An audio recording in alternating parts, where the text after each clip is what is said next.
Music lineup you won't want to miss. Catch Finish Ticket, New Diplomat, DJ Do, and Mariachi Cristalino, all live in the heart of downtown. Grab your friends and your tickets now at HIFPresentsBarbecueandBrews.com. That's HIFPresentsBarbecueandBrews.com. You're listening to 95.7 The Game, KGMZ FM in HD1 San Francisco on Odyssey Sports Station. Always live on the free Odyssey app, Twitch, and YouTube. Powered by First NorCal Credit Union. You're listening to 95.7 The Game, KGMZ FM in HD1 San Francisco on Odyssey Sports Station and the home of the Golden State Warriors and Valkyries. Always live on the free Odyssey app and now coming to you live from the Laughing Monk Studios.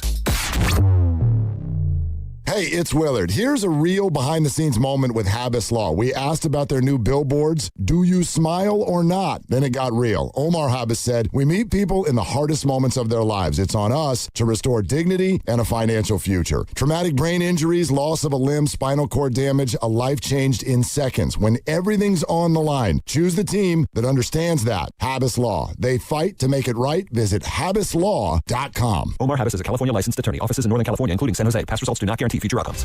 This is Larry Flick, owner of The Floor Store. For 40 years, Memorial Day has been our biggest sale of the year, and we're making this one count. Up to 50% off every product store-wide. That's carpet, hardwood, laminate, waterproof flooring, and much more. 0% financing for 2 full years. Plus, we pay your sales tax on everything. The Floor Store's Memorial Day sale. It's on, and it's big. Visit floorstores.com to find your nearest Bay Area showroom. From Santa Rosa to San Jose, The Floor Store, your Bay Area flooring authority. Hey, Bay Area sports fans, get ready for game day with Laughing Monk Brewing. Whether you're watching with friends or heading out after the final whistle, Laughing Monk has the perfect beer for the moment.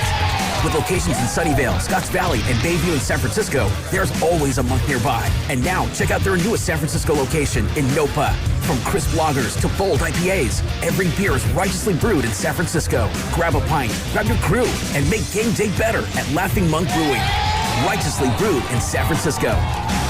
Yeah, Dan Dibley here for Fremont Bank, which, as you know by now, it's my bank, and it has been for more than 6 years. And I love this bank because it's a family-owned bank with the family-owned feel. They started back in 1964, and when they did that, it was just one branch, but now they have 21 branches. So if you go around in your Bay Area, you're going to find a Fremont Bank branch, and you're going to see it, and you're going to think, you know what? I want that full-service banking with no compromises, and you should. It's not a big box bank. It's a good local bank. And when you deposit your money with Fremont Bank, they reinvest it locally into businesses, philanthropy, home ownership, all the good stuff that makes our Bay Area the best area in all of the country. And that's why you should be a Fremont Bank customer. The money stays here.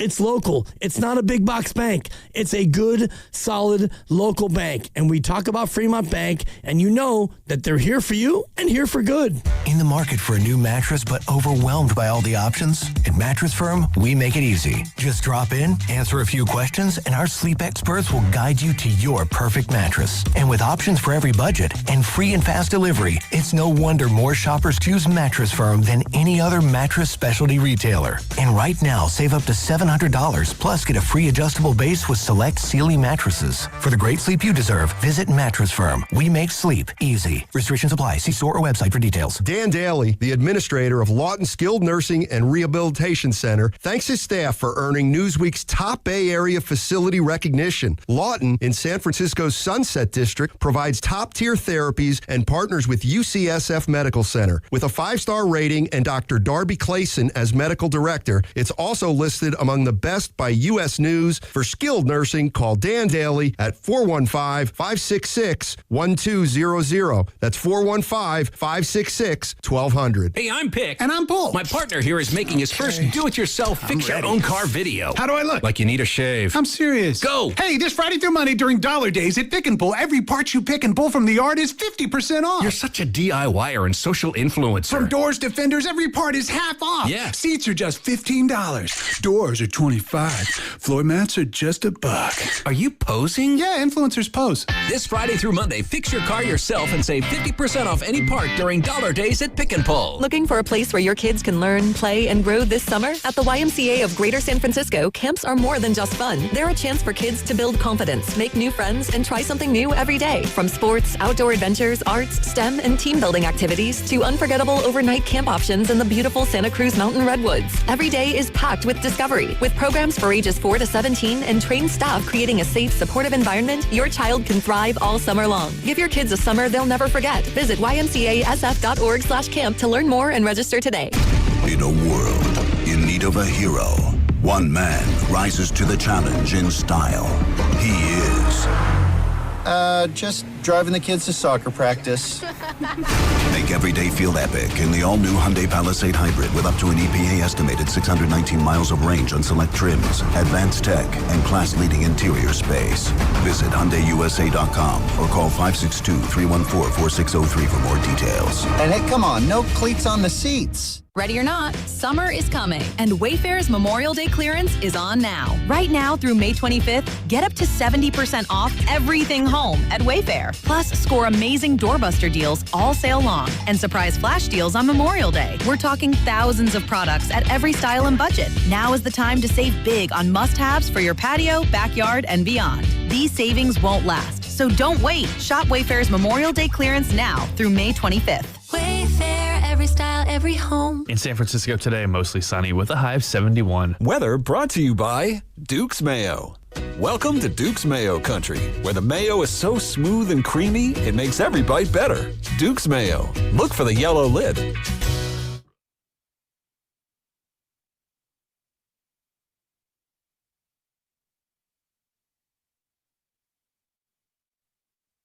Brubaker?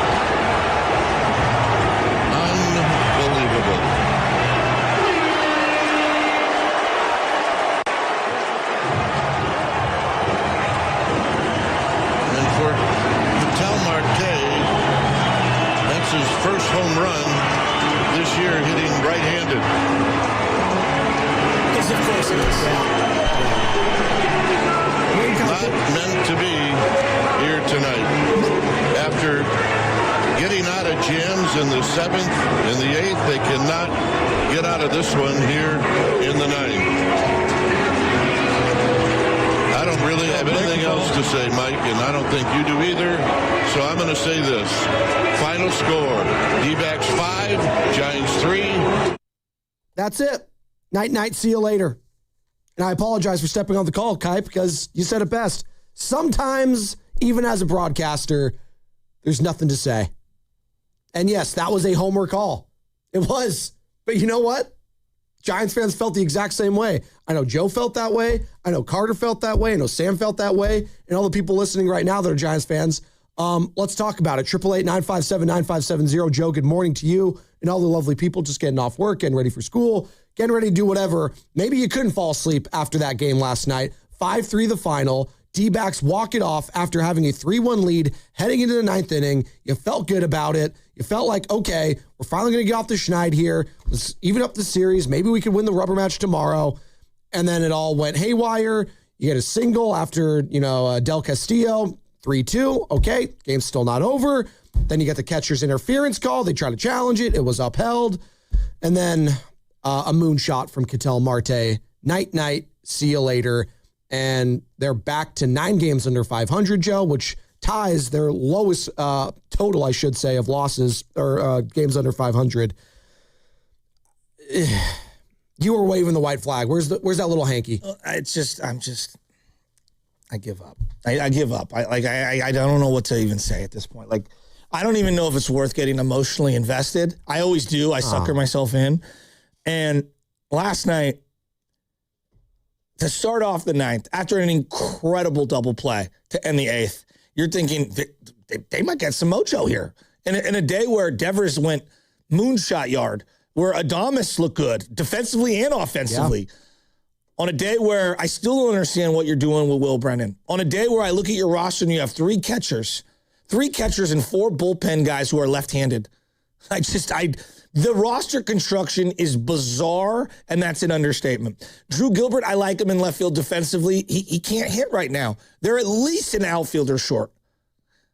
I love Susak's bat, but he has the catcher's interference, which you alluded to, which he's not the first one. We did our research. Bailey had a couple last year, the year before, had one this year. I mean, they've had a lot of issues defensively catching, whether it's throwing runners out, holding runners on, defensive interference in that situation. I actually thought Killian threw a great pitch on 0-2 after, a couple fouls by Vargas to lead off the inning. He threw one that was like a couple of inches off the dirt. I know. And the guy takes the 9-iron and yanks it down the line. And you got 2 outs with a runner at first. Guy takes second. And there's a single up the middle. It's like, oh my God. And then you got the 9-hitter, Waldschmidt, coming up. Who's been really good this series. You start 0-1 with him. And then you have the catcher's interference. So he goes to first, runner goes to second. And Marte gets flipped around. You take out Killian and you go to Gage. And then you flip Marte around, who historically hits better right-handed than left-handed. Yes. Yeah, I know this year it's not as prolific, but I think you ask anyone in the NL West, you'd probably want Marte to bat left-handed, not right-handed. We've seen a lot of this guy for a very long time. Preferably you'd get Waldschmidt out and you wouldn't have to face Marte, but that wasn't going to happen. And then he challenges the first pitch from Gage, which they got called a strike, then it gets overturned to a ball, and then he just hits an absolute moonshot. And at that point, Joe, I went like this. It wasn't even a bad pitch. No, it was. Because it was 700 feet up into the stands. What are you talking about? You watched the replay, Joe. It was like a foot above the plate. Marte. It was so low, and he yanked that thing out of there. Marte's a bad ball hitter. Well, again, you just said it right there. It was a bad pitch to hit out, and yet he was able to do it. When it rains, it pours for the Giants, but you know what?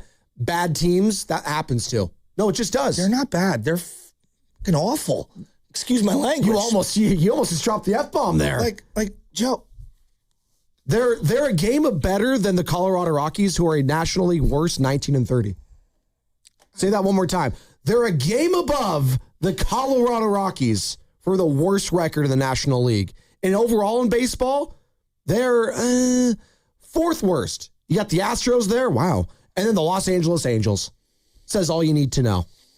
No, what all I need to know is that like my manager is ready to cry in the post-game show. Like he feels so down bad about the whole situation. It's just what can go wrong will go wrong for this team. And I was rooting for them. I thought they were going to have a way better year. Nothing has materialized the way I wanted to. Even on days where you feel optimistic about their offense a little, like they go and blow that game. And it's like, well, if I hear another person tell me that Trevor McDonald, we just might not have room for Trevor McDonald.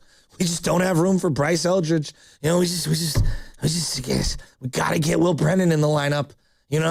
Hey, we need 3 catchers. At one point, we're going to play all the catchers in the outfield, not at the catching position, in the outfield. We might even DH a pitcher as a hitter, okay? That's how poorly constructed this team is right now. Buster, I thought you knew baseball. I love you, buddy. You're making it hard to defend you right now. Well, I'm glad you brought that up. Because I don't even know what else to say. We had Justice De Los Santos on yesterday, Joe, on our show. Obviously covers the Giants. When a beat reporter does a hell of a job for the San Jose Mercury News, for the East Bay Times, Bay Area News Group, and he had a sit down with Buster. And I came away reading that article do they know what they're doing? No, seriously. And I don't say that lightly. I was like, this is a baseball life. This is a future Hall of Famer. We knew he was going to be raw, and he surrounded himself when he got the position as president of baseball operations with guys that are very smart, very tapped in.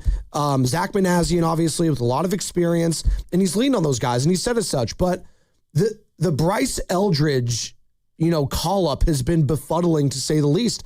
They don't know what he's doing. And They use things like, hey, you got to be a team player first. And we're preaching being a team player, be a team player. And yeah, we know it's hard if you don't get consistent at-bats. And we understand that. I was like, well, if you understand that, then send him down to AAA because he's not getting consistent at-bats at the big league level. Because you're doing it for guys like Will Brennan, like you said, Joe. And you're throwing him out there against guys like Yoshi Yamamoto. Like what are we doing? So he's good enough to go up against one of the best pitchers in baseball, but he's not good enough to go up against Ryan Nelson, who has like a 5 ERA heading into this matchup. I don't know. And you know what? You like to say this. Poor Landon Roop.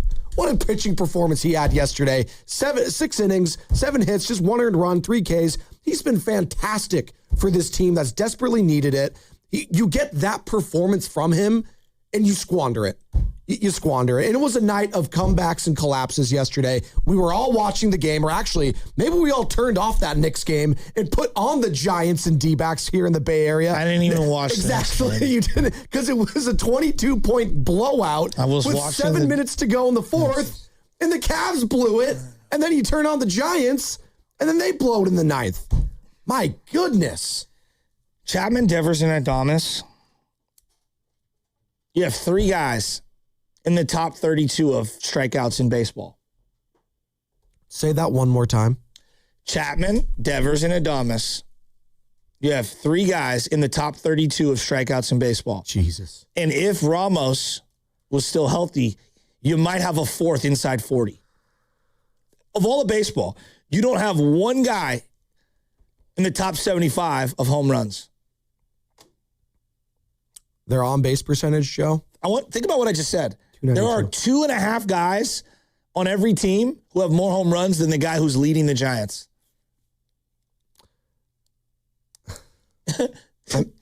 I'm looking at their total strikeouts. This actually is not bad. Because you know why? Because of Rise because of and those guys. Susac and some of these guys don't strike out. They're the 8th best. They have 386, which is, again, We're the 8th best. 8th best. Yeah. We're 8th best. They have like the 7th most hits in the whole MLB, too. Again, I give Ramos credit. Ramos has a lot of hits, a lot of singles, and Rise does as well. 164 RBIs. They opened the game out. If you want to talk about where the Giants have been, watch the Corbin Carroll play in the first inning, and you watch how fast and how hard that guy's been running. Speed. And then that throw from Arise hits him in the helmet, and he ends up scoring on it. And this is an unfortunate play. But it was a small microcosm of everything we're not and everything that we are, short on. The last time the Giants, like a true one, not the one off the wall that ricocheted and bounced, and, I'm talking about the Pat Bailey one, which was, kind of, not trying to say freaky, but, Corbin Carroll is extremely athletic. Yes. The last time I can feel wow, look how athletic we are. Look at our guy running around. Angel Pagan was that Memorial Day or 4th of July Day 15 years ago? How many years ago was that? That was sad. That's sad if you have to go all the way 15 years ago. Quad or whatever on that play. That's the last time I've been excited about base running on the Giants. They have 12 stolen bases, which is dead last. 12. You know who's number 1? It's like quadrupling them is the Miami Marlins with 60. Well, last night's a great example. Do you know what they did? You know what they did to set up that catcher's interference? Attempt to steal a base. Wow. Oh, my God. Wait a minute. They went pinch runner, okay? Or we go pinch runner, and we're going to try to steal second. They tried. You can do that? Did you, Buster, did you know you can try to steal a base? It would require you to have some guys that can actually move. Vitello did have a point. It's like, come on, man. I don't know what you guys want from me. I can't even huff and puff anymore. They're not worth it. Will Brennan, what are we doing? No, legitimately, what are we doing? I think that's what Giants fans are waking up thinking about this morning. And we have Dave Fleming joining us today. We join him every single week, 8:20, voice of the Giants. And the guy's very tapped in. And that's kind of what I want to ask him. What is the direction for this team going forward? No, seriously, I don't know. Do they know what the direction is? I've come to this conclusion. Okay.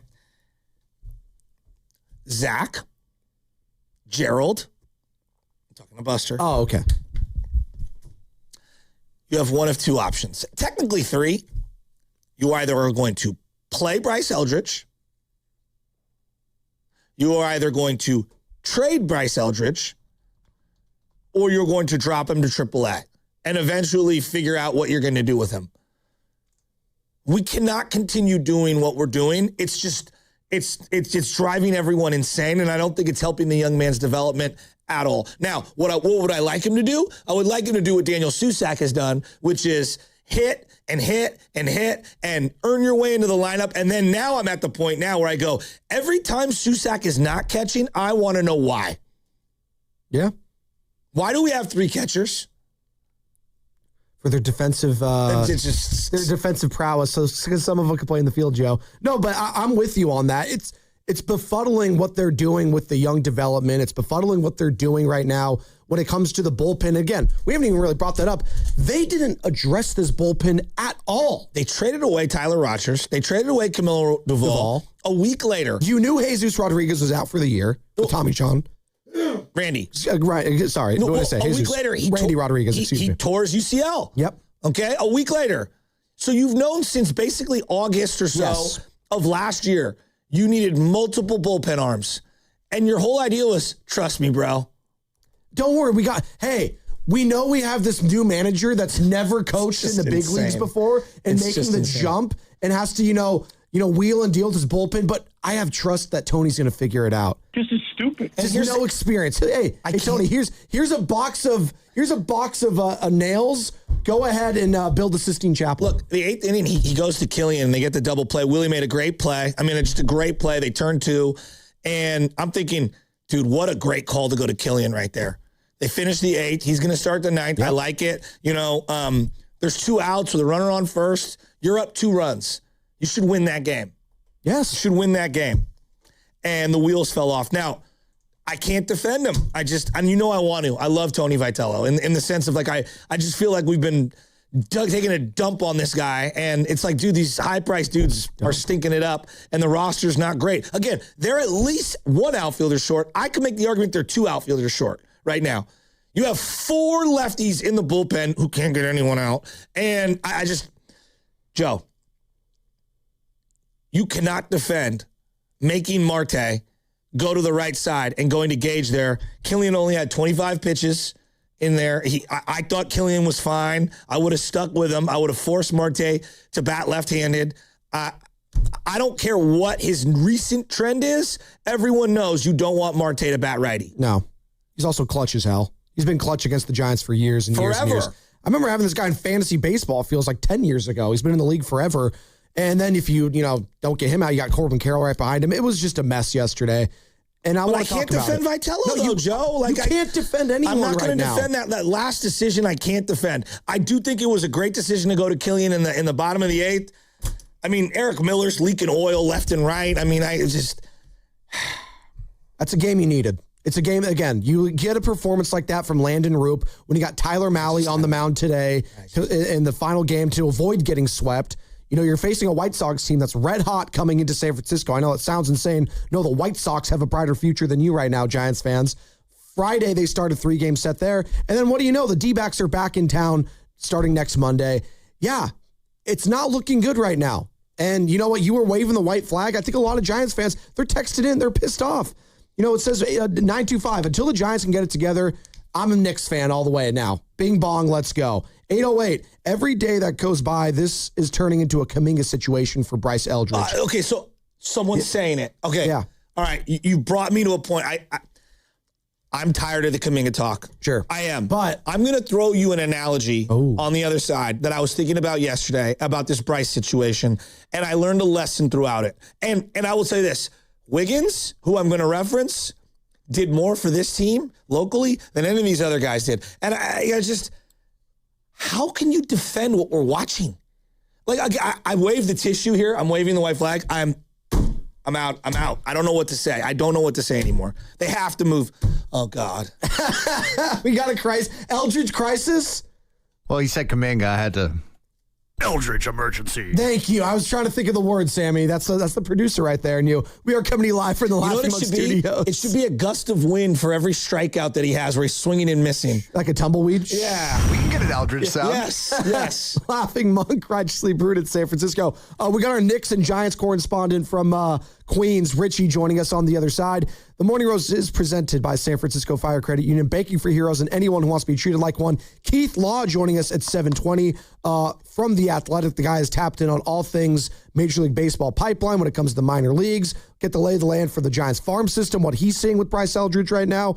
And Dave Fleming, like I mentioned, joining us at 8:20, voice of the Giants and our Giants Insider. It's all sponsored by Crystal Geyser Alpine Spring Water. What makes Crystal Geyser Alpine Spring Water different? We always bottle our Alpine Spring Water less than 1.5 miles from the spring source, and all our bottles are made with 50% recycled plastic from our own recycling plants. Crystal Geyser, bottled at the spring source. Hey, this is Willard and Dibs from 95.7 The Game with great news from Safeway. You can earn Safeway rewards with each purchase you make. Then use your rewards for discounts on groceries or up to 20 cents off per gallon in gas rewards at participating Chevron or Texaco stations, and up to $1 off per gallon at participating Safeway fuel stations. Not a member? Register for an account with your phone number at checkout and start earning rewards today. I personally love shopping at Safeway and saving up to 20% on my purchases for you with personalized deals, meal plans that list the ingredients needed to make shopping easy, and pet perks. There's something for everyone, including a free item every month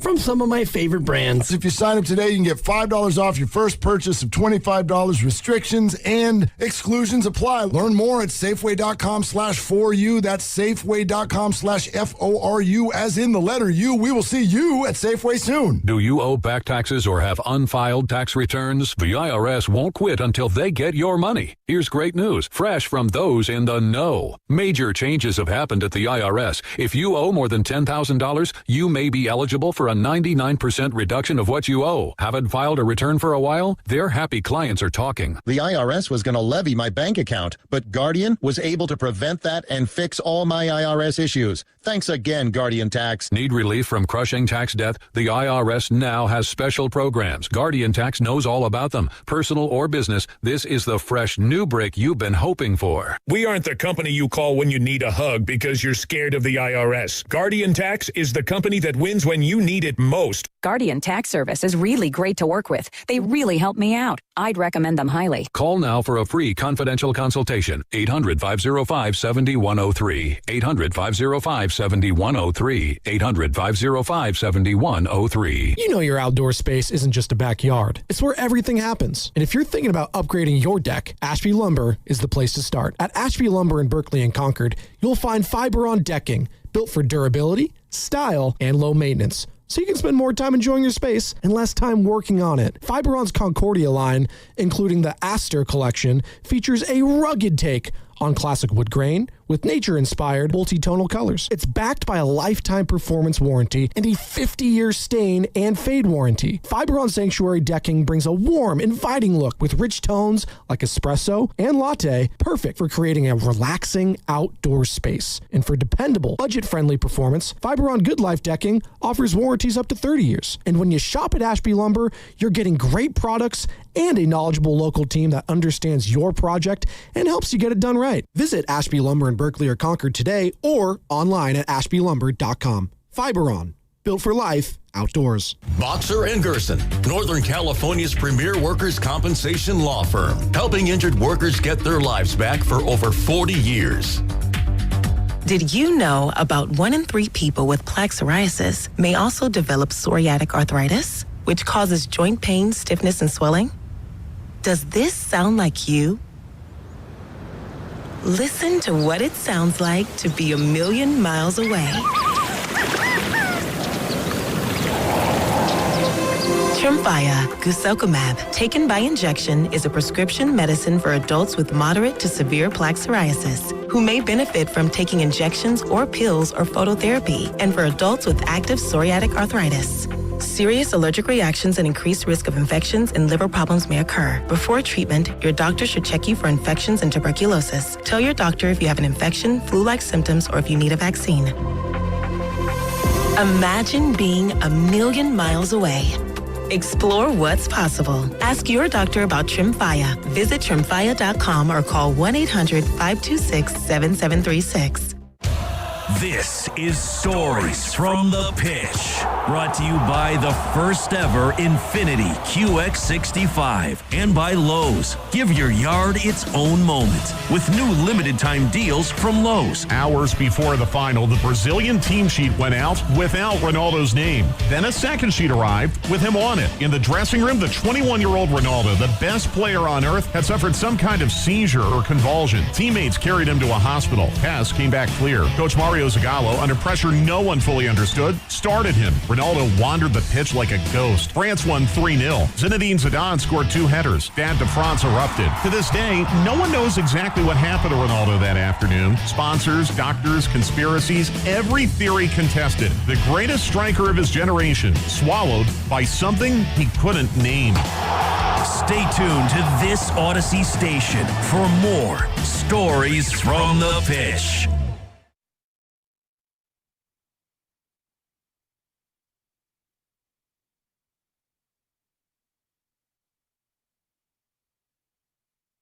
The shirt that says it. Devers, it's a high drive to center. Back at the wall. Out of here. That's a big boy home run, and it's 1-1. You know, we got Rafael Devers, we got Adames, we got Wilmer Flores, and this is all for our Latino base here for 95.7, but wanted to sign off with this. Soy Adán en el Ciudad y estás escuchando al Morning Roast en 95.7 El Partido. Thanks, guys. Thanks, Adam. Really needed that. Thank God we have those guys. Dwayne Kuiper on the call, NBC Sports Bay Area. You know, the only saving grace for today is I'm getting the hell up on out of here after this show's over. You need it. And by the way, Sam, I warned you for weeks. On the day that I'm leaving, do not come to me and say, you got to read these scripts afterwards and do a bunch of recordings. Hold on. He didn't say afterwards. He said we can do them in between breaks. In fairness, someone gives me the scripts and says, hey, Sam, I need you to get Joe to read these scripts. So I'm just the messenger here. Then you tell them that my agent is Aaron Turner. Yeah. You tell them my agent is Aaron Turner. Oh, now you're going to have way more scripts to read. I'll be swinging golf club shots in the background while you guys are expecting me to do work. Well, how about I'll do an interview with Steiny and Guru today, and in the background, you can read the scripts. All right, so speaking of Aaron Turner, I want... Who's Aaron Turner? Aaron Turner's Kuminga's agent. For God, everyone knows. Okay. Don Yee, that's Garoppolo. Aaron Turner, that's Kuminga. I have to do it, so I need new audience. Scott Boras, that's everyone that's ever bent over the Giants. For those that are paying attention. I would love for Scott Boras to be my agent. There we go. Although... I love you. You're not big time enough. Oh, there it is. All right. This is a loose analogy. More of a Rich Paul guy. All right, this is a loose analogy. All right? And I don't even know if the metaphor holds. It's something I've been thinking about. The loose burrito. I'm kind of workshopping this. This is not one of my really well thought out ideas, but I'm glad we're doing it. Like Bryce Elger's like, what are we doing? What are we doing? I don't know what we're doing. Either he's going to play or he's going to not play and be down in AAA and play down there. Either you're going to use him or you're going to use him as a trade chip. Like, that's my personal belief, okay? Right. Now, having gone through the who shall not be named Jonathan Kuminga crisis. He's Voldemort now? All right. There was a point in time where Jonathan Kuminga was getting opportunities because of the absence of Andrew Wiggins. Do you guys remember that? Yes. Okay. We got the 2 best months ever out of Andrew Wiggins. I think every Warrior fan would agree. Of his entire career, you got the 2 best months. Yammed on Luka Doncic. Okay. It was great. All right. You won a title. And I know a large segment of the fan base was like, well, you can't. When Wiggins comes back, he's just got to go in front of Kuminga. And he's just got to. And I was one of them. I'm like, hey, look, Wiggins is a champion. Yeah. Now, was Wiggins as beloved as the core 3 guys, Clay and Dre? And no, but people really loved him. All right.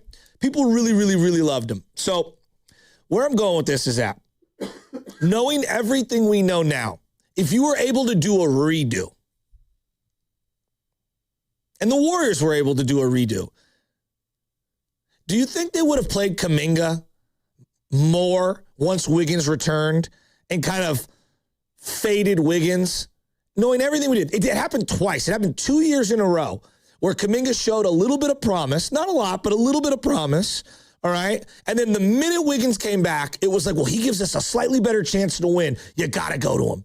And look, in his defense, and I'm talking about Kurz, the organization, I would have done the same thing. But did we learn a lesson throughout that? Would Kuminga have been farther along? Would the team and the organization be better off today? I don't know. I don't know the answers to that. But in a weird way, I find this a similar situation. We are so married to Chapman-Adamas. And it feels like it's stymieing the development of not only Bryce Eldridge, but also to an extent the defensive player that could be Casey Schmidt, right? Yes. Because it just feels like there are too many puzzle pieces for the actual puzzle we're trying to complete right now. I think it's a fair question, and it's something that's I've been thinking about too, and clearly a lot of Giants fans who keep comparing Kuminga and Eldridge as similar situations. What's more maddening here, and I get it, as you were saying, for the Warriors' perspective, it was like, hey, we had just won a title. And you had Curry. And we had Curry. Yes. And we had the second best player on a championship team. So, like, I understood it from that perspective if you're Steve Kerr, right? I want to make it clear. Yeah. I think most people understood it, and I was one of them backing it. I'm not trying to be hypocritical here, and I'm not trying to contradict myself. I'm telling you how I felt in real time, and now looking back on it, I'm like, I don't know. Was it the right move? Maybe, maybe not. I probably would have done it again, but look where the Warriors are at today. Absolutely. And what makes the Giants doing this compare and contrast more maddening is you've been mediocre for damn near a decade. You have no allegiances to Chapman and Adamas and whoever. There's no, like, other than Logan Webb, there's no one that has, like, this massive Q rating within the fan base that's like, oh, we need to keep this guy no matter what. I mean, Mike Yastrzemski, for God's sakes, I know. was like the fan favorite. Today.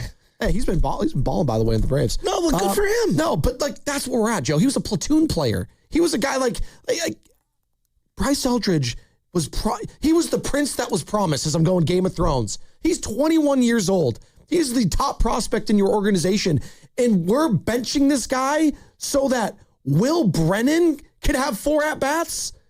Not Bryce. We're putting Casey Schmidt in left field, who hasn't played there since high school, but heaven forbid we try that with Bryce Eldridge. Heaven forbid we put Bryce in against the lefty because he might go 0 for 4 like, I don't know, Drew Gilbert did yesterday. Like, I don't know, Matt Chapman's been doing for every single game. Like, it's, you know what? And I got to give this guy some credit. We had him on last week. Bob Nightingale, he's been doing this for a very long time. USA Today insider, baseball guy. He's very tapped in. Very short in interviews, but that's okay. This is what he dropped this morning. Make it make sense. Why are Giants not utilizing top prospect Bryce Eldridge? And I love the way he started this article, Joe. Quote, it's like having a Porsche 911 Carrera and being instructed not to exceed 50 miles per hour. It's getting a custom Armani suit, but told it could be only worn at family barbecues. It's like winning an all-inclusive Tahiti beach vacation for 2, but your +1 is your grandmother. Ugh. It's the San Francisco Giants calling up their number 1 prospect, one of the prized young sluggers in baseball, only to let him rot on the bench. That's what they're saying about the Giants right now. That's what the national media is saying about the Giants.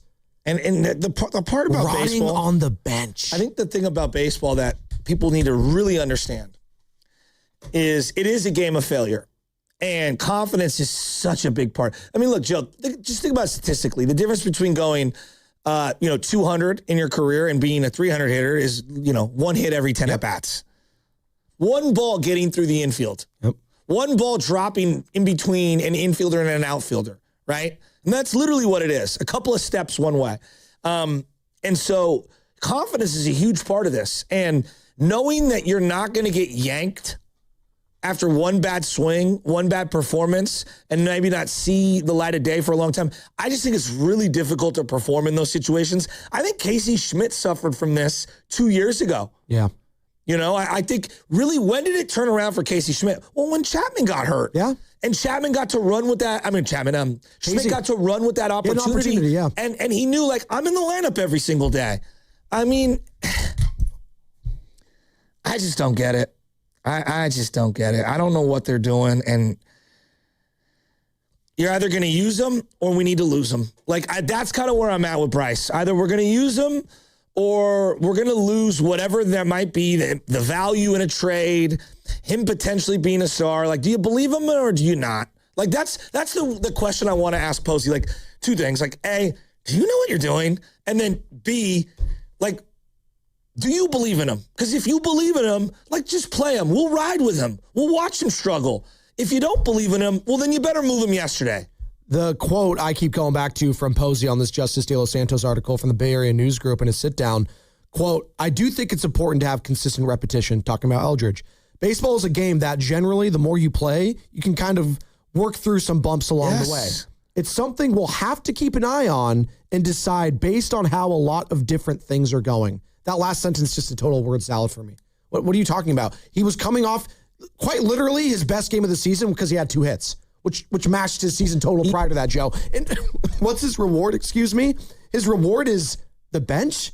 Is that how you gas these guys up? How is he ever supposed to gain confidence as a major league player, as a professional, if I go out there, do my job, and then you tell me that's not good enough? That's basically what you're saying. You're saying you don't believe in me, even though I just got 2 hits yesterday, because you don't think the matchup is right for me. Well, how's the matchup ever going to be right for me in the future if I'm not gaining repetition and gaining experience? You know what? We just saw the team, and we had this conversation, you know, the Sacramento A's, whatever the hell you want to call them. They brought in this guy, Nick Kurtz. He was awful his first few months, but they kept throwing him out there and throwing him out there and throwing him out there. And guess what? He learned, he got better, and he's one of the best young players in baseball. That's how it works now. I totally agree. You have to do, and it's not just baseball specific. Roman Anthony struggled for months. And then he turned it around, he hit the switch, and boom. Corbin Carroll had a massive sophomore slump. Yes. Like, he would start off really hot, and then it was like, oh my God, like, did the league figure him out? I love him. You have to let these guys, these young players, play through their mistakes, Joe. He might be 5'8". He might be. He's such a baller. That's why I love baseball, too. He's such a baller. I love him. He is such a baller. But Joe, I want to love that for the Giants. See, Giants fans want to have their own Corbin Carroll. I get frustrated seeing Connor Griffin. You said Roman Anthony Kurtz. Like, why can't Eldridge be that guy? He's never going to be that guy unless you give him the runway like those other teams did. But it's not just, see, like, there's this whole Bryce angle. My frustration is deeper. Starting pitching. Malley and Hauser are going to take spots away from McDonald. What? McDonald has outpitched Hauser and Malley. He has. Okay. Straight up. So I don't want to hear, there's no room for him. Shut up. I don't want to hear that. You guys are too smart. Or you're too stupid if that's the case. You need 3 lefties in the bullpen who are all mediocre. You don't have a reliever. You knew that your guy, Randy Rodriguez, tore his UCL in August of last year, and you traded away your 2 other better relievers, and you never replenished that. You have 8,000 infielders and no outfielders. The roster construction beyond Bryce is maddening. And then you factor in Bryce, and it's like, maybe I was just so wrong on this. That's just blinded by the Posey thing. Do they know what they're doing? Like, I don't even know. Joe, I don't even know. I can't believe I'm already asking that. We'll talk to Keith Law, at 7:20 about it. Obviously, does deep dives on the farm systems and baseball for The Athletic, senior baseball writer for them. Been doing it for a very long time. And he was critical of the Buster Posey hire at the time, not saying he couldn't succeed, but putting the right people around him to succeed. And right now, those people around him are failing him. And he's failing the team. Tony Vitello, God love the guy. We're going to hear from him on the other side. What do you hear? What do you say after every single Giants game? We hear from the skipper. And he says it was on him for the bullpen meltdown. It was indefensible. We'll get to it on the other side. Richie and Queens, I promise, on the other side as well. It was a night of comebacks and collapses. Let's talk about it. Brought to you by Fremont Bank. Here for you, here for good. UFC fans, listen up. Want to win the ultimate UFC fan experience? Total Wireless, the official wireless provider of UFC, is sending 4 lucky winners to Washington, D.C. for a VIP UFC Freedom 250 Fan Fest experience. We're talking travel, VIP access, and so much more. Text TOTAL to 23955 to enter for your chance to win. No purchase necessary. Data rates may apply. Ends May 19th. Entrance must be resident of the 50 U.S. or D.C. 18 plus. Official rules at TotalPowerSweeps.com. This is the story of the one. As a procurement manager for a hospital system, she keeps every facility in her network stocked and ready. That's why she counts on Grainger to be her single source for thousands of products, from disinfectants to lighting, air filters, and more. And with fast, dependable delivery, Grainger helps her keep every facility stocked, safe, and running smoothly. Call 1-800-GRAINGER, click Grainger.com, or just stop by. Grainger, for the ones who get it done. Summer is coming. Are you ready? If you're still trying to do it on your own, it's time for a smarter approach. Jumpstart MD offers local, medically supervised weight loss with personalized plans and access to GLP-1 medications at our lowest rates. This isn't DIY. This is real care that delivers real results. And right now, mention radio and save up to 70% this May. Start now, not later, and get ahead of summer. Call 855-JUMPSTART or visit Jumpstart MD today. This is Vanessa Deniston, senior attorney at the Dolan Law Firm. The Dolan Law Firm handles a diverse line of cases from personal injury to employment law. We're proud to say the Dolan Law Firm is just as diverse in our attorneys and staff. The Dolan Law Firm consistently achieves outstanding results with over $1 billion in verdicts and settlements. The Dolan Law Firm, the best, most diverse personal injury and employment law firm we hope you'll never need. Contact us at dolanlawfirm.com. Doors and loading dock equipment are a crucial part of your business, and one you probably don't think much about until they break. A broken door or dock leveler can be a real security threat, along with disturbing the flow of goods in your business. Luckily, RNS is here for all your commercial door, dock, and gate needs. From overhead doors and security shutters to fire-rated and personnel doors, RNS can provide your business with safety and security. Call 800-FIX-A-DOOR to schedule a free estimate or visit rsdoors.com. RNS Doors. Look for the red truck. Neuropathy is a debilitating condition that is sometimes misdiagnosed. Symptoms can include pain, numbness, and tingling in your hands, legs, and feet. Neuropathy is a progressive condition that only worsens unless you get effective treatment. SF Bay Wellness is a leader in neuropathy reversal and uses FDA-cleared, non-invasive electric cell therapy to restore nerve function with no injections, no drugs, and no surgery. The treatments have a 95% success rate. If distance is a factor, ask about our virtual consultation option. Call SF Bay Wellness at 844-94-NERVE for the $99 neuropathy evaluation and receive a personal treatment plan that is tailored to your needs. Don't wait another day. Call 844-94-NERVE. That's 844-94-NERVE. Why keep suffering with the painful symptoms of neuropathy?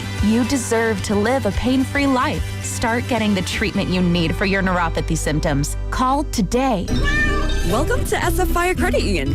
Why do you have all those cats? I've been saving them from trees, just like a firefighter. So, can I join SF Fire? You know, we're not just for firefighters. Anyone can join and get lower fees than banks, ATM access worldwide, and the top-rated mobile banking app. Wow. Say, do you want a cat?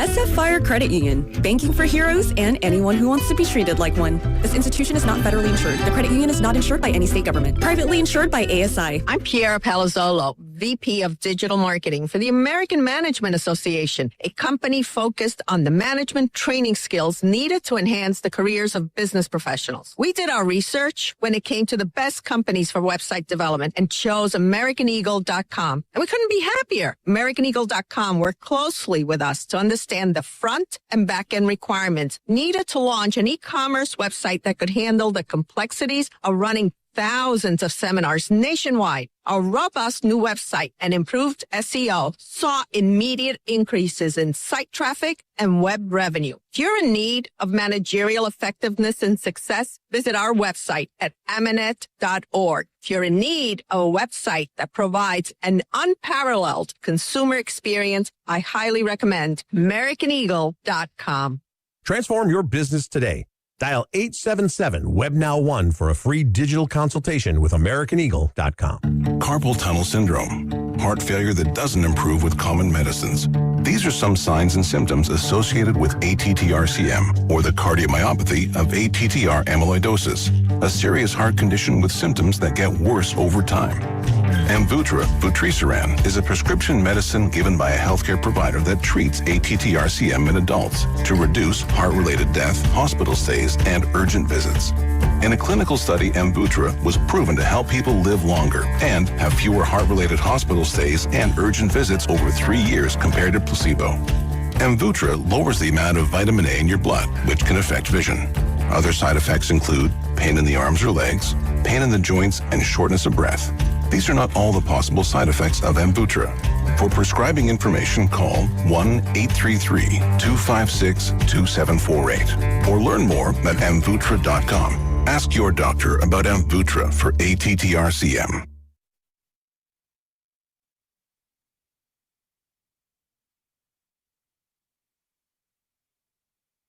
Poor Landon Roop.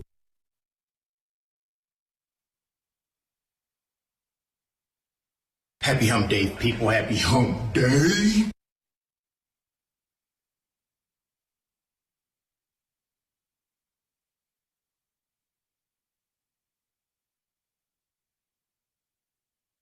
What a big pun. And yeah. Poor Landon Roop. I agree. Poor Landon Roop.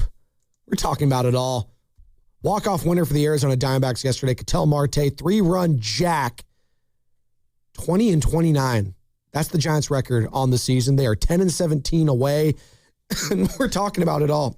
I don't know if I can get through this show. I'm going to take it. No, I don't know what's going on. When you're I'm angry, what do you choking do? as hard as the Giants are right now. When you're angry and depressed, what do you do? Because I know a lot of people do different things. So Ooh, that's a good question. Like I have a bunch of family members that when they were depressed, they would use. Oh, yeah. And, I'm talking about all the extracurriculars. Sure. Some people go on a walk. Some people go hit golf balls.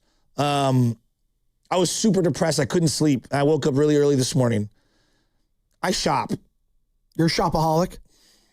I bought another glove this morning. Of course you did. A custom one, too. I am so angry. Let me pull up this Amazon app. Joe, you're just out of control right now. Let me customize a new Rawlings. What do I do when I get really upset? I just gave away one of my favorite gloves to a kid, and I'm like, I got to replenish that's nice. it. Well, No, that's it is. I love this kid. That's awesome. Speaking of which, but while we're doing this, Hold on, you asked me a question. Let me answer it. Go. First off, when I'm really angry, upset, whatever, I'm not hungry. I don't eat anything. Because some people are opposite, where they get really angry or upset. They eat a lot. I'm the opposite. My stomach's in knots. And generally, I go out or I take a really hot shower. So either I take a walk around or I take a steaming hot shower, and that kind of just lets me get all the anger and the frustration, and it washes away my sorrows. And if I'm close to the beach, like if I'm down in Monterey or something, sometimes I will take a cold dip. I'll go on there because the water is just as cold as here in the bay. And that does kind of refresh me. And it's like, all right. I lather my body up. Oh, God. Well, I do that too in the hot shower. I do lather my body up in various ways and wash my feet. So the suds, it soaks up on the bottom. Yesterday, we're going to go to the calls. I know I'm depressed over the Giants. Richie and Queens, man. Can I give you some optimism? The NCS and CCS baseball playoffs started. And that'll make me feel better. Yesterday, De La Salle, one of the higher seeds, played Heritage. Spartans. And the starting center fielder is a young man, Austin Grove, who is Pat Grove's brother, one of my oldest friends, Will Grove, the whole Grove family, Lower Sunset. There's like 10 of them there, all elite athletes. And his son, Pat's son, had the game-winning walk-off win. Oh, that's awesome. For De La Salle yesterday, and seeing that, I opened up, to open up the phone and you're scrolling. I saw that this morning and I was like, man, I'm so happy for the Grove family. So shout out to Austin Grove, game-winning hit for De La Salle yesterday. That's freaking awesome. I followed his kind of rise the last few years on his dad's Facebook page, and just shout out to Grove family. Love you guys. I haven't seen you in a long, long time, and good to see that the genes keep getting passed on. That's great. He did his best Ketel Marte impression. Brought to you by Golden State, serving the Bay Area for 3 generations. When you succeed, baseball's good, man. Visit GoldenStateLumber.com. Aren't they good at everything? Is there a sport they're not good at? They're good at everything. Yeah, that's exactly what they're good at everything. Yeah. So is Richie and Queens. What's up, Richie? Richie, I'm down bad. What a night you had, Rich. Richie, I'm waving the white tissue flag. Hold on. He's also our Knicks correspondent. It says in the box right here, it says, Richie, you turned the Knicks game off to watch the Giants. I'm going to give you credit for the Knicks coming back to win. Good morning. You know what? You know, guys, this is one of the most depressing nights. First of all, I had a great weekend in Greenbrier. Played golf down there. Came back. Didn't see the Giants. They won 2 out of 3. Roof's pitching really well. A couple of points. I'm going to make it quick, too. I want to make it concise because my mind is spinning at this point. Your point of Will Brennan, how you not play Eldridge, mind-boggling. Chapman, I would sit him against lefties, and I would put Schmidt at third. Because otherwise, what are you going to do? You're going to put Eldridge in the outfield? That's going to be a disaster at this point. I think that'll hurt him. Why can't they even just think about DHing Chapman one day or something? Like, this thing that him and Adames have to play in the field every day, I don't get it. I agree with that, guys, but their money is so tied up. You mentioned Hauser and you mentioned those guys, mainly. They sign these guys. They're not going to sit them. And I despise, at this point, I cannot stand Chapman. He gets up last night. You know, you guys talked about the game, and it was a very good game. Great double plays. Great. Leave Killian in. If you want to make him your stopper, then keep him in. Do not turn Marte to the right side. And I knew he was going to hit that home run because he had a shot earlier in the game. Yep. It was too many times that they got out of innings. But, yeah, and the guys, they don't add on. They don't add. They get 3 runs by the second inning. Make it 4-1. Make it 5-1. No, they got to make it a game. A devastating loss. But here's the key. All right, Roof's pitching well. It's 6 minutes to go in the game with the Knicks. They're down 22. I'm saying Rusty. Only 1 game. I still think they got the talent to win. I call up and never go back. Have no idea they won the game. I'm calling up WFAN to be on. And they're going to give me hey, what do you... And I'm talking to the guy saying, hey, it's only 1 game. You know, we'll come back. And the guy says, Rich, what are you talking about? They won. And I've never done that. And I got to do it with this rot-gut team and let them lose in the 9th inning. Well, let me tell you, what is Buster Posey doing? No. What are we doing watching this team? And you know what? There are some pluses. Arise looks like Joe Morgan at second. He's hitting 330. But you're right. Let the kid play. You know, Benj for the Mets was 2 for 36. He's up to 280. Let him play. I don't know what the direction they're going. They have too many older players. Devers is showing a post, guys. I mean, he's the one guy Thank God. who's starting to hit the ball. No doubt about it. But the other 2 guys, and I didn't talk to you since then, just to end it. That's the situation with Adames getting not knowing the outs, and he's up there belly hopping with bets, talks to all the players, goes into the clubhouse like he's a godsend, tells guys, don't worry, you're going to turn your career around. Well, somebody should tell him he's got to turn his career around. And that was just so typical of him. I'm so tired of him with the hat slaps and the head slaps. And I'm really, really disgusted. But the fact that I missed one of the greatest comebacks in Knick history to watch this team, my bad, boys. Love you guys. Richie, I love you. Richie, I love you. Is Richie like a second cousin removed from me? Like he is. He would fit right into the Shasky family. I think he was an extra in The Sopranos, actually. I love him. He's part of the New York crew with Carmine Lupertazzi. One of the kids yesterday, we had all-star practice yesterday, and imagine for the 10 U's. He missed one of the greatest comebacks ever just to watch the Giants get walked off. But he goes to me, this kid goes to me, he goes, are you from New York? I go, no.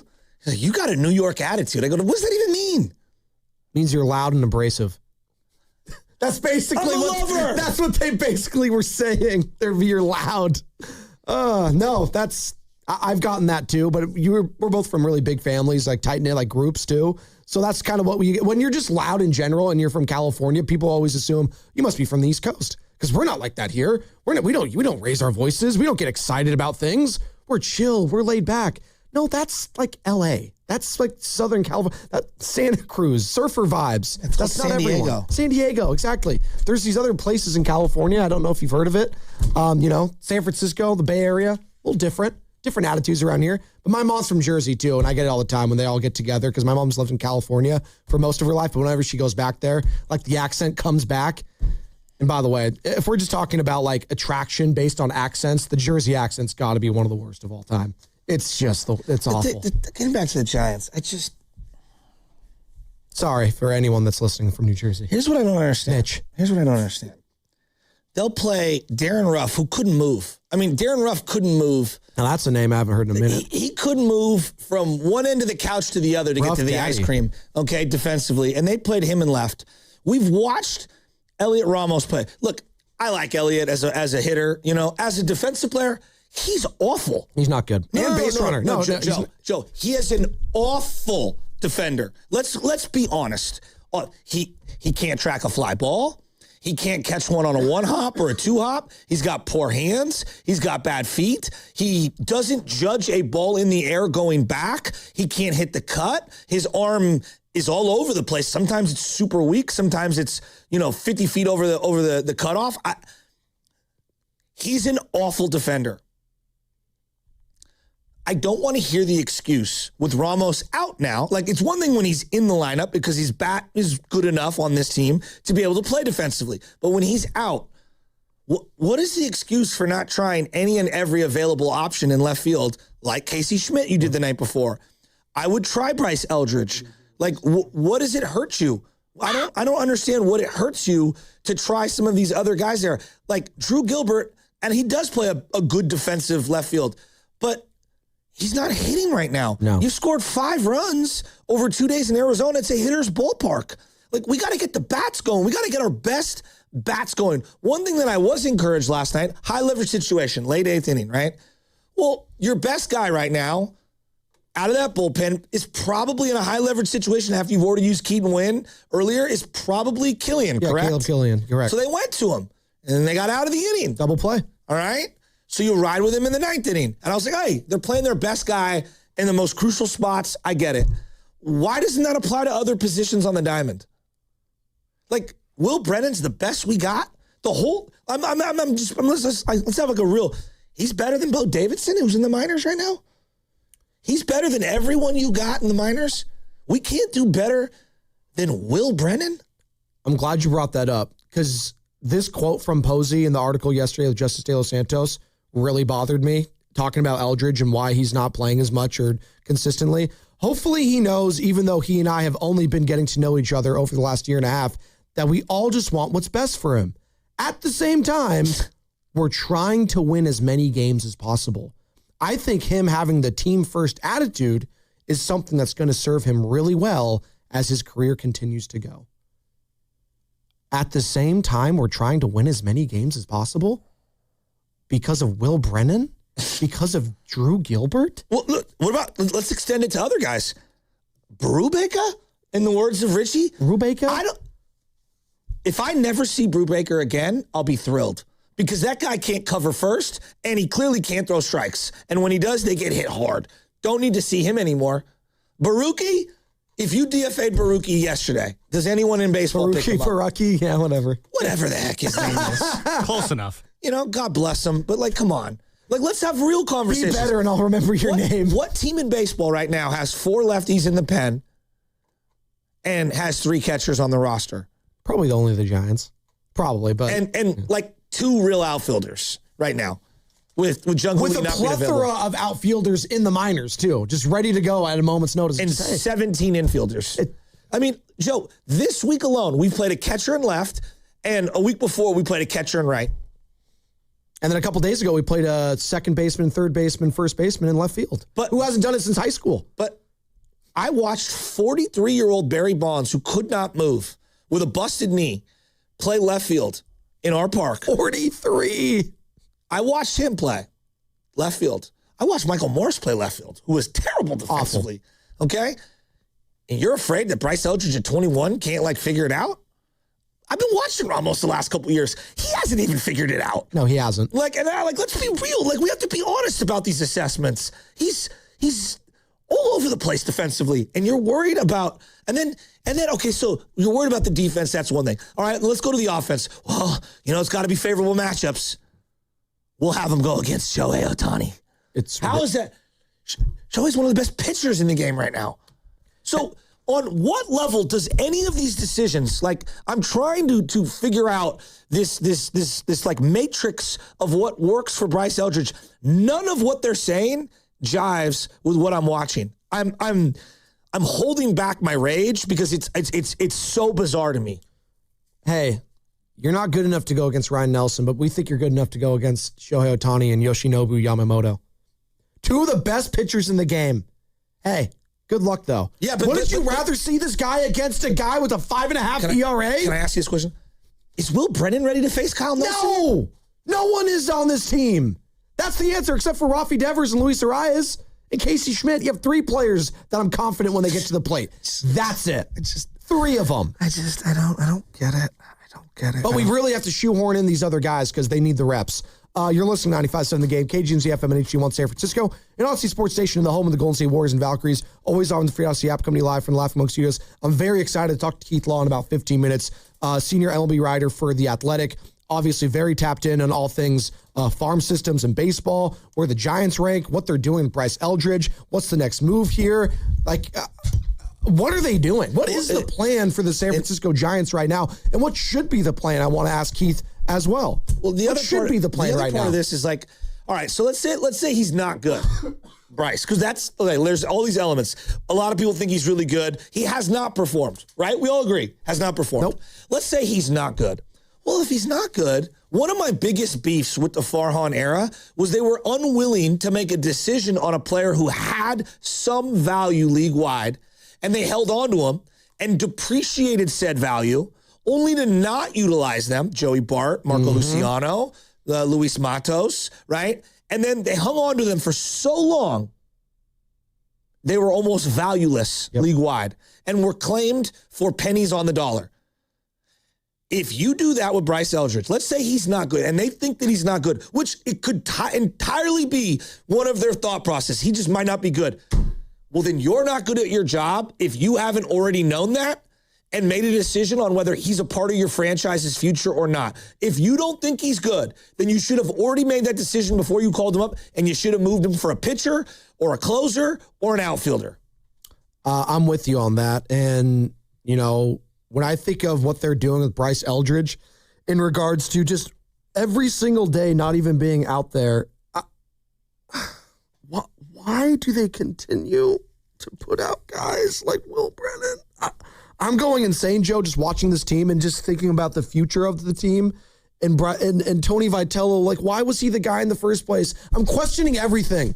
Why bring in a guy with no experience when your president of baseball operations doesn't have any experience? When you have no bullpen names, you have 3 guys that 2 of them aren't producing, making hundreds of millions of dollars. Willie Adames, as of late, he's been better. So I want to back off a little bit on Willie because he actually has been a little bit better.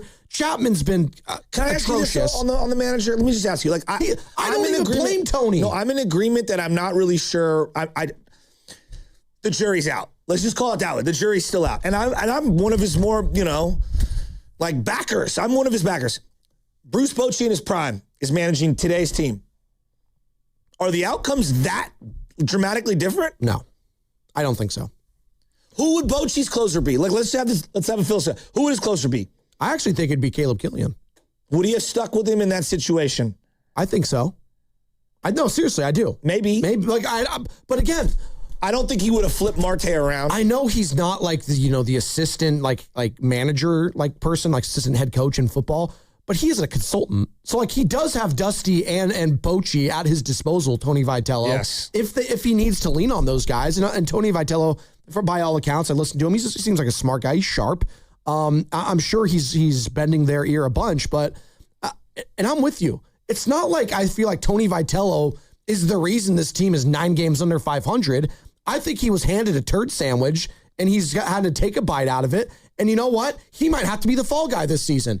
And that sucks. That's ridiculous. Which I think sucks for him. And you know what? It makes me feel, and I look at a guy like Buster Posey a little bit differently today, which sucks. But this is the risk you run when you're one of the beloved players and you go to a front office role. You run the risk of, I'm not going to look at you the same because maybe you're going to fail with my favorite team when I used to love you as a player. But you know what? What have you done for me lately, Buster? Nothing. Do you remember why they brought in Mark Melancon? We're down bad, dude. They needed a closer. Exactly. They needed a closer. Sam, the year before Melancon came in, how many blown saves did the Giants have that year? 29. They needed a That- closer. okay, that or as was my Bo- dad calls him, Melancon. Okay, that was Bochy closer to his prime than like the downfall. You right? had the entire core four of the bullpen still on the team. Yes.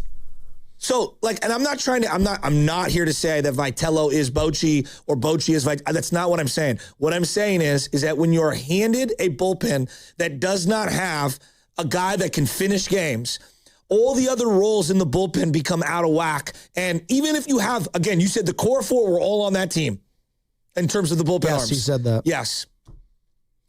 Even an all-time great manager like Bruce Bochy is going to blow a crud of games. I'm trying not to swear this morning because I'm on vacation mode.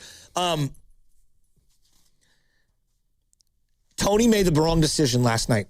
There's no other way around it. I'm not going to sugarcoat it. He made the wrong decision to go to Gage and flip Marte around. That I will not defend. What I will defend, he's got 2 outfielders and there's 3 outfield spots. He's got 3 catchers and none of them are great defensively. Susac might be solid. Offensively, Susac needs to play every single day. He's got like 6 infielders and 2 of them stink most nights. He's got an infielder who should be playing every day, but he's forced to play him in DH. And maybe in left field where he's never really played.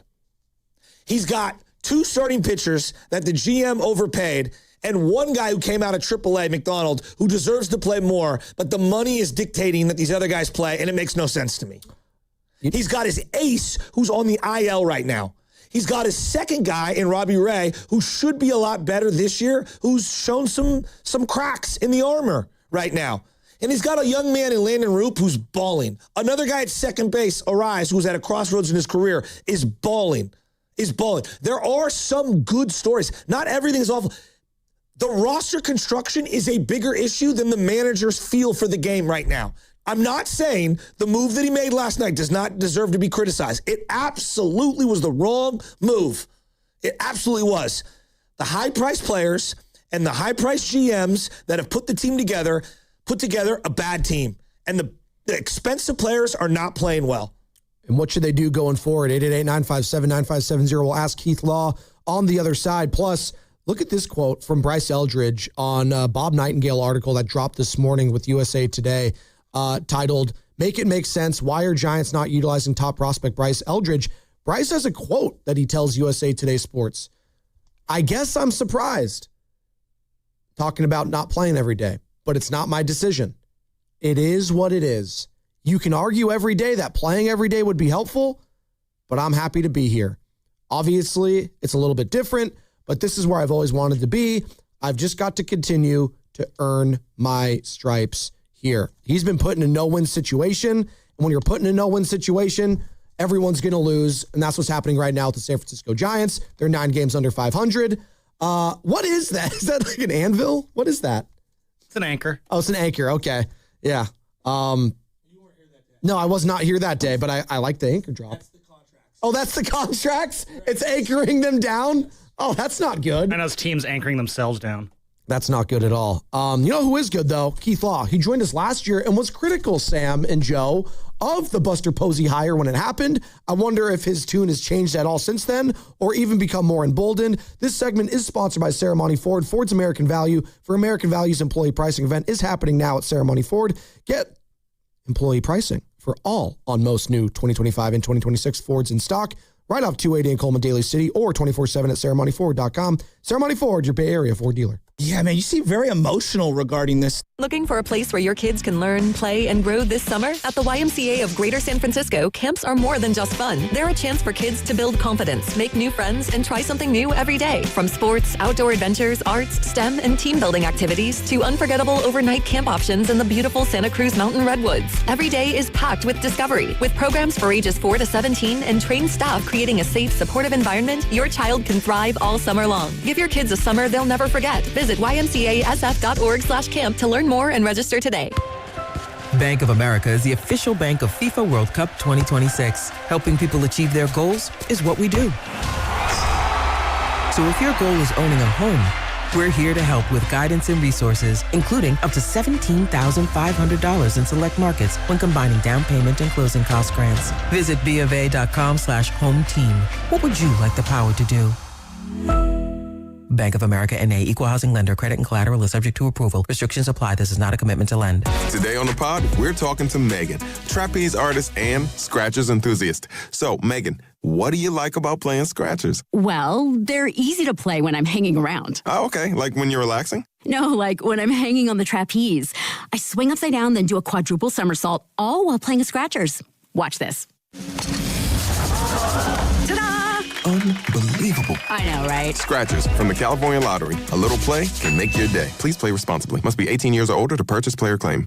In the market for a new mattress but overwhelmed by all the options? At Mattress Firm, we make it easy. Just drop in, answer a few questions, and our sleep experts will guide you to your perfect mattress. And with options for every budget, it's no wonder more shoppers choose Mattress Firm than any other mattress specialty retailer. And now save up to $1,000 on a Tempur-Pedic split king system, plus get a $300 instant gift. For the great sleep you deserve, visit Mattress Firm. We make sleep easy. Restrictions apply. See store or website for details. Discover Silverado Resort, Napa Valley's playground for those who love to stay, play, and recharge. Tee it up with 36 holes of championship golf, rally on the tennis and pickleball courts, or train like a pro in the newly renovated fitness center, restore in the refreshed spa and recovery lounge, and refuel at the newly opened Match Play kitchen and bar. With newly renovated rooms, it's the ultimate escape. If it's been years since your last visit, rediscover Silverado Resort, a renewed Napa Valley original. Book your staycation today. Visit silveradoresort.com. They call this one Bill. Whoa, aliens? Am I in a spaceship? Affirmative, Bill. What's with the laser saw? Relax. We are cutting our bill in half. What? An Xfinity mobile transmission says you can cut your bill in half. Oh, your mobile bill, not me, Bill. Ah. Xfinity Mobile also says we can try it free for a year. Free. Yes, with no commitment. Can we put the saw away? I am reluctant. But we will find another being to bisect. That's not sci-fi. It's Xfinity Mobile. Xfinity Internet members cut your mobile bill in half. Plus, try Xfinity Mobile free for a year. No commitment. Learn more at xfinitymobile.com. Xfinity. Imagine that. Restrictions apply. Xfinity Internet required. Savings compares one line of Xfinity Mobile Select to comparable plans from T-Mobile, Verizon, and AT&T as of 3/24/26. Taxes, fees, extra. $30 monthly discount limited to new mobile customers only. After 12 months, regular rates apply. History San Jose presents the Time Travelers Summer Camp, a 2-week adventure where 8 to 12-year-old campers get hands-on experiences exploring the past. Registrations close May 30th, so enroll your young adventurer to become a time traveler in training today. Camp runs Monday through Friday from 9 a.m. to 2 p.m. from June 15th through June 26th at History Park. Combine a History San Jose membership and sibling discounts for even more savings. Discounted History San Jose memberships available now on Groupon. Don't wait. Register before May 30th at historysanjose.org. At Uline, they know firsthand the road to success is an uphill climb. Uline started in the family basement and through hard work is now North America's most trusted shipping and industrial supplier. They get what it means to have the support of reliable, hardworking partners. So they keep 41,000 items ready to ship. Whether your company is still in a basement office or expanding cross-country, Uline will be there on your road to success. Visit uline.com.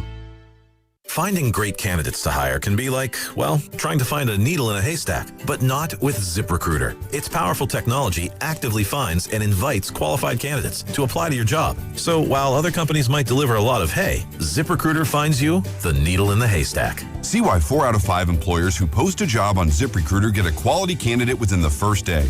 Try ZipRecruiter for free at ZipRecruiter.com/team. That's ZipRecruiter.com/team. ZipRecruiter. Straight Talk Wireless presents Pickup Truck Wisdom.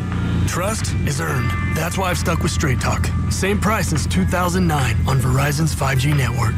Cause shoot, anyone can make a promise. Keeping it for years, that means something. Now plans starting at $25 a month with 4 lines. Find us at StraightTalk.com and Walmart.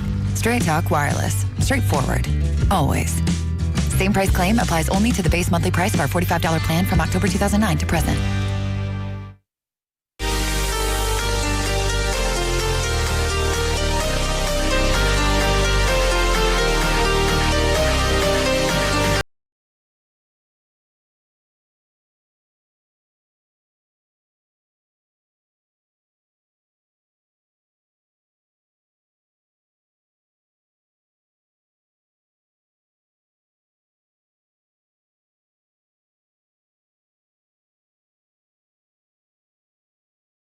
It's a banger, by the way.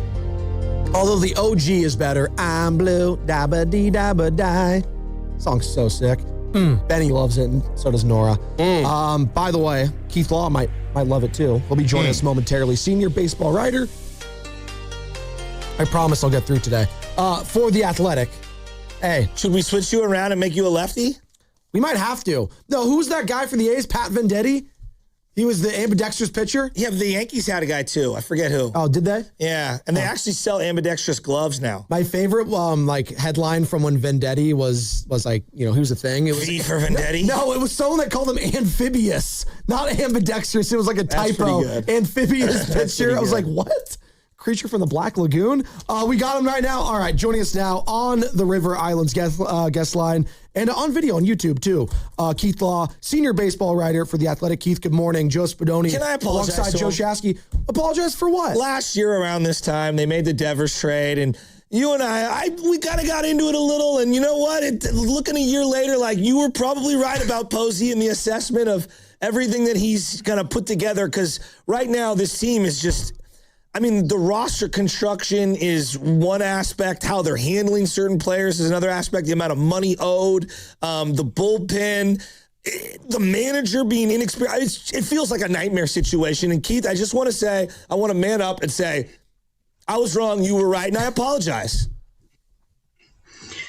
Well, I appreciate that. He was just getting kind of canonized despite having absolutely no experience at any of this. And he's got great people under him. I think Zach Manassian is doing the best he can, certainly in the circumstances. I've known him for a really long time. Michael Holmes, the scouting director, is great. Kyle Haynes over in player development. They have great people there. I just don't think Buster has any kind of magic touch. That's this whole idea that Buster's going to save everything. And no, actually he is totally inexperienced for any front office job. And it has shown in a couple of these things, unfortunately. And I think that is at least part of why they're in the situation that they're in, from, making the Devers trade to, hiring a manager with absolutely no professional experience whatsoever. Tony Vitello is one of the best head coaches in college baseball. It's a very different game. It's a little bit of a different sport, but it's certainly a very different job managing anywhere in the pros versus managing in college. And I just look at a lot of these and say, this feels like Buster acting, showing his inexperience. That's the best way to put it. Keith, what do you make of the Bryce Eldridge situation going on right now? Giants fans are pulling their hair out with this guy. They just want to see consistent at-bats for him. He gets 2 hits the other night on the first of these 3 games against the Diamondbacks, gets benched yesterday. It feels like Giants fans don't know what this team is doing. And then I see these quotes from Buster Posey. They want to get him consistent at-bats, but they're also saying they don't want to compromise the actual team when it comes to, trying to stack wins here. What have you made of this Bryce Eldridge call-up this season, and have they done right by Bryce at all? Well, you can't necessarily have both. Obviously, if he was coming up and hitting, right, if he was coming up and playing well right away, this wouldn't be an issue. But, this comes back to rushing him up the ladder 2 years ago and then rushing him to the majors last year in particular. And he really still has not solved, so to speak, some of the issues that he's had. It's just making contact against better stuff. That's really what it is. And either... the problem is they play AAA in the PCL, where a lot of your games, not all your games, but a lot of your games are played in great hitters environments, and that tends to skew a lot of the production. And so what you see with a lot of teams that have AAA affiliates in the PCL, you got to bring those guys to the majors and just sort of just wear it. You have to let them work on making those adjustments in the big leagues, and that means playing Eldridge close to every day. I might sit him against some better lefties. I think that's completely reasonable to do with any rookie. But accept that you're not going to get a lot of production out of that spot. Also, this team is probably not going to the playoffs this year, right? This is certainly a situation where you can just say, look, we are already looking to 2027, and we're going to try to play younger players. We're going to try to give opportunities to kids like Eldridge, and either it's letting them develop in a case like him, or in some other cases, it's sort of more of, hey, let's see what we've got and make some evaluations over the course of the entire season. Keith, I love what you're saying, and I think most Giants fans want them to find a way to get him in the lineup. There seems to be an infield logjam right now. Devers and Casey have kind of shared duties at DH and first base. Arise has been awesome, and he's at second base, but he's on a 1-year deal. Yeah. And then you have Adames and Chapman on the other side at shortstop and third base, and they're under long-term deals. So how do they figure this out? Is there an odd man out in terms of a trade, or I don't even know what they do here, I guess is what I'm saying, because Casey's bat has got to play. He's been one of their best players. Yeah, but he's not, right? He's 27. He is striking out, 6 times as often as he's walking. I mean, that's not the be-all and end-all, certainly, but you don't see a lot of productive major league hitters who are walking 4% of the time. I mean, this is not, and Schmidt isn't a rookie. It's not a kid. We have a lot of history with him. He's got power. We've known that. He's actually a pretty good defensive player on the left side of the infield, but they're full up over there.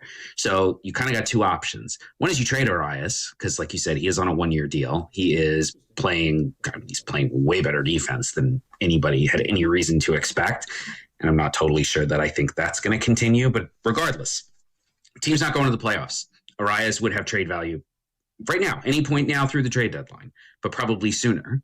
The other option is to sit Schmidt, make him, doesn't have to never play, but make him kind of the all-purpose backup and give Eldridge those at-bats. Eldridge is much more a part of the future than Schmidt is. And playing Schmidt because he's gotten off to a hot start is not the right thing, not just for Eldridge, but for the long-term future of this lineup. Is there any world where they explore a deal for, Chapman or Adames? I mean, there are teams out there that are looking for solutions on that side of the infield. Obviously the Yankees and the Braves, and there's a lot of teams out there, but the price tag on these contracts is astronomical. Is that just a non-starter, a trade for either one of those guys? I think so. I mean, it's not just the price tag, it's that they're not good, right? Both of these guys are playing terribly right now, and you're not going to get much of a return for a guy on a huge contract who is playing poorly, and where the long-term outlook is not great on either of those. I think Chapman in particular, I think that contract is kind of unmovable. Adames, I expect him to play better, but he's been worse. He's been much worse at the plate. He's looked completely overmatched for a large portion of this season. And so I don't see any scenario where they're able to move either of those contracts. And I don't think they're going to bench them. Benching Adames doesn't actually accomplish anything anyway. He's the only shortstop, really competent shortstop that they have. So that's not really an option either. Keith Law joining us here on the River Islands guest line, senior baseball writer for The Athletic, very tapped in on all things minor league systems as well, farm systems. And speaking of the Giants farm, how much has the farm improved under Buster? Obviously, Giants fans have been longing for a top prospect to kind of break through really kind of since Buster, Crawford, Belt, all those young guys from their World Series years. And they're hoping Bryce Eldridge could be that guy, Keith. That's why it's also so frustrating. They're waiting for that young guy. They thought maybe Bart. They thought maybe Luciano. What is the outlook right now when it comes to this farm system outside of Bryce? Yeah, I like where the system is. I think they're actually doing better on the development side than they are on the some of the other sides, like player acquisition side, essentially, which would encompass trade. It would also encompass draft. It would also encompass international. And international, I think, has been the strongest of the three. I mean, they've got those 2 kids, Josué Gonzalez and Luis Hernandez, who are tearing it up in the ACL right now. Josué keeps getting, multiple people from other clubs have said to me, it's the Francisco Lindor kind of starter kit, right? You don't want to say he is going to be Francisco Lindor, but that there are a lot of similarities there. And that Hernandez, the consistent reports are that this kid can really hit. He might play shortstop. He's definitely going to play somewhere on the infield. I like seeing the Gavin Killen, their first-round pick last year, who I really liked. I think he had kind of a slow start, but he's playing much better at this point. I'm also hearing from folks who cover the Giants system that they're seeing more improvements for players in the system, right? That was a big thing under multiple previous regimes where guys came in and didn't actually make improvements. You just weren't seeing the kind of individual player development that the best clubs are all doing now. And that is something I think that with the change that I mentioned Kyle Haynes earlier in player development, he and his group have been able to do a lot more. So I'm more optimistic that you'll continue to see improvement from players already in the system. So overall, I think the system is heading in the right direction. Eldridge is a little bit of a special case because his development or non-development, a lot of that happened before the regime change. He never should have been pushed to AAA back in, 2024? And I think you are still, to some extent, paying a little bit of a price for that, for him being rushed. The same thing happened to Luciano. I just saw Luciano in AA about 2 weeks ago. He's in the Yankee system. Well, now he's in AAA, but he was in AA when I saw him. And, hey, he can really hit AA pitching. That's not what you're looking for. And he still kind of looks like a guy who was just mishandled. And I think, he's barely been in AAA, but I think we're going to run into the same issues. He's going to hit it hard when he hits it, and he's going to swing and miss a lot. And he may never pan out. I'm not saying that for Eldridge at all. I still have high hopes for Eldridge. But you're kind of trying to undo some of the mistakes that were made with him and get him back on a more appropriate development track, which I think at this point does mean, like you said earlier, consistent at-bats in the majors. Yeah, I want to echo some more stuff. You didn't bring up Johnny Level. What's up with him? Is he highly touted? Because every day I see things retweeted about him. I mean, we're going low-level prospects here, so I apologize, Keith. But that's fine. This is your wheelhouse. Mm-hmm. He's a high-level prospect. He's very good. Okay.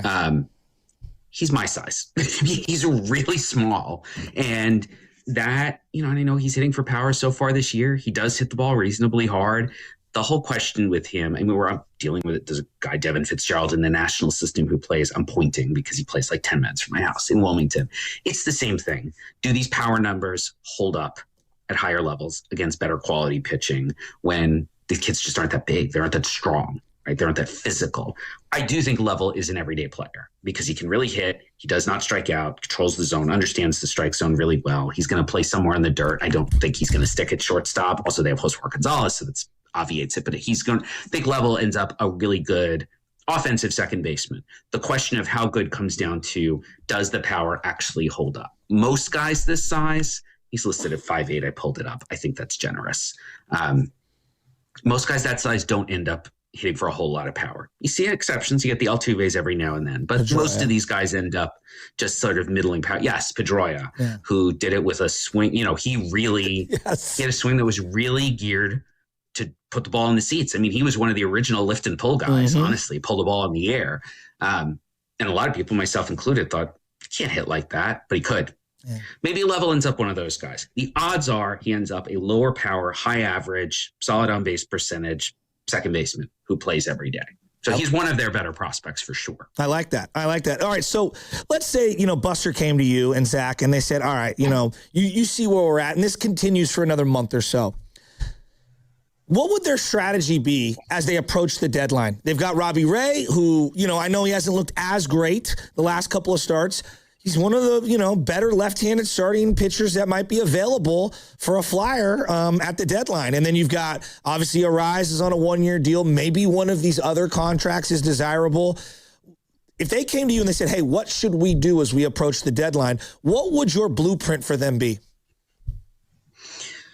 I think you outlined about 3/4 of it right there. I don't think those contracts, and I might throw Devers in there too, I don't think any of them are movable. Obviously, if somebody is interested, right, you can make it clear, we're willing to move those guys. We're willing to pay down some portions of the contract. We want players in return. We want prospects in return. But ultimately, the best moves for them are going to be things like trading Arias, trading Robbie Ray, trading anybody in the bullpen. I think we've really seen a trend the last couple of trade deadlines where teams are much more willing to trade younger bullpen pieces, because of the recognition that they don't last. They get hurt or they lose effectiveness.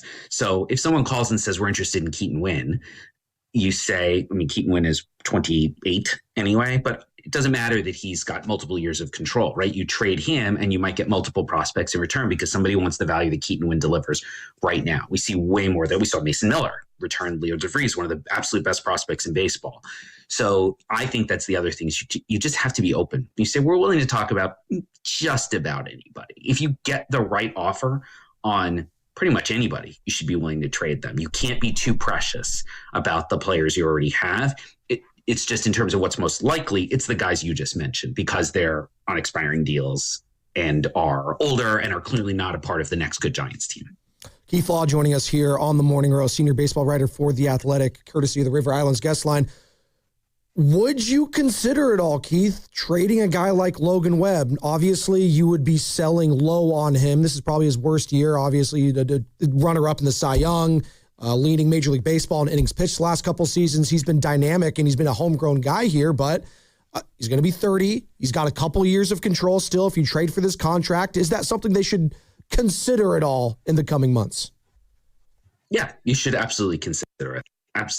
To me, it's everyone's available at the right price. There's no such thing as an untradeable player when you're selling. Really, and you're buying too, but we're talking about selling here. And ultimately, you look at Webb and I know he's on the IL right now and he's not having his best season, but he's been incredibly effective and durable. There's so much value in the innings that this guy provides. And I think a lot of teams, once he's back healthy, shows he's back to his usual self. I'm assuming he gets there at some point before the trade deadline. You're just open to it. You don't necessarily go into it and say, we have to trade Logan Webb, because you don't. He's got 2 years of control left. You absolutely don't have to trade him right now, but you make it clear that you're open to the possibility, because starting pitchers like Webb do not become available very often. And the handful of times we've seen guys like that traded where they're more than a rental, they tend to get pretty good returns in terms of prospects or young big leaguers, right? I keep saying prospects.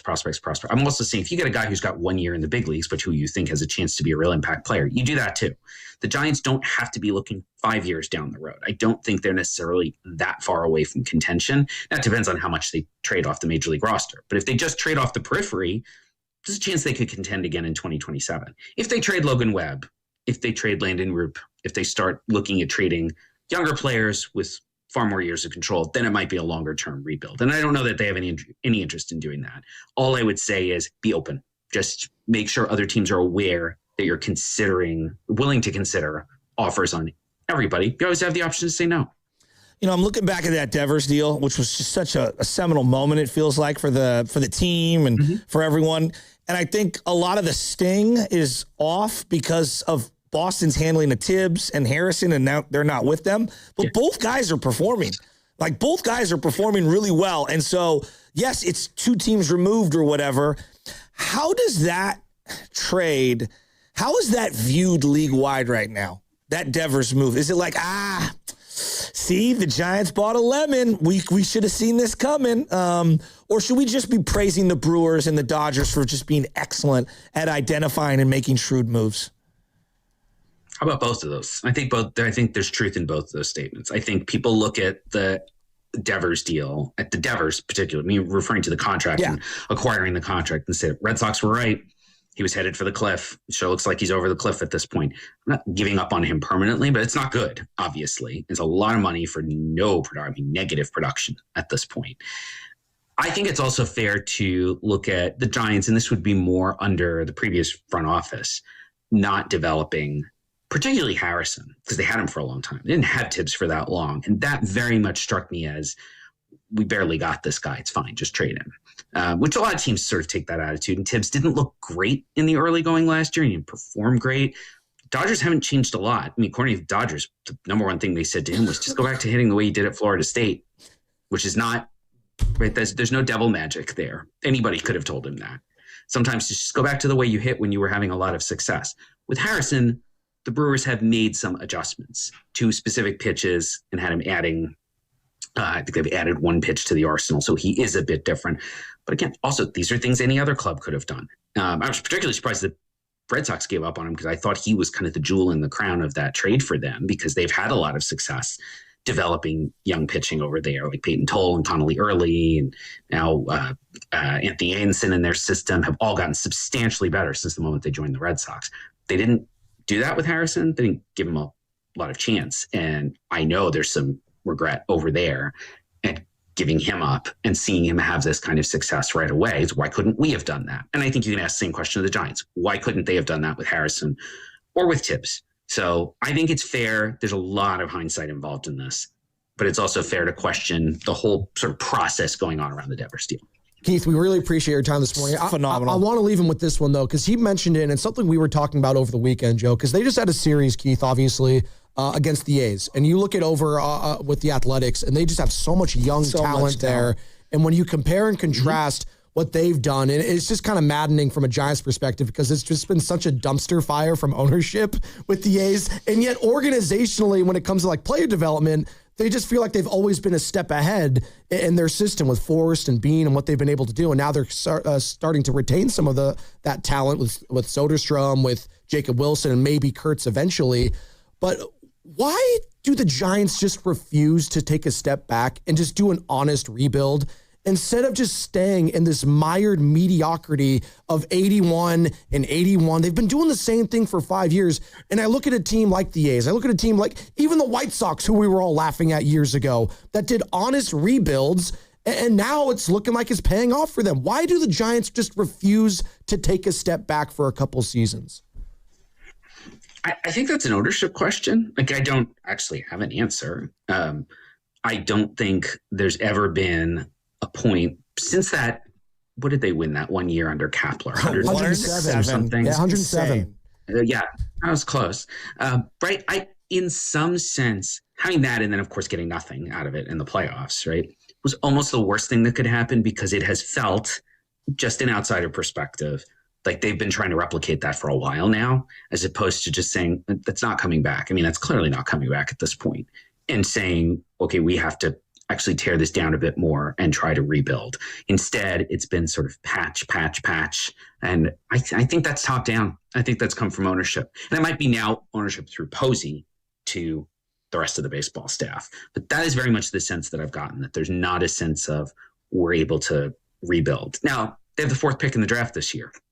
They're going to get a really good player, regardless of what they do at that spot. They should, I guess I shouldn't say they are going to, they should get a really good player. And they got that extra pick in that Patrick Bailey trade, which I think is really significant. It's more significant than the prospect they got. Well, is that going to help them? Is that going to help them maybe get this kid from UCLA? Because I follow college baseball. My nephew plays. There's no chance this guy falls then. Okay. No, that's kind of not what the value of that pick is. Okay. I mean, Cholowski might not go. Rock Cholowski's the guy you're talking about. He may not go 1, but he could go 2 or 3. I cannot imagine he passes through 3 teams when he is pretty much the consensus best guy in the draft class. However, what I see, the depth of this draft class is in high school talent, particularly high school pitching, that would go typically in that sort of 25 to 45 pick range. And that's where they landed at 20. I think 29 is the pick that they got. And so now they have a pick in that ideal range, which gives them a lot of extra money to play with. And so they could potentially get a real first round talent at that next pick. They could go over slot because they have so much extra money. They can move money around from pick to pick and go get maybe one of the best high school pitching prospects in this draft class, just for example, which I would say don't take that guy at 4. That's way too high. But with your second pick at 29, absolutely, I would start investing in that. Or take a really good high school hitter at that spot too. They have an opportunity to add a lot of talent, particularly with those 2 picks in this draft. And given what's going on with the major league team, I would also say this is a really important one for them to get right. Oh, God. Keith, great stuff. We really appreciate it. If they make some significant moves toward the trade deadline, we'll definitely have you back on. But really, really good insight we're going to chew on for a while. Thank you so much. Yeah, my pleasure. There we go. Keith that was Law, phenomenal. Senior baseball writer for The Athletic. Find his work there. No, that was phenomenal. He is the best when it comes to the deep dive. The guy is so tapped in on the minor league level. And Thank you for asking that last question. Well, it's something that's just maddening. And he knows all these top executives, too. He's tapped in with all the Manassians, the Farhans, all that. And, he was critical of the Posey hire in a time where a lot of people were like, giving the Giants their flowers and all this stuff. His whole thing was, listen, he's inexperienced. As long as he surrounds himself with the talent, or like with guys that are smart decision makers and leans on them, I think it'll be okay. The thing that is maddening, I think, from the Buster Posey perspective is, I don't know is it him to blame? Is it Manassian? Is it just the group collective? And that's why I asked you the whole rebuild thing. And I think Keith said it best. Maybe that is a call from ownership to say, right? Okay. I'm sorry. I'm all over the place here. Yeah. I have thought it's a cop-out to point at the fans and say they won't accept a rebuild. I think that's been a cop-out for a while. I think it's a weak-ass excuse. And I want to ask right now, because that's basically, he was flirting around it. He doesn't think the Chapman deal is movable. No. I was surprised. He thought Adames is slightly more movable than Chapman. but he doesn't think it's realistic unless they eat some of the money and, than any of the deals. I'm just going to ask, let's just go hypotheticals. Giants fans, would you accept a 2-year teardown? I'm not saying that it would guarantee you anything. I can't guarantee anything. Would you accept they tear it down right now and into this offseason and you just suck for the next couple years? And I don't have an end date. I don't know when we come out of the tunnel. I don't know where the rainbow at the end of this road is. And there might not be a pot of gold. You might just suck perpetually. Yeah. I know what I'm watching right now is not fulfilling for me as a fan, but I don't want to speak for everyone. And I just ask, would you be willing to accept a complete teardown? 888-957-9570. Would you, Joe? And it's funny. He was talking about Casey. I would. Yeah. He was talking about Casey Schmidt. That was interesting. And maybe he's emotionless and he's viewing it from a top. I watch all the games and every at bat. I think Casey's turning it around. Does that mean that? Do I mean that? He's an all-star and that's who he's going to be? And no, he might make the all-star team this year and represent the Giants. I don't know if that necessarily means he's an all-star player. Those are two different things. Do you know what I mean by that? I get exactly what you're saying. What was the guy? Mantiply? Mantiply. Was the reliever for the Arizona Diamondbacks a couple years ago, and he was their all-star? He's gone. I don't view him as an all-star. Yes. Right? I do want to see what Casey has every single day. I would much rather see him play for the next year every day and then make that determination on what I want to do with him. Yeah, he's 27. He's older. I'm not denying that at all. Yeah. But I have much more intrigue and fascination and more emotional attachment to him than I do Chapman currently. I did think his thing was, and his whole thing on Casey Schmidt, Keith Law, we're talking about, and why he wasn't as high on him was the age, but also just the walk rate in general, which is really, really low. But that's the whole Giants team right now. Yeah. So I don't know if I can put that solely on Casey. There's something going on with approach. The approach of this team is, outside of Arraez, is like, I don't really know what the approach is. For the longest time, and I'm always on the Billy Bean school, thought the Moneyball thing, just get on base. And that was what was frustrating when they brought in Farhan Zaidi, who came from the Billy Bean tree, was I thought we were going to get more of that, more discipline at the plate, Joe. And we haven't had that. And the Giants, I keep bringing it up. Vitello brings it up. Buster Posey brings it up. They're the worst team with on-base percentage by a long shot this season. They just are undisciplined. And you see it from the big boys. Like, they set the tone. The Devers, the Adamises, the Chapmans, they've been whiffing, swinging out of their shoes, taking pitches right down the center of the plate sometimes. It's been a mess, but to your point, I'm watching all the at-bats, and it looks like Casey Schmidt's actually had a hell of an eye this year. He has a great feel for the plate, but I think what Keith was getting at was, how sustainable is this? Which is a totally fair point of view. I don't know. And if I was him, and I was, kind of viewing it from a top view, not in the weeds like we are, what he said makes a ton of sense. Like, come on, guys. It would almost be like the Jordan Poole first year, where you're like, a lot of guys have had a good run. This is what it kind of feels like. There's like actually a Jordan Poole kind of feel to this, isn't there? There is. And so, I don't know. I want to see Casey play every day. I want to see Bryce play every day. So I am like totally open, because I know what I'm watching right now. This is not winning a playoff series. It's not. It's just not. Like, this core is not winning a playoff Sounds series. familiar what we're talking about with the Golden State Warriors. Yeah, but at least I watched them win championships. Correct. I'm not emotionally invested into some of these guys. I'm just being real. Like, if I were asked as a fan and they said, hey, Joe, you got to go through multiple 90-loss seasons. It might be 105-loss seasons. Would you be willing to accept that? And I would probably say, if you showed me all the young guys and I got an opportunity to kind of just see guys play for a month or two, even if they're struggling, I'd probably be in on that. 510 agrees. And 888-957-9570. Giants fans, would you be willing to tear it down right now, starting this season in a couple months at the trade deadline, knowing you might suck for a couple of years, knowing you might be cellar dwellers for a couple seasons? Would you accept that? Because right now, heading into the season, there was legit expectation to be a playoff participant, and you have the 4th worst record in baseball, 2nd worst in the National League.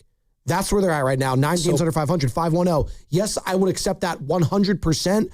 At least there would be a vision. And you know what? It's hard to disagree with that. No, I love that. Like, okay, do you have to go as far as Webb?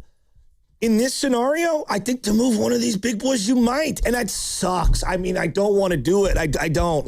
But... Oh, to attach Webb to one of the Adames or the Chapman? Here's what I would say to everyone. You got to consider it. Yeah. I mean, things are really dire right now. And here's the thing I would say to you. Do you think it's going to get better next year? No. Do you think it's going to get better the year after that? Maybe, but probably not. No, I'm talking about for the older guys. Oh, for the older guys. No. They don't just, Joe, unless they have the secret serum, if you guys know what I'm talking about, wink, wink, it's not getting better. Right? And so if you can... Steroids is what I'm talking about. If you can find a way to get out of this situation. Like, for example, Harrison Bader has been better since returning from his injury. Is Harrison Bader in your long-term plans? No. To me, he would be a trade candidate. Matt Chapman, I know he says he thinks it's unmovable, which he's probably right. I would be willing to attach pitching to him. It's got to be the right guy, but I'd be willing to attach pitching to him and eat some of the money just to free up third base. I would. Is there a deal out there that maybe you do a bad contract for a bad contract? Maybe a change of scenery scenario. I don't know. Is there a pitcher out there that's making a lot of money that might just need a change of scenery? I'd try it. That you could flip for Chapman. I would try. I would try that. That's how they got, when they got Haniger for Robbie Ray. Yeah. Remember, they acquired Robbie Ray, who was coming off the Tommy John. That ended up being a pretty good deal. Yeah, and you think the Mariners would like to keep Robbie Ray right now at this 100%. point? They would have loved that. But Robbie Ray would be another guy I'd be moving. Oh, not even close. He's got to go. That's why I was actually low-key concerned when that comebacker came, because I know it wasn't going to be, it was precautionary when they brought him out. I was like, oh boy, they could not afford him to have an injury, prior to the deadline, because that would screw them. Then you're going to lose nothing. Maybe get a compensatory pick. I don't know how that works. But yeah, that would have been awful. And I look at, Elliot Ramos. I think there's teams that would take him. He's under team control for relatively cheap and is a solid hitter. You've been on that for a while. Yeah. I think Jung-Hoo Lee, I would try to move him as well. Free up all this money, free up opportunities. I want to see Bo Davidson play the rest of the summer. Let's do it. Bring him up. You want to play Drew Gilbert in center field for the rest of the year and just see what you got? You know what? Is it the best plan? Probably not. But what I'm watching right now isn't going anywhere, right? And so if you're telling me yo-yo Gilbert around different positions and give him spot starts here and there, or just play him for the rest of the year, I'd probably say just play him for the rest of the year and move Bader. Baseball is a game of patience, Joe. You know this. It's a game of, there's no time, there's no clock out there like there is with football. There's no clock like in basketball and hockey and these other. It's a methodical game. It's a marathon, not a sprint. And in today's society, when everything is at our fingertips, we want instant gratification. Our patience has never been worse than it is right now. No doubt. And in a sport where you have the minor league systems, in a sport where it's probably the most patient of all the sports. You have to be. Yeah. Even as a fan, you just have to be patient, because we're going to have a draft here and you might not see these guys ever. You might have a first round pick you never see at the big league level. That's the sport. No, and it happens all the time. I know. That's why Giants fans are just so damn frustrated, because we got the top prospect up here and we're not seeing him play consistently on a team that refuses to admit they suck. Giants, listen to me right now. It's May 20th. You're 9 games under 500. You're the second worst team in the National League. You stink. You are not above putting Bryce Eldridge out there every single day. Do that. You're not climbing out of this hole putting Will Brennan in there instead of him. I'm sorry. That's not the answer. Tony Vitello, you want to have your finger on the pulse of this team and this fan base? Go to Posey and say, you know what? Put the kid in there every day. I want to see this guy every single day. Do that. And you know what? I'll start driving with Tony a little bit more. If he says, I'm gonna go out on a limb for this kid and put him out there every single day. I would love that. He's gonna lose, one of these high-priced veterans. It's just a fact. I don't care. But I don't care. Here's how, this is one of the most diehard Giants fans I know. My boy Matt Murphy. There's zero contending with the guys we have. Tear it down, all caps. 408. 2 years of a rebuild, we'll have empty seats, ! Be real, Joe. Empty seats? They've been mediocre for 5 years, and they're doing great with attendance. Real quick, let's ask the boys. Do you guys think if there's, the Giants are one of the worst teams in the league, which they are right now, by the way. Most people couldn't name 2 Valkyrie players and are filling the arena all the time. Now, there's some newness to that, and there's a lot of reasons why, but give me a break. That ballpark is attracting me even if the team sucks. I was just going to say, is the on-field product the reason people are going? No. My niece, Erin, and she's a big sports fan. Her and her girlfriends go and they sit in the bleachers and they have a great time, and they know the players. But they'll know who Drew Gilbert is, whether Harrison Bader's in the lineup or not. Exactly. They'll figure it out. And they go to have fun. 650 Bader batting 160. Going to be really hard to move him, too. Well, he might be batting 200 come trade deadline. You never know. 888-957-9570. Giants fans, would you consider tearing it down starting this season, knowing that you might suck for a couple years in hopes that you could finally be good and relevant again? I won't even guarantee you that. I'm not guaranteeing you that. I just need something to change. I'm with you. And I'm tired of putting the plaster on the hole that keeps opening and opening and opening again. You have a gaping wound on your thigh right now. You're trying to put a Band-Aid on, and you're refusing to get surgery, Joe. You're refusing to get the surgery and the stitches. On the thigh? On the thigh. It's bad. It's gaping. It's not good. It's not good. It's Saving Private Ryan levels on Omaha Beach. Well, you could That's die where we're at right now. The main artery there. Well, that's what I'm feeling when I watch this team. I die a little bit inside every time. God, I hate this whole.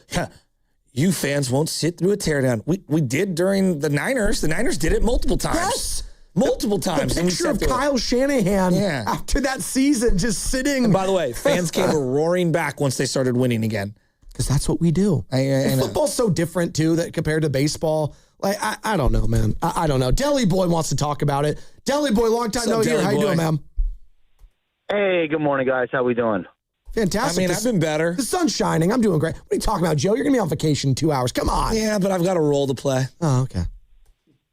Well, here's the thing: is you put Tony V in a lose-lose predicament. You brought him in because you thought he was going to be a culture guy. He's going to change the culture of the Giants. Well, how are you going to change the culture of veteran players who have been around? They've heard that they don't want to get with the rah-rah. I'm getting paid millions. Who cares if we win or lose? If you're going to keep Tony V around, tear it down. Bring up the young players. Let's see what we got in our farm system. Build around some players. Let's see if Bryce Eldridge actually is the guy who we can build around. I don't know if he is or not. They're not playing him enough. How do we know? I know. And exactly right now, we're one of the worst teams in the league. What do we have to lose by just playing them every single day? I don't understand. Wait, what you say that? 1 second. We're one of the worst teams in the league, and we're afraid it'll get worse. We'll go from the 14th best team in the National League to the 15th. I can't do that. We can't have the Rockies pass us. We can't do that. They've already passed us. Well, I got to get Rafi Devers, the swing and miss at everything. He got to get it at bats. And, he could turn it around. That 200 batting average, it could change. It could change. No, these guys need to go. And I'm sorry. And I understand why Buster did the moves he did. Yeah, we all do. I get it. I understand. I get it. It's not panning out. Okay? And Giants fans, we need to come to the realization, look, we don't have to, love these guys. Sign these guys with these deals doesn't mean they have to stick around forever. We have to be a little bit more cutty when it comes to these players. Hey, if they don't pan out, got to go. We got to go. Buster, you got to be a little bit more aggressive in that. Let's see what we have. And it is frustrating for Giants fans. And especially hey, I'm going to be spending big money to go to the ballpark. I want to see a product that's going to be fun to watch. It's frustrating. And, how many TV deals do I have to buy so I can watch the Giants get, swept by the Diamondbacks or struggle to beat the Rockies? This is ridiculous. I have to sign up to Apple and Netflix, and Comcast is going to send me over the barrel so that I can watch the Giants, barely scrape by to win 75 games. This is ridiculous. And no, Giants fans, we've been in the cellar for the last 10 years. What's gonna hurt if we wait another 2-3 years, maybe 4 years to kind of build an actual team we could go through it? I don't understand this. Tear it down. Don't be afraid. And Logan Webb, I love the guy, but we're gonna have to get something for him. Robbie Ray, he's gonna have to go. Oh, you're ready to trade Logan Webb? You know what? I love the guy, but you know what? Also, just because I like him so much, I want to see him on a contending team. I don't want to see him waste the prime of his career on this struggling franchise. It's not fair to him. I know. And if you're going to get the most for him, do it now. What would the Rays do? Get the most for this. That's a great, like, if the Rays had him, if the Brewers had him, who are the best run teams in baseball? And thanks, Deli Boy. Those teams you just mentioned right there, the Dodgers, the Braves. They would be emotionless and they would move them. Well, that's the problem. Giants fans think and some people in the Giants organization probably think we're above the Rays. We're not one of those middling franchises. Should we run the records since 2015? But Joe, you get what I'm saying, right? And they think they are above them. It's ridiculous. That like you're just because of the brand, because of the stadium, because of all that. It's like, no, they're running laps around you organizationally right now when you actually have infinitely more resources at your disposal than some of those teams, and yet you're mediocre. And that's the worst thing you could be in sports. Not bad, not good, mid. That's the worst thing you could be in football. Expensive contracts of players that you actually have no emotional attachment Doesn't matter to. the sport. And we've been talking about the Warriors have been in this predicament too, which is so frustrating. They've been a fringe play-in team. And it's like we're acting like, just get us in the dance. Just get us in the dance. No. Suck. You either need to suck or be really good. We've learned this in sports. Be one of those. Never, and I mean never, be mid. Injury report. It's time for the injury report. It really hurt. Brought to you by Boxer & Gerson, Northern California's premier workers' compensation law firm, helping injured workers get their lives back for over 40 years. This hour is brought to you by Ferrand here for you, here for good. Ooh, we got a NBA update here. The Spurs and Thunder will face off again tonight, and the Spurs are waiting to see if De'Aaron Fox will be available. He was scratched from Game 1 with an ankle injury. He suffered against the T-Wolves and is listed as a game-time decision for Game 2. And there is optimism that Fox will be available. Though with the Spurs up 1-0 in the series, they could opt to sit him tonight and bring him back fresher for Game 3 in San Antonio. The injury report was brought to you by Boxer & Gerson, Northern California's premier workers' compensation law firm, helping injured workers get their lives back for over 40 years. And you're listening to 95.7 The Game, KGMZ FM and HD1 San Francisco, an Odyssey Sports Station in the home of the Golden State Warriors and Valkyries. Always live in the free Odyssey app, coming live from the Laughing Monk Studios. And the Morning Roast is presented by San Francisco Fire Credit Union, banking for heroes and anyone who wants to be treated like one. You threw it out to the audience, and we're still continuing to do so. 888-957-9570. Halfway home here on a hump day. We got Dave Fleming joining us in 20 minutes. We just had Keith Law on, senior MLB insider for The Athletic, and we kind of posed it to him. It was like, why do the Giants just refuse to do a total rebuild? And he was kind of insinuating that it might be an ownership decision, and it trickles down from Posey onward. And Giants fans, would you accept the total teardown starting this season? 888-957-9570 is the number. We'll go out to the phone lines in a second. I think both you and I are in agreement there. And I think Keith Law said it best. You listen on everyone right now. There is no one above listening to. If a team calls and they say they're interested in Logan Webb, you listen. Robbie Ray, Landon Roop, Devers, Adonis, everyone. How sad would it be that you'd have to attach Logan Webb just to move off of one of these other contracts? I mean, that would be one of the sadder indictments on the grave that you built. Mm-hmm. And does someone need to be fired if that's the case? I don't know. Someone needs to be fired right now, quite frankly. Is it still too early? I think it's too early. I'm not going to call for that. I would be, and actually, this is another question I have on top of would Giants fans accept a total teardown this season? Would you accept Tony V being part of the long haul for their rebuild? I actually would. So he can actually have an imprint on this organization with all the young guys you're about to bring in. Now, would Tony want to do that? I don't know what he was promised when he came over here. Maybe you do a full reset with the managerial staff too.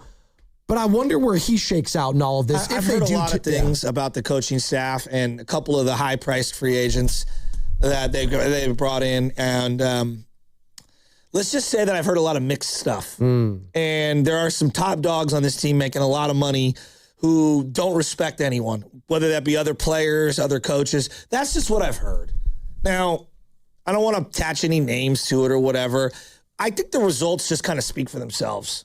I think the results right now are explaining to you that right now, whatever is going on is not working. Whether there's actual friction, lack of respect, lack of work being put in, I don't know, like for example, they don't respect the manager. You know, they don't respect him. That or this player's just always going to swing out of his you-know-whats on an 0-2 count with a pitch above the waist. Yep. Or this guy just has no discipline to lay off an 0-2 slider. Or this guy doesn't know how to play defense for whatever reason because he's just not that good defensively. Like, these are high-priced, expensive players out there playing the game. And I know we want to point to the manager. Like yesterday, it was a stolen base situation. And a young player in Susac goes to throw the guy out, and he's on one knee. Like, they're like, it's on coaching. It's on the coach for a guy who's been in the squat probably almost his whole life in Daniel Susac to not know, to have his glove come too close to where the batter is and swinging. Like, those things do happen. Like, those are on the players too. Like, yes, it's a coaching adjustment that we can talk about, but like, also, you've been back there forever. It's up to you to like kind of move up, move back. This isn't 7th grade baseball. Hey, little Johnny, move back in the box a little. Back away from that thing. Like, come on, you guys. Like, we can't just blame everything on hitting coaches and fielding coaches and managers. Guys do have to execute, especially the ones making hundreds of millions of dollars. Welcome in. If you're just joining us, obviously we're talking about the Giants. Heartbreaking loss last night, 5-3 the final. Ketel Marte, 3-run jack walk-off. You had a Daniel Susac catcher interference that extended the inning. The rest is history. That's 2 losses. You're going to try to salvage the series today in Arizona before returning home to take on a hot White Sox team. And we're asking the question right now, is it time to tear it down? Would you accept that as a Giants fan, considering the team is the second worst in all the National League, only to the Colorado Rockies, and you're only a game above them. A couple games here and there, you're going to be the worst team in baseball. That's what we're talking about right now. And we can accept it. Why can't Buster Posey and company accept it right now? I think the worst place to be is the worst team in baseball with 30-somethings who have 7 more years on their deal. Exactly. Like that is like stinging. It's like almost like, who was my guy? It's like when the Washington then Redskins had Albert Hainsworth. They were the worst team, and they had that albatross contract on top of it. Remember him? Yeah. It's you're bad and you're old and no one's going anywhere for a while. It's the Deshaun Watson in Cleveland. Yep, exactly. Right? You're just stuck. No, it's true. You're just stuck. And they keep trying to shoehorn him in there, Just cut him. It's not happening. Paul in Palo Alto wants to join the conversation. Hey, what's up, Paul? You're on the roast, ma'am. What's up, guys? Just wanted to thank you for that Keith Law interview. That was some of the best baseball talk I've heard in years. And it really Paul, real quick, call back. I want to get your call in because you're chopping out there. But call right back. We'll go right to you. We will get to you. And I appreciate him saying call right it's back. One of some of the best baseball talk he's heard in years when it comes to Keith Law. And he was a really good interview. If you missed any of it, senior MLB insider for The Athletic. Find it on the free Odyssey app or on YouTube. In the meantime, Adam is in Oregon. Adam, good morning. Holla. Hey, good morning, boys. Adam from Oregon. Had to call in because it was Little League action again. And I think I'm still taking the crazy pills that, Spadoni gave me last week. I just am like, another walk-off, throwing a ball, hitting someone's helmet to get it rolling. I mean, unreal. What were we doing there? I mean, then it dawned on me, guys, and I saw the grins in the skybox, Posey and Crawford hanging out. Now, maybe the crazy pills are still lingering. Who knows? Maybe this is a chess game, a long-term play. Hear me out here. They want to see it get to a point where it's just undeniable that they have to tear it down. Like Deli Boy said, we've already been in the basement, right? Maybe they want to see it get so bad where nobody can deny that it's a full rebuild. This is some 5D high-level skybox squatting, guys. What is your take on that? I don't know. So you're saying he signed all these deals to then eventually wish that they're not good so that he could tear it down? I don't know about that. That's the conspiracy theories of all conspiracy theories, which you know what, in today's society, makes it a normal take. So there you go. What I will say is, should we have tinfoil hats in here to put on? We should. We should get like the In-N-Out Burger ones that they give to the kids and then just wrap it in tinfoil and we can put them on. There we go. So we signed all these contracts knowing they wouldn't work out so that way we could tank and then just do the full rebuild.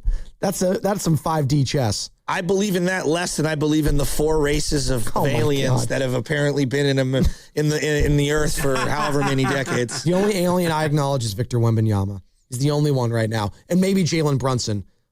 We haven't really talked. And then the former director of Israel saying that there's a Mars base. Oh, no, this is what this guy's coming out saying. MARS, Mars snitches. No, he says that America and Israel have secret bases on Mars. That guy can drink like a fish. Dude, you feel me? You feel me? You feel me?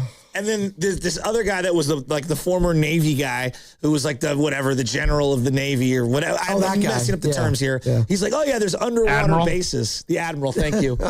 That's David Robinson. So it's David Robinson on the podcast. Hey, another spur. There we go. We have the Admiral, the alien. We're good.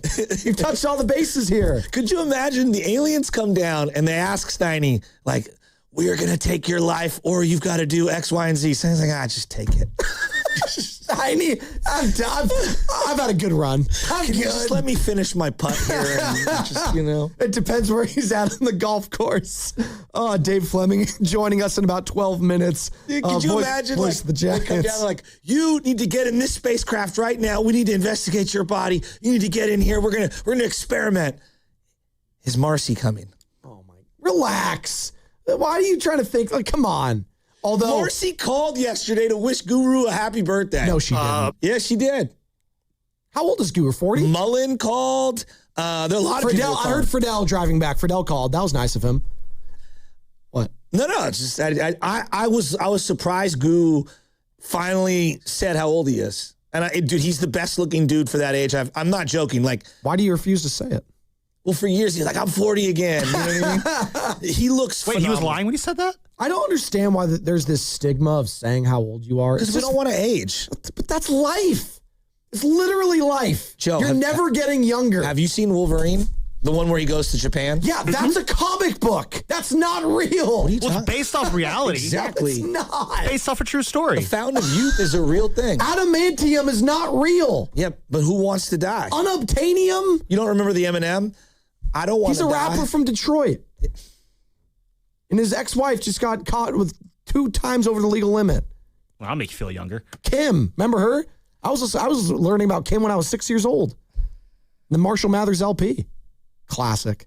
I just remember my mom is just, he is just so derogatory. Did you bleach your hair? My brother did. My mom, how did I know? Because my brother's like around. I think my brother Rob is your age, Joe, and he did it for his license picture too. And my mom was so pissed. That was the look though back then. Slim Shady, man. Well, you didn't need to. You had the blonde hair, so you could have just shaved it. You were good. I had a shaved head every summer. Well, that was the buzz cut was in. Yeah, we did it in the summer, so we didn't have to get haircuts. And my mom, well, it's cheaper. Yeah, your mom was just like my mom. Well, she also had 7 boys, so it was just, hey, everyone line up over here. Boom. If you could have been one of the super characters, okay? Because I brought up Wolverine. All right, that is a sick superpower. Like fast aging. But you live forever. Yeah, unless you get shot in the head with a bullet that's made of adamantium. But that being said, adamantium, close. Whatever. Sorry, I messed it up. Sorry. If you could pick one, who would you be? The hell kind of question is that? Oh, I always thought Magnetos was pretty dope. Controlling metal. Yeah, but he's tortured. No, I don't want to be like. No, what do you mean? Yes, he's tortured. Well, no, but so you're saying I have to be the character? Easy. Tony Stark. I'm a billionaire playboy, dude. Doesn't he die at the end? Well, not in all the comics. That's one fine. timeline. Spoilers. Again, just in one haven't timeline. You seen? There's multiverses, Joe. I'm well aware. I'm in the multiverse where I live forever. Yeah. We're in the multiverse where now he's Dr. Doom. Yeah, that's dumb. Like, what are we doing? He's Tony Stark, and then he goes to being the main villain in this new series. Well, see, it's from a different timeline. It's stupid. This is stupid. I thought you were caught up on the multiverse. No, I'm out on any Marvel right now and any Star Wars related thing. I'm out. You know what I'm in on? Dave Fleming on the other side. And he's going to be brought to you by Fremont Bank, here for you, here for good. In 2026, Bay Alarm celebrates 80 years of security. With burglar and fire alarm systems, 24/7 in-house monitoring, and local service, our promise to the Bay Area remains the same. We got you. Learn more at bayalarm.com. All right, Bay Area, you got to listen up because Ceremony Ford has one of the biggest offers of the year. It's one of Ford's biggest offers of the year. And from now through July 6th, Ford is running its American Value for American Values employee pricing event. And yes, that means employee pricing for everyone. who shops at Sarah Monty Ford. Here's the deal. You pay what Ford employees pay on most of the new 2025 and 2026 vehicles in stock. That's below MSRP employee pricing, and it's available to the entire public. Not just the employees, not just the insiders. Everybody gets a seat at the table. And we're talking the Maverick, the Bronco, the F-150, the Mustang Mach-E, the Bronco Sport, the Explorer, the Super Duty, and the Ranger. Truck, SUV, hybrid, electric, work rig, family hauler, weekend warrior, Sarah Monty Ford. They've got the inventory. Sarah Monty Ford, they have the offer. For American value, for American values. Get to Sarah Monty Ford right off of 280 in Colma and Daly City, or shop 24/7 at SarahMontyFord.com. Sarah Monty Ford, your Bay Area Ford dealer. Hi, I'm David. I'm Chris. And I'm John. We are the three brothers who own Jack's Restaurant and Bar. And we are here to... Not again. That's my line. That was my line. Boy, stop it. Mom? What are you doing here? Have you heard your commercials? They're terrible. That's not our fault. You taught us how to cook delicious food. Using only the freshest ingredients. And to treat all our guests like family visiting our home. But you didn't teach us how to write catchy radio spots. They remember that and get back to work. Yes, Mom. Jack's, serving delicious breakfast, lunch, dinner, and drinks the way our mom taught us. ilovejacks.com. What if you could have the most reliable Wi-Fi? And get this, what if you could keep it at the same price for 5 years? That's the Xfinity 5-year price guarantee. Just 5 years of fiber-powered Wi-Fi that boosts speeds to the devices that need them most. That finds and fixes problems before you even notice them. Like super intelligent Wi-Fi with a sixth sense. And that keeps you gaming in the fast lane, even when the whole family's banking on bandwidth. And here's the best part. No annual contracts, no hidden fees, and our best equipment included. Plus, get online in minutes with same-day Wi-Fi. Hey, let's face it, a lot can change in 5 years. Kids grow taller, dreams grow bigger, but your Wi-Fi, it would stay reliable and the price would stay put. The Xfinity 5-year price guarantee. Lock in your price and unlock the possibilities. Xfinity, imagine that. Select plans only. Restrictions apply. Powered by fiber. Connected to the premises by coaxial cable. Actual speeds vary. When selecting a financial institution, how do you know you're making the right choice? As Bay Area Bank customers find themselves at a crossroads, maybe it's good to consider if you want your bank to be community-oriented or corporate-minded. Fremont Bank has grown by providing stable, consistent service to the region, its families, and its businesses for 60 years, all without a single merger. And we intend for more of the same for the next 60. Fremont Bank. Here for you, here for good. Now through May 24th at Big O Tires, get $80 to $120 instant savings on 4 select in-stock Nexen, Nitto, or Sumitomo tires with installation purchase. Book your appointment online today. Disposal fees extra, not good with other offers. See your locally owned Big O Tires dealer for pricing. Hey, it's Willard. Here's a real behind-the-scenes moment with Habas Law. We asked about their new billboards. Do you smile or not? Then it got real. Omar Habas said, we meet people in the hardest moments of their lives. It's on us to restore dignity and a financial future. Traumatic brain injuries, loss of a limb, spinal cord damage, a life changed in seconds. When everything's on the line, choose the team that understands that. Habas Law. They fight to make it right. Visit habaslaw.com. Omar Habas is a California licensed attorney. Offices in Northern California, including San Jose. Past results do not guarantee future outcomes. Okay, class, let's begin. Love your boots. I just sold a pair like that on eBay. Oh, really? Yeah, it took like 2 seconds to list and they sold almost immediately. I've been selling everything lately. Some chunky boots, a faux fur coat I never wore, and a vintage chair that was more of an expensive clothing rack. You know, I actually bought these on eBay. Wait, are you Kitty Sell Stuff from Brooklyn? Okay, quiet, please. Find what you love, sell what you don't. eBay. Things people love. Pool days call for cookouts and lots of laundry. This Memorial Day at Lowe's, save $80 on a Charbroil Performance Series 4-burner gas grill. Now just $199. Plus, get up to 45% off select major appliances to keep dishes, clothes, and food fresh. Having fun in the sun is easy with us in your corner. Our best lineup is here at Lowe's. Valid through 5/27. While supplies last. Selection varies by location. See associate or Lowe's.com for details. Indeed presents hires you can't afford to get wrong, like a hospitality manager at a 5-star hotel. So I just checked into room 318, but someone was in there. Room 318. Oh, you were supposed to be booked in 813, which is now booked. So what do we do? How about rock, paper, scissors for who gets the bid? This is time for sponsored jobs. This is what happens when you don't sponsor your job on Indeed. Next time, get matched with quality candidates with Indeed sponsored jobs.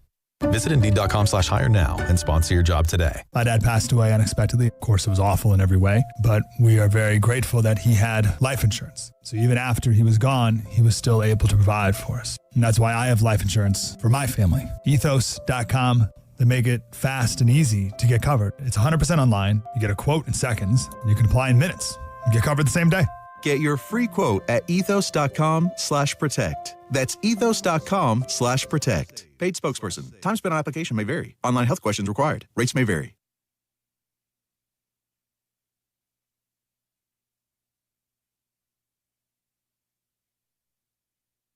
This is John with Jack's Restaurant and Bar. Welcome back to the Morning Roast with Spadoni and Shasky. These guys are no ordinary Joes, and Jack's is no ordinary restaurant.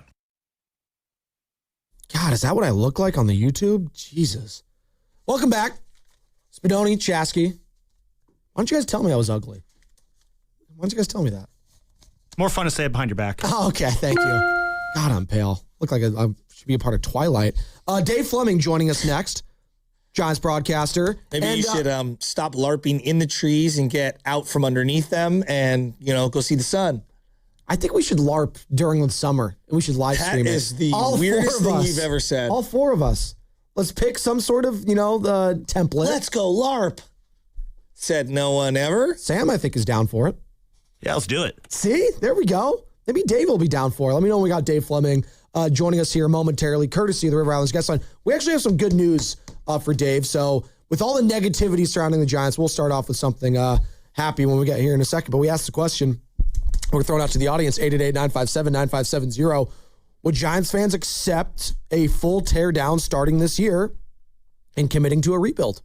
Would you accept that? They're 9 games under 500 currently, second worst record in the National League. Just got walked off last night against the Arizona Diamondbacks. Just lost this series, kind of trying to salvage it today. Tyler Mahle on the mound. I know you say that. You just laughed. I just said Tyler Mahle on the mound. You laughed, Joe. Well, he's going up against Merrill Kelly, who's been worse than him this year, but too. He's been up and down, right? And so is Hauser. He's a 6 ERA. But Merrill Kelly, that is. But it's just like, I'm hearing people that cover the team, they're like, well, Trevor McDonald might be the odd man out. In this rotation? Makes no sense. Like, what? Makes no sense.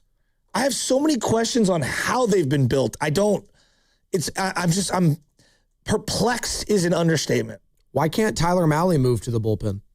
Or Hauser. Yeah, why can't either one of those? Hauser's been better lately, so that's fine. Okay. But I'm with you. That's why I asked him. I'm just saying either. Yeah, like one of those guys needs to move. Go with the hot hand. And you know what? Hey, Joe. The kid is shoving right now. Get this. If he starts struggling, you can always go back. You can move him back and forth. We're not like demoting like at one time, hey, it's Jake Peavy. You can't demote him. Dude, I get it. This guy's a former Cy Young Award winner.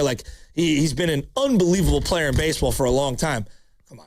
I know. This is what we're talking about. Dave Fleming joining us now on the River Islands Guest Line, and he is presented by the YMCA of Greater San Francisco, where kids can experience summer day and overnight camps filled with adventure, new friendships, and opportunities to grow. Go to ymcasf.org/camp to learn more. And Dave, before we start talking about the last night's game and the Giants' struggles, let's start off with something positive. Congratulations being named the play-by-play broadcaster for NBC's MLB Sunday leadoff. Starting this Sunday, you're going to be calling Pirates, Blue Jays, and from the 95.7 The Game family, and obviously Shasky and I, just a big shout out. It's a big opportunity, and awesome. We look forward to hearing you, man. That's awesome. Yeah. That's it. He's like, yeah, great. Now let's get into the call. Dave, last night. Oh my God. No, I had to start off I will there. say, let me. I know, I appreciate it. Let me just say thank you. It's a cool. I already work for NBC, our local affiliate, and so it feels like a good partnership, and I'm excited to do it. So thank you. Well, and I heard you on the early coverage for the PGA Championship. You were doing a great job on that. So I know you've been busy as heck the last couple of weeks. But let's start with last night.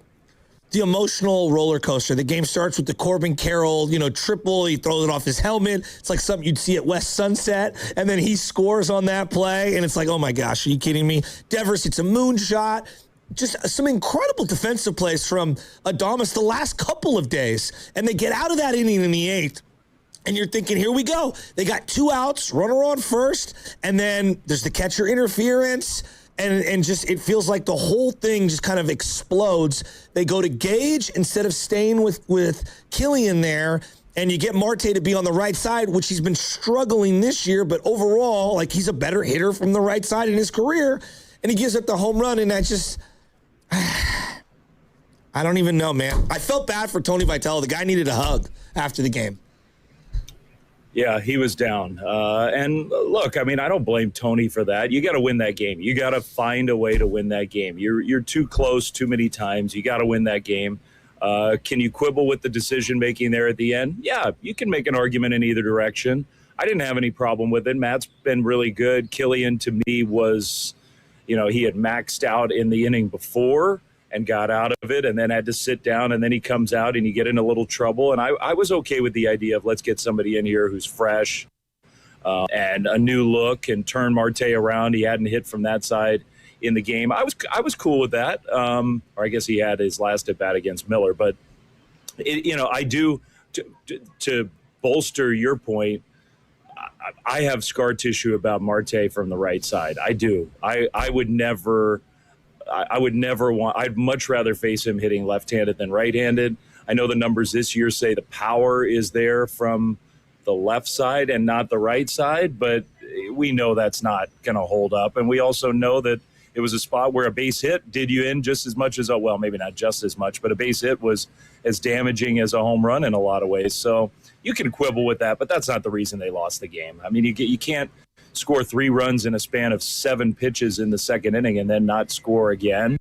You can't walk the world in the late innings and expect to get away with it. I mean, I think a factor yesterday was Eric Miller couldn't throw a strike, and Killian had to come in and, with the help of the defense, rescue him. If Miller just has his normal inning, Eric's been great. Yeah. But, for whatever reason here coming off the injured list, he hasn't been as sharp. If Miller throws strikes there, then he has a cleaner inning. Killian just starts fresh in the 9th, and probably you finish it off no problem. And you don't even have to see those guys coming around another time. So, look, that's the way this is going right now for this team. Like, there are a lot of positives, things going better, and there's enough going wrong that they just can't get the whole thing going in the right direction. Well, it's a good point, Dave, because the positive last night was Landon Roop, right? 6 innings, 7 hits, just 1 earned run, 3 strikeouts. He was great, and it's a double gut punch almost when you have that performance. You had the lead, you give it up, you get walked off, and that pitch was so low too. It was such a bad ball, and he just moonshotted it over to left. It just speaks to how good of a hitter Ketel Marte and how clutch the guy has been over the years.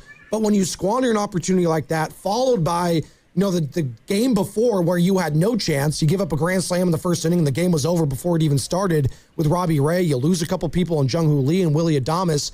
You got what you needed from the starting pitcher, and you squandered it. So it's Giants fans this morning are feeling like, what needs to change, I guess, going forward with this team? And I guess I'm just asking you on behalf of them, Dave. Well, I mean, look, Eric needs to do his job. He's a really important part of the bullpen, and I have faith that he will. His stuff is up this year. I think sometimes these late inning relievers, when the stuff improves, he's worked on new weapons. His sinker is an unbelievable weapon. To me, it's changed my whole outlook for Eric Miller. But I think sometimes when that happens for these late inning guys, they have a problem harnessing their stuff. The stuff all of a sudden is moving so much in a different way, and there are nights like that. Not to make an excuse, but I think overall it's been a positive for Eric to prove the way he has. But he needs to be really solid without Ryan Walker performing. They're thin down there, and Miller is one of the 2 or 3 guys that I think you feel like you can really rely on, and they need him. So that's one thing. Susac needs to play more. Daniel Susac needs to be the guy for now, and I think he will be. He's healthy. His arms looks good. The elbow problem seems to have gone away. You cross your fingers and hope that doesn't come back. I felt bad for him because he did make a mistake there. The catcher's interference was a big reason why they lost the game, but Daniel Susac had an awesome game. So he needs to play more. Devers is doing a nice job. They need to find a way.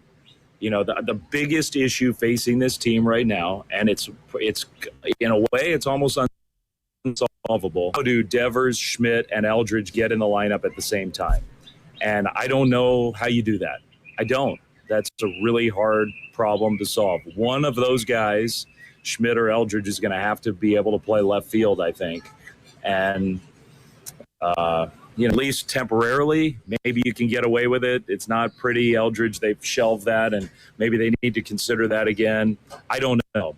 But it can somehow find a way to just be half decent out there. That could be a temp, because Drew Gilbert's really struggling. Is out many more weeks probably. Jung-Hoo Lee is out probably today. Hopefully he'll be back when we get back home on Friday.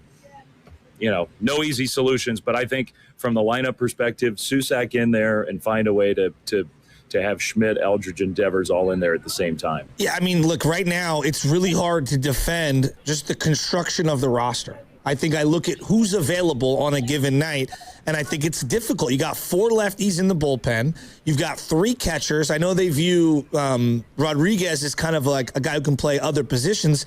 My goodness, we played Haas in left and Rodriguez in right in the last 2 weeks. There's 2 catchers, and it feels like they're at minimum an outfielder short, if not 2 outfielders short, and they have too many infielders. I don't know. I'm really struggling with how this team has put together their depth chart on who's available every day right now. And I know the injuries are tough, but I'm very perplexed. Yeah, well, that's fair. I think I haven't updated it, but as of 10 days ago, the Giants had the lowest offensive production of an outfield group of any team in baseball. Last. So obviously that is a huge weakness right now. But if you think about the roster construction at the start of the year, Ramos, Lee, Bader, it's like, that seems like a reasonable idea of what your outfield's going to look like most days, maybe not every day. I think one thing they got to consider now is have to start platooning a little bit more out in the outfield and try to play some matchups more. It really hurts that Drew Gilbert's just scuffling, man. His at-bats last night were rough. And so without any offensive contribution from Drew, because he's a guy you can match up at least against a right-hander, and he's a good defender, that hurts their depth. And they don't have obvious answers down at AAA. They don't. That it is a big issue for this team. And, you bring up Drew Gilbert. He reminds me defensively of Gregor Blanco. I just think he's solid. He can play a lot of positions. He's versatile. Obviously, Gregor was established, but I like the player. We'll get to Eldridge, though, because I think this is the important one. I'm not really sure what the plan is. And I think a lot of Giants fans are just struggling. Every day the lineup gets released, and every day they're, complaining about who's in, who's not, and how to find this guy. I'm not sure I understand what they want from him. And I'm not sure that they have a plan on how to utilize him. And you're saying, hey, get creative. If you were to ask them, what is their plan? Because it feels like they don't really have one. I don't know what to say. I'm just frustrated. Either you're going to use them or you're not, or you're going to put them down in AAA. Because what's happening right now, it feels like everybody's frustrated. Let me ask you this. So do you think Giants fans would be less frustrated if they just sent him back down? Do you think that would make Giants fans happy? I don't think this current thing is conducive for anyone right now. I honestly do think people would be happier with him down in AAA, because if you're saying he's only up to appease the fan base, that's not a developmental plan for a player. That's a PR stunt. No, I'm not saying that. I'm not saying that at all. Okay. What I'm saying is, if people are unhappy now with the way it is, the plan now is we need our best 26 players on this major league team. We're 9 games below 500. Sure. We can't wait any longer. The best players have to be here. The whole point of having a franchise with minor league players, with development, with coaches, with staff, with the draft, with scouting, the entire point of all of it is to service your big league team and make your major league team better. And so if you think Bryce Eldridge is one of your 26 best guys, which I think the Giants do believe that, then you should have him on your major league roster. Now, there are counterpoints to that. If you think this is killing his development, That would be a negative. That would maybe motivate you to make a move in the other direction. He's been here for 2 weeks. This is not killing his development. Everybody needs to chill out. Like, he's working with the best coaches this organization has every day, grinding it out, studying video, taking extra batting practice. That is, I'm not saying that's as important as playing in games at AAA, but you could make an argument that it is. And so the idea that this is like torpedoing his future value. Oh, no. Oh, no. Torpedoing. We got Dave back? Okay. Sorry, your screen cut. I think we got you back. Dave, can you hear us? Yeah. I got too mad. I ruined the Wi-Fi. No, but I think what you're saying, no, I appreciate, because we're all passionate. We want the same thing. We want the team to win, right? And I appreciate you saying that he's working with the best, because I agree with you. This is where all the best tech, all the best coaching. I mean, look at Arise. Look at what Arise has done this year defensively alongside Ron Washington. I think that's a testament to what this staff can do with an individual player. I guess where it gets frustrating, and the counter by a lot of fans would be something to this effect. Well, if you think that the best 26er out there, is Will Brennan one of the best 9 every day? And is Eric Haas in left field the best 9 lineup that you could put out there? Like, that's the counter from, the lunatic fringe. And we think Bryce should be a part of that top 9, I guess. Yeah, and I agree with you. And I think they agree with you. And they're just trying to figure out how can we actually do that when Devers is going to play every day, when Schmidt's going to be in the lineup every day, when Arise, Adames, and Chapman are all going to be in there every day. How do you fit those guys in there? That is a problem. It is. And it's hard to solve. And they got to figure out a way to solve it by creating some positional flexibility from somebody. And look, this is why, Bryce Eldridge is a very special talent. Very. But this is why when you draft players who have a limited defensive profile, it does limit their overall value to you, because Bryce is not equipped to go play a bunch of other spots. And it puts you in a position where you have a lot less flexibility. That is why when you look at the Baseball America Top 100, it's shortstop, center fielders, catcher, like the guys who can be flexible pieces are more valuable. And that's just a fact. And it doesn't mean that Bryce can't be a pillar of this team for a long time to come. He can be. I think he will be. I mean, he's striking out a lot. Aaron Judge struck out 45% of the time as a rookie when he came up, and he was 3 years older than Bryce Eldridge. 3 years older. Aaron is a similar body type. Judge and Eldridge talked a lot during spring training, that Team USA game. There are a lot of similarities between those two guys. It took Aaron Judge a long time to learn how his body moves, to just dial it in to where he can tap into the incredible natural ability he has. Bryce is going to get there, but it is a problem right now. And so I get the frustration of Giants fans, but I guess here's my main pushback. My main pushback is the idea that they're ruining his future by not playing him every day. That's baloney. And I want to stop hearing that. That is not what's going on. This guy's got a long future ahead, tons of development, lots of reps, getting great coaching, great support. Ask Bryce if he wants to go back down and, fly southwest to Las Vegas and be in AAA and, wake up at 4 a.m. for a flight to your next town. Or whether he'd rather be here working with these guys, learning from Chapman and Devers and all the Giants hitting people and whatnot. Like, the idea that this is ruining Bryce Eldridge is just stupid. Dave Fleming joining us here on the Morning Roast, Giants broadcaster and 95.7 The Game Giants insider.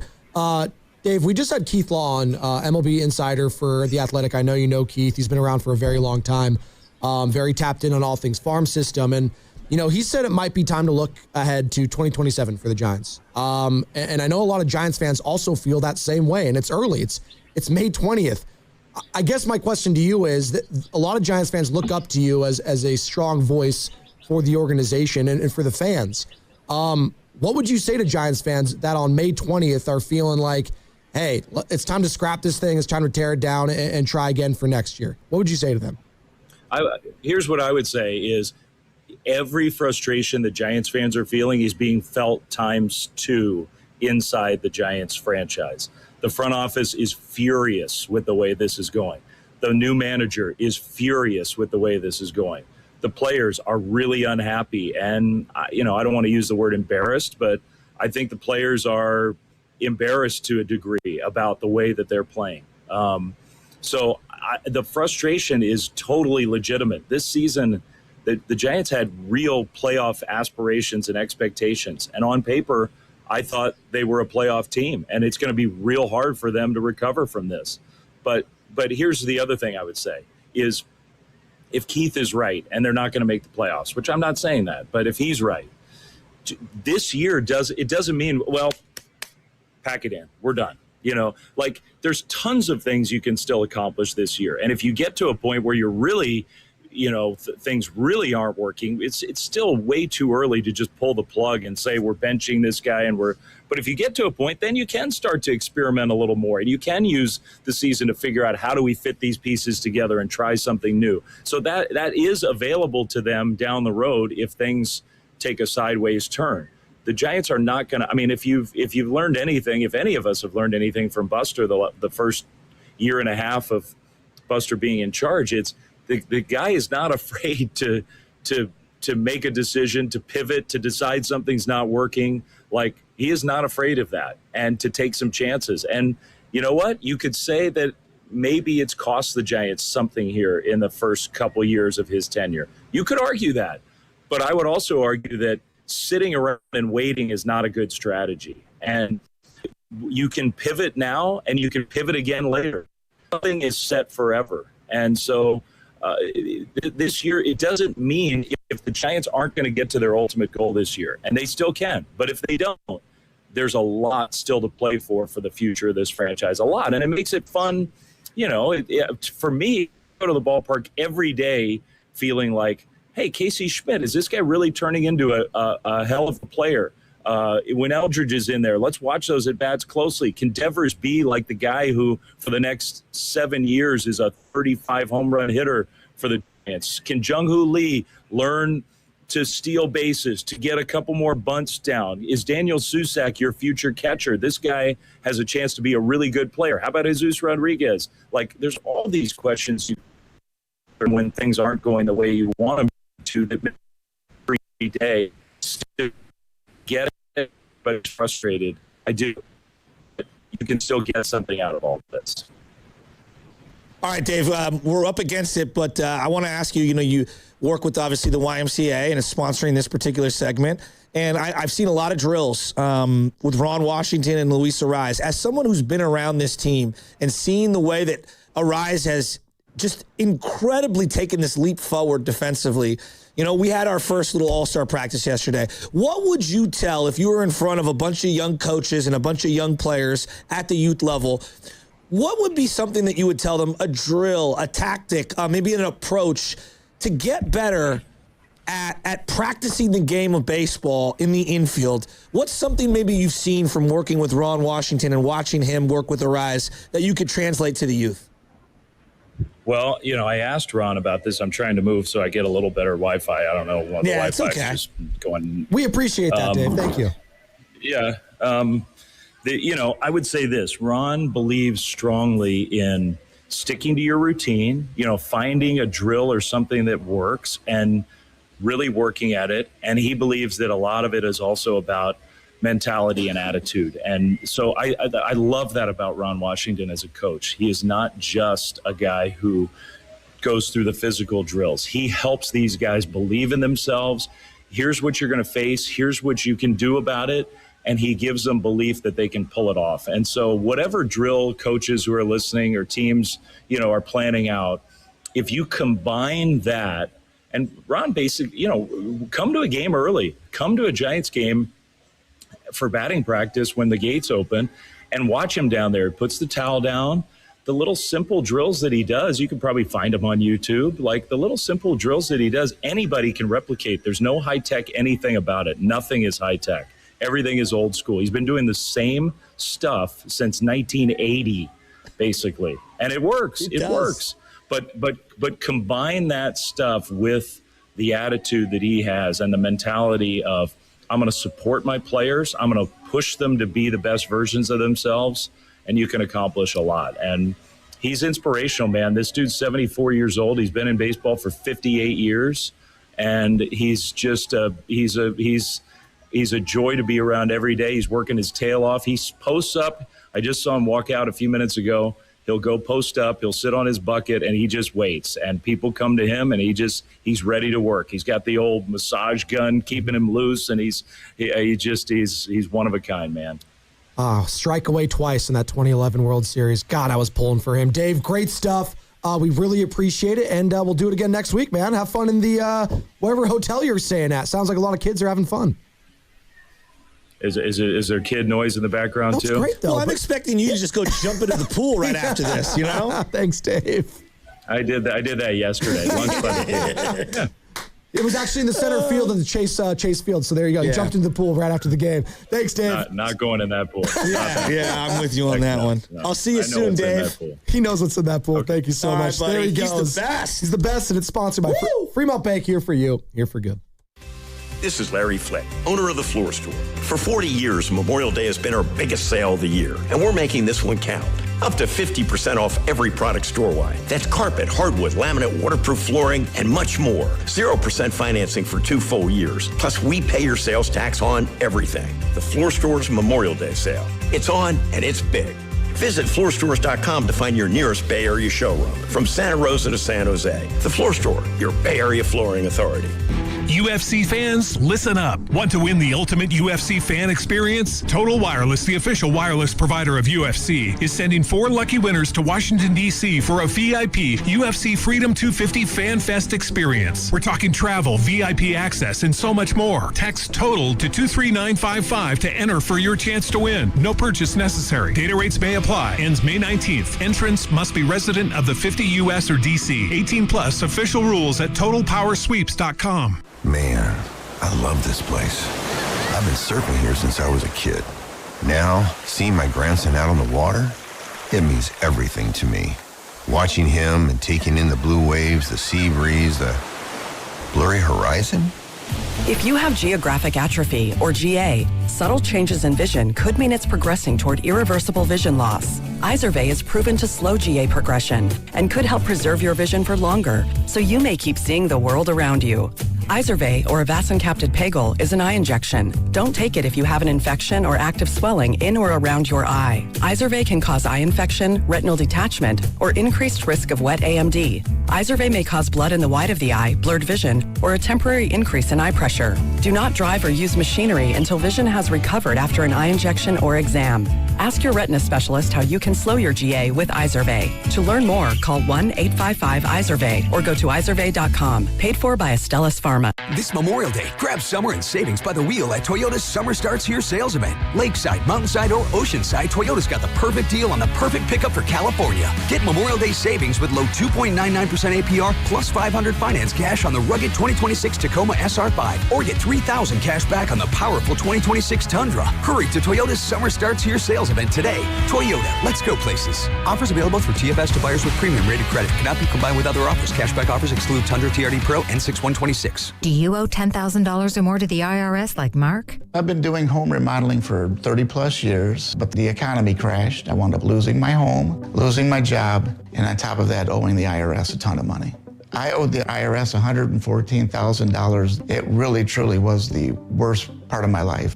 Then Mark found tax relief advocates. On news radio, I heard about TRA, and I thought, what's the worst that could happen? So I picked up the phone and I called them. When it was all said and done, TRA settled my $114,000 debt for $100, and I'm telling you, I was ecstatic. Could not believe it. I would recommend TRA to anyone. If you owe 10 or even hundreds of thousands of dollars to the IRS, don't lose hope. Do what Mark did and call TRA for a consultation. But TRA did. They gave me a second chance, and I'm forever grateful. Visit TRA.com or call 800-491-9914. 800-491-9914. That's 800-491-9914. Wait! Before you change the station, listen to this. 1-877 Cars for Kids. KARS Cars for Kids. 1-877 Cars for Kids. Donate your car today. 1-877 Cars for Kids. KARS Cars for Kids. 1-877 Cars for Kids. carsforkids.org. That's cars with a K. Pickup is quick and easy. You'll also get a vacation voucher and a tax deduction. 1-877 Cars for Kids. KARS Cars for Kids. 1-877 Cars for Kids. Donate your car today. 1-877 Cars for Kids. KARS Cars for Kids. 1-877 Cars for Kids. Donate your car today. Donate your car today. I checked Allstate first and saved hundreds on my car insurance. Really smart. Unfortunately, I didn't check if I took the gas hose out of my car's tank. Ooh, not smart. And I drove off while still attached to pump number 3. Yeah, checking first is smart. So check Allstate first for a quote that could save you hundreds. Potential savings vary, subject to terms, conditions, and availability. Allstate North American Insurance Company and affiliates, Northbrook, Illinois. You know that Big Bargain detergent jug is 80% water, right? It doesn't clean as well. 80% water? I thought I was getting a better deal because it's so big. If you want a better clean, Tide Pods are only 12% water. The rest is pure, concentrated cleaning ingredients. Oh, let me make an announcement. Attention shoppers, if you want a real deal, try Tide Pods. Stop paying for watered-down detergents. Pay for clean. If it's gotta be clean, it's gotta be Tide Pods. Water content based on the leading bargain liquid detergent.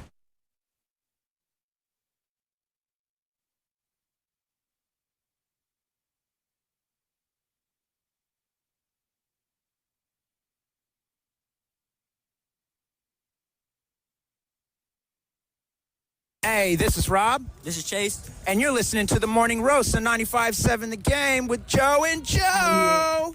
Woo! You feeling it, Joe? You feeling it about an hour from now? You're feeling it. Hey, Dave was not feeling it. Dave was pissed off. We just had Dave flip it. Is that you? You going to the bullpen? Is that Bring Sam? in the lefty. Bring in Love. So back in my Wait, is Lubman left-handed? Back in my drug using days, oh, there's a friend who goes by Chester Cheeto, who. Wait, does he know White Mike? White Mike is And Black blowing- Rob. Hey, seriously, dude. No, rest in peace, Black Rob. Don't do that. Rest in peace, Black Rob. White Mike's still with us. I have a real friend named Black Will, so we call him B-Dub. Wait, Black Will? Yeah, Black Will. He's different than Black Rob. Yes. Okay. Will Kelly. Gotcha.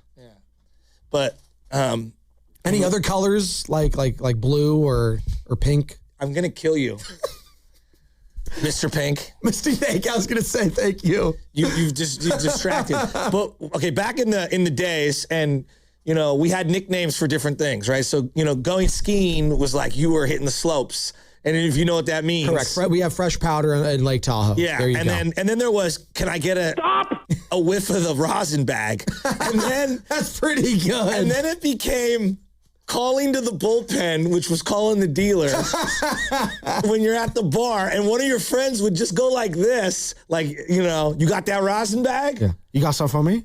There you go. Dude.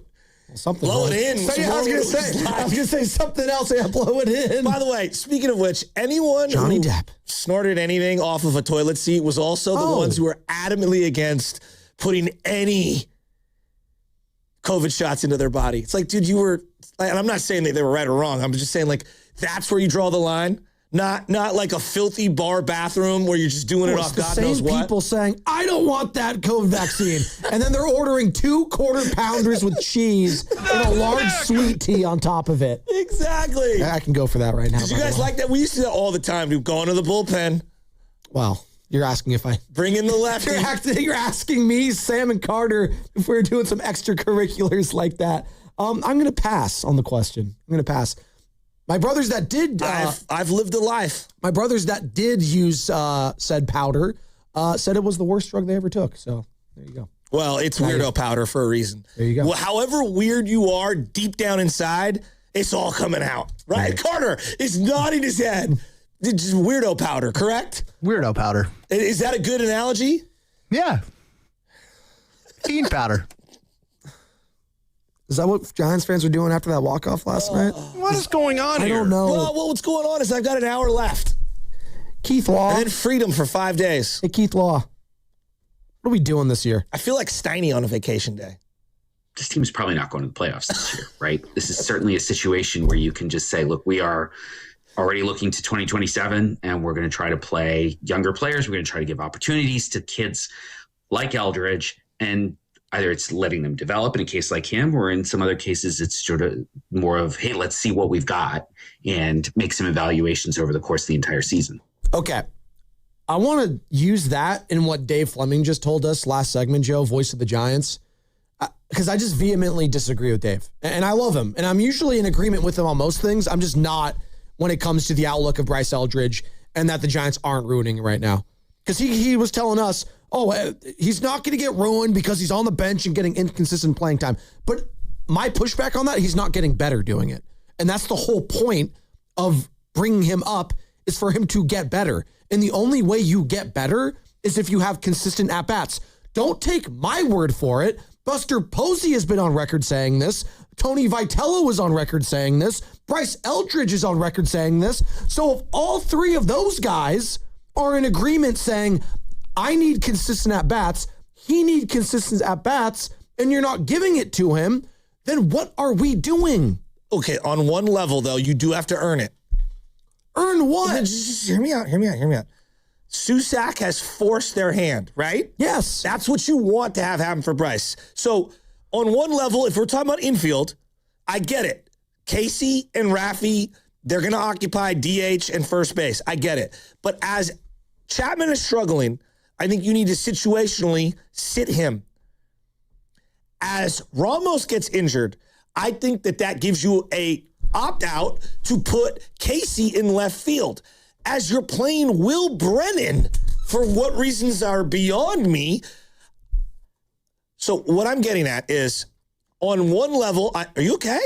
I'm going to explode here in a second. Why? Because Elliot Ramos sucks as a left fielder, and yet we're acting like putting Casey Schmidt in there is the worst thing in the world. I didn't Elliot say that. Ramos, no, you're not saying that. Okay.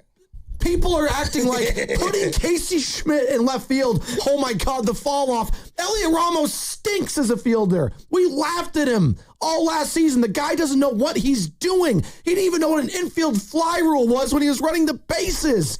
I love him when he's at the plate. Outside of that, he is a failing player. And we're acting like putting Casey Schmidt in left so that Bryce Eldridge can hit more is lunacy. No. What I'm saying is, I know you're not saying that, but that's what I feel. I agree with you. But what I'm saying is that I do understand the you got to earn it stuff. I do. But it falls on deaf ears when I look at the rest of the roster and I see a bunch of guys not earning it or not making the most of their opportunities or deserving to take a seat for a second. Is anyone saying bench Chapman forever? Most people are like, just give him the day off. Yeah. So here's which they have done. They've shown that they can do that. Here's a radical one, and I'll throw this in. You don't do it to a guy who's been in the league 10 years. Why not put Chapman in left for one game? One game. No one is saying he's playing there the rest of his life. Joe, one game. You brought up an analogy earlier. One game. Can we go back to it? You brought up Andrew Wiggins. Andrew Wiggins, whose Q rating with the Golden State Warriors was significantly higher in their fan base than Matt Chapman with the Giants ever was. Can we agree on that?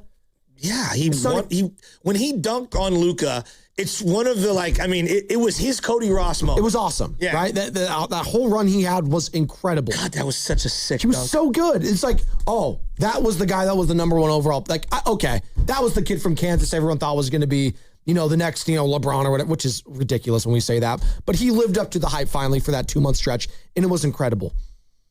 Fast forward just like a year or two later, my guy is on the bench. He's riding the pine. We're having conversations on these very airwaves saying, this guy's body language is hurting the team. He needs to go. He's got it. I'm saying Andrew Wiggins was able to buy into the role of just being a bench guy after being the second best player on a championship team after 2 years. But we're afraid Matt Chapman can't sit on the bench? A little. That tells Not me, a lot, a little. That tells me your clubhouse is fragile and weak if you're not able to do that. That tells me leadership on top is soft and doesn't have, the iron fist over these guys. But I want you to think of something. How many contending teams in baseball is Matt Chapman going to be a leader on? Not a lot, right? Was he a leader in Toronto? No. George Springer was one of their veteran leaders. Vlad, Bo Bichette. Sure, those are the younger stars. No, but those were guys that emerged as kind of the young leaders. Sure. Would he be for the Yankees? No, it's Aaron Judge. How about the Braves? No, they have many Dodgers? guys. No. Padres? No. Cincinnati? Are we considering them a contender now? Maybe, but who are the Reds? I don't know. Okay. Yeah. I'm just no. But Chicago Cubs? No. Especially with Bregman now. No, the team, maybe he'd be like if you brought him in as leader, as the team he brought up last week as a potential trade candidate, be the A's maybe, because he'd be the savvy veteran, right, everyday guy, because all those other everyday players are young. But even that sounds laughable. Who am I replacing on that A's lineup for Matt Chapman right now? What I'm watching in Matt Chapman, just to me, my naked eyes, what it looks like is like the beginning of the end of a guy who's completely shot confidence-wise. I'm not saying physically. I'm saying confidence. Like, his confidence is shot. And look, I think he's been a really good guy for a long time to a lot of people in the media, and so I understand you want to, blanket the coverage a little. How do I say it? Soften it a little, dampen it a little. Sure. Right? I get that. But, come on. Call it like you see it. I mean, come on. He hasn't played really well. No. He just hasn't. And so, I think that the time is coming where he needs to be, once every 7 days, he's the guy that needs to be sitting. I keep hearing, and Dave was echoing this, you hear it on the broadcast last night with Dwayne Kuiper, basically just, after the home run, it was just silence, and he says, unbelievable. Yeah, I feel the frustration. I do. I feel it from the broadcasters. I hear it from Buster Posey. He's taking all these interviews. I see Tony Vitello wearing it.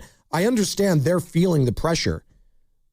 That being said, it gets to a point where it's like, guys, the season's going to be over before it even started. Well, you know what it feels like? 9 games under 500, and it's going to be June in a couple weeks. Well, what the whole organization of the Giants feels like right now, as I bring up, this guy is one of your best players, but on other teams he wouldn't be able to.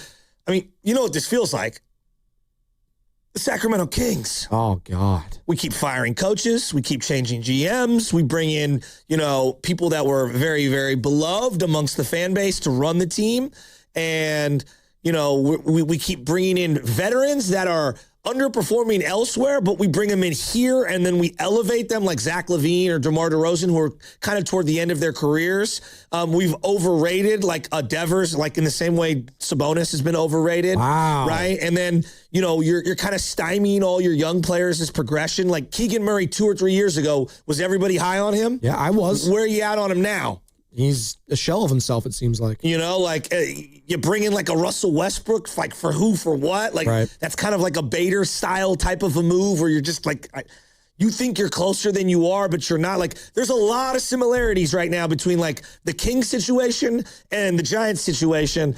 And you know what that tells me? Dumpster fire. You're listening to 95.7 The Game, KGMZ FM and HD1 San Francisco, and Aussie Sports Station, the home of the Golden State Warriors and Valkyries. Always live in the Fairhouse Chap County, live from Laughing Monk Studios. 3 hours down, 1 to go here on the roast with Spadoni and Chasky, talking about the Giants. And if Giants fans would be okay with tearing this thing down, as the team has the second worst record in the National League. And we're getting a lot of cynical texts and comments what do you mean tear it down? They're already 9 games under when they're trying. How much worse can it get for this team right now? And I kind of I'm trying to think about it. What does pulling the plug actually look like on this team? Legitimately, what does that even look like? It means trading away 2 of those big contracts and probably trading away Logan Webb to make it done. So Webb, Ray, Arise. It sucks, but it's where we're at. Webb, Ray, Arise, gone.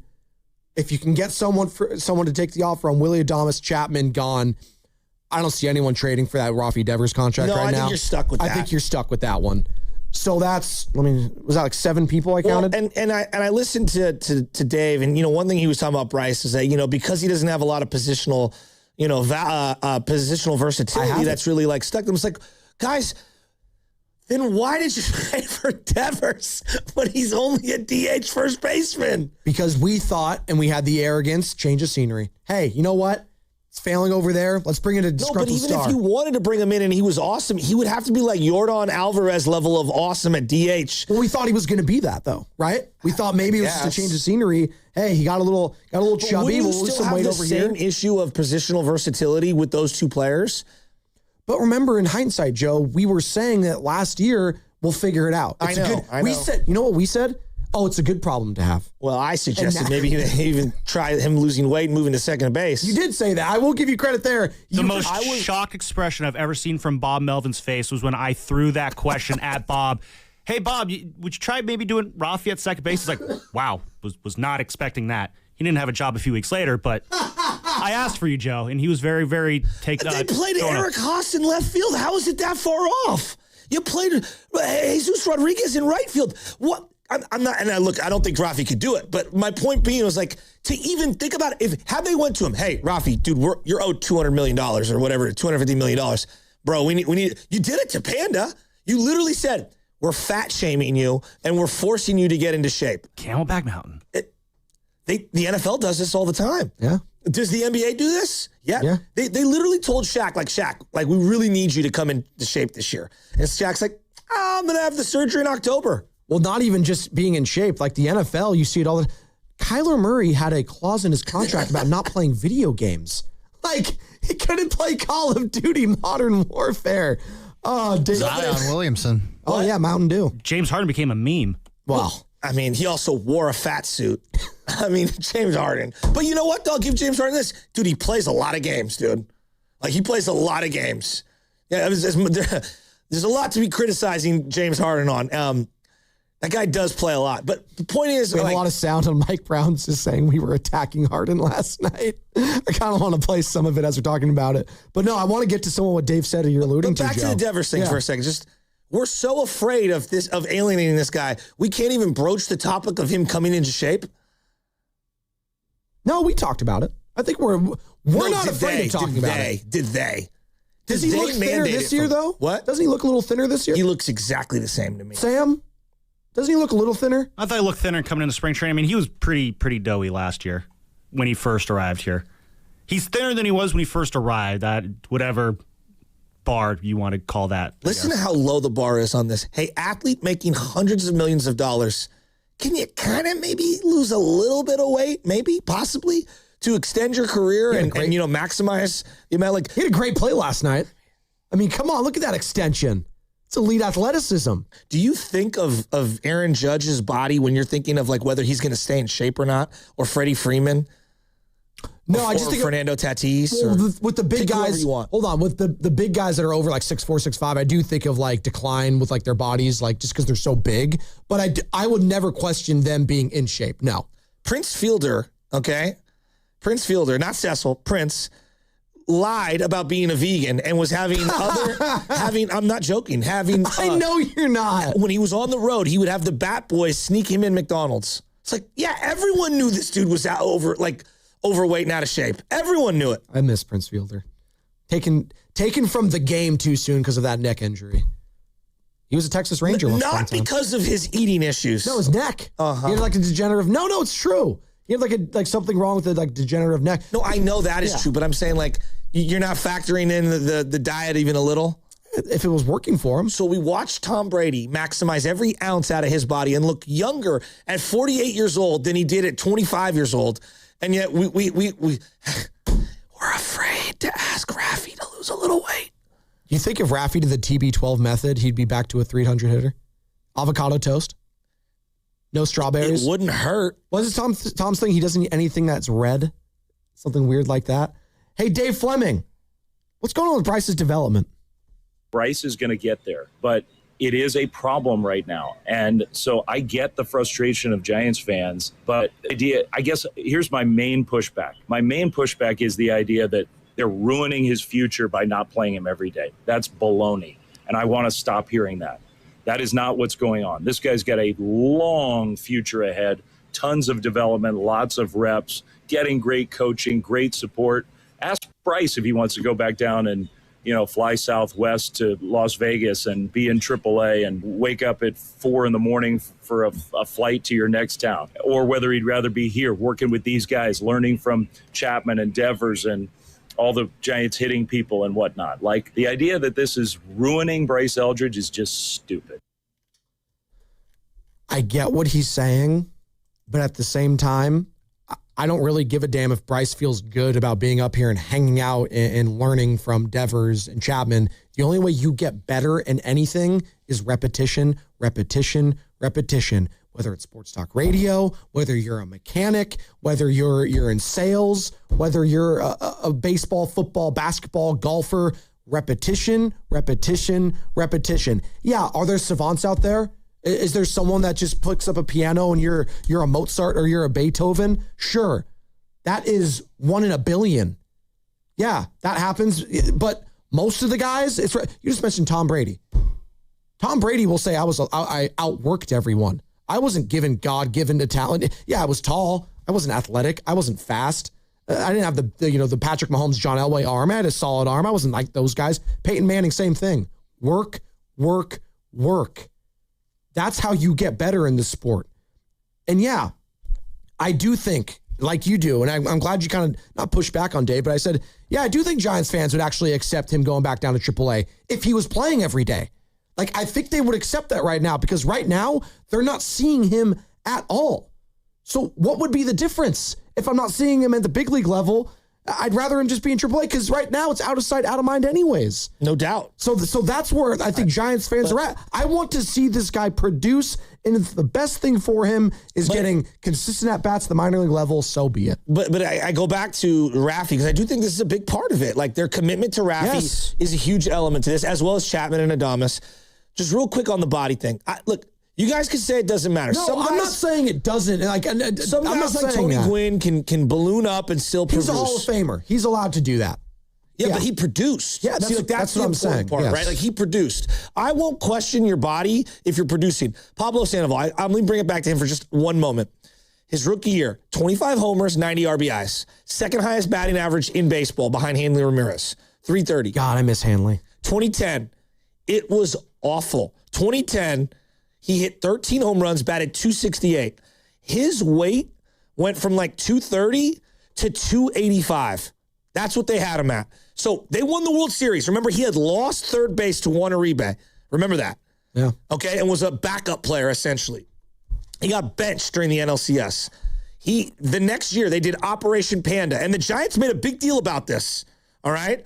It's like all the Ozempic people out there. Operation Panda. He had lost all the weight. Do you know what he did in 2011? He made the All-Star game. Now, he broke his hamate, which is that bone in your hand. He had a 22-game hit streak. I'm going to read you the numbers after having an abysmal. He hit 315, 23 homers, and 70 RBIs and was an All-Star. And then what happened the next year? He gained the weight back, and the production dripped on down. You cannot tell me that these guys with my body as my temple, as we watch Steph Curry invest in his body and be more productive in his 30s than he was in his 20s. Yeah. Like, dude, the body is a big element of this. Now, if you produce and you're heavy, dude, you can do whatever you want. When you're not producing and you can only play one position, I'm going to throw up dude, come on, let's go. And every time you sprint down the line, I'm like, oh my God, is he going to grab the back of his hamstring? And then you're screwed. I'm sorry, dude. Like, it is a topic, and I'm tired of sugarcoating it. How do they fix it? I mean, it's going to have to be on the player, right? At the end of the day, it's on the player to do it. Big Papi could be fat because Big Papi's one of the greatest players of all time, and he produced. I know. So when you're not producing, I then go, hey, dude, you're making $200 million. You got to get yourself in shape. Was Rafi Devers always in shape with the Red Sox, even when he was at his best? I mean, I don't consider him some Herculean kind of physique. He's always been kind of pudgy, right? Yeah. Even when he was at his best. You can be, again, no one's saying you can't be pudgy, but when you're every time you sprint and score from second, does everyone not hold their breath every time he goes first to third or second to home? Yes. But I don't think he's ever going to, him losing weight isn't automatically going to mean I'm going to be that much quicker and faster. No, but it'll make him be able to play in the field better. And that's a key element. Like, David Ortiz didn't play first base. No. He literally only DH'd. Yeah. Edgar Martinez only DH'd. Like, is that what we're going to do with Rafi? Maybe. No, seriously, maybe. Well, I don't know. Well, then that's a lot of money. It is. For just a DH who's not giving you Yordan Alvarez production. Let's pick this up on the other side. 888-957-9570. We just had Dave Fleming on, who is saying the Giants aren't ruining Bryce's development right now. He's pushing back on that. Giants fans, are you in agreement or are you disagreeing like me? 888-957-9570 is the number. And it's all going to be sponsored by Ceremony Ford. Ford's American Value for American Values employee pricing event is happening now at Ceremony Ford. Get employee pricing for all on most new 2025 and 2026 Fords in stock right off 280 in Coleman Daly City or 24/7 at ceremonyford.com. Ceremony Ford, your Bay Area Ford dealer.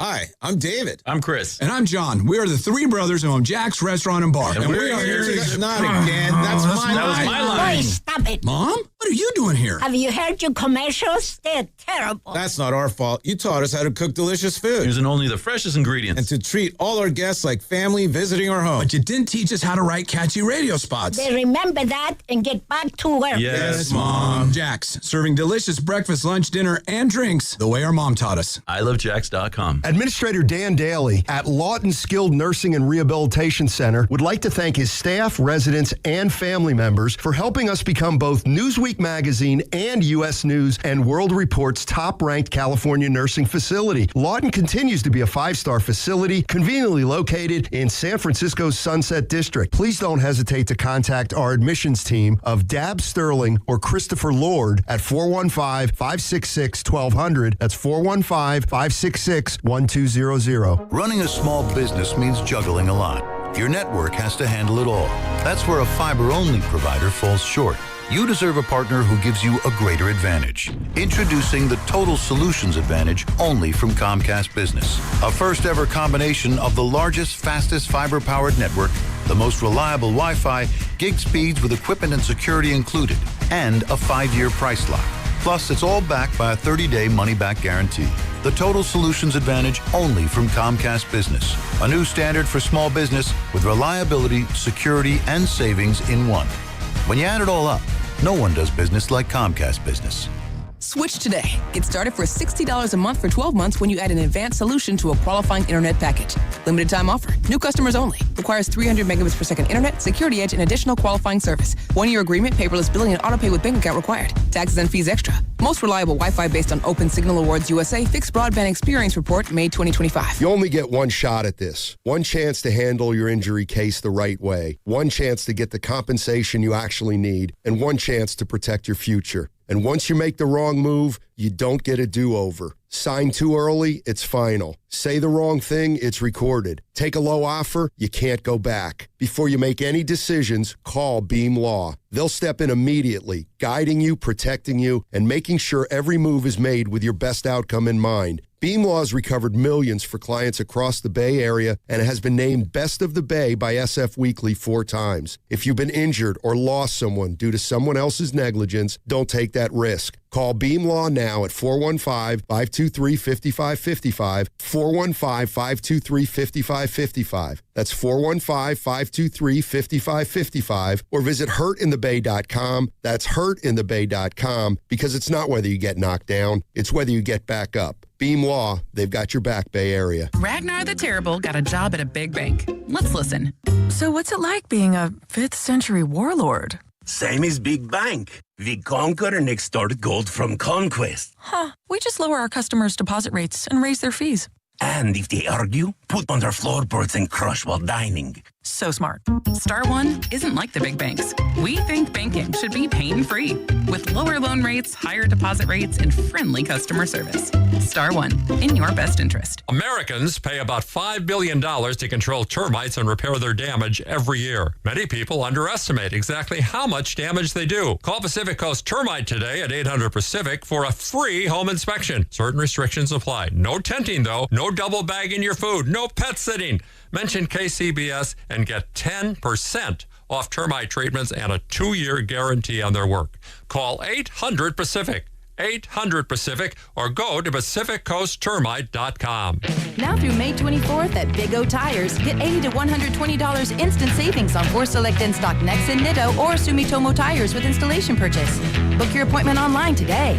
Disposal fees extra, not covered without offer. See your locally owned Big O Tires dealer for pricing. Download to see if you qualify. Not all customers will qualify. Transfer fees may apply. No Albert subscription required. Albert is not a bank. Albert Instant Loans are issued by FinWise Bank, member FDIC. Not an actual client. Terms apply. Kylie, what's wrong? I just got hit with a car repair bill. I'm behind on rent, and I feel like I can never save any money. Have you tried the Albert app? Albert is your financial assistant, helping you find ways to save and create custom budgets to actually grow your money. Plus, you can get up to $10,000 for big expenses or advance up to $1,000 fast when you need cash right away. Albert can get me up to $10,000? Exactly. Albert spots you in a pinch and helps you grow your money in the long run. I'm downloading Albert right now. Download the Albert app and use promo code MONEY to borrow up to $10,000 for whatever you need. The Albert app helps you budget better and save more money, so you reach your financial goals faster. Download the Albert app right now and use promo code MONEY to borrow up to $10,000. Use code MONEY to borrow up to $10,000. Liberty Mutual customizes your car and home insurance. And now we're customizing this ad for your morning commute to wake you up, which could help your driving. Science says that stimulating the brain increases alertness. So here's a pop quiz. How many months have 28 days? What gets wetter as it dries? What has keys but can't open locks? If you don't want to hear the answers, turn off this Liberty Mutual ad now. 12 months, a towel, piano. Enjoy being fully alert. Liberty, liberty, liberty, liberty.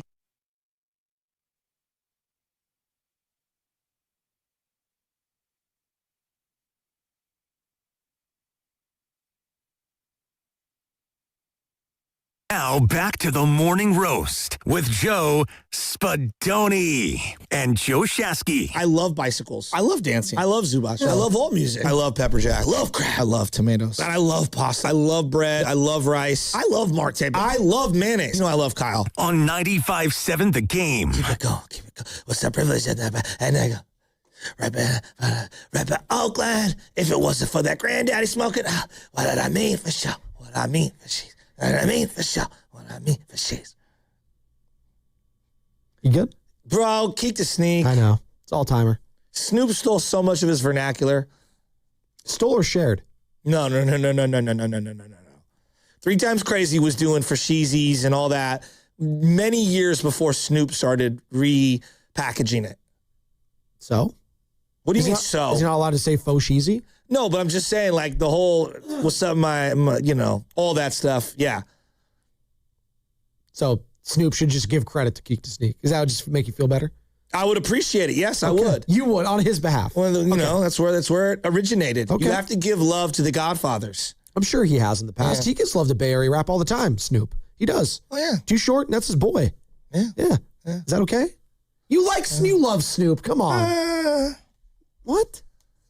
No, I mean, I love Doggy Snoop. Style? Come on. I do, but, like, it's just he hasn't been good in 25 years. Well, you get old as a rapper. What rappers age well?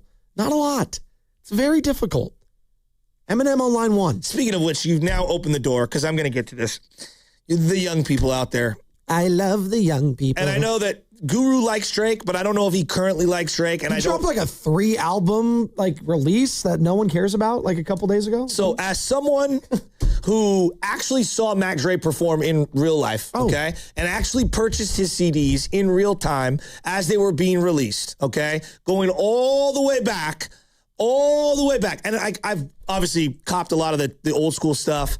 Copped it. Mac Dre is the name, you know, all that stuff. But like going back to the Romp at Creative Music on Ocean that I used to buy, I have been entrenched in the whole Mac Dre music going way, way, way back. The Too Hard for the Radio, the version that Drake basically ripped off, just like he ripped off from Forte, the Players Club thing. It's awful. It's not a homage. It's actually terrible, and I think it's not good. Now, the one guy, I think it's Du Bois from the group that does Antisocial and Anti, whatever the name of that group is, and they got a couple of really, really good hitters, RBE, SOB, or whatever they're called. That guy did a really good kind of Too Hard for the Radio remake. The Drake one is absolutely trash. And I'm here to say it on behalf of everyone that actually listened to Max Ray in real time, not a decade. If you're younger and you didn't see him and you were born after he, passed away, like that, I don't knock you for that. You don't know. But as like a true Bay Area rap connoisseur from way back in the day, and a true I consider myself like a historian. I'm being real. What a disrespectful ass remake. What a garbage song that had nothing to do other than just rip some bars off of Max Ray and slap it on. And I know there's some people that might be affiliated with the Bay Area that helped produce that song. Oh. I think it's weak. I think it's trash. I think it's absolute garbage. And I don't think it pays homage to Max Ray in any way other than to rip off his bars and repackage it. And I'm not even some big Drake hater. He has songs I like. I acknowledge that he's, not my cup of tea for the majority of his music. I just think that song sucks. This is not a good song. Too Hard for the Radio was the whole homage was he's an underground rapper creating a song saying my lyrics and my flow and everything I represent is too underground for the mainstream radio airwaves. That was the whole thing. I'm sorry. It's okay. I'll get off. It's okay. After all that, you said homage 3 times. It's just homage. You don't pronounce the. I don't care what it is. You said it 3 times, so I had to. Yeah. It's all right. I'm not Drake's whatever. Homage. Pay homage. Pay homage. Homage. Homage.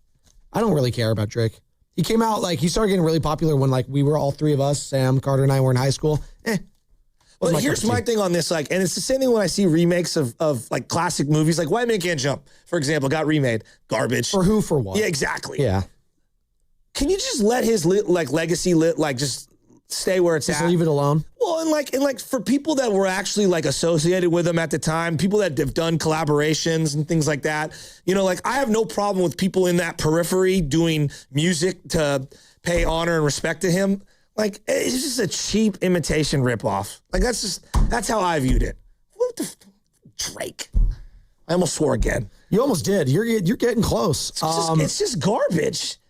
It's just like the Giants. Back to the Giants. Listen up, I'm about to get dope. Ain't nothing but some I wrote. It is like an anthem. It's an anthem. Poor Landon Roop. Poor me having to listen to that crap. You good? No. Okay. I'm not good either. I don't like watching this baseball team right now. I'm not having fun. It is like listening to a 3 Drake album launched at midnight. That walk-off home run was like nails on a chalkboard if you're a Giants fan. They're inept right now in every sense of the word. They don't have a future. Their top prospect is riding the bench. Their 3 guys making a combined $500 million aren't doing diddly poo. Although one of them hit a moonshot into center field yesterday. That was fun. That was funny. He had a defensive play, too. Rafi Devers, that we were promised, actually showed up yesterday. He did. Wasn't enough. You know why? Because your bullpen that you didn't address in the offseason, the nameless bullpen, you couldn't name 3 or 4 guys heading in the season that you actually trusted. And the guy that was probably the most synonymous, Ryan Walker, well, he's in AAA. He ain't on the team. So am I shocked that this is where we're at on May 20th, Joe? No. And that's, shame on me. Because I was drinking the Kool-Aid too. I thought this team could be good. I thought maybe they could finally break through. Maybe going after a guy like Tony Vitello was just what this team needed. Someone outside the box, going from the college levels. And then I just realized, you know what? It's just about hitting. It's about executing. It's about having the dudes in baseball. And right now, the Giants just don't have them.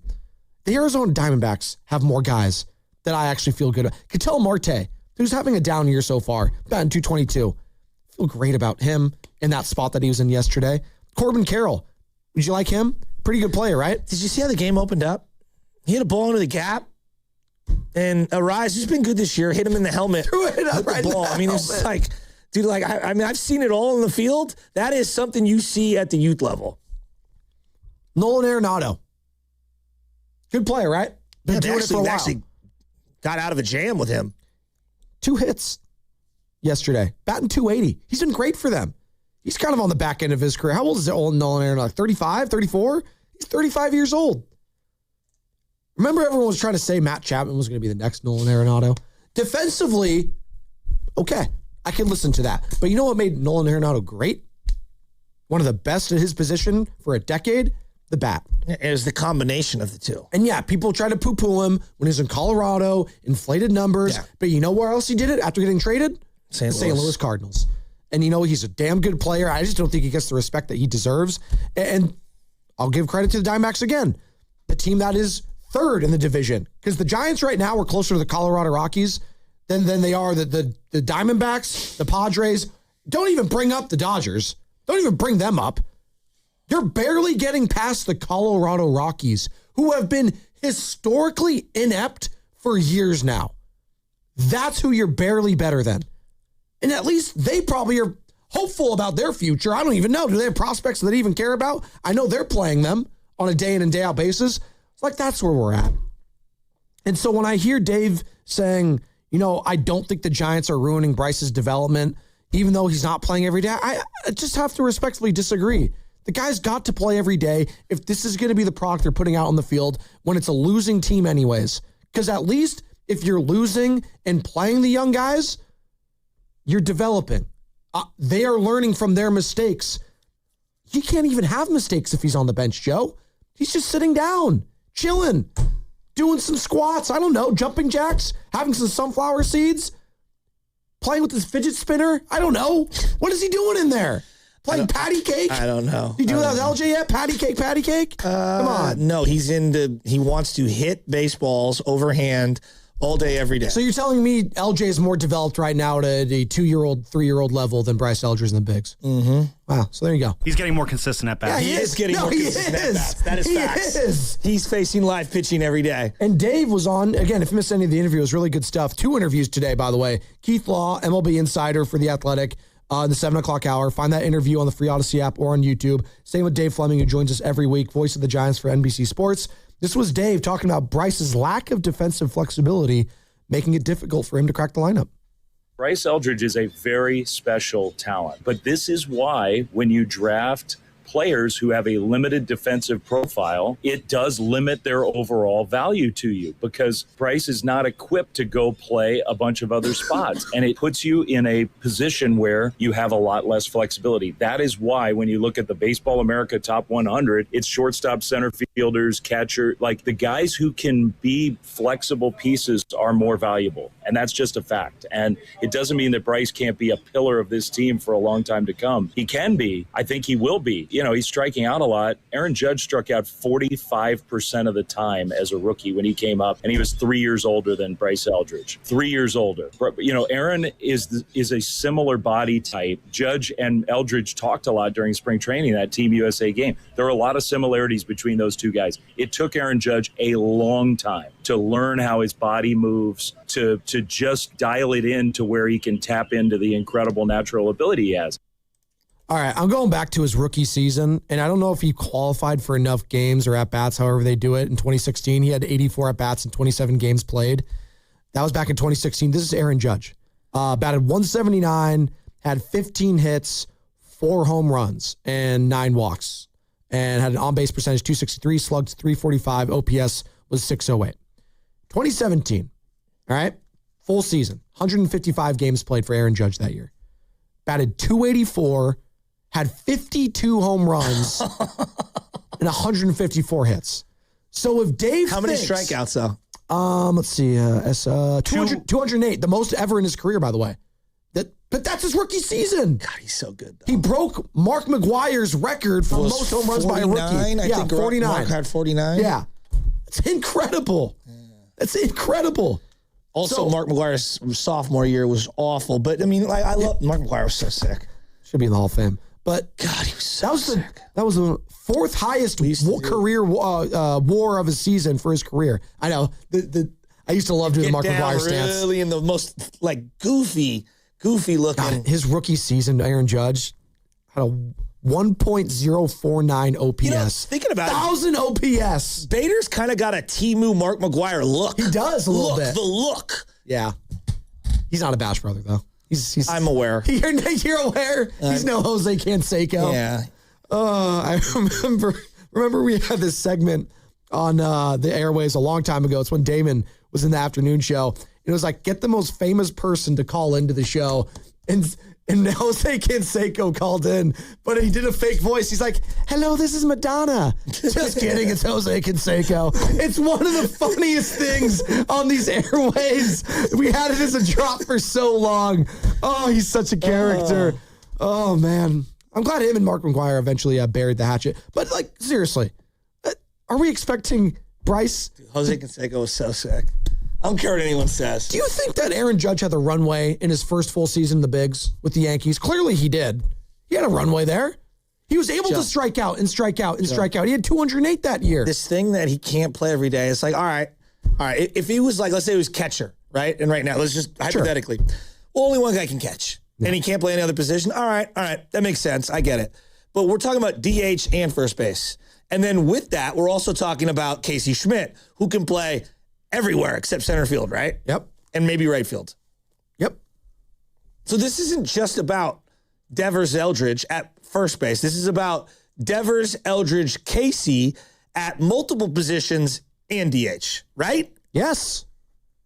And then it's also about Chapman and Adames and Arise and those multiple positions, correct? Yes. And about Elliot Ramos not being available for a couple of weeks, right? Yep. Yeah, it's just... hey, Keith Law, how do you think they're handling Bryce Eldridge? I mean, this comes back to rushing him up the ladder 2 years ago and then rushing him to the majors last year in particular. And he really still has not solved, so to speak, some of the issues that he's had. It's just making contact against better stuff. That's really what it is. And either, the problem is they play in AAA in the PCL, where a lot of your games, not all your games, but a lot of your games are played in great hitters environments, and that tends to skew a lot of the production. And so what you see with a lot of teams that have AAA affiliates in the PCL, you got to bring those guys to the majors and just sort of just wear it. You have to let them work on making those adjustments in the big leagues. And that means playing Eldridge close to every day. I might sit him against some better lefties. I think that's completely reasonable to do with any rookie, except that you're not going to get a lot of production out of that spot. Exactly. And you're not getting production anyways, is why I think Giants fans are upset. It's like, it'd be one thing if I was doing him in favor, and this is what they try to sell, right? They're trying to sell that it has to be Casey or Bryce or Devers. When in reality, no, it doesn't. And this is just what we've been, and I feel like we are taking crazy pills. Explain Will Brennan. Yeah, that's what I'm getting at. Just play all three of those guys, put Casey in left field, call it a day. It's not that hard. And you know what? Oh my God. If Bryce had to play left field, oh my God, it's just, like Elliot Ramos was the greatest Gold Glove in the history of that. Haas played left field this week. Eric Haas. A catcher. A catcher. Will Brennan makes no sense. Put Drew Gilbert in right field. Get Will Brennan, like, hey, love you, buddy. You're going to Mars with whatever base that we have there, apparently, and those pyramids that are there. Oh, there's pyramids now. Well, there are. Yeah, ancient pyramids. Apparently, we were doing, I'm telling you, this is all the disclosure documents. Apparently, we did this thing where, what do they call it? Viewing? It's like people like close their eyes and they could view, the certain people have this. Sleeping.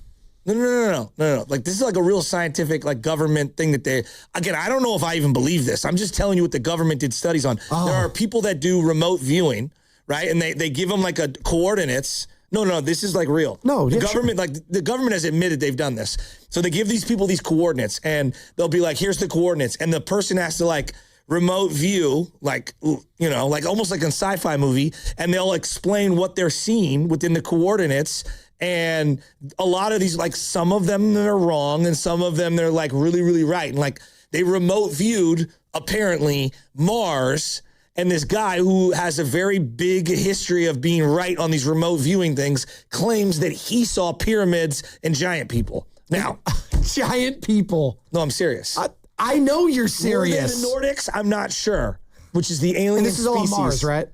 Joe, this is not Joe Shasky saying this. This is the disclosure from the FBI documents that have been out that people have poured through.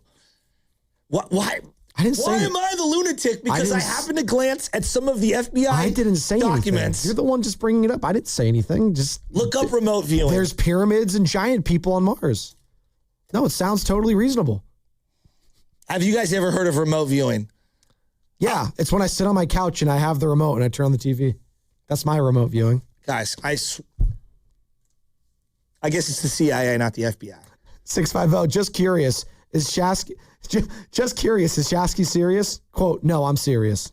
They know you're serious, Joe. I hate you guys. Everyone keeps texting in 408-510. Yeah, remote viewing. There you go. It is. Again, I'm not saying I believe the remote viewing, but there are people that have these, I don't know if it's powers. I don't know how you would describe it, but remote viewing is a structured, trainable protocol that there you go.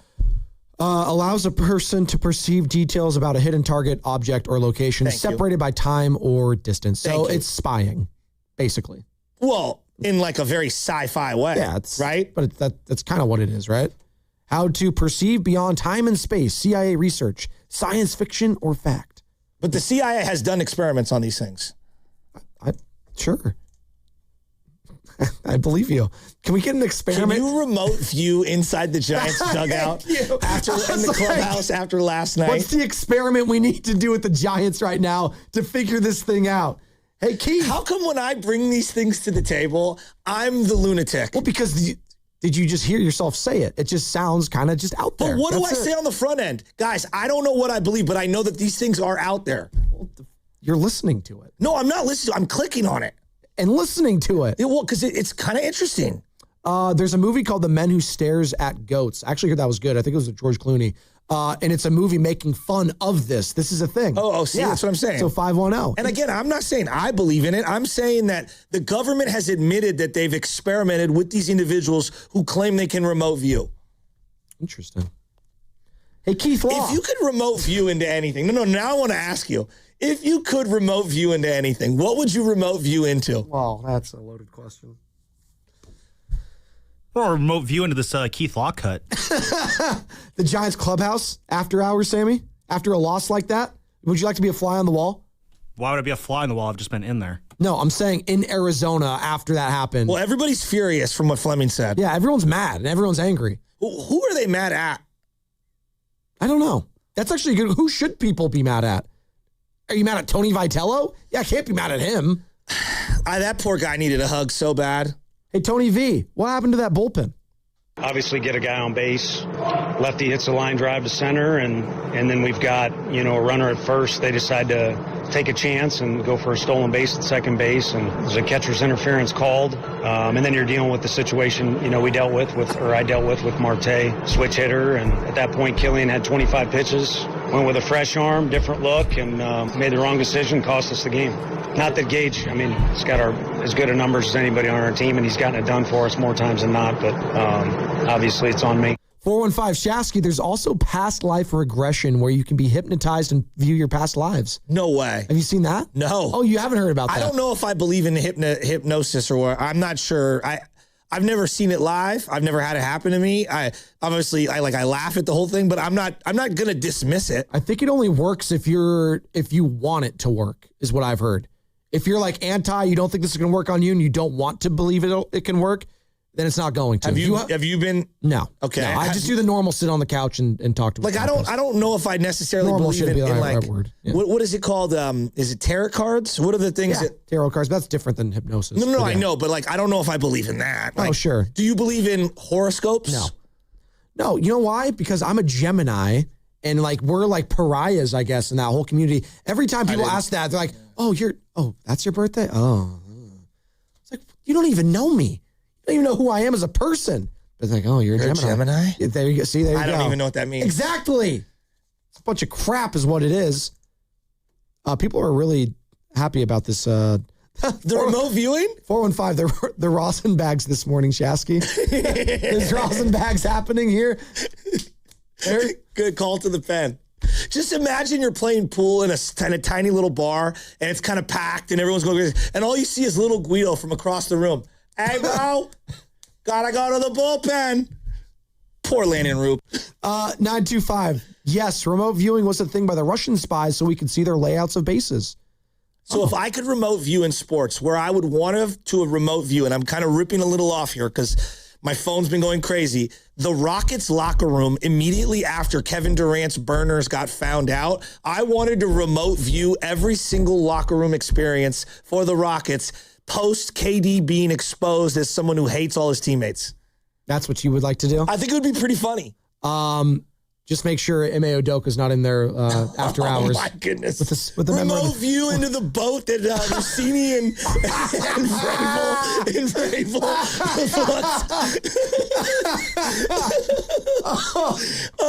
Make sure you're home alone doing that one. I want a remote view into what led up to Jordan Poole and Draymond Green. What did he say? You know what? I got to respect the craft at this one because the guy, the 916, he even had a follow-up text to correct a mistake he made spelling. Okay. 916, you are pretty insufferable, Spadoni. He spelled pretty wrong and said party, but then texted a couple minutes later and said pretty with the little star. That's when you know he doesn't like that I'm well-rounded. But why am I insufferable? You threw this to me, and I'm the one I'm asking questions about it. I would like to remote view into the 49er conversation between Jed, John Lynch, and Kyle Shanahan regarding the overtime rules. I want to know what was said. Shasky, don't trip. You're right. Remote viewing is real. There's hella documentation about this. See, that's... Buster Posey's probably into astrology. That's the 415. He thought Matt Chapman had a really good horoscope, so he signed him to a $100 million contract. Well, that's Andrea the astrologer who used to call in all the time. The other station forever. 415. The CIA Black Ops used remote viewing for decades. See? And then the guy put a link there to something. I don't know. I'm not going to click on that. The three-letter agencies, I just don't trust any of them. Oh. Just anything you don't trust. Well, these no, days. I think you need to be, I think it's a healthy skepticism of all things. That's just how I view life. 408, Lubman is trying to remote view himself on a beach somewhere while he listens to this conversation. No, he's remote viewing himself in my seat for tomorrow. He's gonna crush it. He's gonna get the opportunity, not like Bryce Eldridge. He's gonna get up here like Will Brennan. He's going to ball out. Remote view into the time Harbaugh told Jed in front of the entire team, this locker room is only allowed for men. Oh, my God. That is a bar. Shasky and Steiny, because Steiny's in the producer studio right now being a distraction. Someone get Tony on the line. I'm sure she's a specialist in this topic. Where is Tony? She's been gone for a minute. Could you imagine remote viewing into a date with Tony? Yes. Probably be fun. 954, I'm remote viewing the 95.7 The Game studio via YouTube. That's Justin. That's pretty good. That's technically right. Like live streaming kind of low-key has become that. 408, I heard the government trains remote viewers to catch other remote viewers trying to look at their secrets. That is like inception levels of, wow. 510, I have listened to this show every morning and no hot take has been more discrediting than this discussion of remote viewing. What do you mean? How's this a hot topic? I don't know. What did I say on the front end? I'm not the one that believes this. These were in undisclosed or now disclosed documents. There's like multiple different files that got released. And amongst them is all this UFO stuff that everyone's pouring over. I think you're talking yourself into believing this. I don't believe you. I think you do believe it. Listen to me. Listen to me and listen to me good. I am listening to you. We actually are. You sound like someone who's really into this and believing Giant people and pyramids on Mars. This is how I live my life, okay? And I think you believe in the pyramids and on Mars more than you do the Giants right now. MARS. Look, all I know is this. I don't know anything. If you start there, I think you're open-minded to everything. Isn't that Socrates or Aristotle? Carter's so uninterested in this. He's like, when is Steiny and Goo going to get in? This is boring me. He's locked in. Yeah. He's locked in. He's also probably I don't know about this logic. A government plant. 510. I'm going to remote view John Fisher laughing at A's fans behind closed doors. No. I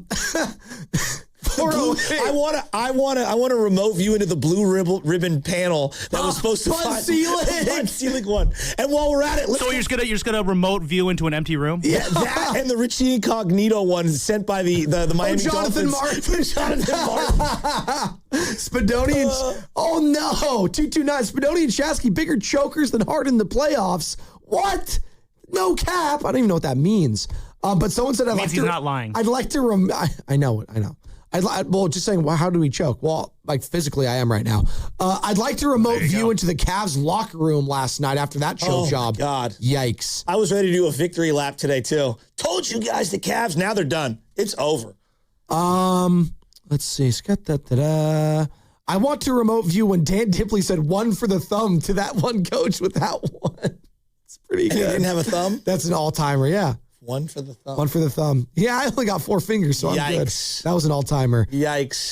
That actually happened? No, dude, you don't know the story? I don't We have know the drop story. All right, I'm allowing you guys one conspiracy theory that you get to find out either the truth or the non-truth about, like, whatever the conspiracy theory is you're most intrigued about in the history of the world, all right? And if you could learn one thing, like who shot JFK or anything like that, like who really killed JFK, right? Like that, what would it be for you? Oh, my God.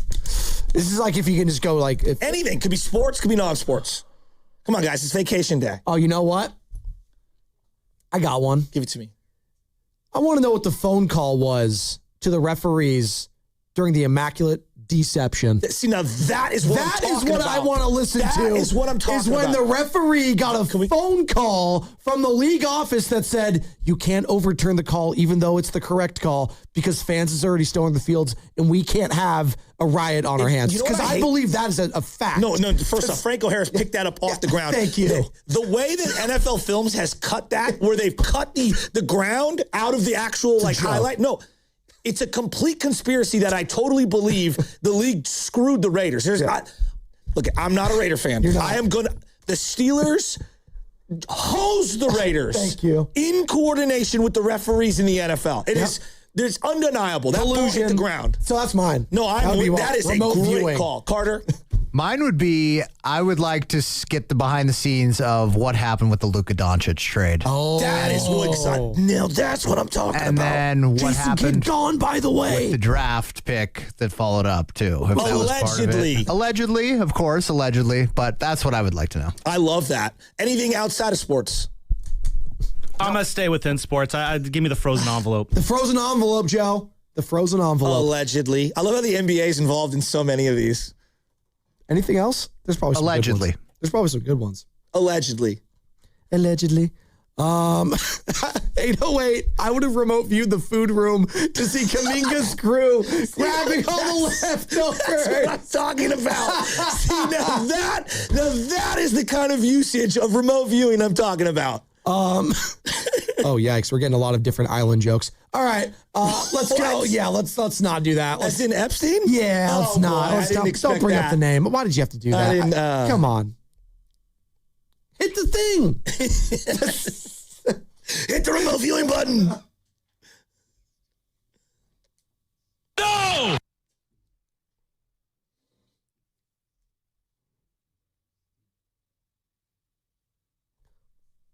Here we go. 510. It's your boy Leroy from the... Let's go, Leroy. It's your boy Leroy. I was on my balcony one night and a UFO flew over my head. I looked up and it was all silver with a silver metal bottom. It kind of reminds me of the San Francisco Giants so far this year. You pat them on the butt and you get a metal bottom? What? What? They're going to have to soften up, relax, and start playing some baseball. I got to be honest, Leroy, I do not get that analogy. I don't know what you're trying to say there. I thought it was going to be like, wow, it's like you're never going to see them actually again. The hope of the San Francisco Giants. But I love you, Leroy. I miss your voice. Call in next time. Call in. I don't know. I believe aliens are out there. But we use the term UFO all the time. You know what it stands for, right? Unidentified flying object, but real military people actually use a different terminology. Because most of the time it's like a weather balloon. Yeah. It's just like almost or always. it could be another government agency from outside our correct periphery or whatever. Another a plane or a drone. That's usually what they are. Usually. Remote view the studios when Steiny and Goo had Jeff Garcia on and he went after Mina Kimes. What a segment. I remember that because I was literally on the board. I was looking right. I was room viewing. So You're remote viewing into I was that one. remote viewing the room viewing. I was watching the whole thing happen. And what did Guru say? You stepped in it, Jeff. You stepped in it. It's an all-timer. It's one of the great interviews we've had at the station. Oh, that's a little dark. 415. What about the truth behind Michael Jordan's father's murder? I mean, what I want to know is this. If I could, I want to sit down with Stanley Kubrick, okay, who was apparently a part of the videos of the moon landing. Don't go Bryson DeChambeau on me. What? No, I want to sit down with him and I want to ask him why, if you're not connected to the moon thing, then why does The Shining have so many references to the moon thing? I want the truth from him. That's all I want. I just want the truth. I believe we went to the moon at some point. Do I believe we doctored some of the videos? Possibly. I don't know. Possibly. But I do believe we went to the moon. But it is bizarre that we can't go back there. We've lost the technology. That I don't have an answer for that. I don't know why that is. But I want to know why Stanley Kubrick was involved. Well, I know why we're not going back there. Because we don't have the motivation to go back there. There was motivation behind going there in 1969 because we wanted to be the first ones to do it. That's not what they're saying. Well, hold on. This is what I'm saying. Okay. And this is why there was a lot of motivation back then, is because it was us versus communism. Well, it was us versus the Soviet Union, and we want to beat the Soviets to get to the moon. There was an arms race. There was a whole thing on top of it. That's why we did it, because there was motivation behind it, Joe. What's the motivation to go to the moon right now? Is there any? Well, because it's cool. No, because there used to be this thing called competition, and we don't really have that anymore with other countries, unless it's for getting nuclear weapons. Yeah. Diving deep on the JFK thing. The moon has weapons of mass destruction. He was set to set some sort of a treaty up with the Russians to try to do the space navigation together. Yeah, there's a lot of that goes into it. That goes back to the assassination. I don't know. Them saying that we've just lost the technology, I just think don't we've buy lost that. the technology. I just don't think we're motivated as much as a society to go there anymore. No, I just don't think so. Possibly. I don't know. I just want to know what's going on. Sure. You know, like, is SpaceX really going to get us to Mars? No, that's the plan. I don't want to go.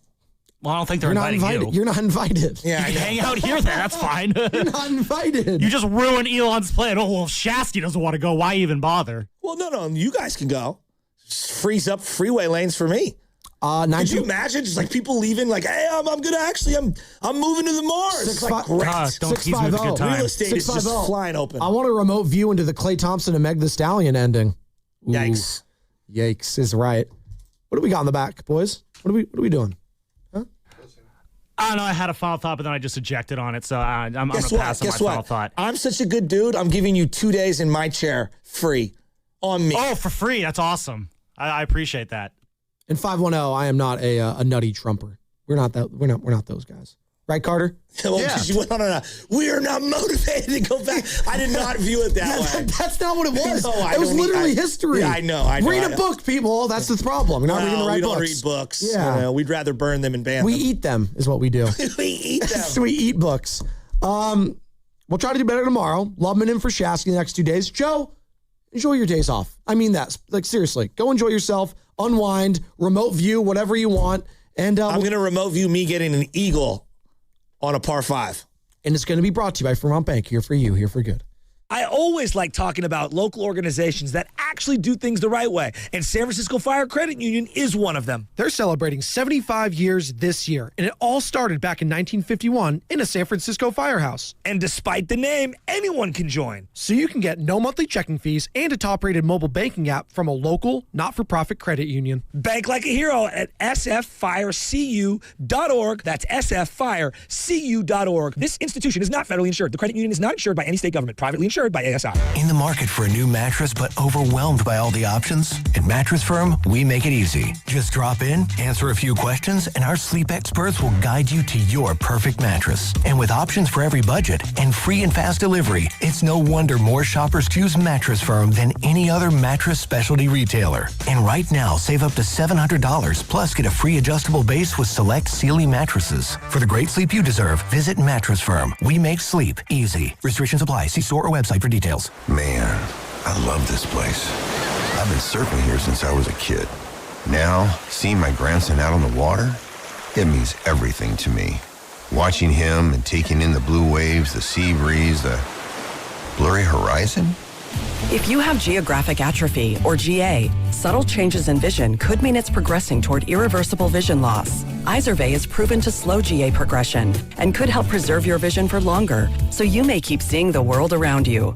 Izervay, or avacincaptad pegol, is an eye injection. Don't take it if you have an infection or active swelling in or around your eye. Izervay can cause eye infection, retinal detachment, or increased risk of wet AMD. Izervay may cause blood in the white of the eye, blurred vision, or a temporary increase in eye pressure. Do not drive or use machinery until vision has recovered after an eye injection or exam. Ask your retina specialist how you can slow your GA with Izervay. To learn more, call 1-855-IZERVAY or go to izervay.com. Paid for by Astellas Pharma. Injured at work? Don't wait. Every day you delay can mean lost wages, delayed medical care, and more stress for your family. At Boxer & Gerson, we fight for people just like you. Construction workers, delivery drivers, factory workers, restaurant staff, hardworking folks who get hurt just trying to earn a living. We won't back down. We get results. You work hard, you deserve real help. Call Boxer & Gerson now at 510-835-8870 or visit boxerlaw.com. The consultation is free, but waiting could cost you. Boxer & Gerson, justice for workers. This summer, let your kids explore, learn, and grow at the YMCA of Greater San Francisco, including overnight camp options in the Santa Cruz Mountain Redwoods. From sports, arts, and outdoor fun to new friendships, every day is an adventure. Spots are filling fast. Visit ymcasf.org/camp and sign up today. In May, we start seeing Yellow Jackets become more active and more aggressive around homes. Once they establish a nest, activity can increase quickly, especially in outdoor areas where families spend time. The key is to get ahead of it early. At ATCO, we focus on identifying and controlling yellow jacket activity before it turns into a bigger issue. You can visit atcopest.com to schedule service. And if you mention this station, we'll take 10% off Yellow Jacket services this month. After a long day, go from zero to lazy in a Lazy Boy recliner. The moment you sit down, it's comfort made just for you. Visit your Bay Area Lazy Boy store for the Memorial Day sale. Save 30% off everything, plus special financing available. They call this one Bill. Whoa, aliens? Am I in a spaceship? Affirmative, Bill. What's with the laser saw? Relax. We are cutting our bill in half. What? An Xfinity mobile transmission says you can cut your bill in half. Oh, your mobile bill, not me, Bill. Xfinity Mobile also says we can try it free for a year. Free. Yes, with no commitment. Can we put the saw away? I am reluctant. But we will find another being to bisect.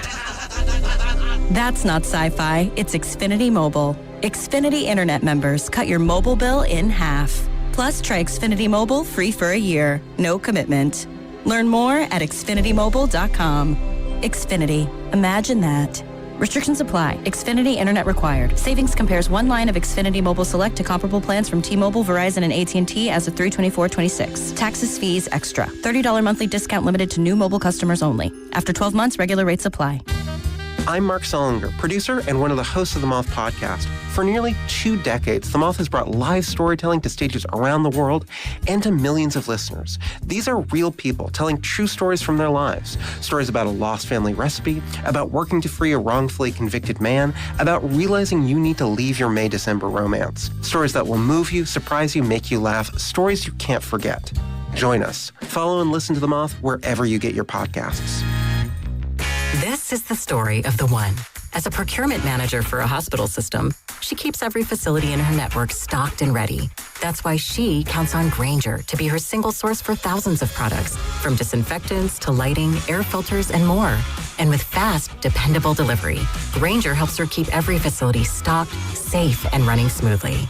Call 1-800-GRAINGER, click Grainger.com, or just stop by. Grainger, for the ones who get it done. Finding great candidates to hire can be like, well, trying to find a needle in a haystack, but not with ZipRecruiter. Its powerful technology actively finds and invites qualified candidates to apply to your job. So while other companies might deliver a lot of hay, ZipRecruiter finds you the needle in the haystack. See why 4 out of 5 employers who post a job on ZipRecruiter get a quality candidate within the first day. Try ZipRecruiter for free at ZipRecruiter.com/team. That's ZipRecruiter.com/team. ZipRecruiter. You're listening to 95.7 The Game, KGMZ FM and HD1 San Francisco on Odyssey Sports Station and the home of the Golden State Warriors and Valkyries. Always live on the free Odyssey app and now coming to you live from the Laughing Monk Studios. He brings the passion. For what? I want to know now. I'm mentally invested. Don't tell me to pray and you don't say what for. He brings the perspective. Yeah, I think they both have great points. Get off me, text line. He's truly one of a kind. That is wow. Oh, my God. And he's doing a great job. I need you to man up and say what you really want to say. Simon, you're doing a great job. Go on. And together Brother, there's Steiny and Guru.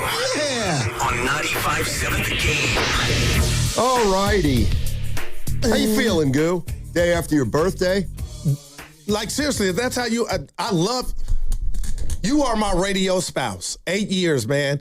Evan and I talked after you left the green room, left a little early, or I got here a little late. I had a story, and I'll just tell you, I'm going to run it by you now. So I stay on my Ring camera at home. You know, I'm watching, seeing what's happening. So I saw right before I'm on I-80, headed home, the kids leave out with Mia, and they're going to get my gift. I can tell. And I have a problem with that in regard to, you know, when I'm giving gifts, Donnie, I'll try to, I get it, I understand it. I'll try to do it before the day of. So I saw them leave and come back. They beat me home. We go have a nice dinner. Steak was a little tough. And they present me with my gift. It's some Air Force Ones. Oh, nice. Nikes. Yeah. But they were the Michael Jackson patent leather shiny. I don't get down like that. So before I opened, Little Daryl said, I give you the receipt. They know me. He knows Pops. North Carolina blue, so you can't wear them every day. I'm an OG. I need them every day. So Steiny, he says, and they say as they're watching me, and I say to myself, y'all just went and got this gift. But I didn't say it out loud, but I'm thinking, throwing something up against the wall, trying to hit quota. I get it. Last minute thing. So you didn't have much time to think about it. So you got me the North Carolina patent bill. So I said to myself, this can go two ways. Talk to myself while I'm opening it. As soon as I saw it, I go, oh my gosh, this ain't me. So little Daryl goes, I got the receipt. If you want something different, all good. So I said out loud to all three of them, because I was a little irritated, but happy for the gift signing. I said, I'll take it back and get something more my style. No harm, no foul, right? Well, not right away. Did you at least? I said, thank you. Oh my God, get hugged, kid, everything. Like, how much time went by before you said, I'm taking it back? About 40 seconds. That's all right. That's 86 seconds. And Lil D was like, and I wanted to say, this is what happens when you throw stuff up against the wall. Because they were trying to do it and fit it in. But anyway, I got him in the back of the caddy. I'll stop by Foot Locker. Oh, you shouldn't have said Mall. that. People be looking for that caddy. Yeah, well, apparently not. Anyway, the night was better than the Giants. Dude, let's have a conversation, man. Where do you start? Because I'm starting with Buster Posey. All right. This is Michael Jordan, Derek Jeter, you know. As an owner, Michael Jordan? And an executive, you're not that off the field. And let's just say this with Buster. Because the season's, I'm all over, Snotty. I ain't drunk. The season's not over. I will never say a baseball team is done in May before they hit the 50-game mark. They're 49, right? 20 and 29. But the way this looks, I just really want a doctor. And I tried to get Shasky, Bonte, 49er Frankie, Grandy, Willard, Dibbs, anybody to tell me what it is about this team, not just this year, that sucks me in to make me think they got the moxie, the wherewithal. And I think Monday you touched on it. I'm still living 10, 12, and 14 Giants to where they're vampires. The 27th out, until you get it, they're not done. I don't recognize what's going on. Why? Who are you to think you didn't need a closer? Or then you said to me, Ryan Walker was the guy. But what, you got 3 runs and then you didn't add. So we really could technically say it's not just on the bullpen, who had the second best ERA in the National League. Okay, you had a slip up. But you got Marte, Vitello, you got Marte to bat from the right side. So I like that. But really the killer to me, as I ate and watched, Steiny, the catcher's interference allowed one of their best hitters to come to the plate. And all I thought about was, does Bailey get that?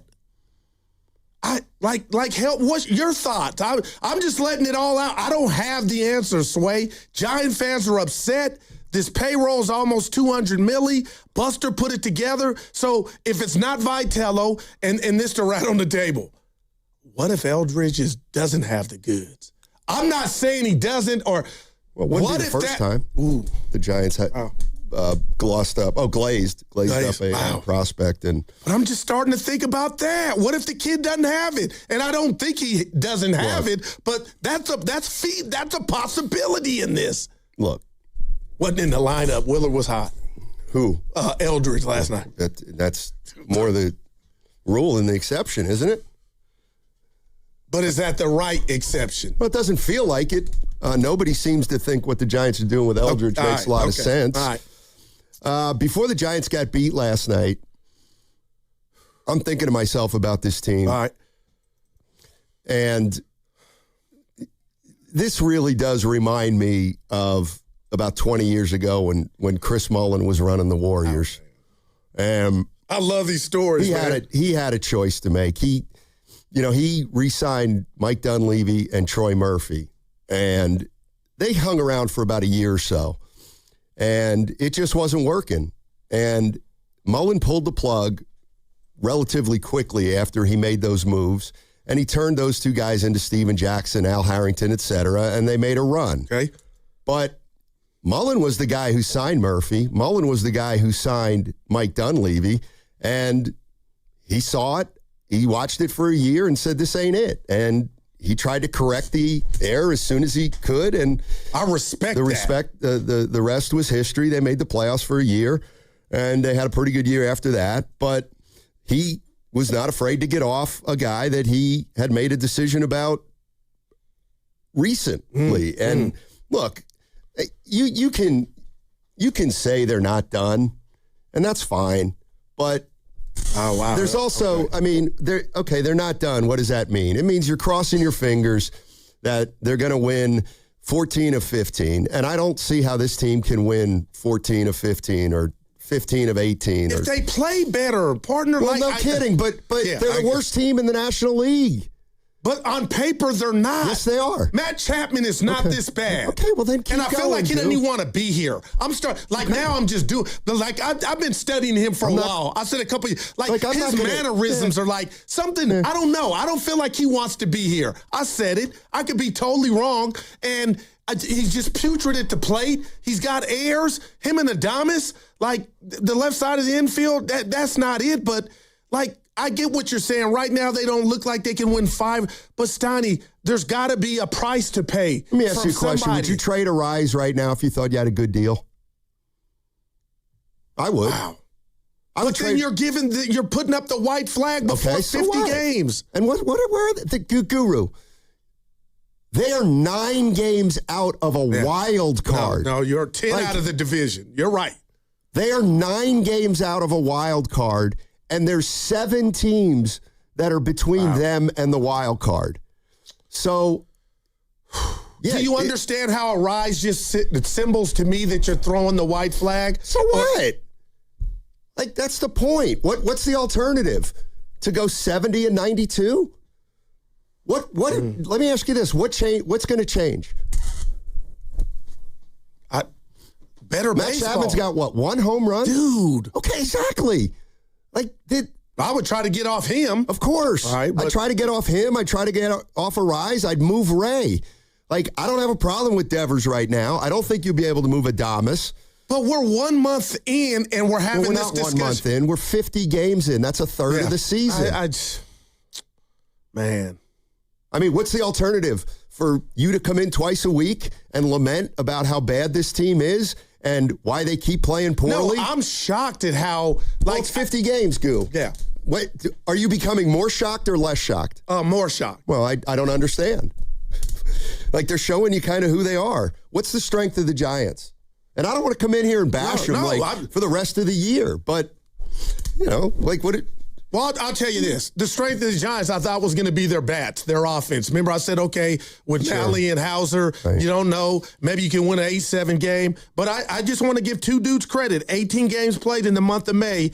Adames is batting .314, 2 homers, and Devers is batting .318 with 4 homers, 9 RBIs, and Adames also has 9 RBIs. Okay. So those 2 dudes have woken up out of their, it's like when coma. Steph Curry has 35 and a loss. What's it matter? What's it matter? So is Chris Mullin, I love that story. Are you telling me that Buster needs to channel his inner Chris Mullin? No, I'm just saying that Chris Mullin was a former player, Thanks for a the call great yesterday, player, Chris. Yeah. an all-star player, made some moves, didn't work out, and in a short period of time, he tried to correct them. And we'll see if Buster Posey is like that or if Buster Posey is more patient than that. But the one thing I will say is, these guys know more than us. And I can't imagine that Buster Posey's sitting there at 20 and 29 saying, you know what, we're close. We're close. Yeah. They're not close. And even at their best, I'm not sure how close they really are. All right, 888-957-9570. We're going to go heavy Giants early. And what you do if you're Buster Posey. Who do you blame for what's going on? And is it salvageable this year, or is it already time to start thinking toward 2027? It is only May 20th, but where are the good signs? 888-957-9570. What's coming up on the game is brought to you by Fremont Bank. Here for you, here for good. Head to Safeway this week for USDA Choice Boneless Beef Tri-Tip Roast, untrimmed twin value packs for just $5.99 per pound. Don't forget to clip coupons from the weekly mailer or download them from the Safeway app. See you in the aisles. At Ashby Lumber in Berkeley and Concord, you'll find Fiberon composite decking, made to capture the look of real wood without the constant upkeep. No sanding, no staining, just durable, low-maintenance performance. Discover Fiberon's Concordia line, including the Aster collection, with rich, multi-tonal colors and long-lasting protection, backed by a limited lifetime performance warranty and a 50-year stain and fade warranty. Get expert guidance for your next project at Ashby Lumber. Visit Ashby Lumber in Berkeley or Concord today. Fiberon, built for life outdoors. Hey, I'm Pick. And I'm Paul. My partner here is making his first do-it-yourself fix-your-own-car video. How do I look? Like you need a shave. I'm serious. Go! Hey, this Friday through Monday during Dollar Days at Pick and Pull, every part you pick and pull from the yard is 50% off. You're such a DIYer and social influencer. From doors to fenders, every part is half off. Yeah. Seats are just $15. Doors are $25. Floor mats are just $1. Are you posing? Yeah, influencers pose. This Friday through Monday, fix your car yourself and save 50% off any part during Dollar Days at Pick and Pull. Struggling to lose weight despite trying every diet? You're not alone, and there's a better way. At Prime Male Medical, they're helping men and women achieve real, lasting weight loss results with expert medical support every step of the way. And for a limited time, listeners can get started for their first visit, including full blood work, plus first month of GLP-1 treatments for only $199, a savings of $400. Call 415-761-4037 or go to PrimeMaleMedical.com. Wesley Financial Group is not a law firm, and Chuck McDowell definitely not an attorney. This is Chuck. If someone talked you into buying something really silly and you want to get out of that silly little thing, my advice, get the facts. Call me and I'll send you our timeshare exit kit absolutely free. Inside, you'll learn how timeshare works and all your options for cancellation. Call Wesley now for your free exit information kit. 800-948-7878. That's 800-948-7878. History San Jose presents the Time Travelers Summer Camp, a 2-week adventure where 8 to 12-year-old campers get hands-on experiences exploring the past. Registrations close May 30th, so enroll your young adventurer to become a time traveler in training today. Camp runs Monday through Friday from 9 a.m. to 2 p.m. from June 15th through June 26th at History Park. Combine a History San Jose membership and sibling discounts for even more savings. Discounted History San Jose memberships available now on Groupon. Don't wait. Register before May 30th at historysanjose.org. I know that hiring can be challenging. You need someone to match your role perfectly. Well, now you can meet them fast on ZipRecruiter. Build your team, build it sooner. Meet your match on ZipRecruiter. Just head to ZipRecruiter.com/free right now to try it for free. That's ZipRecruiter.com/free. Meet your match on ZipRecruiter. Try it free. Toyota, the MVP of MPG. With class-leading MPG and more hybrid models than any other brand. Toyota, let's go places. This is Larry Flick, owner of The Floor Store. Our Memorial Day sale is on now. Get up to 50% off store-wide, 2 full years free financing, plus we pay your sales tax. Visit floorstores.com for directions. The Floor Store, your Bay Area flooring authority. Carpal tunnel syndrome, heart failure that doesn't improve with common medicines. These are some signs and symptoms associated with ATTR-CM, or the cardiomyopathy of ATTR amyloidosis. a serious heart condition with symptoms that get worse over time. Amvuttra, vutrisiran, is a prescription medicine given by a healthcare provider that treats ATTR-CM in adults to reduce heart-related death, hospital stays, and urgent visits. In a clinical study, Amvuttra was proven to help people live longer and have fewer heart-related hospital stays and urgent visits over 3 years compared to placebo. Amvuttra lowers the amount of vitamin A in your blood, which can affect vision. Other side effects include pain in the arms or legs, pain in the joints, and shortness of breath. These are not all the possible side effects of Amvuttra. For prescribing information, call 1-833-256-2748 or learn more at amvuttra.com. Ask your doctor about Amvuttra for ATTR-CM.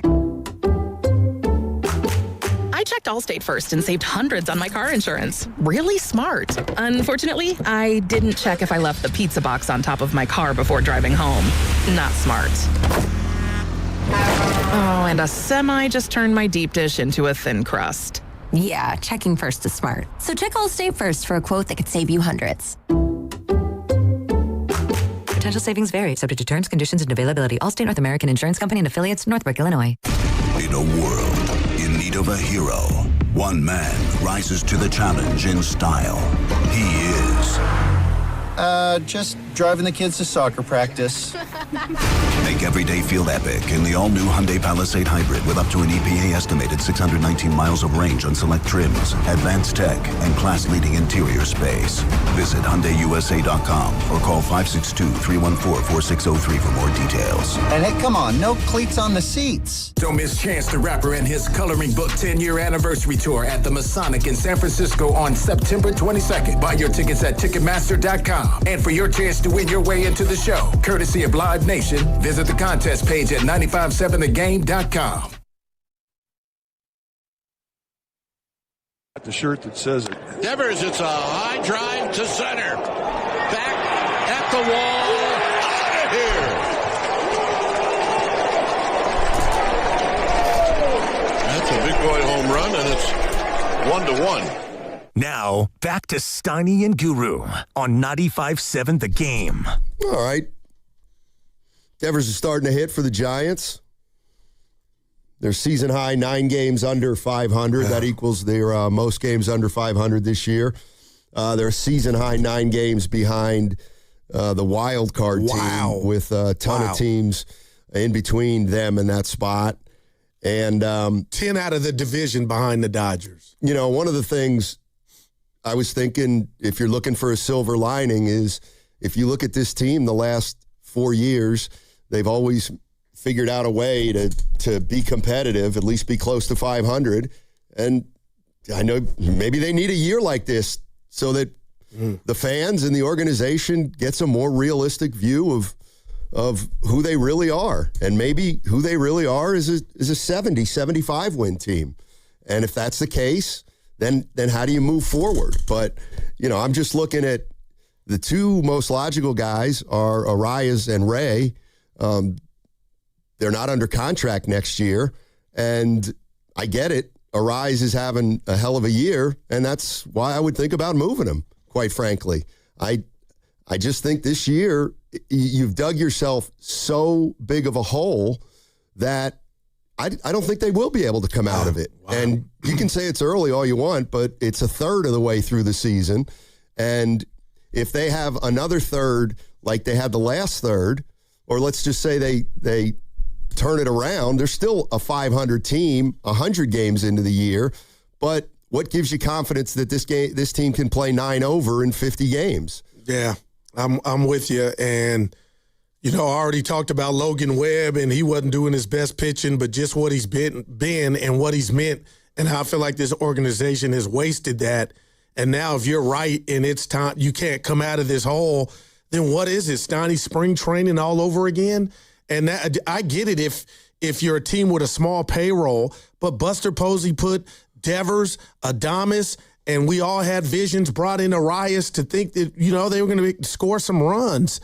Jung-Hoo Lee, Bader, and Ramos, who I know is out, and it's just like, do I dare say I feel like it has to be something bigger than baseball? Like it's something going on in the clubhouse. I don't know if I had those questions. But you haven't you did mention Buster Posey. I was going to say you hadn't mentioned him once, but you did with the Chris Mullin comp. Yeah, but how much responsible is he for this? He's entirely responsible for this. He's put together this team. They're 20-29. They have holes all over the place. You know, I mean, the question I guess he's got to answer is whether he thinks he's made a mistake or mistakes, or whether he thinks that they're a better team than this. But even if they're a better team than this is where you have to be realistic and say, well, how much better of a team are they than this? I don't know. What are they at their best? I'd say they're a 500 team when they're playing their best over the course of a larger sample size. And I was going to fight you on that, and I lost. I got a bloodied mouth right now. And then when you talk about, and we've done it with Lake Up and York, and you talk about this ownership group, I don't want to get too political, but, you know, ownership group making contributions to outfits out there that are not popular, man, and it's just all bad all the way around. It just, to me, I just couldn't believe it was 3-1. Roop was dealing, and I'm thinking, okay, you know, and you got a day game today.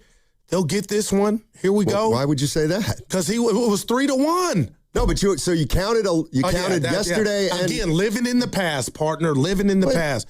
They've played 22 games at home. You know, 3rd and King. They're 10-12.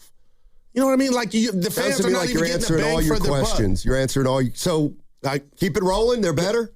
No, I don't know how realistic what you're.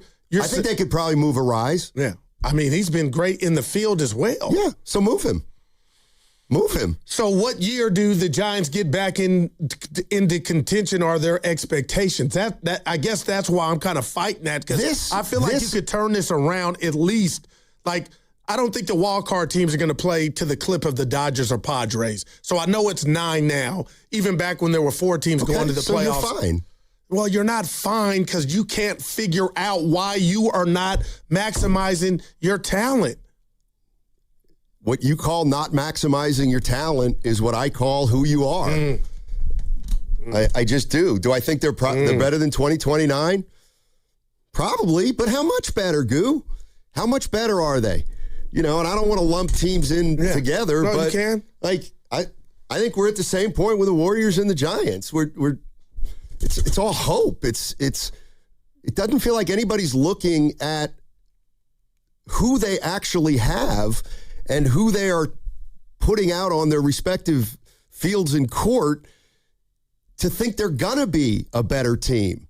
You know, it's like honestly, I get it. The Warriors, and I don't want to conflate the conversations, but the Warriors, I mean, for goodness sakes, they won 37 games last year. Were there reasons? Of course there are reasons, but for some reason, right now, even though they haven't made a move, you think they're going to make the playoffs next year.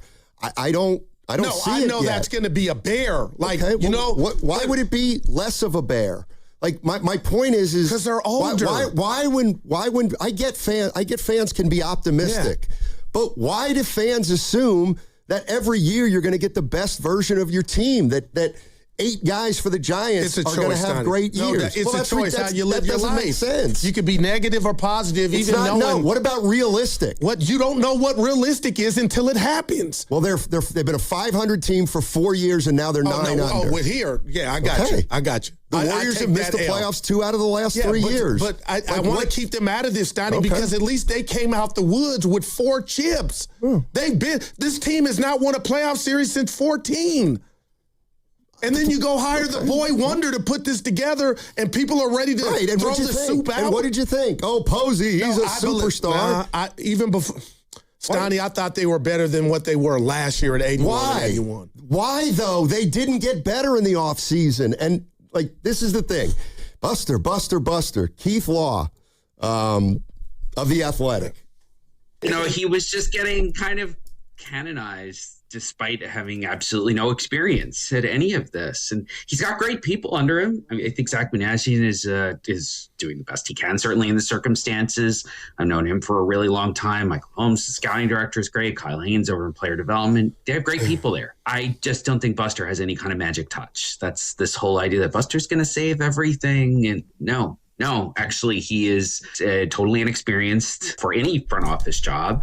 And it has shown in a couple of these things, unfortunately. And I think that is at least part of why they're in the situation that they're in, from making the Devers trade to, hiring a manager with absolutely no professional experience whatsoever. Tony Vitello is one of the best head coaches in college baseball. It's a very different game. It's a little bit of a different sport, but it's certainly a very different job managing anywhere in the pros versus managing in college. And I just look at a lot of these and say, this feels like Buster acting, showing his inexperience. That's the best way to put it.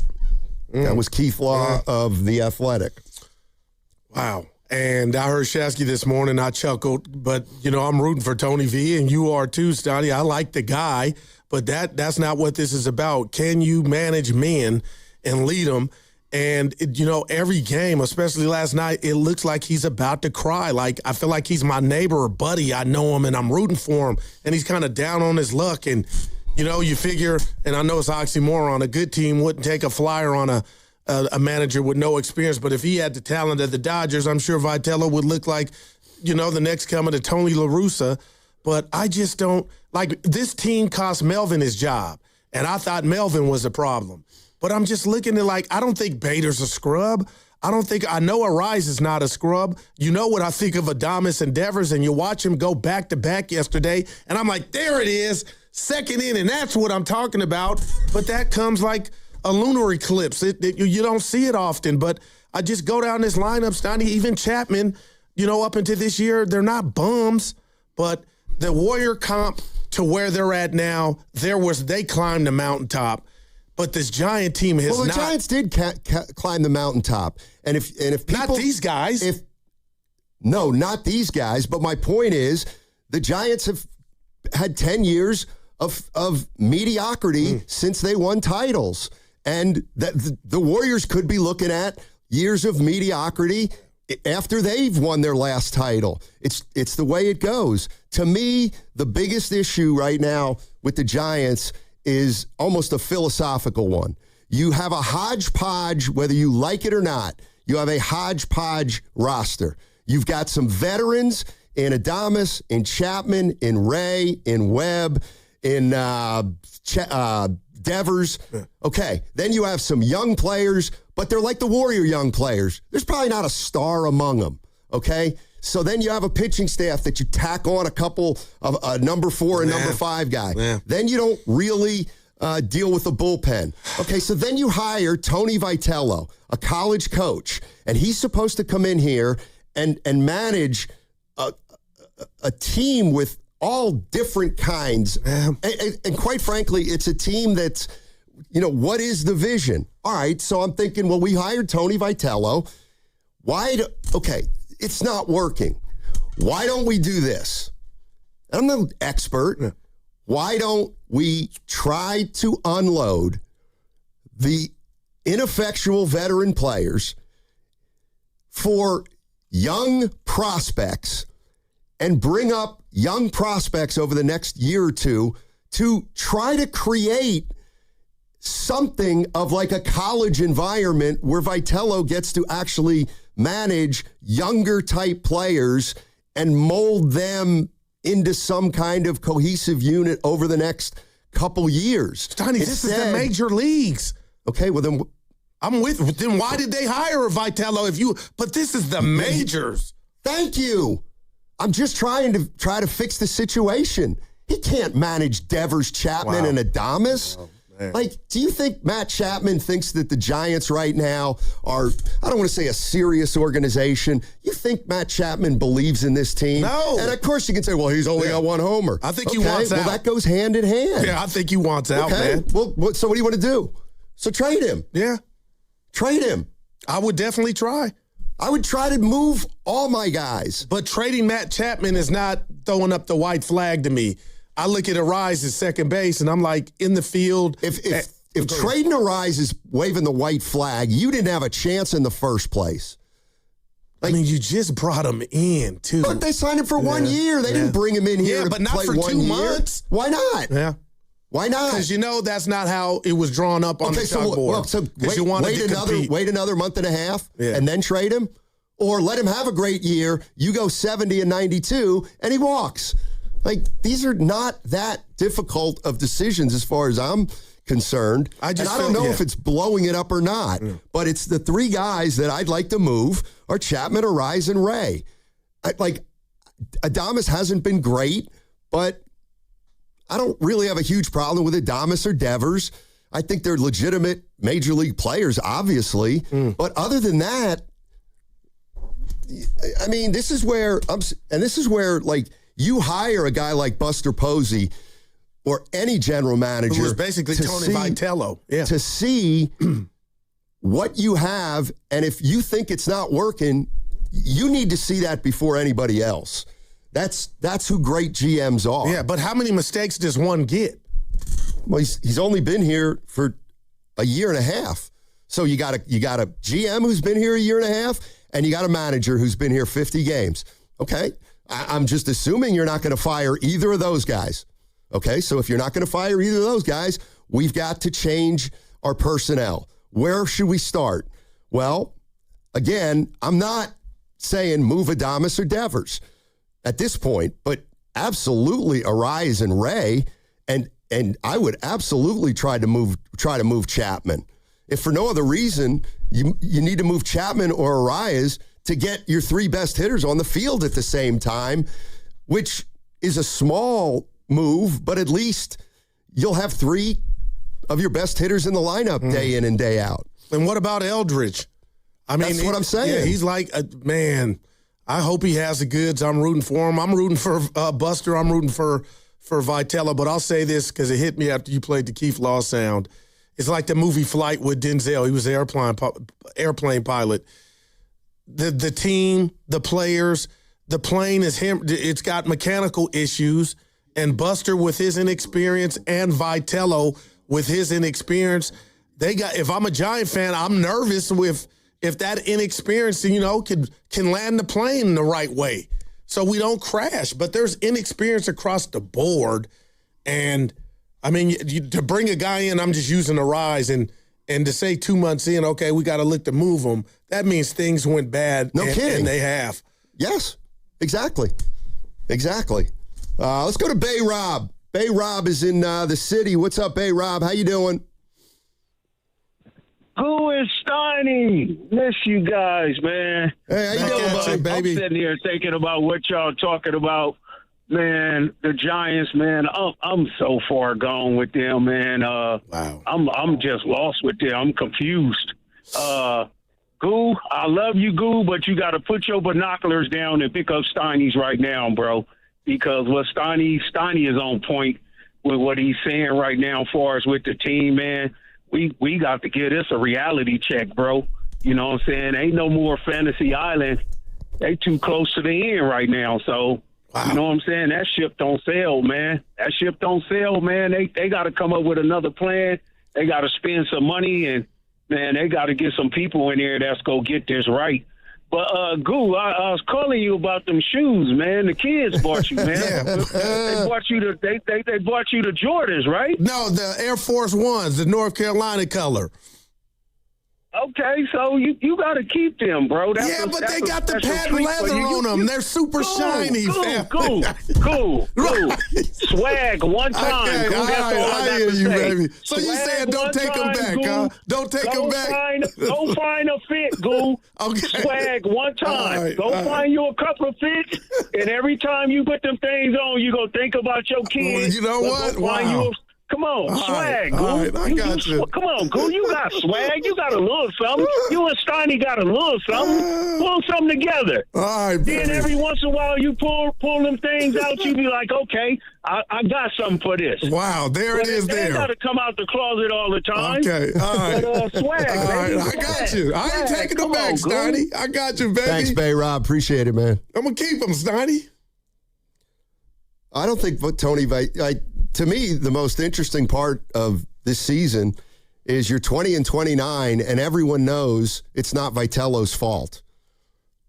He might not be the best manager in Major League Baseball, but it seems that people are coming around to realizing that even if they had a great manager, this team is probably still roughly in the same place. So the question I continue to ask, and it's not an indictment on Vitello, it's an indictment on why did they hire Tony Vitello?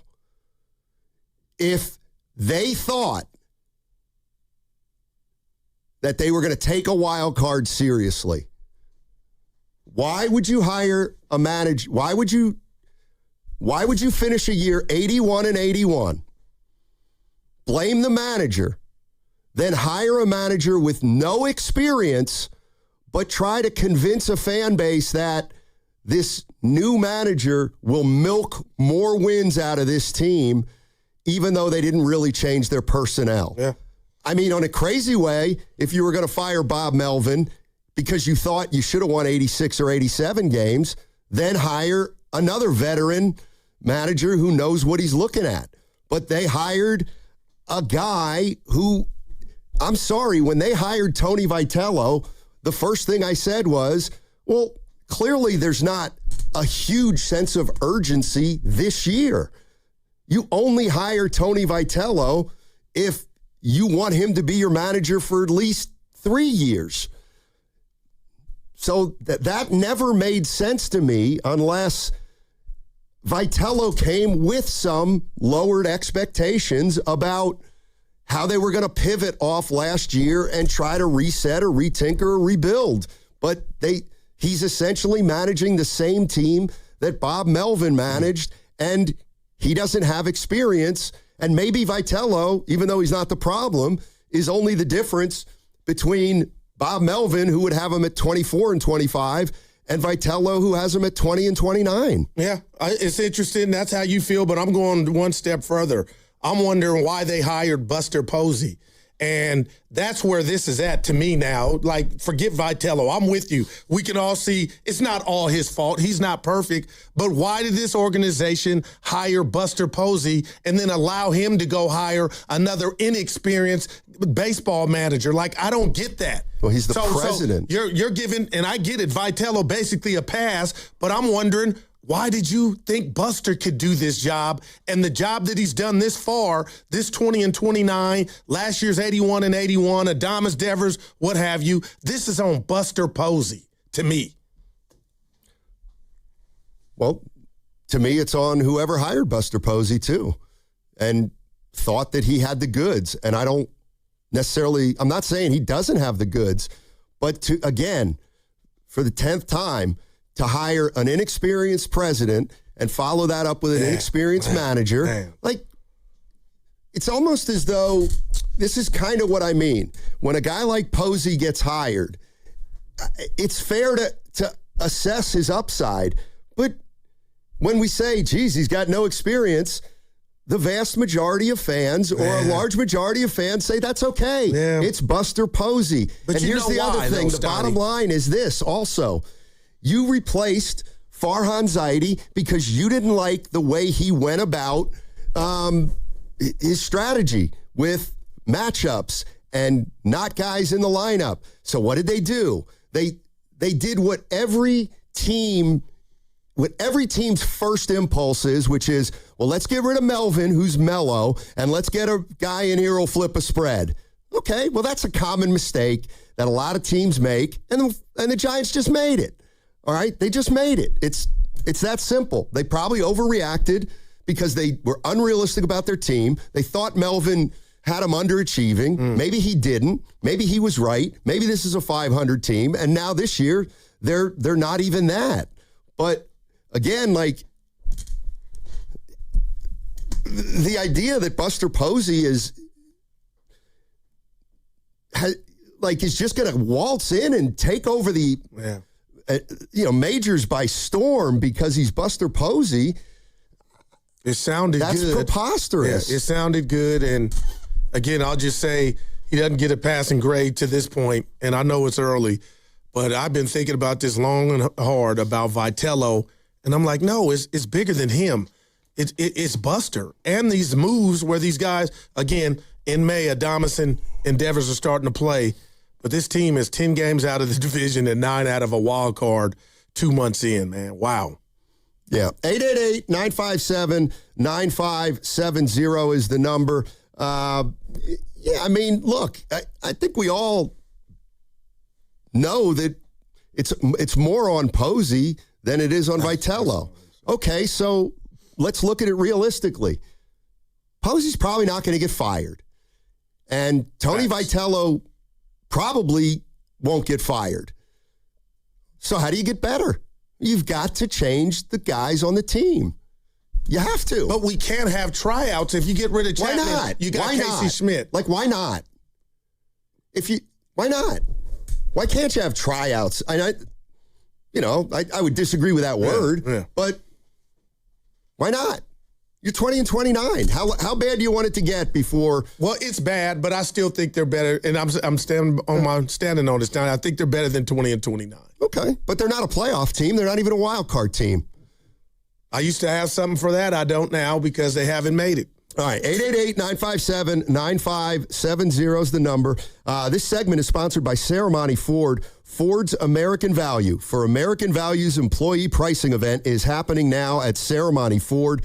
Get employee pricing for all on most new 2025 and 2026 Fords in stock right off 280 in Colma Daly City or 24/7 at SerramonteFord.com. Serramonte Ford, your Bay Area Ford dealer. You know that Big Bargain detergent jug is 80% water, right? It doesn't clean as well. 80% water? I thought I was getting a better deal because it's so big.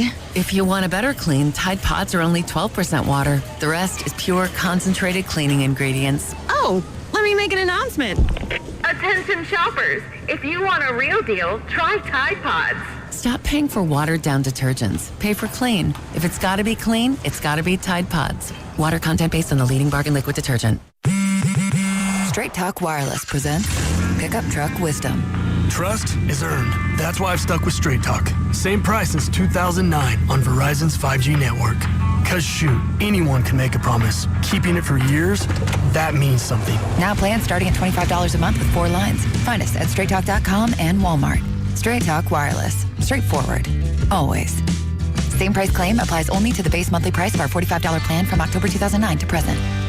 Hey, it's Willard. Here's a real behind-the-scenes moment with Habas Law. We asked about their new billboards. Do you smile or not? Then it got real. Omar Habas said, we meet people in the hardest moments of their lives. It's on us to restore dignity and a financial future. Traumatic brain injuries, loss of a limb, spinal cord damage, a life changed in seconds. When everything's on the line, choose the team that understands that. Habas Law. They fight to make it right. Visit habaslaw.com. Omar Habas is a California licensed attorney. Offices in Northern California, including San Jose. Past results do not guarantee future outcomes. Hi, I'm Richard Estrada with Atco Pest Control. What's bugging you at home? You can grab a spray or set a trap, but real pest control starts with identifying the source of the problem and keeping them out of your home. Atco has been servicing Bay Area homes since 1985. We take the guesswork out of it so you can move on. Go to atcopest.com. Trust Atco for the solution. Reach your saving goals with Miristar Momentum Savings. Progress should come with perks. Every $25 you save earns an entry to win cash prizes. We're drawing winners for $1,000 monthly, $5,000 quarterly, and an annual grand prize of $10,000. Saving has never been this rewarding. Apply today at miristarfcu.org. Insured by NCUA, no purchase necessary. Terms and conditions apply. See website for full details. Thinking about getting in shape for summer? Then stop trying to do it on your own and call the experts. DIY weight loss is not the answer. At Jumpstart MD, you'll work with real clinicians right here in the Bay Area and get access to GLP-1 medications at our most affordable rates. And for a limited time, mention radio and save up to 70% this May. Don't wait until summer. Start now and lock in your results early. Call 855-JUMPSTART or visit jumpstartmd.com today. Yeah, Dan Dibley here for Fremont Bank, which, as you know by now, it's my bank, and it has been for more than 6 years. And I love this bank because it's a family-owned bank with the family-owned feel. They started back in 1964, and when they did that, it was just one branch, but now they have 21 branches. So if you go around in your Bay Area, you're going to find a Fremont Bank branch, and you're going to see it, and you're going to think, you know what? I want that full-service service banking with no compromises, and you should. It's not a big box bank. It's a good local bank, and when you deposit your money with Fremont Bank, they reinvest it locally into businesses, philanthropy, home ownership, all the good stuff that makes our Bay Area the best area in all of the country. And that's why you should be a Fremont Bank customer. The money stays here. It's local. It's not a big box bank. It's a good, solid local bank. And we talk about Fremont Bank, and you know that they're here for you and here for good. Welcome to Radio Rental. The scariest stories you've ever heard in your life. All told by real people. And off we go. This wasn't a human being that I saw. There's something here in this house, something out of this world. There was a woman moving through the hall. I stepped back and I was completely alone. Radio Rental is available now. Listen for free on Apple Podcasts, Spotify, or wherever you get your podcasts. Attention, have you racked up $10,000 or more in credit card debt? Are you barely getting by making minimum payments? With credit card debt reaching all-time highs, National Debt Relief is notifying consumers about significant debt relief options currently being made available to help those with overwhelming credit card debt. These options may reduce a large portion of credit card debt for those who qualify. You don't need to declare bankruptcy or take out a consolidation loan, and you may only have to pay back a fraction of what you owe, even if you have bad credit. National Debt Relief has already reduced the credit card debt for more than 550,000 consumers, so don't wait. If you owe $10,000, $20,000, or even $100,000 in credit card debt, you can now take advantage of this financial debt relief as the cost of living continues to skyrocket. To check what debt reduction you may qualify for, call 800-358-6868. That's 800-358-6868. Again, 800-358-6868.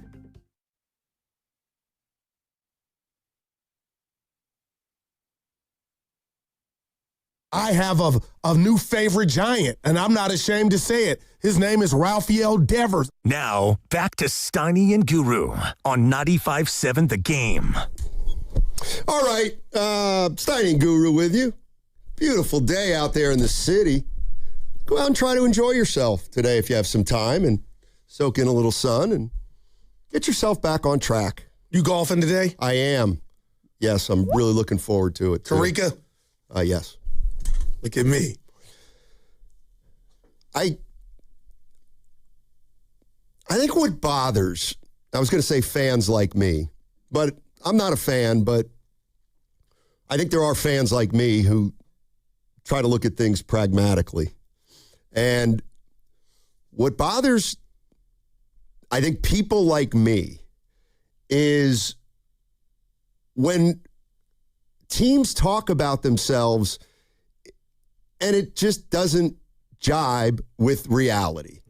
And, you know, obviously in my mind, we're there with the Warriors, and I'm there with the Giants. I don't, for the life of me, take out anything non-emotional. Just go by baseball. Why did we expect the Giants to be better this year? Like, I'm looking at a guy like Robbie Ray, good pitcher. You do realize he's been unable to put together back-to-back significant inning seasons for about 6 years. All right. Okay, so I don't know about you, but when I see the year he had last year, and I think he made 32 starts, I am not expecting him to make 32 starts and be as effective as he was last year. It's kind of the same principle as a McCaffrey this upcoming year. I don't expect Christian McCaffrey to have the year in terms of touches that he had last year. All right, so now Ray's slipped a little bit. But you got McDonald come out of nowhere. Robbie Ray is your number 2 starter. Right. Okay. I mean, you can quibble player by player, and if you want to, you can. But when you trying to sell me on a 90-win team without any evidence other than a finger cross, that's where I got to part ways. Doesn't mean you can't be right, but it also means you're not going to be right just by wishing it. Yeah. This team has been a 500 team could I make a case that they've been a 500 team for 5 years, and this offseason they did less than they did the previous offseason, obviously. Yeah. And because I think they thought they had a lot in the cupboard. And I'm talking about Devers, I'm talking about Adames, and I'm fixated on those two. But, I thought more of them than what they've shown. But you're right. And when I bring up that 90 win, win total, Stoney, if you just step back and think about it, it's 9 more games than last year's campaign that I thought was led by a dead man walking who had a funeral vibe to him in regard to his team playing with fire. And I can admit I was wrong. I owe Bob Melvin an apology. I might owe Farhan an apology because even if you didn't like the platoon, they did get 107 and get you in. That did happen on his watch. And to me, it just is unfortunate. I don't have the answers, but you've been beating me over the head with why did you think they were going to be better? My answer was I thought they were going to have more fire from a guy like Tony Vitello. So who was the fire. Fire was going to make them up 9 games. I thought they had the bats, and I thought they had the arms. And that's where I overestimated. But it looks like, again, when this is all said and done, and it's early in regard to whatever your goals are, but as far as these guys playing Adames and Devers to the back of their baseball card, they could get to those metrics and still have the team, because that's all that matters, have a disappointing win total. I mean, if you look at Devers' numbers last year, Adames' home run total last year, Chapman's numbers last year, I mean, if they play to the back of the baseball card, you know what? They're 500. That's the way I look at it. I just do. I don't. And are how many players on their roster are getting better, and how many have already reached their prime? Let's go to John. John's in Berkeley. Hey, John, what's going on, man? Johnny. Hey. Good morning, guys. Hey. Yeah, it is a beautiful day out there. I want to compare a little bit the Giants to the Warriors. I mean, I think the problem, there's a big difference between the organizations and really the ownership. I mean, Joe Lacob, for all of his pros and cons, we know he wants to win. And that may have led to some interfering a little bit in some of the basketball decisions, but in general, the guy really wants to win.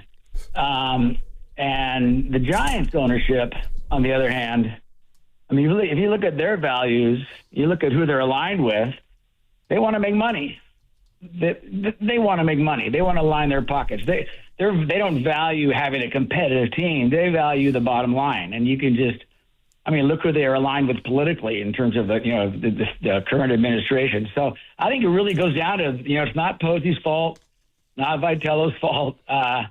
They're a team that is looking at the bottom line and making money. Just like the Trump family, and just like those shady characters at the top. So I think that's really the biggest difference. And until you have an ownership that really cares about winning for the fans, but also just for themselves, I don't think we should expect much beyond that. What do you guys think? Appreciate it. I mean, it's a fair assessment, but I could also say that they've got their payroll is kind of a big boy payroll. That's the killer part of this, yeah. Almost $200 million. Yeah. But what are you getting in return? Right. So, it's really simple. And they're not going to fire Posey, and nor should they, probably. They're not going to fire Vitello yet. So there's really only one thing to do. You continue to play games and think you're better than you are, or you look at your team and say, we're not very good. What's our strategy? I mean, this is the other thing. I always, Farhan Zaidi. What did we hate? We hated the platoon, but what did we hate more? We hated more that Farhan Zaidi wanted to kind of distance himself from those championship teams and embark on a new direction. They did that. They had one great year, but people grew tired of the guys who didn't play 150 games. The We heard this all the time. We want players that we can get behind. We want players that will be here so we can get to know the names on the back of their uniform. We want to get back to the old Giants ways. All right. So what did they do? They bring back the quintessential, Giant from the past, and they find 3 guys that they believe are everyday players in Devers, Adames, and Chapman. And now they're playing pretty much every game, and they're struggling. But we eschewed platooning 3 years ago. So you've got to live with them because that was part of Buster's philosophy, to get guys in here who could play 152 games or 160, 50 games, whatever it is. That's what they wanted. And that's what we have. Unfortunately, he may have put together a lineup of everyday players that's ordinary. Okay, the question now becomes, what do you want to do? Do you want to start making moves right now? I mean, the Devers trade last year happened in what? Pretty close to where we are now. I want to say it was like 60 games into the year. And what are we, 50 now? So that excitement, my gosh. Now, you hit me with the Chris Mullin comp. So is Buster just going to be afforded the luxuries to work through his mistakes? I hope so. Guys that don't work, so. And then, is that how you would do it? Look, what's the cost? They have no experience above Buster Posey, and they hired Buster Posey, who doesn't have a lot of experience. I assume, well, I know. So how do I grade him? How does one get graded? You grade him for 20 and 29 this year, and you grade him based on thinking it's a 90-win team, and I grade him based on thinking it was a 500 team. Either way, they're underachieving. Your expectations were way higher, so you're probably more panicked or more up in arms than I am. But you all tell me what you would like to do. I heard Shasky ask this, and for the life of me, I can't understand why there'd be anybody who would say, no, let's not go that way. But why not try to just get young, get prospects for a couple years? Are you telling me the fan base just can't handle that? Okay, what does it mean? Well, people won't come out to the ballpark. You know what? They will in 3 years if you're good. They will. So you got to, I just think the Giants and the Warriors, in a way, everybody wants to shortcut it. You can't shortcut it. You can't. Well, it's a choice, and they don't want to shortcut it. That's why they spent the bread. Right, not now, but I think we're getting to the point where you got to ask those hard questions. But Stouty, you're so quick to, and it's who you are. You just want to blow stuff up. I didn't say blow it up. But you're speaking for I didn't say blow it up. You know why they won't replace them with AAA players or AA players or 4A players, because nobody will come watch. So what? This team has a rich history. Buster Posey, Crawford, the Belts, that won titles. Nobody wants to sit and wait, especially when you sell a fan base. We're spending our money. We're making trades. Suckered, dude. That's okay. No, I didn't get suckered. Buster Posey put this together. And I'm not wrong yet. I'm not wrong. They played 49 games. Okay. Then don't get incensed. No, I'm not incensed. It's baseball. Then they'll get hot at some point. I just want to take this somewhere different. Tony Vitello was damn near in tears. And I'm just going to the game last night. He brings in a pitcher, I thought Gage, to make Marte bat from the right side. And I thought it was the right move. And then after the game, he's doing the old Steve Kerr with Draymond. Oh, I messed up. You didn't mess up. You made a move, and the guy didn't execute the pitch. Quit taking I guess that's where I'm getting. Tony, take a play off and let the players be accountable. Say somebody just didn't execute a pitch. Quit making and selling us like you went out there and threw the ball. You did right. I thought Vitello did, yesterday's management of the bullpen. They got out a couple jams in the 7th and 8th inning, and I'm thinking, man, they're destined to win this game. But for him to just be in front of the camera and everything I'm reading this morning and hearing him last night, like he's on suicide watch, I'm just like, dude, it's okay to call a player out or just say they didn't get it done. No, we got to play better. Sorry, it's Quit not. jumping in front like Mr. Rogers, like these dudes are so mentally fragile. Maybe that's what they need, is a kick in the ass. Okay. Well, then you shouldn't have hired Vitello. Why would you hire Vitello? Vitello's... My name is not Buster Posey. Steiny, quit talking to me like that. What you do talking to me like I'm Buster, and you've been doing it all week like I'm Joe Lacob. You can talk to them. I'm here to listen to you, but you're acting like I'm making the decisions. Well, I'm just telling you I don't like the Rudy come in Poo. day after I don't day like and how just it vent. looks. I'm trying to be Poo. productive. Well, it's better than just saying blow it up, blow it up. I didn't say blow it up. I'm talking about the game last night. We ain't even talked about the game. Did I mention anything about Logan Webb? No. Did I say Adames or Devers? I said no. I said 3 guys, Chapman, Arise, and Ray. Is that a blow up? If you think that's blowing the team up, then blow it up. Then blow it up. If moving 3 veterans, 2 of whom are definitely not going to be on the team next year, if that's blowing it up, well, then I guess that's what I'm asking for. But really what I'm saying is I would try to move some of these guys who aren't part of your future, Arise and Ray, and get off them and try to get some prospects in here. And to my way of thinking, I would move Matt Chapman, if for no other reason than it's an insurance policy outside of Arise to get Eldridge and Schmidt and Devers onto the field at the same time. I'm not mad at that. That's not blowing it up to me. But I'm asking you about, well, this is my first time. Do you have a problem with Vitello taking the blame for the loss? No, I don't. No, I don't. I don't have a problem with anything Vitello's done. And you know why? Because he doesn't know what he's doing. And like, somebody get on somebody's ass, then you shouldn't have hired Vitello, because asking Vitello to get on Devers' ass, Adames' ass, Chapman's ass, Webb's ass, Ray's ass, or anybody who's been in the big leagues for 8 years is unrealistic.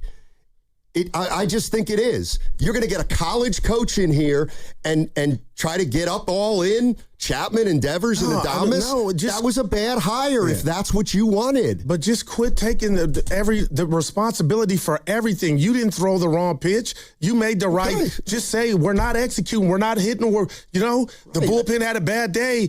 But just for him to I hate that he's doing it, and I get why he's doing it. But it's just like, well, it's rough watching him, hearing him. That was not your fault last night. But yet he's saying he feels like it is. You didn't throw a pitch, T. So do you I just wish I could say to you when you say something, I'm not being, I don't care. Like, you got to lose that, man. It's not, I don't care. Yeah, but you go to it a lot. Well, you go to stuff that's really kind of trivial. Yeah. You know, like, it's almost like they hired a rookie coach, rookie manager, and you didn't expect him to be a rookie and go through growing pains. You sound as dumb as Posey, apparently. Ooh. That was a cheap shot. Coach in Vallejo, what's going on, Coach? I'm not getting on you. No. But so what are you going to do? Come in and gripe for 3 more months? I'm trying to figure out solutions. Yeah. Okay. Are you? Like, I just told you. We could rewind 8 episodes. Oh my God. What solutions do you have? All you do. Okay, I'm gonna stop. I just told you what my solution was. My solution is, if you hire Tony Vitello, a guy with no experience who is used to coaching college kids, why don't you give him a young roster of prospects? Sonny, that sounds ridiculous. Okay, fine. Hire him from AAA manager then. Right. Do you hear what you're saying? Like, that's not going to happen. You know so? it.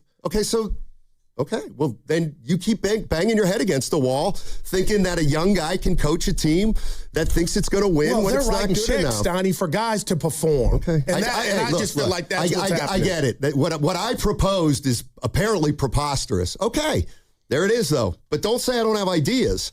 I told you. I have the same idea for the Warriors. Keep going down the same road. See what happens. Please. I mean, don't say I'm not. I don't say I don't care. I do care. I'm telling you what I think they should do. General, go young.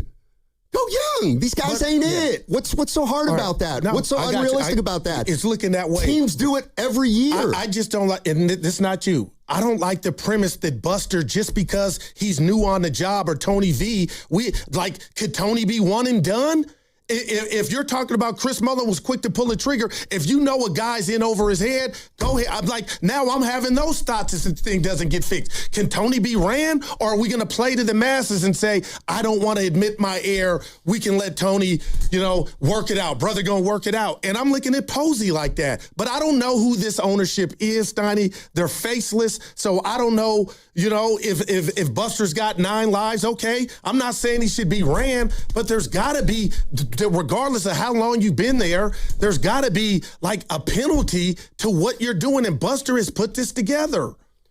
Right. And what I said was, let's see if he's going to be like Chris Mullin, who hired Mike Montgomery and then pulled the plug 2 years later because it didn't work.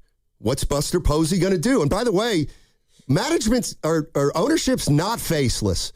Buster Posey is ownership. He owns part of the team, and he runs the San Francisco Giants. So anything you like or don't like about the ownership's direction is being executed by Buster Posey.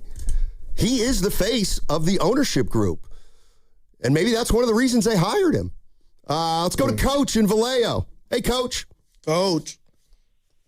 Hey, guys. How you doing? Hey. Doing well. On this particular subject, it's hard hiring a coach when you got half the team know more about baseball than the coach, okay? Professional baseball. There's nothing this coach can tell Devers, Adames, Chapman, Webb, Patrick Bailey when he was there. There's nothing. He has to learn from them. They can't learn from him, okay? All he can do is put pieces in place. Now, I think, Ghoul, you're my buddy, and you like to look at things very emotionally, but not like a gambler. Well, a gambler looks at numbers and facts, and so that's what Steiny's going by. He's going by numbers and facts. Now, Chapman has never been an offensive player, none of his career. So why do we expect him to hit over 250? Never has, okay, whether it was Oakland, the Yankees, or whatever. But I think I learned to look at things from the other way. When I see someone like, all roads leads back to the Warriors, of course, and Brandon Pajewski, when I see something like Pajewski leading the team in minutes played, that's not a good thing. That means you have a bad team. A guy of Pajewski's ability should never lead any team in minutes played, okay? So I think we have to get off this hope and wishing and just look at numbers the way they are, okay? And I agree with Steiny with this one. This was a bad hire for this particular team. This veteran-laden team, it's no way in the heck did I expect a college coach to come in here and have some kind of leadership. They're looking down at this guy, okay? They know more than this guy. There's nothing he can tell these veteran players. He can't tell Chapman how to get out of a slump. He can't tell Webb how to pitch. He's a college coach. If they would hire, say, a Ron Washington or something who's been around Major League Baseball for 35 years, now you got somebody to look up to. But they do not look up at this coach, and I think that's a big problem with this team. Appreciate it, Coach. Guys. You're listening to 95.7 The Game, KGMZ FM and HD1 San Francisco and Odyssey Sports Station. Always live on the free Odyssey app and now broadcasting from the Laughing Monk Studios. I mean, I'm more interested in your reaction and wondering if people are totally with you when I say something like, yeah, I'd move Arise. He's not under contract next year. I'd move Ray. I'd get some young prospects. We have an inexperienced coach. I would try to get as many young players on this team as possible, see if we can build something in the next couple years. And you would have thought that I said, let's go 0-162. But your reaction was, they're not going to do that. And I'm just wondering, well, why not? Well, why would the Giants not entertain what if Buster Posey is looking at this team and saying, we've got nothing, and I don't think we're going to find anything this year? Okay, then shouldn't they go young? That's an option. Okay, but what's another before option? you get to 50 games, I'm not blowing it up. That's all I was saying. I'm not either. And if this thing continues, let's just say another 4 to 6 weeks, Donnie, you're right. Arise will be out of here. Ray will be out of here. But you just made it sound like you wanted 9 AAA players up here and everything was going to be fine. Buster obviously didn't think that was the way to go. And it's weird because I never said Webb, I never said Devers, I never said Adames. I want to play Eldridge. It's it's not that hard. All you have to do is look at the team realistically and come to the assumption that they might not get better. Again, I'm not saying I'm right. I'm just looking at this team and saying, I don't think they're going anywhere this year. And if they're not going anywhere this year, then time's a wasting to try to improve over the long haul. Yeah, I love Coach, but to sit there and let's just say he's right. The players know more about Major League Baseball than Tony V. Coach, there is a thing called professional, and dudes need to go up there, include Matt Chapman. I don't care if Mickey Mouse is the manager, and ball out and hit the ball and field the ball. And that's not happening. So I think it's a cop-out to put that at Tony V's doorstep. And you could call me a sucker. It won't be the first time, because I thought Tony he represented something that I thought the Giants players already had, and that was the talent. And I thought he was just, going to light fire under him, Steiny, and this team would be trying to steal bases and force the issue. And I was in Disneyland. But through 49 games, and there's a 162-game season, it's early, but it's bad early. And I'm just, I wouldn't get, and I know you didn't say it, but it sounded like it, like you're ready to trade Arise now as if they can't get hot. Yeah, I am. I mean, if they got a deal for Arise right now and they like it, I would do it. I would. I'm more intrigued by, to me, as a Giants fan, I would be more insulted by an organization trying to convince me they're better than they are and insulting me into thinking that, I won't be able to tolerate 2 years of not being great to be better in 3 years. Well, what would you call this last 12 years? That's my point. They're still at the same point. Yeah, but they had guys and names, and they still couldn't get it done. Like the old regime when Posey was aging, we watched Crawford. I just told you what I would do. I just told you what I would do. I would try something else. I would try to get young guys in here and grow the team like that under this college coach that you believe is a great teacher. I wouldn't have a great young teacher who's never managed before managing a team that has veterans that have been in the league 10 years. This segment was brought to you by Crystal Geyser Alpine Spring Water. Discover Silverado Resort, Napa Valley's playground for those who love to stay, play, and recharge. Tee it up with 36 holes of championship golf, rally on the tennis and pickleball courts, or train like a pro in the newly renovated fitness center, restore in the refreshed spa and recovery lounge, and refuel at the newly opened Match Play kitchen and bar. With newly renovated rooms, it's the ultimate escape. If it's been years since your last visit, rediscover Silverado Resort, a renewed Napa Valley original. Book your staycation today. Visit SilveradoResort.com. All right, I need avocados, bananas, salad, steak. Wow, does your grocery list have multiple pages?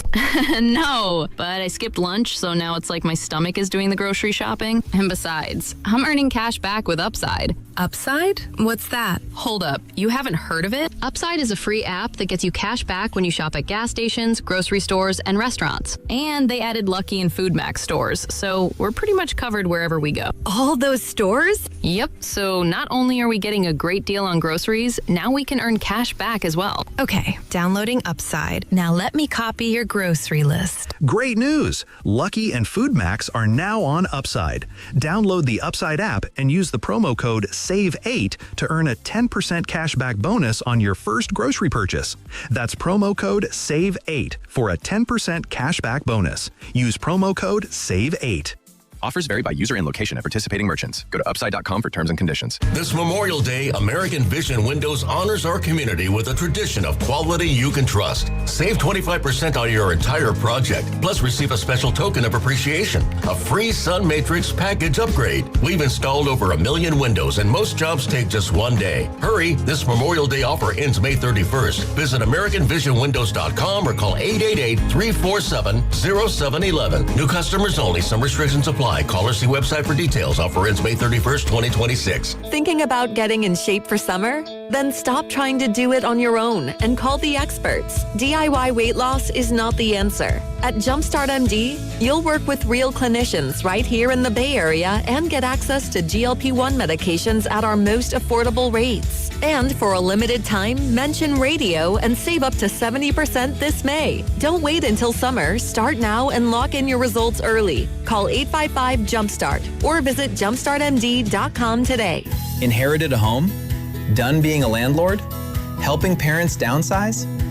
We've bought over 1,500 Bay Area homes since 2016. As is, on your timeline.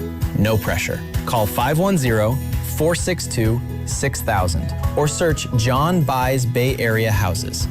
510-462-6000. John Buys Bay Area Houses. Sell your house the easy way. You hear that? That can only mean one thing. Your WNBA team, the Golden State Valkyries, are back, and you don't want to miss a single moment in Valhalla. You can feel the energy. Get your tickets now at Valkyries.com. What if you could have the most reliable Wi-Fi?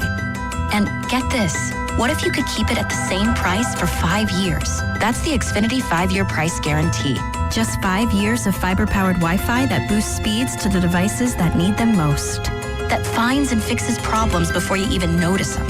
Like super intelligent Wi-Fi with a sixth sense. And that keeps you gaming in the fast lane, even when the whole family's banking on bandwidth. And here's the best part. No annual contracts, no hidden fees, and our best equipment included. Plus, get online in minutes with same-day Wi-Fi. Hey, let's face it, a lot can change in 5 years. Kids grow taller, dreams grow bigger, but your Wi-Fi? It would stay reliable and the price would stay put.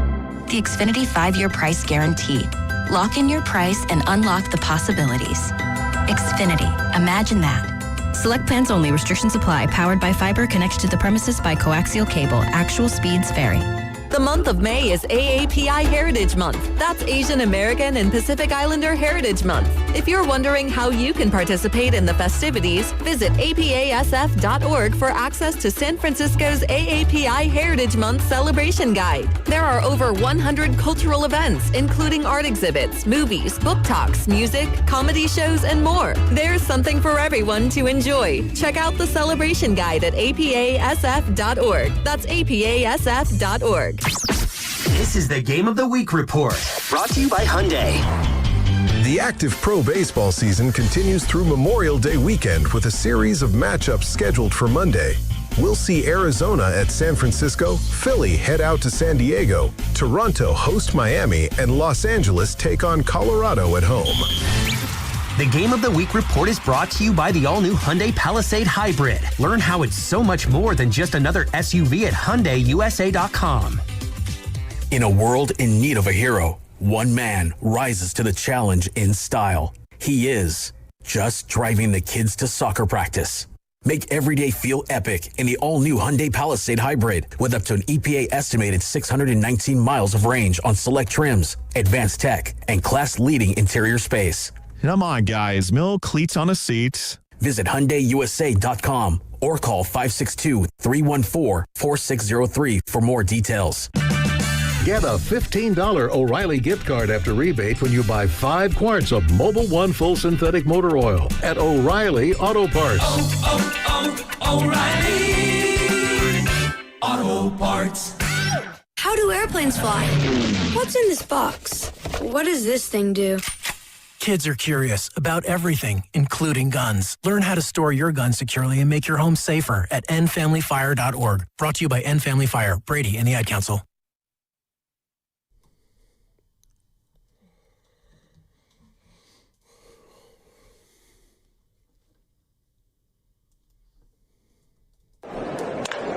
He wraps one to left. Down the line. Out of here.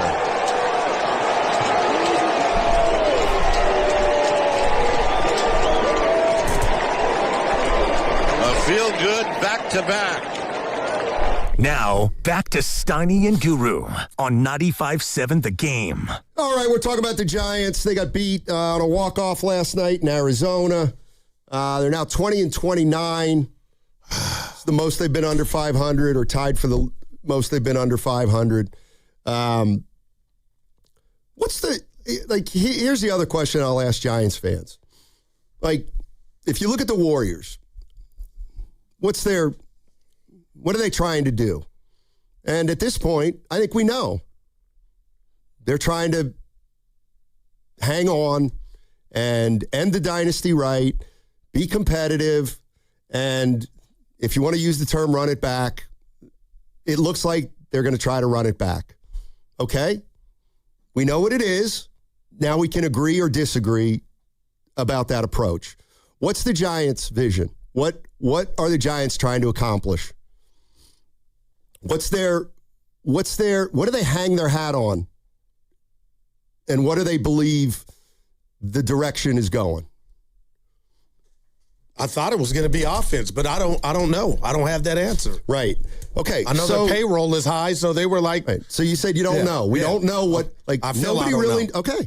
So here's what I'm really getting after: this idea that if Buster Posey were to come out 2 weeks from now and say it's just not working, and I don't think it's going to work, so we're going to try to go a different direction. Let's just try to get more young players in here that in a couple years they'll be major league players. I'm more fascinated with this idea that Giants fans can't handle that. And I want to ask why. Why can't Giants fans handle a rebuild, especially when they're not coming off a title as recently as the Warriors? But where are you getting that from to where you think, I know I'm saying what I'm saying, but where are you getting that from to where you think they couldn't? Couldn't what? Handle a rebuild. You said they'll I'm never not do the that. fan base. I'm part of it, but I'm asking you, are you hearing other fans? Fans say they can't stomach it? You said, I have no plan, and I told you 3 or 4 ideas of trading a couple guys and trying to stock the farm system and maybe having to bite the bullet for 2 years, and you said there's no way they're going to do that. Why? I mean, I'm just asking you why. Because I think they got some action with these additions of Devers and Thomas and bringing Chapman back and bringing Bader, which, again, is not Hank Aaron, but I think they thought, Buster Posey included, they were closer. Still, technically, you still got a big portion of the season left. My thing is, hearing you say what you just said, if Buster were to say it, hey, it's just not working out, we can all see that if this thing were to keep up. And you're right, they would have a direction, and you say we're going young, but that hasn't happened in umpteen years. So I'm just going off of what the payroll is. My overinflated estimation looks like right now for Devers, Adames, and Chapman and the rest of the gang, and you're mediocre. But I'm just telling you, Steiny, to my core, you didn't ask me this. I feel like a lot of these players are underperforming, and it's okay for us to disagree on that. Okay, that's fine. I got to tell you, this is going to sound like pandering. But I really don't mean it as pandering. But if I were a huge fan of a team, like, okay, whatever. Like, when did I last like a team? The Celtics. Right. Okay, they had Parrish, McHale, and Bird. Okay, they're all coming to the end. I know it doesn't necessarily, but like, when they stop being a championship team, they're not a championship team. And then it's up to the organization to try to change. And so here's what I'm really getting at. If I were a Giants fan and I've watched the last 5 years of complete mediocrity and they said, you know what, we're going to try something a little different, then like the idea that Giants fans couldn't handle it, I'm sorry. First of all, I hate to say this, but it shouldn't matter. Right. Secondly, like, that's insulting to Giants fans. Like, hey, Giants fans, we don't want to rebuild because this is better than a rebuild, what we're doing now. I hear a fan base that is fuming right now. Fuming. But that is looking for a direction for this team. So let me, just to that point, do you think I'm the only one that overestimated this team? I think the fan base is furious because, like me, forget 90 for a second. Well, I can't forget 90, Goose. Seriously. Okay, I got you. We'll use 81 because that's what they won last year, 500. Steiny, I think a lot of people thought with the moves around the edges, because you asked about their offseason, the Baders and the Hausers and the Arias, I think those were nice moves to something that they thought was almost ready. So I think the fan base is so mad because you're not even playing to the 81-81 clip. And again, maybe this is where I'm different, and I'm sorry, but when you made very few, and don't give me a rise like he's some kind of difference maker with a war of 8. I will ask again, this is who I am. When you have the same team with a rookie manager, I don't expect them to win more. I expect them to win less. I just do. If you wanted to win more, there were managers out there that would have given you a better chance to win more right away. That must not have been priority number one. Or Buster doesn't agree with you to that degree to where he looks at a manager with no Major League Baseball experience that he would subtract wins. Buster, I would love to hear Buster just answer that question because, Donnie, you got to tell me if I'm wrong. He obviously thought it was going to add because your team was, I got to be careful with ready-made, but you're spending, like you said, look at the payroll. It's okay if you got They finished 4th in the West. I thought they fired their manager. Poised? I didn't think they were poised. That's just me. No, I hear you, and that word is fair, but I won't say it's too strong. I thought this was the year, and the lover or the sports romantic in me still looks, Donnie, that there's a lot of baseball left. But if this keeps up 2 to 3 more weeks, and then on this fiasco, because that's what I'm going to call it, and this has nothing to do with Vitello, because I think Buster's controlling this decision. Just the handling and the calling up of Eldridge, the timing of an 0-6 road trip, I think it's an insult to think Buster thought that would appease the fan base. I don't make that connection. Some do out there, but I don't. But I do scratch my head sitting back like, wow, this how you treating the young? Like, you're stunting his growth maybe. And then on the flip side, it's early with Eldridge. Stoney, can you imagine if he's Kuminga and he doesn't have the goods? Then it's like, whoa. What do you got to look forward to when you talk about that young talent?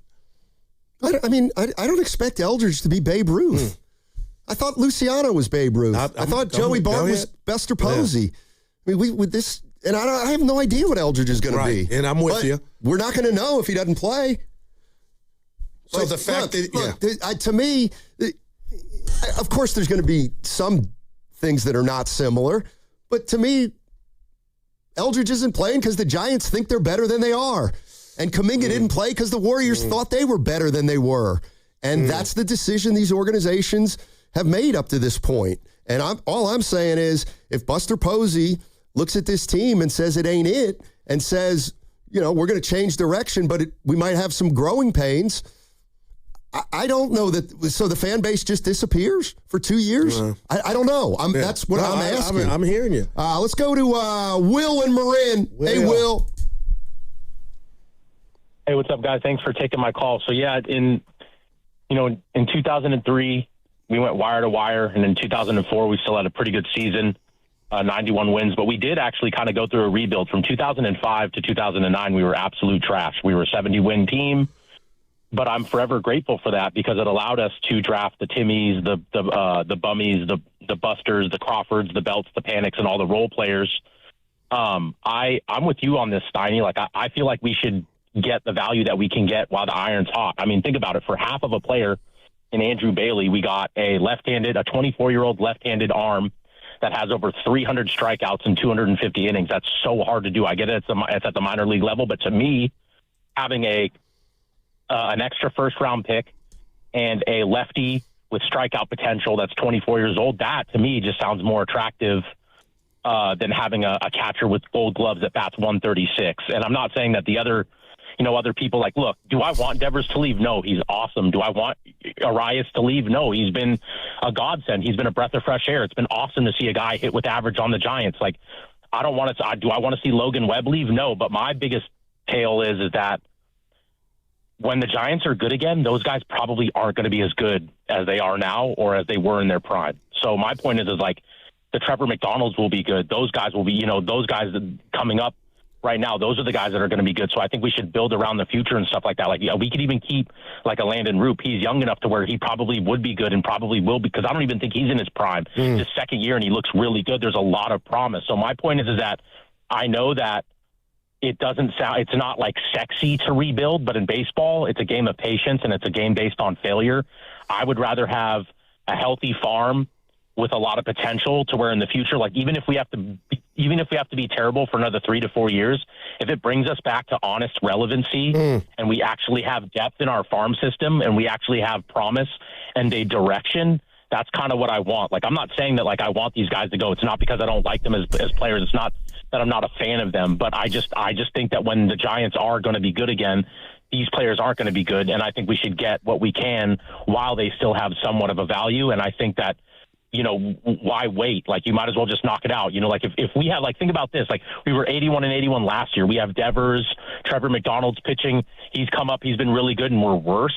So it's like, okay, that sucks. You know, sometimes they maybe they had a direction, but sometimes when the direction fails, you got to just revamp. That's why I kind of wish we had a mind like Billy Beane. Like, he's so good at, even when it's like he had Olsen when he was good, Chapman when he was in his prime.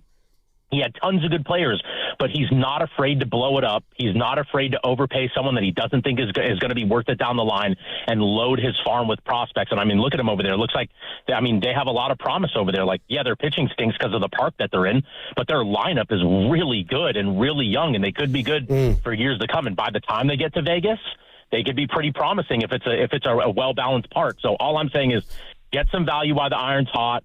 We can definitely, as a Giants fan that's been a Giants fan since I was 9 years old, I can handle a rebuild. I can put my big boy pants on and embrace the suck for a little bit, so long as we have a direction and we have a plan to get better later. Before oh man, I didn't want him to hang up. I had a question. No, I won't go. Hey, real quick, just, and as honest as you can, quick as you can. What were your expectations coming into this season? I had 90 wins. What were did you think this team could compete? Oh, definitely, because if you look at the lineup, Guru, we had 4 or 5 people with the potential of 30 home runs. So I thought it was going to be at least 87 to 89 wins, possible wild card sneak in. Okay, but that just doesn't look like that's going to be the recipe. Thanks, guys. Oh, I appreciate it. I just had to get that in. And that's how I obviously looked at it. But Here's the other thing that I'm convinced of too is, you know, and we hear, and I'm gonna lump the Warriors in a little bit here because they're hanging on. And it's that, you know, whatever the Astros did back in the day, whatever the Pirates are probably doing it now. Astros were called the Lastros. The White Sox are getting good now after. Here's what I'm convinced of. The only way you can have a bold plan is if you have 150% confidence in your organization and you have complete trust that they can find the right players to develop a championship core. Okay, the Thunder and the Spurs. Of course, nobody wants to go 6 years without making the playoffs or whatever it is.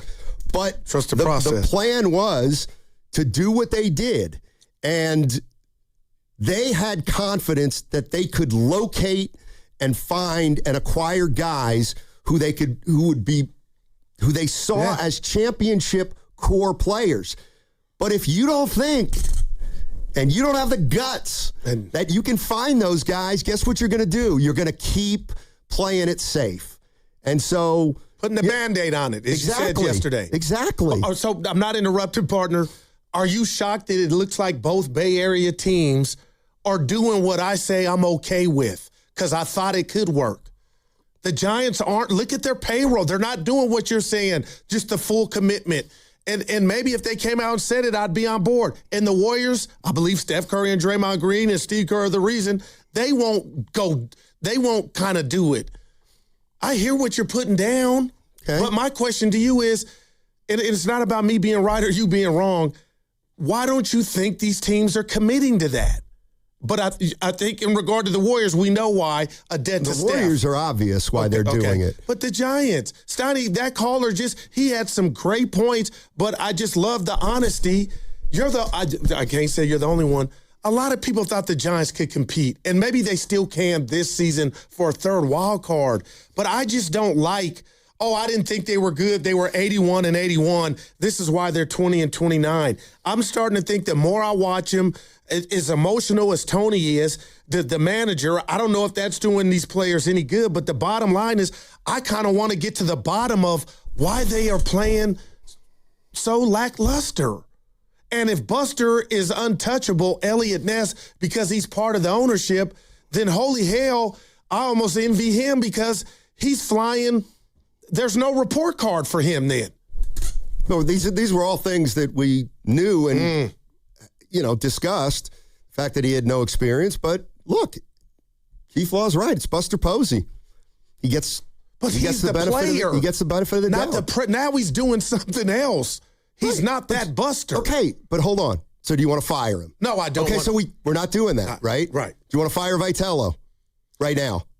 No, I think that'd be unfair. Then there's only one thing to do. You ride it out and think they're going to turn it around, or you But if we win 75 games and you tell me, you ask me after, not Buster, Tony, maybe Steiny, you could say, he was in over his head. We need a new manager. And I get that from what you said. He might be in over his head, and the Giants might not be good. Wow, that'd be double whammy. Well, I think that's... Well, that's where it feels like that's where we're at now. Let's go to Scott. Scott's in Marin. Hey, Scott, what's going on, man? Hey, the previous caller from Marin as well, he's pretty spot on. I mean, look, they fail. It's not Vitale that made the problem. It's not even Posey that's been the problem.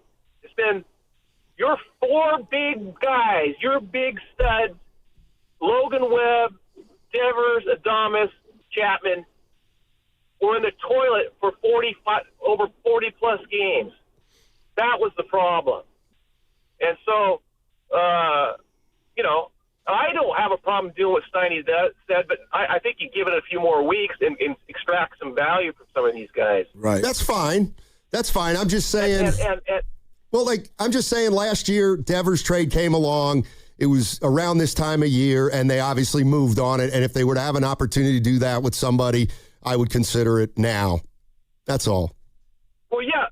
Well, the other thing is, from what I recall from last year when he made those moves, and I thought, hell, that's a hell of a move.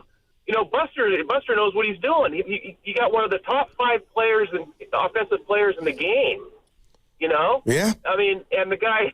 I mean, sometimes you do the right thing and it doesn't work. That's true. And it's even tougher it's tougher in baseball because it's a game of failure as opposed to the NBA or something like that.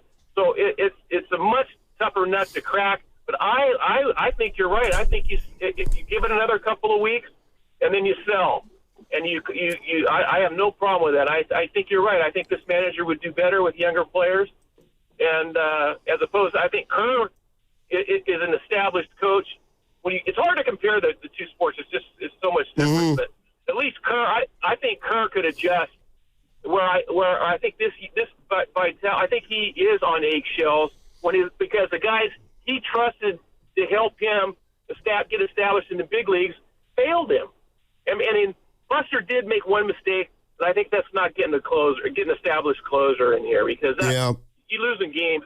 I mean, Vitale made the right moves last night. Yeah, I thought he did. And they blew up in his face. Yep. Yeah. So, I mean, Hey, but yeah, I'm sorry. Yeah. I got emotional, Steiny, because, I thought Tony did right. I thought he did it perfect almost, the bullpen. So if you're my clinical doctor or my therapist, why do you think we're watching him grow and he's having growing pains? We knew he was going to have them. But I don't like the fact that it wasn't his fault. But Steiny, I don't know if you saw him after the game. He was truly taking it to heart that he had threw the pitch. And I don't think, again, you could say, Goo, how do you know? I don't think that's growth. I think other players look at him like, damn, coach, you could have just stayed quiet. Don't trick us. This is not Little League. It wasn't your fault. Well, again, when it comes to Vitello, we had no idea of what he was like or what he was going to be like as a manager. Everything he's doing is new to him at this level. Right. And if you ask me, it kind of makes sense that a guy like Vitello is going to fall on the sword a lot as a first-year manager, the first half of the year, till he gets his feet wet, nobody's going to come out guns blazing if you're Tony Vitello with some veterans on the roster, and we're 50 games in, and clearly he felt like last night he had to take the blame for it. If he were a 10-year manager in Major League Baseball, he might have handled it differently and said, we got to be better, but he's not. And now we're going to, no matter how he handles anything, there's going to be people that say it's the right way, there's going to be people that say it's the wrong way, and there's going to be people that say it doesn't matter. I hear you. 888-957-9570 is the number. Giants got walked off last night. They're 20-29. By the way, here is Vitello. Okay. I'll play this before we get out. Obviously get a guy on base. Lefty hits a line drive to center, and then we've got, a runner at first. They decide to take a chance and go for a stolen base at second base, and there's a catcher's interference called. And then you're dealing with the situation, I dealt with Marte, switch hitter, and at that point Killian had 25 pitches, went with a fresh arm, different look, and made the wrong decision, cost us the game. Not that Gage, he's got as good a numbers as anybody on our team, and he's gotten it done for us more times than not, but obviously it's on me. All right, that's what Goo was talking about. We'll talk about it on the other side. 888-957-9570 is the number. What's coming up on the game is brought to you by Fremont Bank. Here for you, here for good. And you only get one crack at this. One chance to handle your injury case the right way. One chance to get the compensation you actually need. One chance to protect your future. And once you make the wrong move, you don't get a do-over. If you sign too early, it's final. Say the wrong thing, it's recorded. Take a low offer, you can't go back. So before you make any decisions, call Beam Law. They step in immediately, guiding you, protecting you, and making sure every move is made with your best outcome in mind. Beam Law has recovered millions for clients across the Bay Area and has been named Best of the Bay by SF Weekly 4 times. If you've been injured or lost someone due to someone else's negligence, don't take that risk. Call Beam Law now at 415-523-5555. That's 415-523-5555. Or visit hurtinthebay.com. That's hurtinthebay.com, because it's not whether you get knocked down, it's whether you get back up. Beam Law, they've got your back, Bay Area. What makes Crystal Geyser Alpine Spring Water different? We always bottle our Alpine Spring Water less than 1.5 miles from the spring source, and all our bottles are made with 50% recycled plastic from our own recycling plants. Crystal Geyser, bottled at the spring source. Hi, I'm David. I'm Chris. And I'm John. We are the three brothers who own Jack's Restaurant and Bar. And we are here to... Not again. That was my line. Boy, stop it. Mom? What are you doing here? Have you heard your commercials? They're terrible. That's not our fault. You taught us how to cook delicious food. Using only the freshest ingredients. And to treat all our guests like family visiting our home. But you didn't teach us how to write catchy radio spots. They remember that and get back to work. Yes, Mom. Jack's, serving delicious breakfast, lunch, dinner, and drinks the way our mom taught us. ilovejacks.com. Invest your tax refund in your home with Golden State Lumber and Showroom. Upgrade with Milgard and get up to $100 back on patio doors and up to $40 per window, depending on the series. Hurry, this offer ends June 8th. Connect with us at goldenstatelumber.com. The first 50 customers who mention this radio ad get free delivery. Golden State Lumber and Showroom. When you succeed, we succeed. Hey, it's Willard. Here's a real behind-the-scenes moment with Habas Law. We asked about their new billboards. Do you smile or not? Then it got real. Omar Habas said, we meet people in the hardest moments of their lives. It's on us to restore dignity and a financial future. Traumatic brain injuries, loss of a limb, spinal cord damage, a life changed in seconds. When everything's on the line, choose the team that understands that. Habas Law. They fight to make it right. Visit habaslaw.com. Omar Habas is a California licensed attorney. Offices in Northern California, including San Jose. Past results do not guarantee future outcomes. Neuropathy is a debilitating condition that is sometimes misdiagnosed. Symptoms can include pain, numbness, and tingling in your hands, legs, and feet. Neuropathy is a progressive condition that only worsens unless you get effective treatment. SF Bay Wellness is a leader in neuropathy reversal and uses FDA-cleared, non-invasive electric cell therapy to restore nerve function with no injections, no drugs, and no surgery. The treatments have a 95% success rate. If distance is a factor, ask about our virtual consultation option. Call SF Bay Wellness at 844-94-NERVE for the $99 neuropathy evaluation and receive a personal treatment plan that is tailored to your needs. Don't wait another day. Call 844-94-NERVE. That's 844-94-NERVE. Why keep suffering with the painful symptoms of neuropathy? You deserve to live a pain-free life. Start getting the treatment you need for your neuropathy symptoms. Call today. Do you owe $10,000 or more to the IRS like Mark? I've been doing home remodeling for 30 plus years, but the economy crashed. I wound up losing my home, losing my job, and on top of that, owing the IRS a ton of money.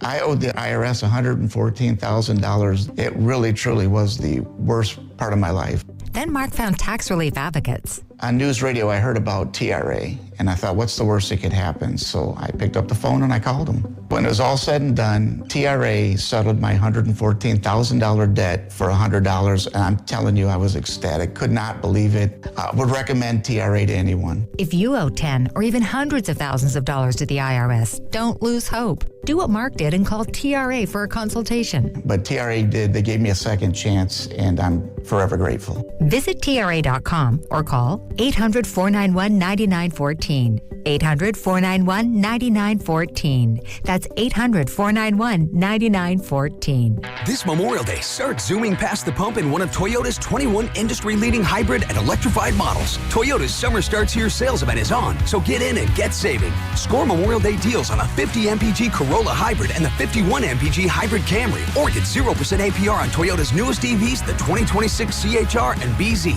Don't miss out on Memorial Day savings at Toyota's Summer Starts Here sales event. Toyota, let's go places. Offers available through TFS to buyers with premium rated credit and cannot be combined with other offers. N6126. In 2026, Bay Alarm celebrates 80 years of security. With burglar and fire alarm systems, 24/7 in-house monitoring, and local service, our promise to the Bay Area remains the same.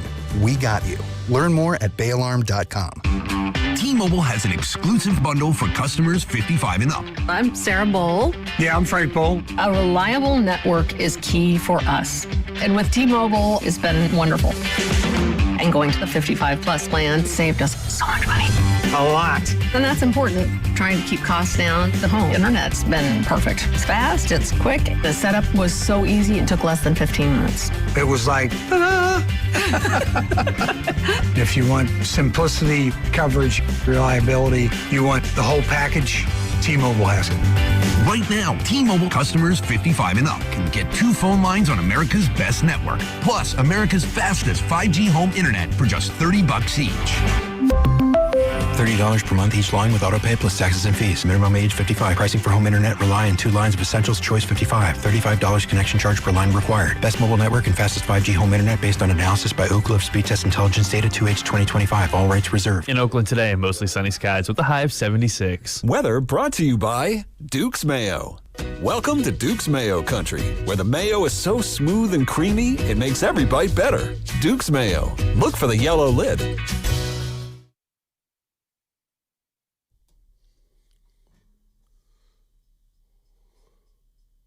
I'm talent. I don't book. I'm tired of y'all. Now, back to Steiny and Guru on 95.7 The Game. All right, we're talking Giants baseball. Buster Posey, Tony Vitello, tough loss last night. You know, the other thing I was thinking about Buster Posey is if there's any GM who could garner support for a change of direction, it would be Posey. Yeah. As opposed to an outsider coming in here running the organization. Yeah. So, I mean, when we talk about what Buster Posey can and can't do, the reality is he still only has been on the job for a year and a half. He still has a ton of equity with the fans.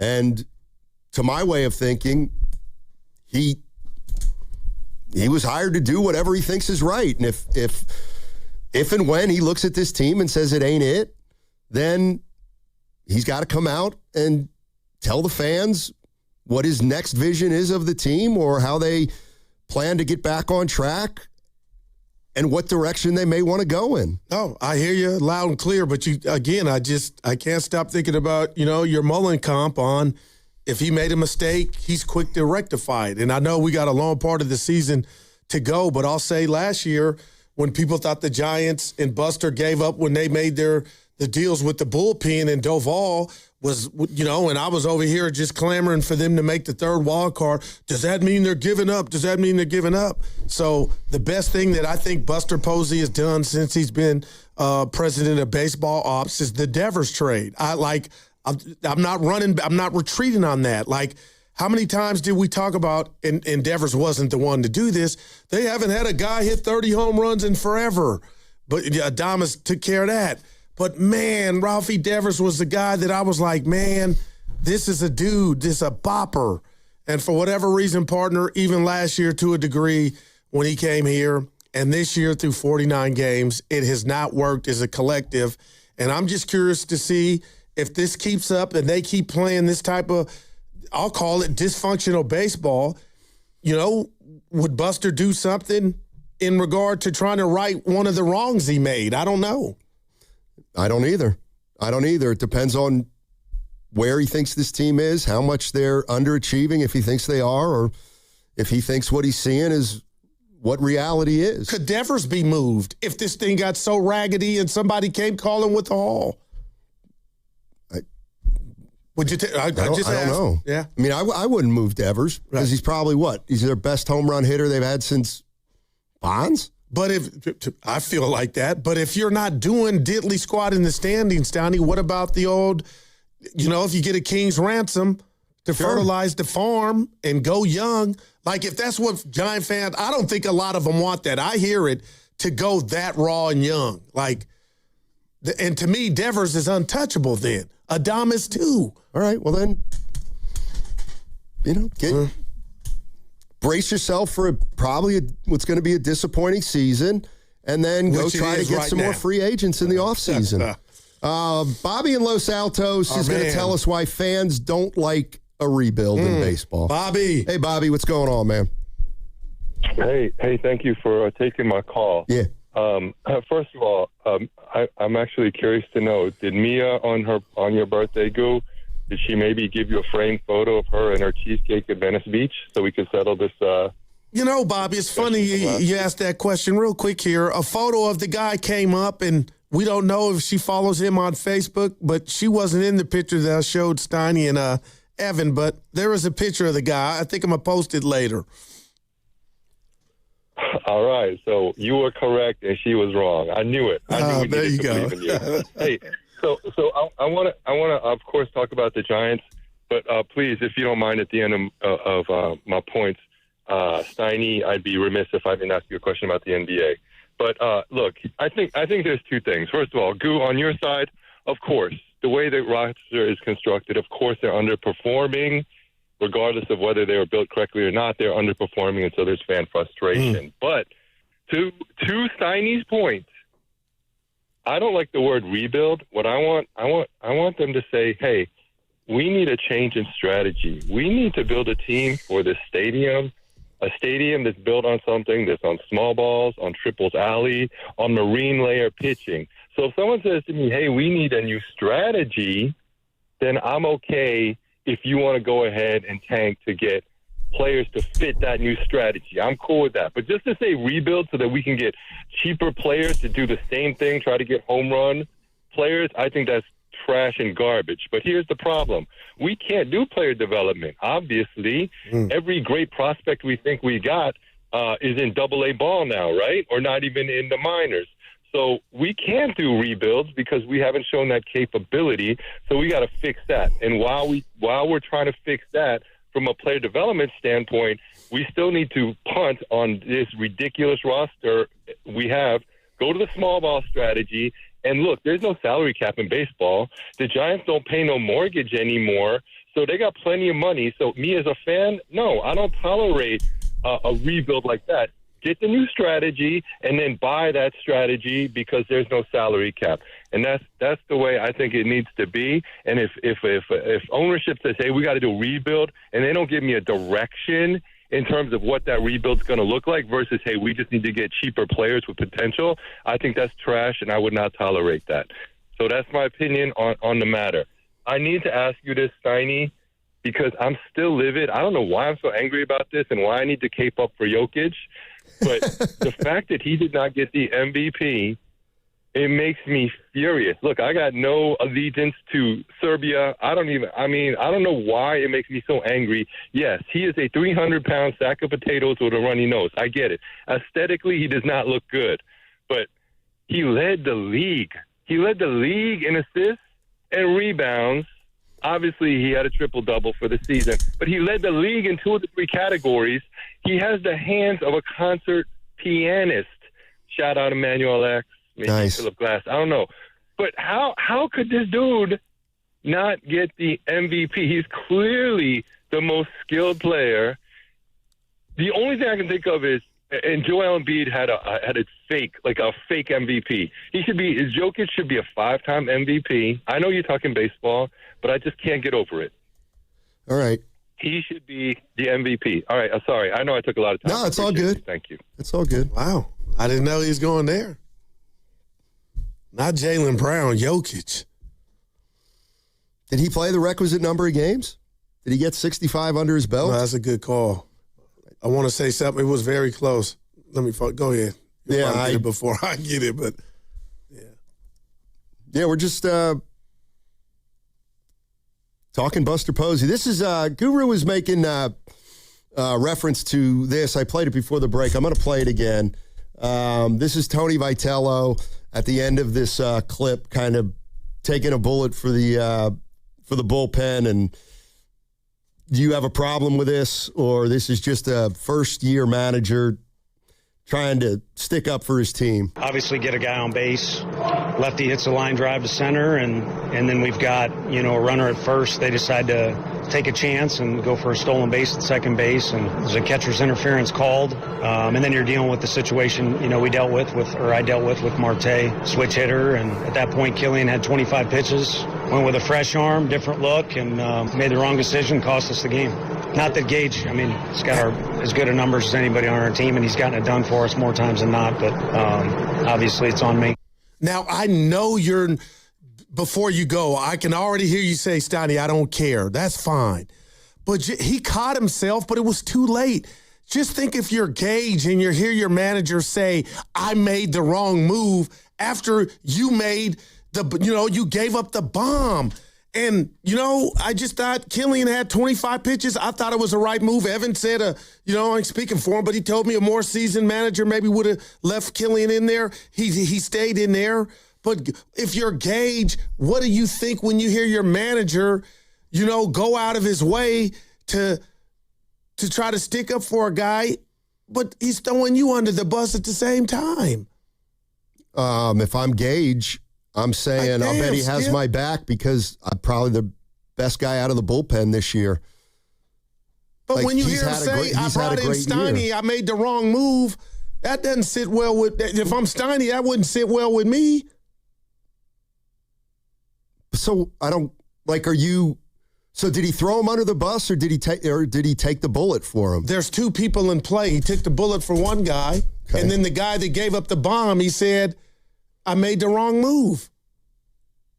Well, Gage's numbers are great. They are great. A 1.86 ERA. All right. But I just didn't like him. I guess I'm different, man. You kind of see what I'm saying? He's sticking up for one, but on the other side, you're throwing Gage under the bus. Yeah.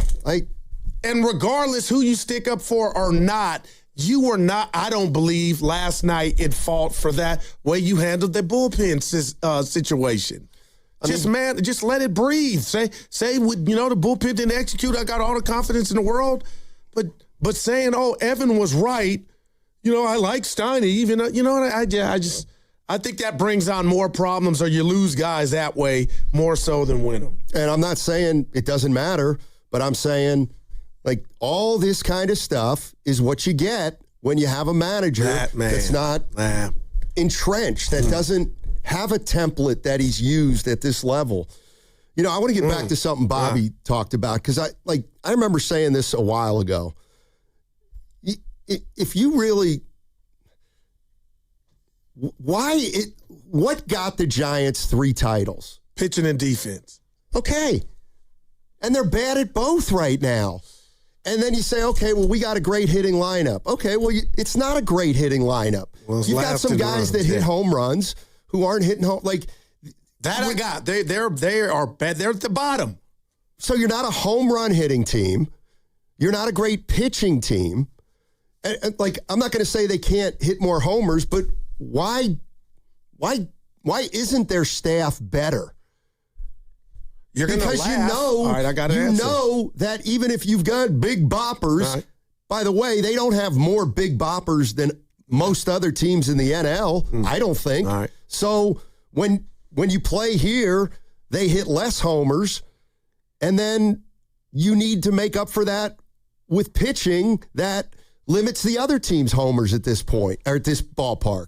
I feel like not just you, and I'm okay with it. All of you out there might laugh at this notion, but we see third base. We saw it last year with Matt Windmill Williams, shout out Bonte, and then Hector Borg now. They don't look buttoned up with whatever's going on at third base. That's just, and I'm bringing third base, using that as an example. But you're going to laugh because this is the big league level. But do you think instruction could be in play on why so many of these dudes are underperforming? Because I feel like the crowd's going to, in the gallery, and you're, Guru, it's the pros. But how can everybody be the worst version of themselves for extended amount of time? Well, okay. Like, you view it as the worst version of guys for an extended period of time, and I view it as, well, it's been an extended period of time. This is who they are, apparently, until they show differently. Matt Chapman's got 1 home run this year. Oh, man. 1 homer in 50 games. He's on a pace for 3. And 6 errors. Okay. Now. Somewhere around he's a perfect example. Like, of course he's going to be better, but will it translate into, being productive on a winning team? It feels to me like the Giants have a lot of players who lack consistency, and when a couple guys hit, 6 guys don't, and when 3 guys hit, 6 guys don't, and when 2 guys pitch, 2 guys don't, and I don't know. I understand they have the same players who play a lot of the days, but I don't understand kind of what you can expect out of them game in and game out. It's like managers and coaches like consistency, and this team has not been consistent. And then if you're not consistent, then you can't reach expectations. Like, you only reach expectations when everybody is consistent, and they don't have enough consistent players. I do like this. You were talking about making some moves, and again, I know the 3 moves that you talked about. The one that bothered me the most was Arise, because I like him, and he's a good baseball player, and he's having a good year, and if he stays on the team, he'll probably be your lone all-star. But with that said, Matt Chapman is like, Buster should be on the phone trying to move him right now for a pack of Starburst, what have you, because Schmidt is a better baseball player, I believe, right now today, and you could put him right there every day at third, and you don't lose anything from, what I believe is a guy that's had his best day in Major League Baseball, Matt Chapman, and that frees up a spot, and then whatever you get from that, you could litter the farm. Like, that's a move that I think is coming or looming, even if Buster doesn't wave the white flag. But with 113 games left, there's a long way to go, partner. I know it's 9 games back of the wild card, and I'm Dr. Optimistic. I mean, you go on a hot streak. Now, you could say, what makes you think they're going to? But if you do win 7 of 8, 8 of 10, and then you go to the break 6 or 7 games out of the wild card, that's how you can look up and, whoa. If they're 6 or 7 out of the wild card at the trade deadline and they don't sell, they're dumb. Or I shouldn't say they're dumb, but if they actually think that they're 6 games back at the trade deadline and they're going to go for it, well, tell me what going for it would be. So right now on the sale list is Ray, Arise, and Chapman. That's who's on my list. And then, I didn't mention Webb, didn't mention Adames, didn't mention Devers. I kind of like all three of those guys, even though, Webb's not having a great year and Adames and Devers are off to a slow start. Let's go to Roy. Roy's in San Leandro. But before that, you're listening to 95.7 The Game, KGMZ FM and HD1 San Francisco and Odyssey Sports Station. Always live on the free Odyssey app and now broadcasting from the Laughing Monk Studios. What's up, Roy? Our man. Hey, how's it going? I'm so glad to hear from both of you. Hey, look, I just wanted to mention that, in the midst, the whole media, sports media here in the Bay Area, they've been talking about the Giants and all of that, and what they should do and what they shouldn't do and all like that. And I got to give the fans a lot of credit this morning. All of the things that they've said, the majority of them are true, especially that guy that called in from Marin County. And I got to compliment both of you for handling it. And both of you have done a great job. Okay, but my problem in the midst of all of this is that where is Larry Baer? Okay, the reason I'm saying what I am is because Larry Baer is supposed to oversee the minor leagues. He got control of everything. He's the CEO. Okay, and he said, okay, how come he can't say, hey, well, what's going on here? Okay, what's going on there? You see what I'm saying? Yeah. He should be asking questions, and, it's almost like like one of them episodes on The Untouchables. He wanted the men wanted to pulling the strings from the back, but he ain't coming out. But he should come out and say, get with, Buster Posey and Dusty Baker and Bruce Bochy and all of them. Have a meeting and say, well, we're going to do this and organize. And to your point, Guru, like around the time I got out of the military, when I first got my first job here in the Bay Area, a lot of men, I was working out at Golden Gate Fields. And, they told me, they had been living and grew up in San Francisco. And a lot of them were,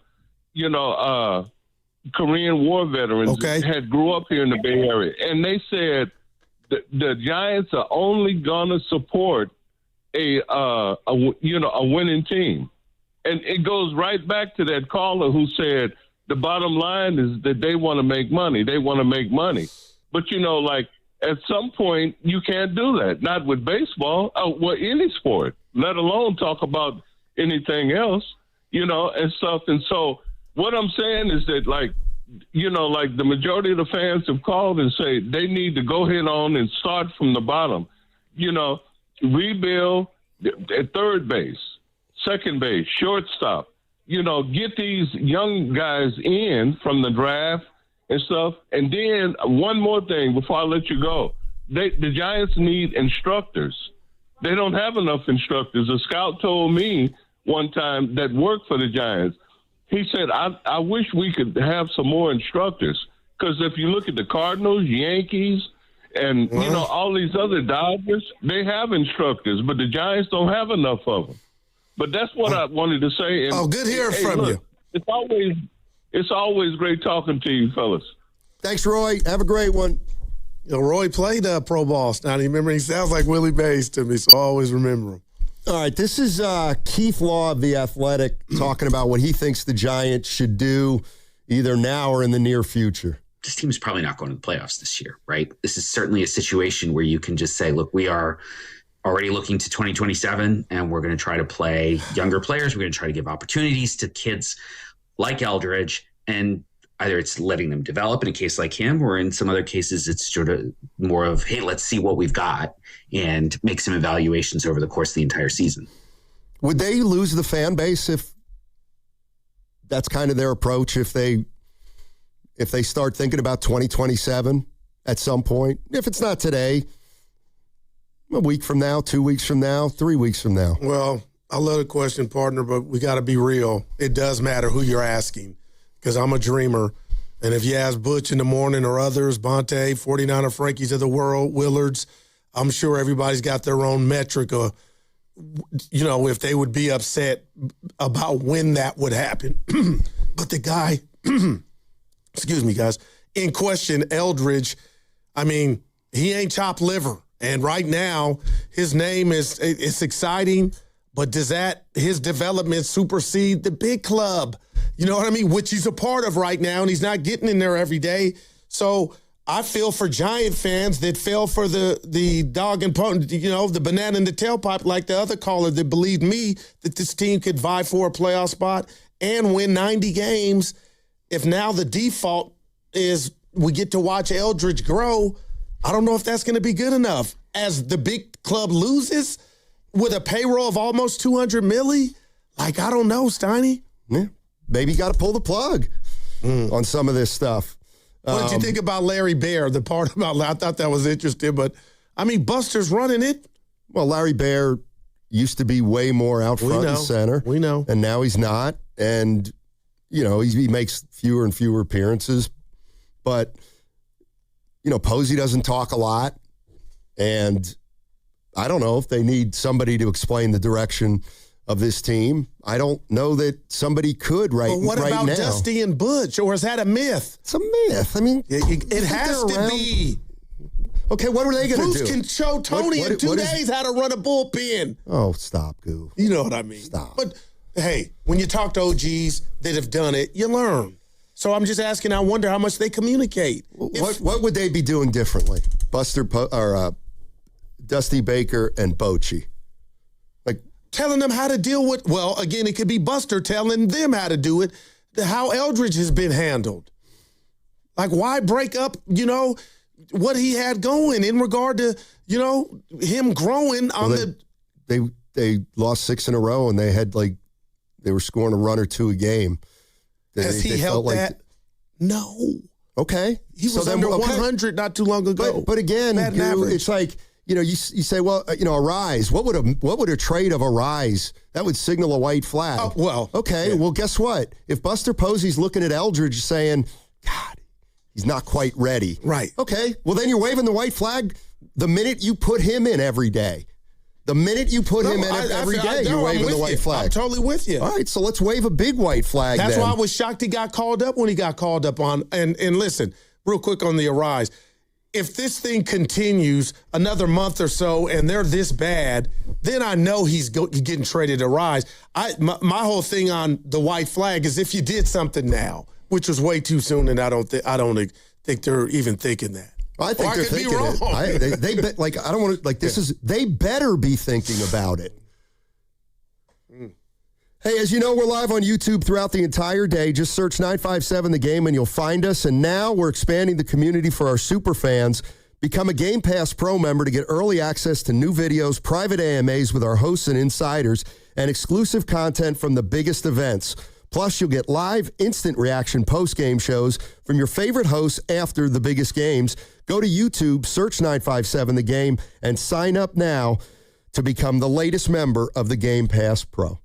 In the market for a new mattress but overwhelmed by all the options? At Mattress Firm, we make it easy. Just drop in, answer a few questions, and our sleep experts will guide you to your perfect mattress. And with options for every budget and free and fast delivery, it's no wonder more shoppers choose Mattress Firm than any other mattress specialty retailer. And right now, save up to $700, plus get a free adjustable base with select Sealy mattresses. For the great sleep you deserve, visit Mattress Firm. We make sleep easy. Restrictions apply. See store or website for details. Today on the pod, we're talking to Joan, a method actor and scratchers enthusiast. So, Joan, what do you like about playing scratchers? Well, as a method actor, it's about becoming the ticket. Scratching up, down, stage left, stage right. So what's your motivation? Because your performance feels so real. Oh, I was just tapping into my inner scratchers. Incredible. Yes.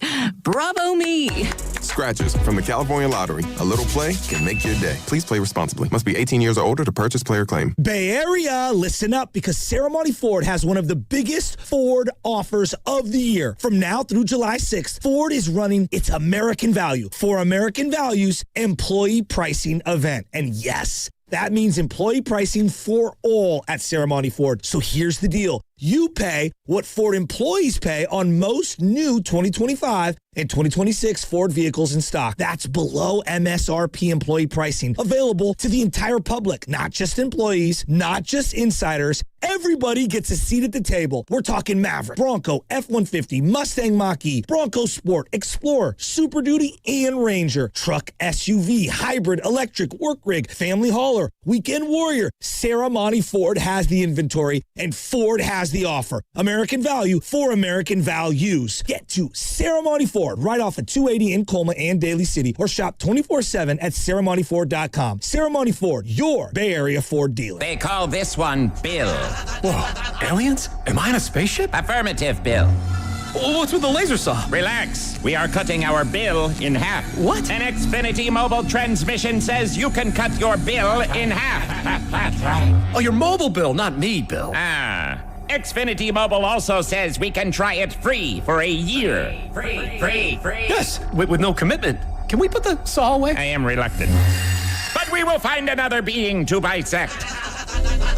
That's not sci-fi, it's Xfinity Mobile. Xfinity Internet members cut your mobile bill in half. Plus, try Xfinity Mobile free for a year. No commitment.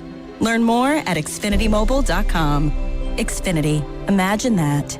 Restrictions apply. Xfinity Internet required. Savings compares one line of Xfinity Mobile Select to comparable plans from T-Mobile, Verizon, and AT&T as of 3/24/26. Taxes, fees, extra. $30 monthly discount limited to new mobile customers only. After 12 months, regular rates apply. Tune in every Monday through Friday from 6 a.m. to 10 a.m. to hear The Morning Roast, hosted by Joe Shasky and Joe Spadoni, as they dive into the latest sports news to get your morning going. Presented by San Francisco Fire Credit Union, where everyone is treated like a hero. Do you owe back taxes or have unfiled tax returns? The IRS won't quit until they get your money. Here's great news, fresh from those in the know. Major changes have happened at the IRS. If you owe more than $10,000, you may be eligible for a 99% reduction of what you owe. Haven't filed a return for a while? Their happy clients are talking. The IRS was going to levy my bank account, but Guardian was able to prevent that and fix all my IRS issues. Thanks again, Guardian Tax. Need relief from crushing tax debt? The IRS now has special programs. Guardian Tax knows all about them. Personal or business, this is the fresh new break you've been hoping for. We aren't the company you call when you need a hug because you're scared of the IRS. Guardian Tax is the company that wins when you need it most. Guardian Tax Service is really great to work with. They really help me out. I'd recommend them highly. Call now for a free confidential consultation. 800-499-1424. 800-499-1424. 800-499-1424. I'm Bob Burke, founder and chairman of Burke America Parts Group, a family of brands that includes RepairClinic.com, an appliance and HVAC parts solution company that's grown into an international brand. Before AmericanEagle.com, we partially launched a new technology platform developed by another firm.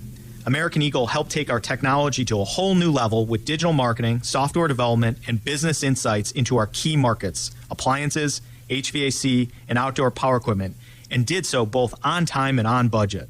AmericanEagle.com has the resources, experience, and talent needed to produce solutions. Our new technology platform, developed by AmericanEagle.com, has produced tremendous results with higher traffic, conversion, engagement, and online revenue. If you have any home repairs you need to take care of, check us out at RepairClinic.com.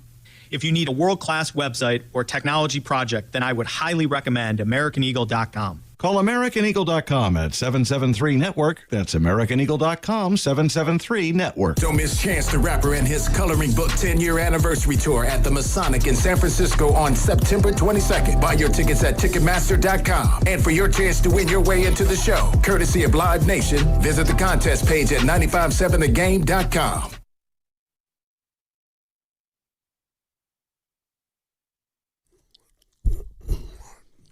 Nothing against Vitella. I'm an Italian. I'll be plotting my revenge. Now, back to Steiny and Guru on 95.7 The Game. All righty. Giants 20-29. Yikes. And, you know, we're talking about maybe some of the things going through Buster Posey's mind, how itchy he might be or not be. And, you know, the idea of what Giants fans are willing to tolerate and what they're not willing to tolerate. And we had a couple of people call in saying, and Bobby in particular said, nobody wants to hear about a rebuild. What word did he say he was okay He with? said he'd like to see him define a strategy and essentially start acquiring players that fit the ballpark. Well, that's how you won last time. Exactly. And you know, as far as so this has been now 200 plus games, 162 last year and 50 this year. And I would say to Giants fans who are frustrated, well, how much longer do you want to watch like listless veterans continue to play? With just going to the ballpark and punching the clock and going 4-0-1-0. Like how long do we watch Adames, Devers, and Devers is hitting, but both of them are over 300 in the month of May. I hear you through 19 games, Dottie. Like something's starting to happen for both of them, but I didn't even have them on my list of like they're not in the Matt Chapman column to me. Like when I watch Adames, I got to be careful here. There's some excitement, like I'm watching, and he's snapping out of it in the month of May, and so is Devers. Like they're nowhere near where they can be, and if they were to get hot, their version of hot, what does that mean for this offense? And I think it means this offense could take off or be carried if one could do the heavy lifting for a month or a couple weeks, and then the other. And then if you get contributions from other players, you know what I mean? But again, that has not happened through 49 games. Through 200 games. They didn't hit last year for the most part. So it's 200 games where clearly the bats aren't good enough. So I'm just asking, do we wait another 100 games, which would be the rest of this season, to see if they can turn it around? Maybe that's your only choice. That could be their only choice. I mean, sometimes teams just aren't very good and they can't do a lot. And they have a season where they're 75 and but that's been 87. Going on forever, except right. And 107. And that's the issue. Seriously, it's been going on forever. But and I hate coming back to this, but it's been going on forever. It went on last year, and they have the same team this year. And the idea that a manager was going to give them 9 wins or 5 wins I got even a question for you. is to me just absolutely. Let me run this by preposterous. So you know what you should know if you know me, your boy. Last year, I kept getting mad at Bob Melvin because he kept saying the one thing over and over. We don't have the answers. And I would go off like, you're supposed to have the answers. Go find the answers. Remember that. Okay, now in comes a new manager. It doesn't look like he has the answers. But my thing to you and the Giant fans, Sonny, what's the question? I don't have, I'm not a fan. I don't. No, but when you look at this team, like, how, and you've been consistent, I just I really can't believe you think this team is just on paper, right now, this roster is a 500 team. At best. It's just, man. Again, So you really are looking at Adames and Devers, because I start there, and go from there. On their best day, those are 2. I mean, look, how many home runs did Adames hit last year? 30. So did you think he was going to hit 40 this year? I would love for him. Well, of course we would. But what if is that how you build your team? No, I looked at it like, can you give me those same 30?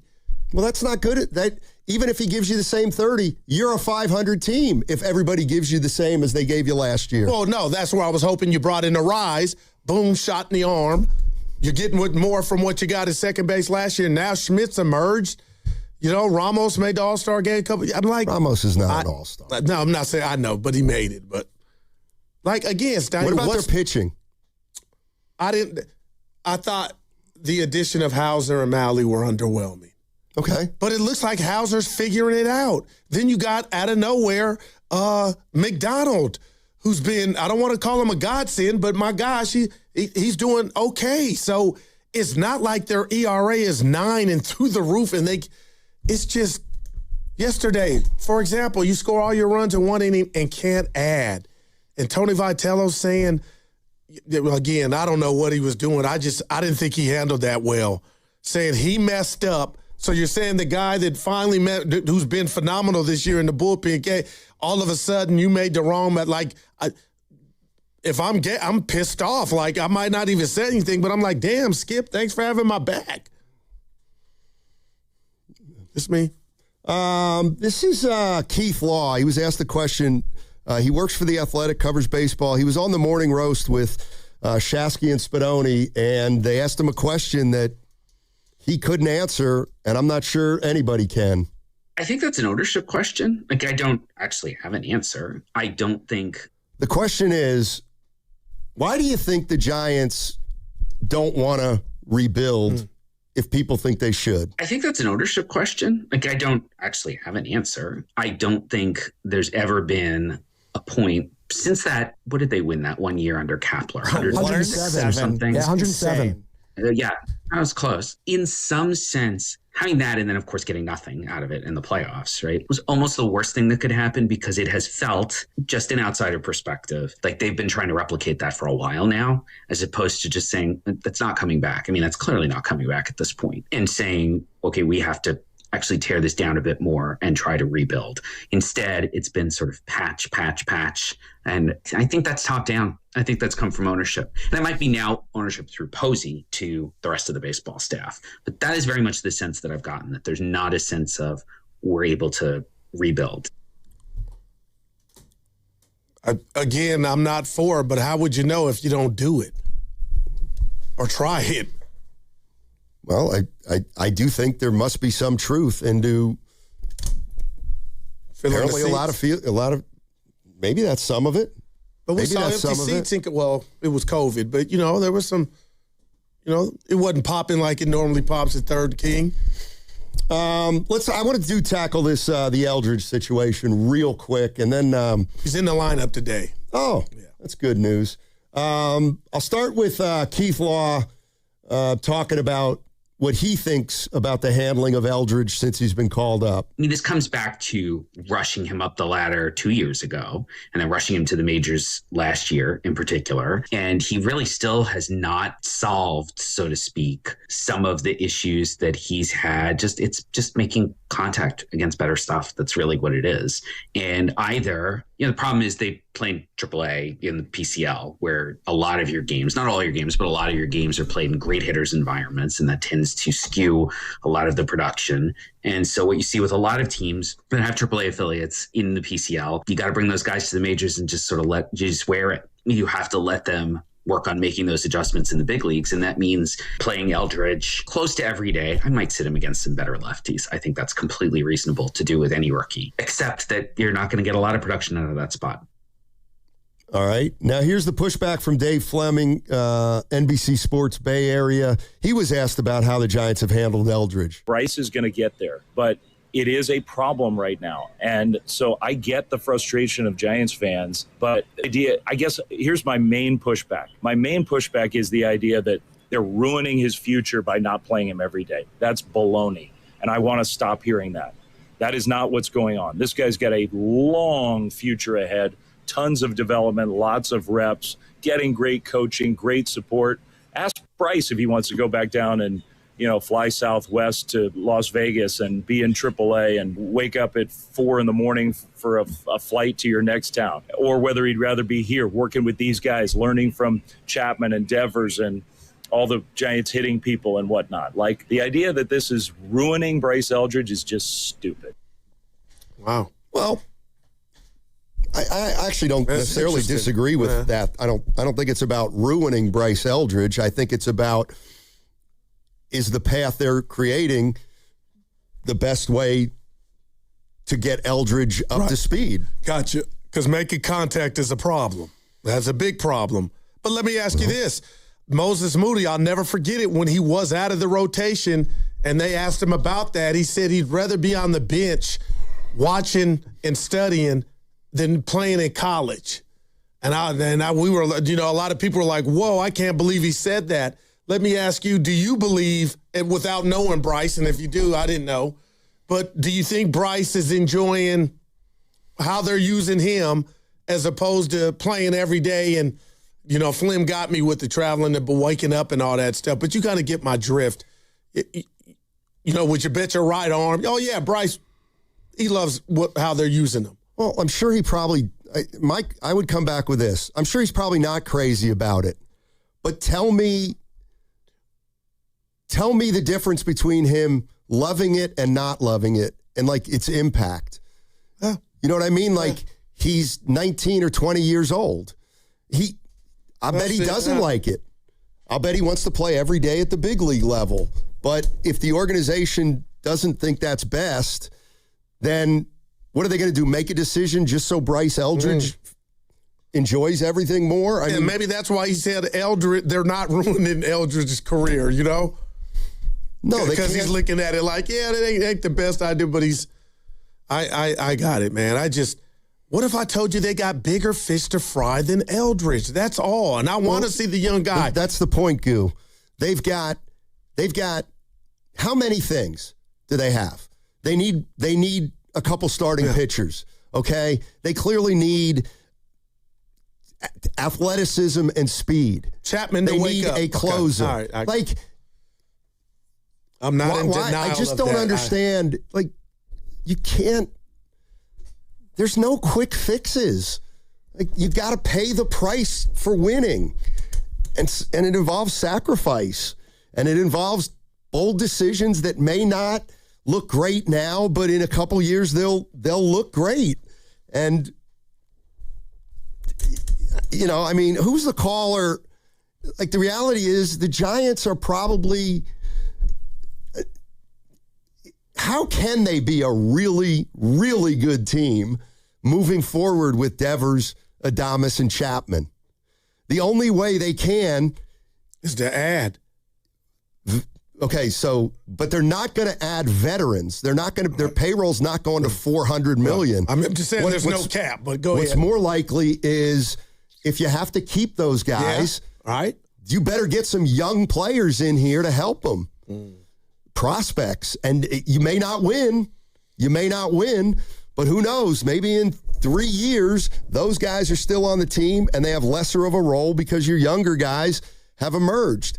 Is it foolproof? Absolutely not.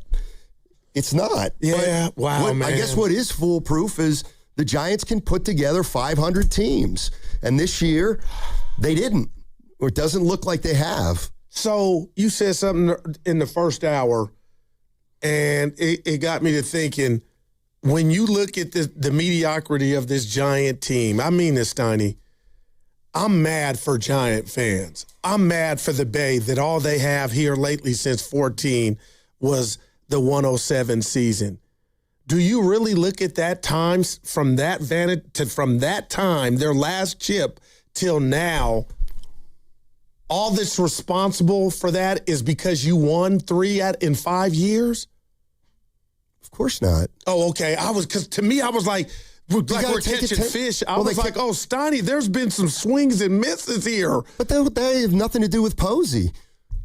No, I'm just saying, but this regimes idea have come and got like. I mean, this idea, like, you know how I feel about that. This idea that, the Giants in 10 years, like, you're not entitled just to win.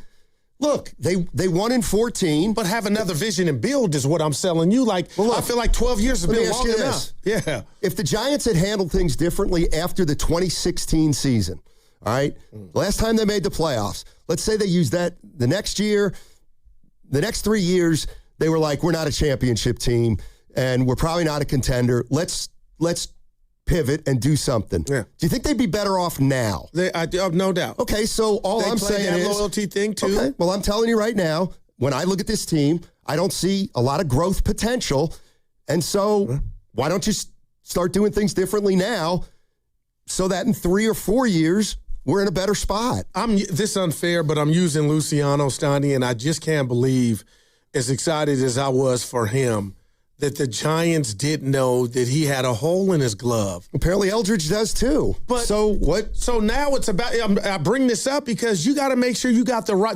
Roy brought it up from San Leandro. You got to make sure you got the right pair of eyes or set of eyes that can scout these dudes. But I just bring up Luciano because that's almost sinister that you allowed, this dude was supposed to be one of your dudes, and then he comes up and we find out he's playing a position he shouldn't be. Like, oh my God, like make that make sense. So I'm just saying, how do we make sure or have they? I don't know. Figured it out to where you got the right pair of eyes on the right guys. Joey Bart. He's playing every day. I can't. If you want to run down the litany of the mistakes they've made in the last 10 years, I mean, I can't help you. I mean, they haven't won a playoff series since 2014. But what have they done? What bold moves have they made? What unique vision did they have? How prepared were they when they came out of the dynasty? To me, they didn't have a plan. They kept their guys too long. That leaked into, 18, 19? Right. A couple of them hung around, but were not the mainstays on the 107-win team. Okay. Well, now all those guys are gone. What about the batch of cookies that were Harrison, Luciano, and all these guys that were supposed to? Well, what happened to all that? If you want to assume that every young player in an organization is going to be a future all-star, go ahead and do it. I mean, again, I've seen these guys come down the pike now for the Giants for 6, 8, 10 years, and I haven't seen one prospect who's lived up to the way we've talked about him. Wow. But now here's the next one, Eldridge. Steiny, what do you know about Eldridge? Nothing. He's a baby, though. Right, but go ahead and assume he's a Hall of Famer. Oh, no, I'm not. That's not the way I operate. I came in this morning, I told Evan, they're I'm just not being names. negative, but this is just the time. Names. What if he's not the guy? Well, go get some more Guru, the odds are more that he's not the guy than he's this guy that you've built up. Like, when are we going to get it through our heads that, but my point the guys we talk about don't emerge like we think they're going to emerge, or people are in a dream world that we're going to emerge. Forget Adames and Devers for a moment. The reason I'm bringing up Eldridge, Steiny, is they need their new face. They need a guy. Ready. He's not ready. And so they're forcing it. It looks like it. I don't know. And you don't want to have an Eldridge. You would like to have Eldridges with an S, so you have other, and I don't know. I don't know who to blame. I don't know who to blame if some Giants fans thought all these guys would be stars. Then blame Buster Posey. Or who touted them? Who said Eldridge was Babe Ruth? Well, these guys were way before Buster, Steiny. They were Farhan before, we thought they had some dudes. Who did? Baseball America. A lot of people were looking at the Giant farm system. So then they just, hey, it happens. Guys don't work out. I'm just saying. No, I'm looking at Harrison, Steiny. His career's not over. I know you're laughing. No, I'm not laughing. What I'm laughing at is, again, look at the Giants. When it happened, the Giants raked the Red Sox over the coals. Man. Well, how about we watch for a year or so before we make that assumption? Yeah. What if the Giants just gave up their best prospect in Harrison and the other kid? What's his name? Tibbs? Man. That's what bad organizations do. I don't know if Harrison and Tibbs are going to be mainstays on really good teams. I got a question for you just real quick here.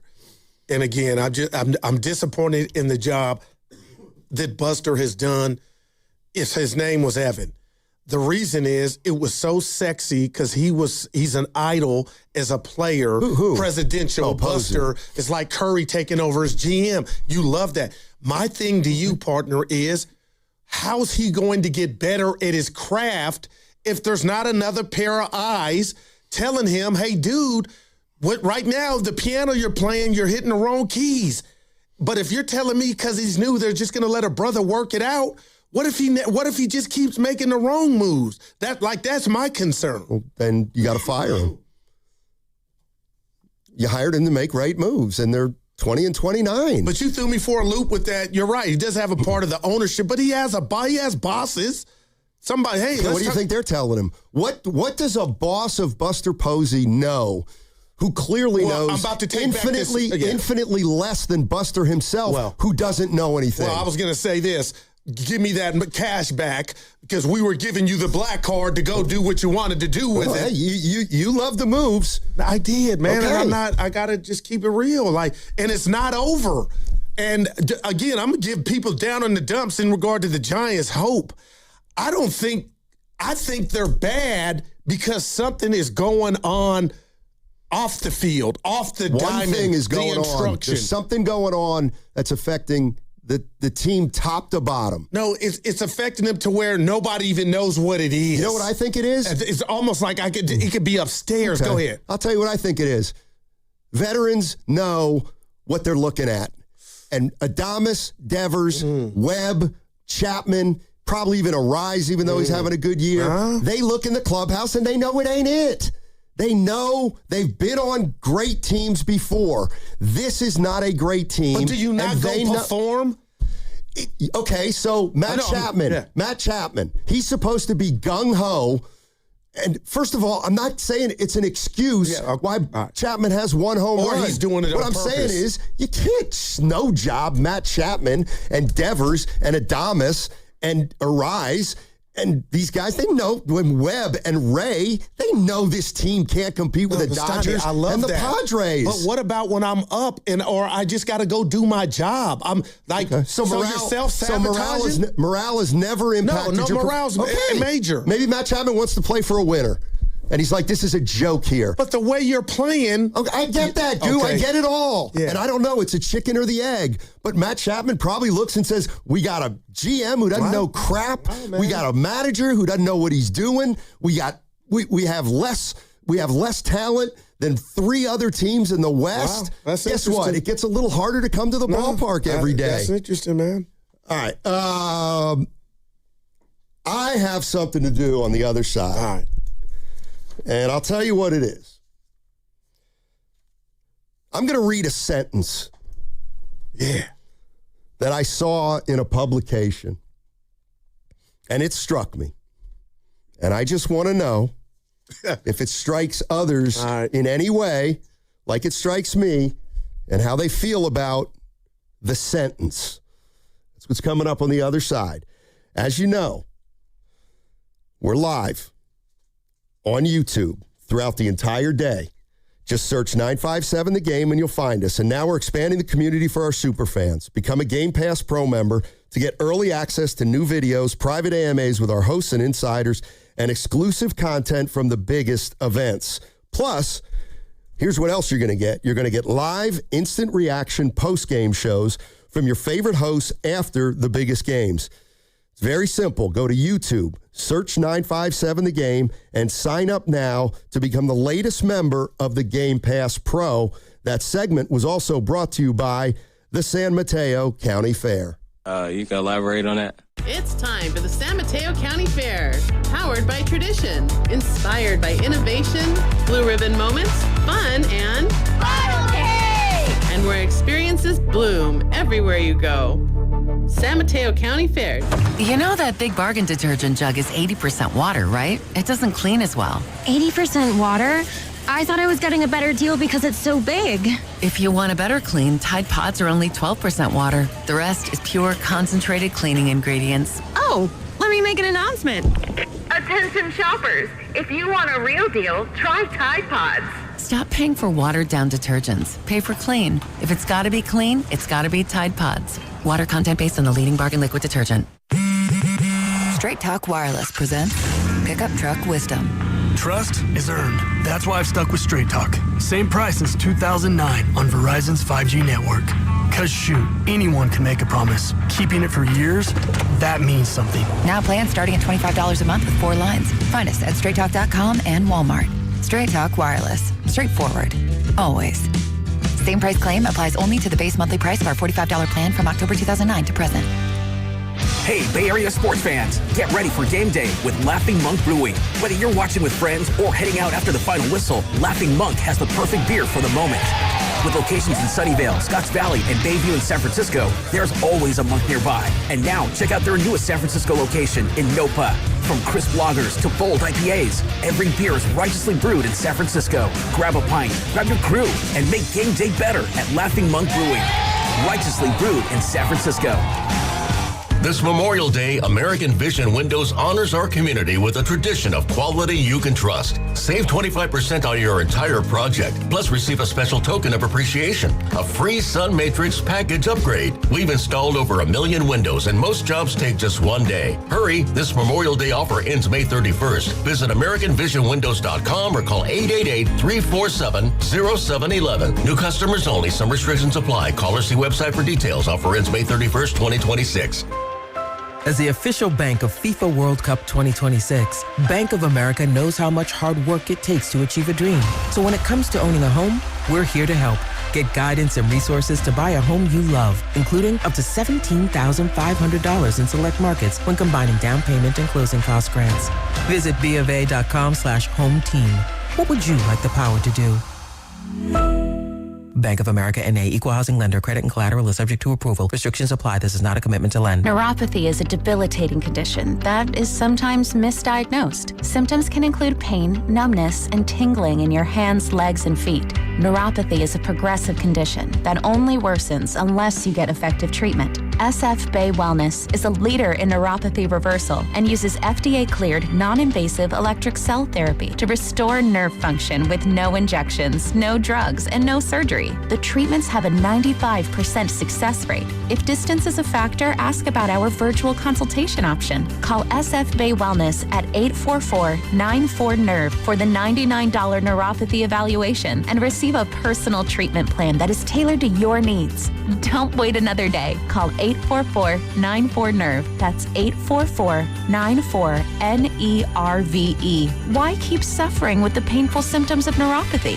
You deserve to live a pain-free life. Start getting the treatment you need for your neuropathy symptoms. Call today. Are you interested in being an install or service technician?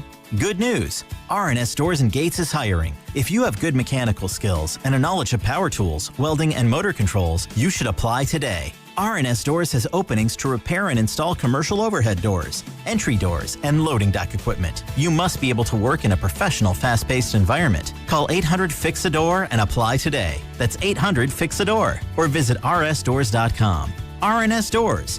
Look for the red truck. Hey, I'm Pick. And I'm Paul. My partner here is making his first do-it-yourself fix-your-own-car video. How do I look? Like you need a shave. I'm serious. Go! Hey, this Friday through Monday during Dollar Days at Pick and Pull, every part you pick and pull from the yard is 50% off. You're such a DIYer and social influencer. From doors to fenders, every part is half off. Yeah. Seats are just $15. Doors are $25. Floor mats are just $1. Are you posing? Yeah, influencers pose. This Friday through Monday, fix your car yourself and save 50% off any part during Dollar Days at Pick and Pull. This is the story of the one.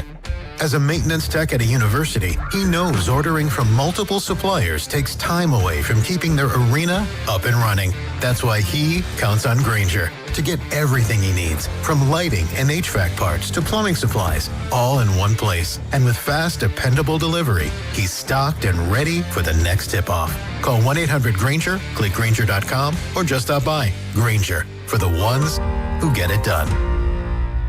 Ready or not, summer is coming, and Wayfair's Memorial Day clearance is on now. Right now through May 25th, get up to 70% off everything home at Wayfair. Plus, score amazing doorbuster deals all sale long and surprise flash deals on Memorial Day. We're talking thousands of products at every style and budget. Now is the time to save big on must-haves for your patio, backyard, and beyond. These savings won't last, so don't wait. Shop Wayfair's Memorial Day clearance now through May 25th. Wayfair, every style, every home.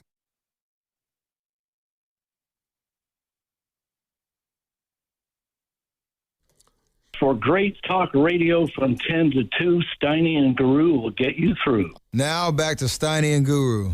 Take it away, Steiny. All righty. Last thing, Giants-wise. Yeah, I said, somebody saying, Steiny, other than the Devers who had a ring, who's been on a great team?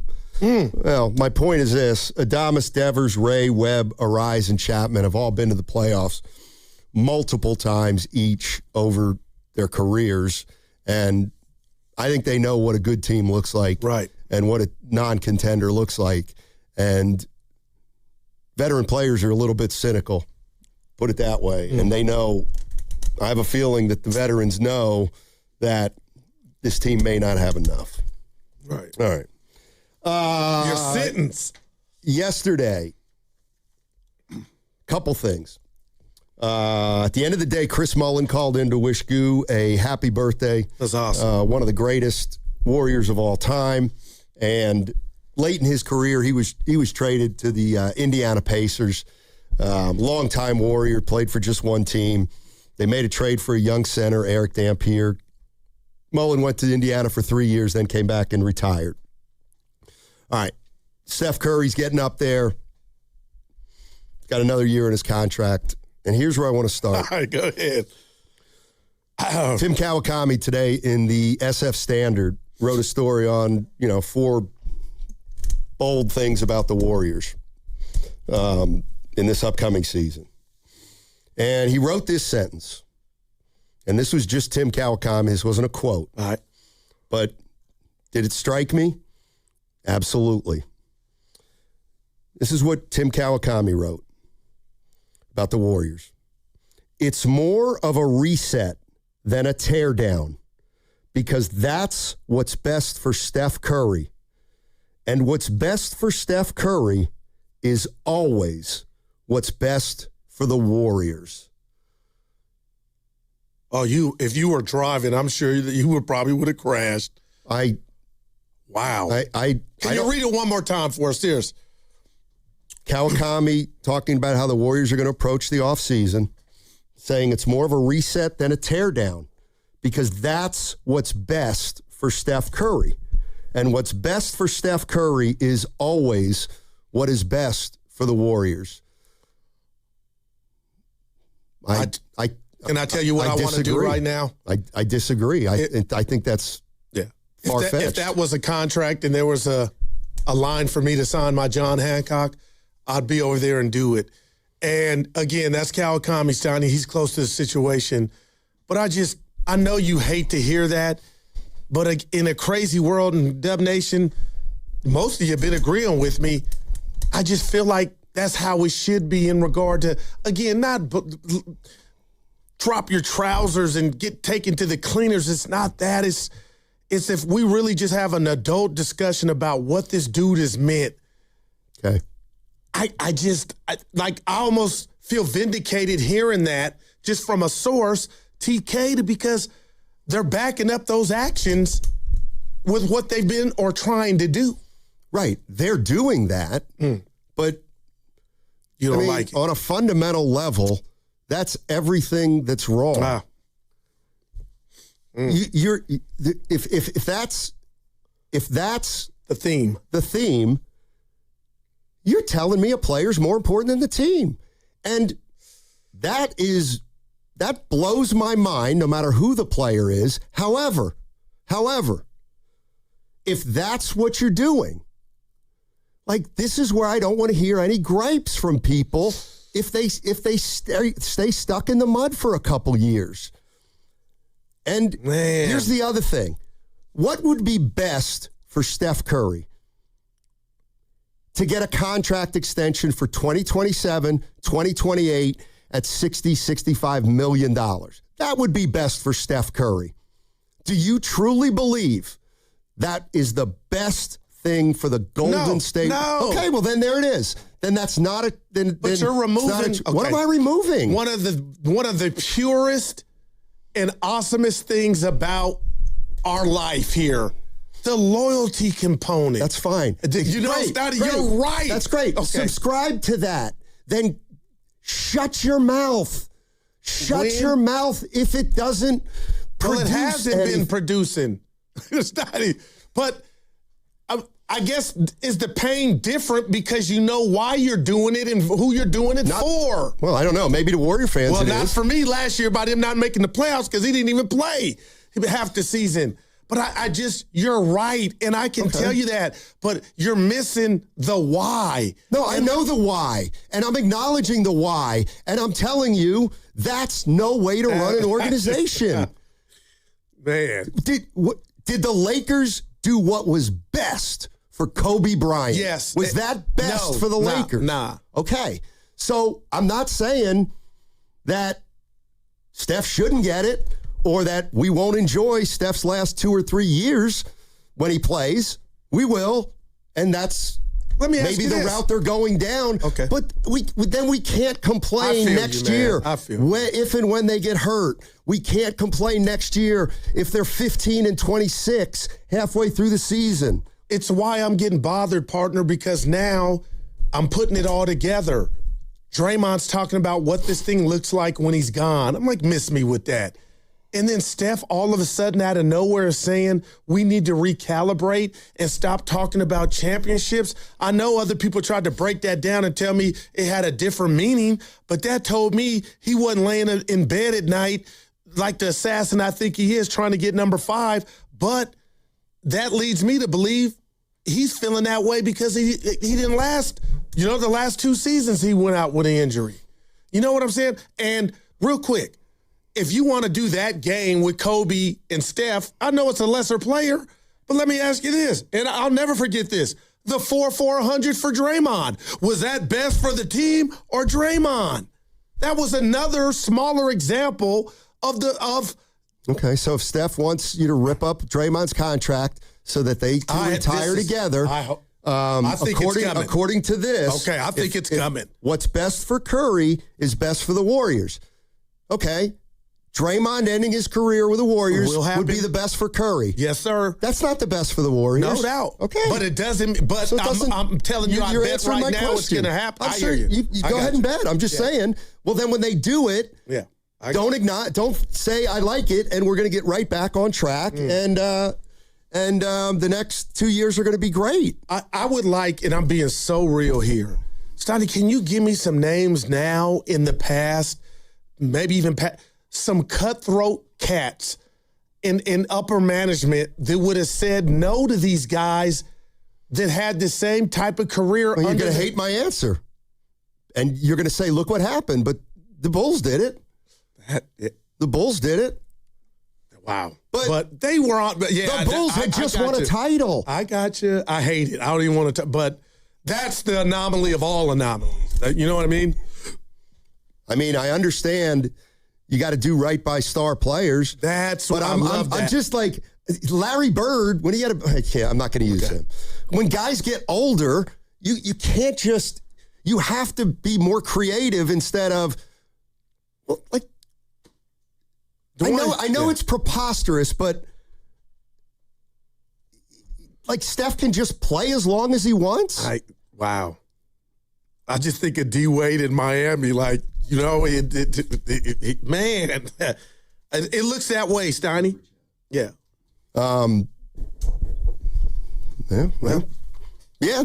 Actually, it's a great one. The Spurs did it with Kawhi. Well. Yeah, they didn't have a great party. Parker for they didn't have a great Parker party. Saying that you were milking the injury and you could have played, and that pissed him off. Okay, but the point is Kawhi left, and years later they're good again. And they play tonight. Hey guys, we got a super chat from @G717 donating $5 to say, Guru, Curry got hurt his last 2 seasons, and he's going to be 39 years old come next year, 2027. But do you really think he's not going to get hurt next year? I love that question, and thanks for reading it, E. I'll tell that my answer is I'm hoping he's not going to get hurt, but if I had to bet, something's going to happen, and I'm not comparing Curry to my old Cadillacs. But once one thing starts to go, Stoney, the other things start to go. And I still have yet to come to grips with the hamstring. And then he followed that season up, missing damn near half the season, and it was over for us. So I get what the caller's saying. I'm just hoping he doesn't get hurt. Okay, so you're going into next year hoping he doesn't get hurt, but the price of admission is, even though you're worried he's going to get hurt next year, you must, as an organization, give him another year after that at big money. And if I love it. Okay, and I'm not, but they're going to do that, partner. Yeah. Fine. And that's fine. Yeah. But again, then if they go 38 and 44 the next 2 years, what do you mean? I don't understand how they won't go that way if they recommit for an extra year for Steph and an extra year for Draymond. I hear you, man. I gotta say so. Really, what we're doing is like everything for Steph. Okay, I'm telling you right now, and you'll say, well, you don't know that. Yeah. You're right. I don't know that, but I don't see them being super healthy next year, and I don't see them winning 50 games, and I don't see them being any kind of serious contender. Right. Like, I kind of don't want to hear it then. Antonio in Oakland. What's up, A? How you doing, man? Oh, good, man. Yeah, as far as like Draymond Green, like I don't mind the Warriors getting rid of him. You know, as Steiny once said, you know, he can hit the pike. To be honest, but Steph, I want him for his whole career, man. I already had to go through the Jerry Rices, going cross town to the rival Raiders. You know, Joe Montana left, Roger Craig, Ronnie Lott. I don't want to go through that. No, can we at least keep Stephen, the guy who was drafted here, the guy who many people didn't think would be half as good as he did. So, come on, man. Like, and honestly, man, me and Steiny do agree with this, though, man. 11th pick, draft Kareem Lopez. Yeah. Man, he can help next year, too. No doubt. He can help, man. He can play good with him, I'm saying. Like, of course, I mean, I wouldn't mind him getting a veteran, but I'm more leaning towards getting that 11th pick, man. You see what's going on. Spurs got, a 20-year-old, Stephen Castle, and the Dylan Harpers helping them. So why can't we have a youngster helping us? I'm just saying. It can happen. I'm not saying he got to be our number one option, but he can be a good piece, guys. Yeah, I like it. Happen, Captain. Thanks, Antonio. Yeah. Like, Sonny, you hate this, but I got to I'm either side of the street. You do the 11 pick because you strike out because you can't get anybody. I'll be excited about that 11 pick. And if you trade that 11 pick to get, you know, well, it wouldn't be LeBron because he's FA, but hey, I'm excited either way. But a lot gets put at Steph Curry's doorstep because of the ineptitude of big-time game-changing moments for this franchise.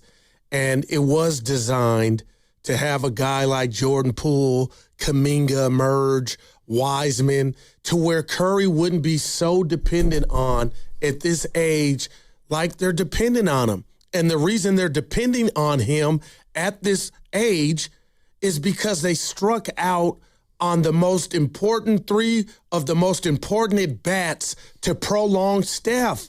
And now that didn't happen, Steph's body's now is kind of giving, you know, breaking down. But people are mad at him as if... I'm not mad at Curry. No, I'm not saying you. I'm just saying in general, like, that line from TK, I'm okay with. Okay, that's fine. That's all I guess I'm... All right. And you know but I'm not okay not making the playoffs. Well, too bad. Like, you can't have it both ways. Like, that's what I'm saying.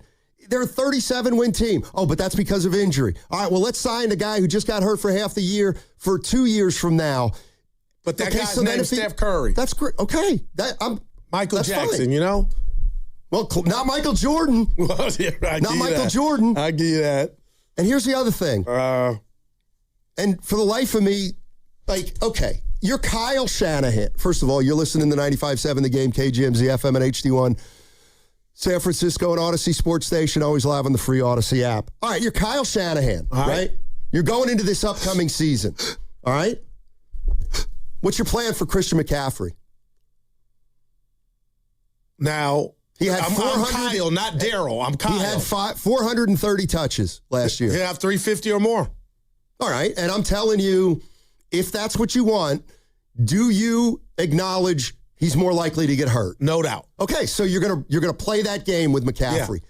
In other words, you're gonna run him. Kyle just did it this year. Okay. I know he was hurt before, but that's right. Yeah. Okay. I expect the same. Okay. Well, I expect caution. That may not go well. Oh, okay, got you. All right. Yeah, totally got you. Okay, so if I'm Kyle Shanahan, I'm telling John Lynch, well, what are we going to do this year? We can't run McCaffrey 375 times, or have him touch it 375 times. Drafted black. Okay. So you have a choice. No, we're going to do it anyway, or we're going to have to protect him. Like, it's really one or the other. Yeah. Okay, so now you're going to protect Curry. What does that even look like? Okay, and what I'm saying is... You don't have the resources to do it. To do what? Protect him. Okay, then he's going to get hurt.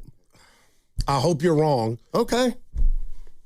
But see, like, I acknowledge I hear what you're saying. I acknowledge he might not get hurt.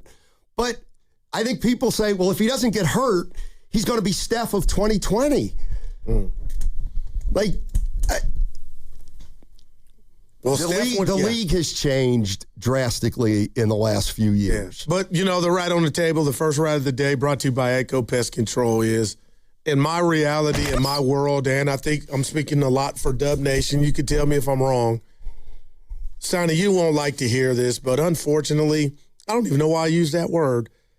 That Clipper game is why fans still feel like the Warriors need to do everything in the play-in for Steph.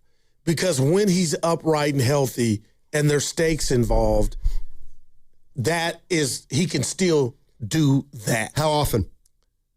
That I don't have the answer to. Do you think he could do it for a whole playoff series? One whole playoff series I'm next hoping year? with some help he can. Okay. What about 2 series?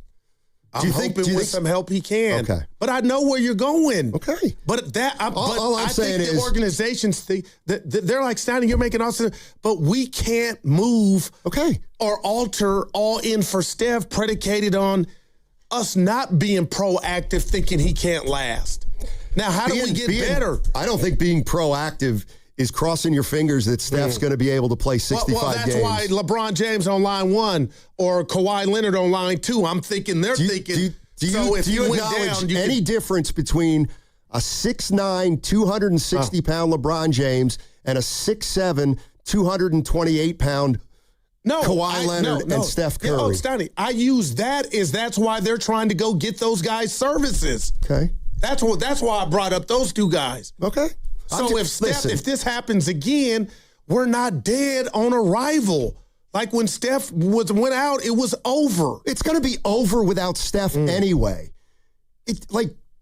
Jimmy comes back and, hopefully, again, I know it's easy to say, but I've been thinking about this. Who am I to rob Jimmy? I know he's older, Sonny, but, you don't rob anybody of anything. In fact, you think he's going to come back better.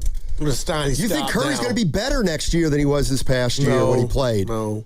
Okay, so he needs more help and how's he going to get more help when you pay him $65 2 years from now? It's a simple question. It's just a real simple question. If LeBron were to take the mid-level and come here, you could say I'm dreaming. How are you going to be better 2 years from now? Well, if we hang on to this 11th pick and he's as good as you guys say he's going to be, that's a start. Yeah, it's a start. It's a start, and it's a start that needs to take a few years. Here's all I'm saying. If this offseason goes it could go, and they give Steph big money 2 years from now, and they stretch Draymond 2 more years, and they're waiting for Butler and waiting for Moody, don't talk to me next year after they win 35 games and say, what are we going to do now? You know what? I'm going to say this. Well, you know what? Curry might want another year in 28, 29. What do you do then? See, but I think if let's just say you're wrong and they won 48 or 50 games. Let's give best case scenario next year. That would be more incentive for Steph likely to get that next other year if he wanted.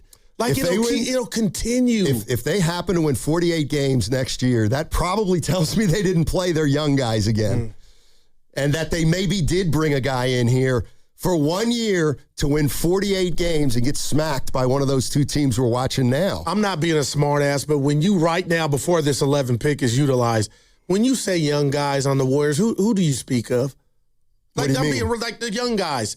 Just right now, like there was Steph, Clay, and Dre when they were young. What I'm saying is, who's that for the Warriors now? If you draft the 11th pick in the draft, and you have pods, and you have all these young guys they have, if you're telling me somehow they won 48 games, which I would say no chance, but okay, they win 48 games. They clearly did it with Butler came back. All right, I got you. Curry played most of the season. They had to have gotten LeBron. So you're looking at that as a bad thing because that's great. Go win 48 games and lose 4-1 against the Spurs. But you're in a worse spot next year. or you're in no better Well, spot. you're kicking the can down the road. Okay, just acknowledge all that. That's all I'm saying. Like, it's okay. But I just want, let's go in with our eyes open to this situation. But I will not go in saying Steph's going to get hurt, because then that means everything's over. Okay, well then if and when he does, please don't say, can you believe he got hurt? Like, please. That's all I'm saying. And, I'm not saying it's an easy decision.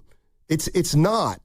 But for the life of me, if this is the avenue they go, just know that it's probably not the best and fastest way to get back to competitiveness. That's all. And I hear you, but I think we've already had chapter 1 or 1A in experiencing that heartbreak by what happened to Steph this past year, which was more severe than what took him out in the playoff series. But I just wish if you were Bob Myers or you were in this position right now, and maybe you have the cojones, Steiny, and you share it with this, how that conversation would start, and you wouldn't make any decisions. But, I mean, I just would love an example of a ownership group saying night-night to a guy that still relatively can do it. We just saw it in the play-in. Didn't work. I know 2 days later you lost to Arizona, but it's not saying night-night. It's looking the guy in the eye. Yeah. Like the Warriors did with Chris Mullin and said, look, you see where we are at. We cannot look, if you want $60 million in 2 years, I guess we'll have to give it to you. Right. But Steph, you're too smart to know this is not a year or two turnaround. Wow. He knows. He's got to know. He's been in the league 18 years. All right. 888-957-9570 is the number. And, I don't like when it's portrayed that I'm saying, hey, Steph, take it or leave it. Steph, hit the pike. Steph, we don't want you. No, I'm asking for the ultimate form of teamwork. When you sit down and have a realistic talk with the greatest player who's ever been in your franchise. He's never taken a pay cut, Stoney. And saying, Steph, what would you like us to do here? Well, you know what? I just want to retire here, so give me my 66 in 2 years, and I'll call it a day. All right. We owe that to you. Wow. And get ready for a couple more years of injury and frustration. Yeah. I don't know how. I just don't. I don't know how you go into next season counting on them being healthier than last year. Hopefully they will be. Hey, nobody plans on calling a lawyer, but a lot of people wish they had sooner. After an accident, the clock starts right away. Insurance companies move fast. They call, they record, they push for answers. And one wrong move, saying too much, signing too early, trusting the process can cost you thousands. That's why waiting is the biggest mistake you can make. Call Beam Law first before you speak to insurance and before you agree to anything. Before you risk your case, this just isn't a claim, it's your recovery. It's your income, it's your future. Beam Law has recovered millions for clients across the Bay and has been named Best of the Bay by SF Weekly 4 times. So if you've been injured or lost someone due to someone else's negligence, don't wait. Call Beam Law now at 415-523-5555. That's 415-523-5555. Or visit hurtinthebay.com. That's hurtinthebay.com, because it's not whether you get knocked down, it's whether you get back up. Beam Law, they've got your back, Bay Area.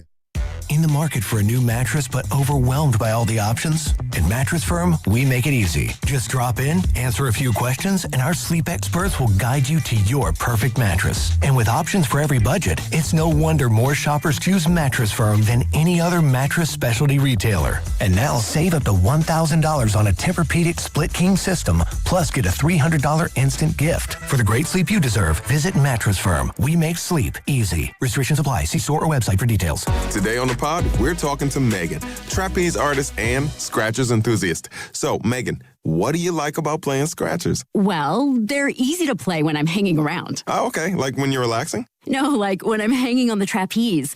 I swing upside down, then do a quadruple somersault, all while playing Scratchers. Watch this. Ta-da! Unbelievable. I know, right? Scratchers from the California Lottery. A little play can make your day. Please play responsibly. Must be 18 years or older to purchase player claim. Right now is the perfect time to head to Saramonte Ford. Huge selection, big savings, and straight up great deals. They've got a lineup of brand new Fords ready to roll. Trucks, SUVs, and hybrids, all priced to move. Whether you're buying or leasing, Saramonte Ford makes it easy, fast, and stress-free. So don't wait. Stop in person right off 280 in Colma or online 24/7 at SaramonteFord.com. That's SaramonteFord.com. Saramonte Ford, your San Francisco Bay Area Ford dealer. Be sure to tune into the Morning Roast on 95.7 The Game following every Golden State Valkyries game when Joe Spadoni and Joe Shasky highlight the teamwork play of the game from the night before. Brought to you by El Camino Health, where togethering heals. Running a small business means juggling a lot. Your network has to handle it all. That's where a fiber-only provider falls short. You deserve a partner who gives you a greater advantage. Introducing the Total Solutions Advantage only from Comcast Business. A first-ever combination of the largest, fastest fiber-powered network, the most reliable Wi-Fi, gig speeds with equipment and security included, and a 5-year price lock. Plus, it's all backed by a 30-day money-back guarantee. The Total Solutions Advantage only from Comcast Business. A new standard for small business with reliability, security, and savings in one. When you add it all up, no one does business like Comcast Business. Switch today. Get started for $60 a month for 12 months when you add an advanced solution to a qualifying internet package. Limited time offer. New customers only. Requires 300 megabits per second internet, security edge, and additional qualifying service. 1-year agreement, paperless billing, and autopay with bank account required. Taxes and fees extra. Most reliable Wi-Fi based on Open Signal Awards USA Fixed Broadband Experience Report, May 2025. Wait! Before you change the station, listen to this.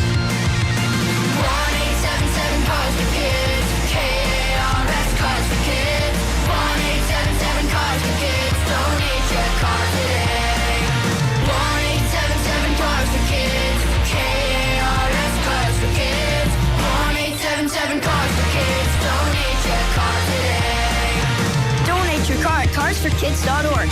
That's cars with a K. Pickup is quick and easy. You'll also get a vacation voucher and a tax deduction. 1-877-CARS-FOR-KIDS. K-A-R-S, Cars for Kids. 1-877-CARS-FOR-KIDS. Donate your car today. 1-877-CARS-FOR-KIDS. K-A-R-S, Cars for Kids. 1-877-CARS-FOR-KIDS. Donate your car today.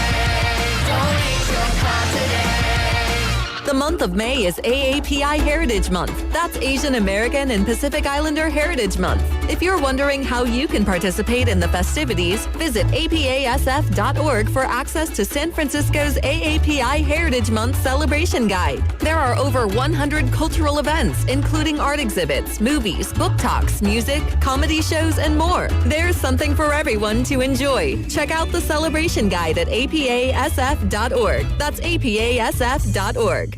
Whoa, okay. This one says you get a free phone if you switch. Hey, this one also says you get a free phone if you switch. Yeah, they all do, hon. The T-Mobile one says their customers had the lowest wireless bills versus the other big guys over the past 5 years. And our latest experience plans have Netflix included, plus a year of Dash Pass by DoorDash. Hang on, let me see that. Oh yeah, we're switching. That's what I'm talking about. Do we clap now or... At T-Mobile, get savings that keep stacking up. That's value you can feel every day. And right now, bring your phone to T-Mobile and we'll give you $400 when you switch. Savings based on Harris X billing snapshots from Q3 2021 to Q4 2025 compared to average AT&T and Verizon bills. Comparison excludes discounts, credits, and optional charges. $400 with new account on qualifying line. Unlocked device credit ported 90+ days with device and carrier, and timely redemption required. Virtual MasterCard typically takes 14 weeks. No cash access and expires in 6 months. Card issued by Sunrise Banks N.A. member FDIC. Visit T-Mobile.com.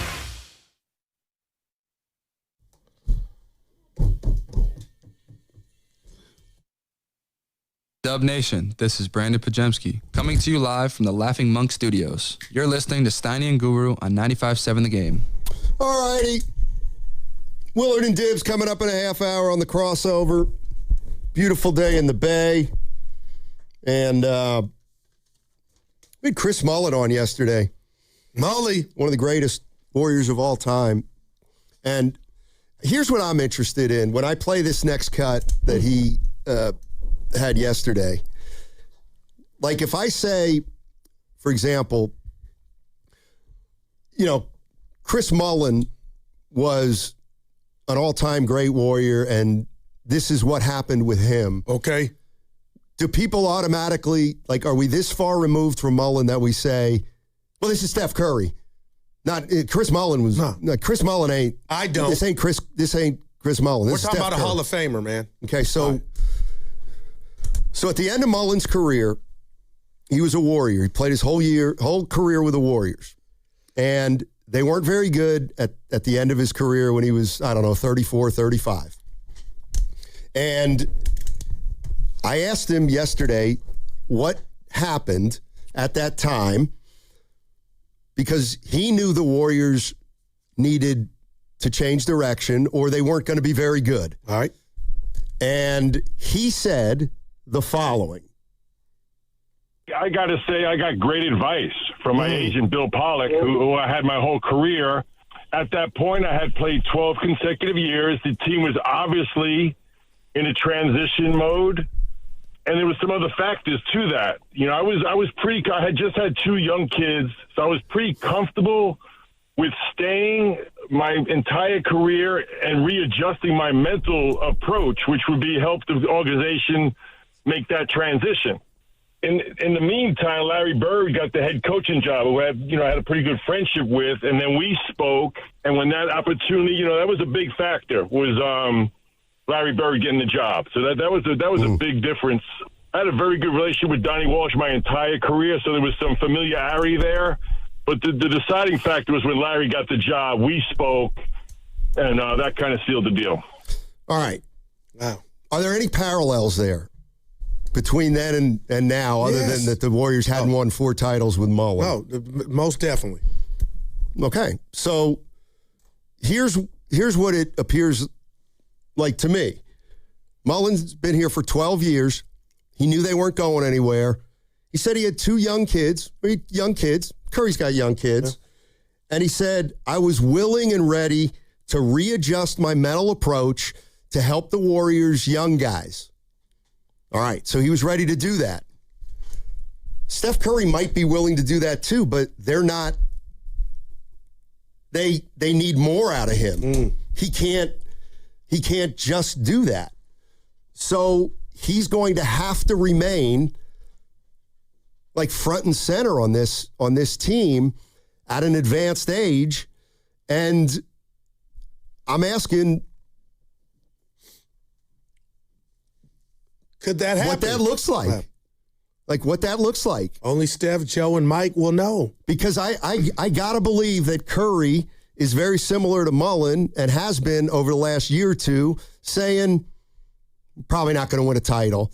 So maybe, I got 4 kids or 3 kids, whatever I have. I want to retire a Warrior. I'm willing to change my mindset.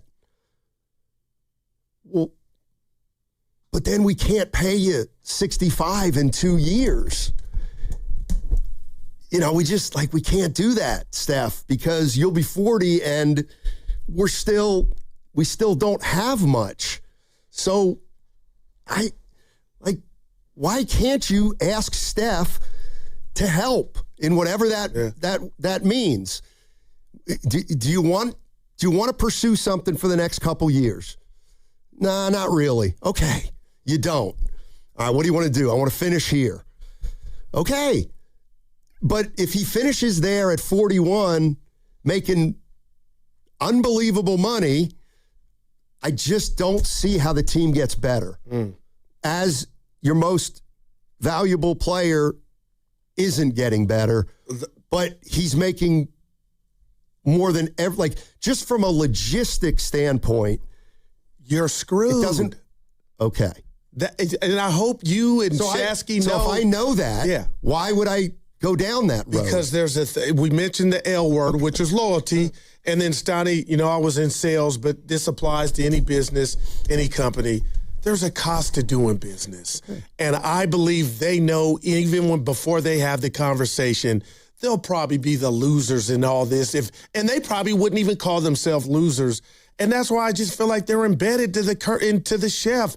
Like, if it's 66, it's 66. And they're probably going to ride it if it does come to that, Steiny, knowing just what you just eloquently told us, that you're going to be screwed or you can't work on 2020. Like, it all comes with it. And I think and again, I got to be careful here. I think you might be selling Lakeup, because that's whose money it is, a little short, because he's probably put this money, like he knows that's what time it is, unless the chef said, hey, I know where we're at. It's been a great run. I see we're not close to a title, and I can get him looking at the team and saying that, and then that way it could happen. But for Lakeup and them to do something different, I just don't ever see that happening. Ever. Like, what does that even mean? Ever. Well, not ever. Well, until the Steph Curry era is over. Okay. And that will be with him in a Warrior uniform. And then I would have to say, okay, then you don't care. Like, you're not about winning the next 2 years. I'm sorry. There's no, I know that's cut and dry, and maybe it's just for sports talk radio, but again, if you know there's going to be a crash up ahead, I would try to avoid getting into an accident. And I would try to avoid getting into an accident without alienating Steph, without getting him mad, but just by stating to Steph where they are realistically. And I think he's got to understand that. Well, let me ask you this. You got me fired up. I know you don't have the secretaries for both gentlemen, or, Curry's living his life and we see him out at the Met Gala and enjoying his offseason. In regard to urgency or when do you expect that conversation to be had? Well, it can't be held till like August or September. It'll be at the end of the off season when he's eligible. Whenever the date is, whatever the date is that he signed his extension a couple years ago, I think is when he can sign. But they couldn't have hey, call me Joe chat that nobody knows. You know what I mean? Of course they can. Yeah, okay, yeah. Oh, nothing to be, but they kind of just, maybe that'll even help it. Hey, we'll reconvene, you know what I mean? Hey, just checking in. Trying to see where your mind's at. Listen, what if I go, I hate both decisions? But I'll tell you right now, I hate both decisions, but if you go one way, you're telling me what you think, and if you go the other, you're also telling me what you think. And if you go down that one road, then you will not be able to convince me that this team is serious about getting better over the next 2 years and trying to rebuild this thing. Even because they treated the guy, a generational, arguably the best player in your franchise history, as royalty, you would even lay that moniker on them, that they weren't serious. I didn't say it was an easy decision. Because they're kind of stuck, man. Well, they're not stuck if they don't want to be stuck. Like, these aren't easy decisions. You're almost saying be ruthless or heartless. Well, for the 19th time, I'm not saying it needs to be acrimonious. I'm saying we need to have an honest discussion with Steph Curry about where we are, what he wants. But what about what you want? That's where it gets acrimony to me. With I'm Joe Lacob? Yeah. Well, what about what you want? I don't know. Are you all talk or are you not all talk? Wow. Are you light years or are you not light years? Oh, I love it. And I don't care what you say. You say you're light years, you can't go down that road. Wow. Sorry, then that's not who you are. Well, along those lines, guys, this is from Doc Bolo donating $2 to Ask Steiny. What should Steph's next contract be? I don't know. I would ask him, I would beg him to just sit tight. Would that be asking too much of Steph Curry? Why would you want him in a contract year, though? And it's almost an insult. Go ahead. Okay. Yeah. You think it's an insult. It's not, don't look at it like it's an insult or not. Why would you want Steph Curry in a contract year. What do you mean? I mean, you risk him walking for nothing. Why would you want him in a contract year? Well, this is where you got to read the room. Like, you're not telling him you don't want him. You kind of are. Oh, really? That's why I brought up insult. Well, then that's not my problem. Because you it's just not expect the greatest player in your franchise's history to pay for play? The optics. I expect a player like Steph Curry to, at this point in his career, try to work with the organization how to get this thing better, faster. So he's just going to be a lame duck, a free agent for the rest of his career on a 1-year deal every single year. This is why you look at it. I'm saying take it or leave it, Steph. If I said to Steph, come on, man, look at this. You know it and I know it. Okay. Like, what do you want to do? I don't really know, but I want my money for 2 years. I want to be here for 2 years. All right. But Steph, clearly you've got to know that's not the best thing for us transitioning right now. And if he says, I don't care. It's not a take it or leave it thing, though. Well, then why would he get mad? No, it's what you're saying about. So every single year he should just have to play for a new contract. That's what you're telling him. Oh, okay. Well, LeBron has been doing that for years. No, he signs a 1+1. This is the first year he's ever been a free agent. Okay. Yeah, that's what I'm asking him at 40 years old. He's not 40 years old. He's 37. I'm talking about Curry. I am talking about Curry, too. Curry is going to be 40 years old. So if he has a great year, he should get 60, and if he has an injured year, he should get 35. Like, that makes no sense. You're asking him to pay or to play for a contract every single year. Okay, so what's wrong with that? Like, is that obscene? That's not realistic. Okay. Well, then what you're really telling me... What star player has ever done that? There have been countless star players who have taken hits for the betterment of the team, and I'm not even asking him to take a hit. I'm asking him to simply wait. Just wait a year before we tax $65 million onto a year where we don't know what we're going to get out of you next year. But then he'll be a free agent. Okay, and you still have his bird rights. You can still pay him more than anybody else. And what if he says, I want to go somewhere else? Oh, okay. Well, then he's not who we thought. Everything that Steph Curry has shown himself to be over his entire career, where they are at this point, I don't believe he would frame this as they're kicking me out the door. Like, that's not what I'm doing. I don't want to. What if he tore his Achilles? And again, knock on wood. What if he had one? Like, he wouldn't even, the Geico part of this, the insurance part. Could you imagine if he ripped or tore something and he was just one and we'll reconvene after this? Oh, my, like, he wouldn't put, his people would let him put himself in that situation. So a better alternative is you cash him out and he gets injured for his career next year. Now, what are you going to do 2 years from now? I don't look at it like you can't. He's earned to cash him out, but GMs and presidents have to. Yeah, but then, like Evan asked you, Stoddy, what player has ever this scenario that you're proposing? Whatever star player has not milked it to the fullest? Like, and what regime said kick rocks? Well, Tim Duncan. Well, why? Well, he signed 1-year deals until the end of his career. No.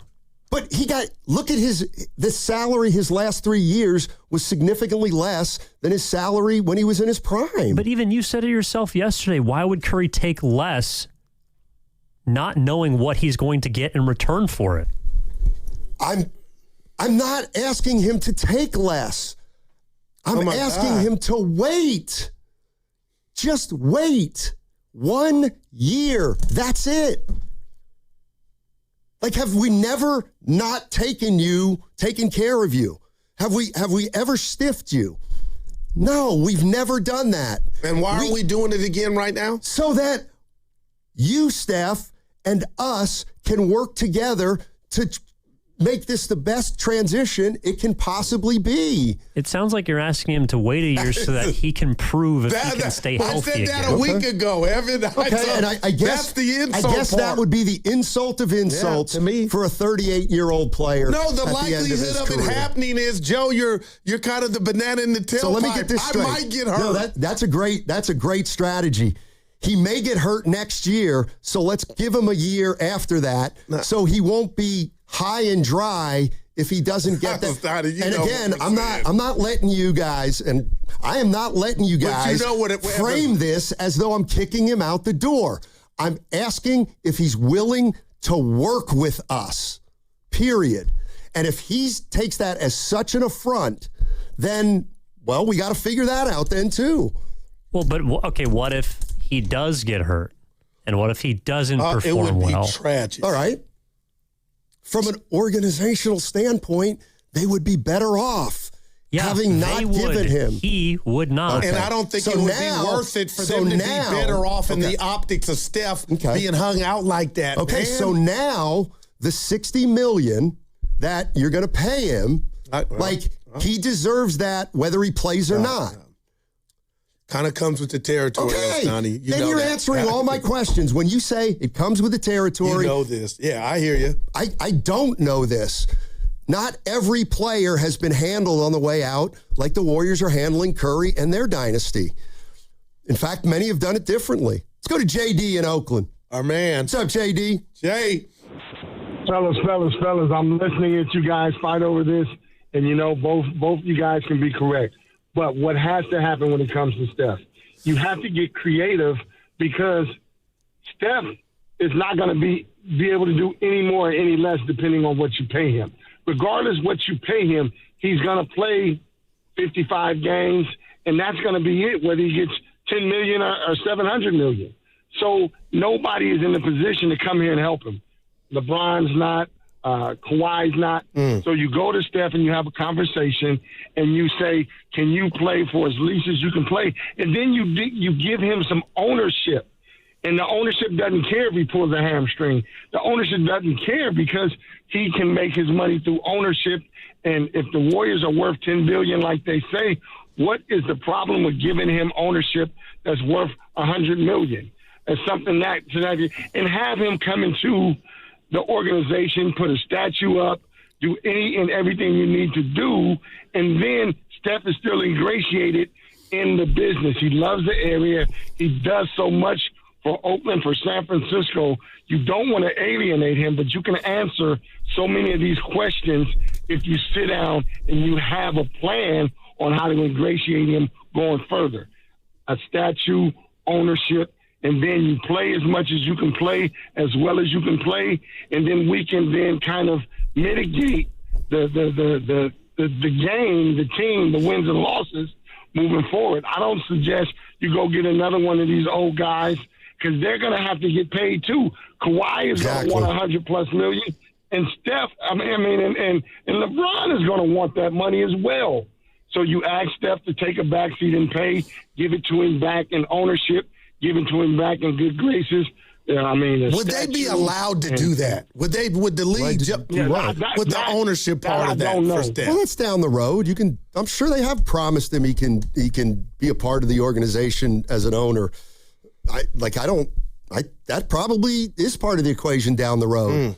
And he had some thoughts. Man. I mean, Chris Mullin could have been an owner after he came back from Indiana because they were still on great terms with each other.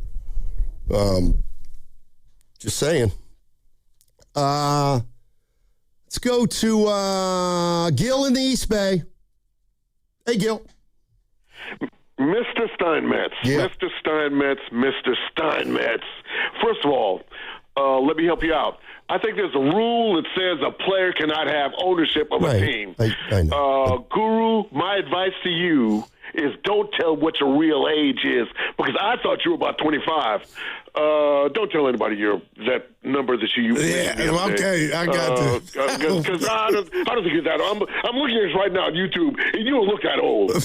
You look about 25. My man. Yes, sir. Let's go. But, Mr. Steinmetz, Mr. Steinmetz, it's San Antonio and OKC and everybody else. Let's see. I'm an old guy. I'm an old Warrior fan. I remember when the Warriors played their home games at a place called the Cow Palace. Yeah. I don't even think it's still standing. The Warriors had a good run, and we should all be happy and remember the good times and the great times. But guess what? The Warriors, as presently constituted, cannot deal with either San Antonio or OKC. I don't care. And you guys have a good day. That's all I'm going to say. Guru, remember what I've told you. I got you. Appreciate it, Gil. Oh, I think JT was saying Steph would have ownership while he was playing, though, Stoney. No, I mean, that's why like, can that happen? Yeah, that you can't. Yeah. But, like, look, you think Steph doesn't know if he wants to be a part of the organization? No doubt. I think he does. After he retires, that he's going to. I know we're up against this, Stoney. I need your thoughts real quick. Jay Kidd, did that shock you? He got fired. No, they brought a new guy in. Wemby tonight, part 2. Well, we got a couple minutes. Let's squeeze KC and Marin. KC is in Marin. How you doing, KC? Gentlemen, love talking Warriors with you as usual.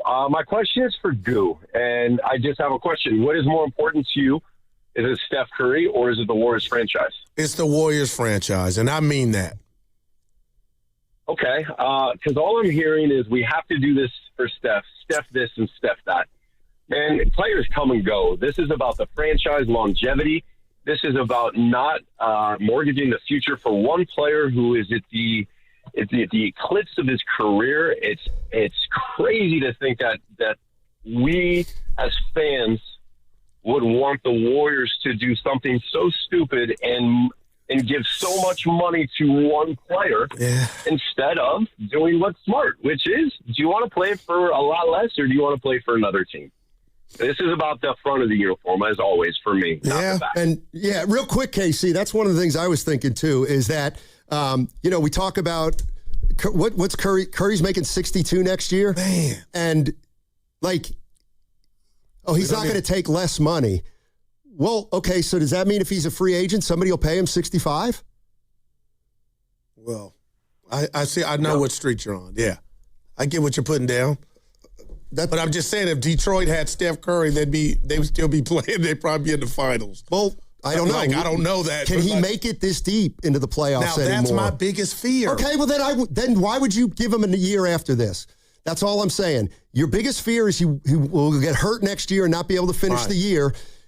Logic tells you then maybe we shouldn't give him a lot of money the year after next. I got you, Sonny. But what you're telling me is all the rules have to be broken because it's Steph Curry.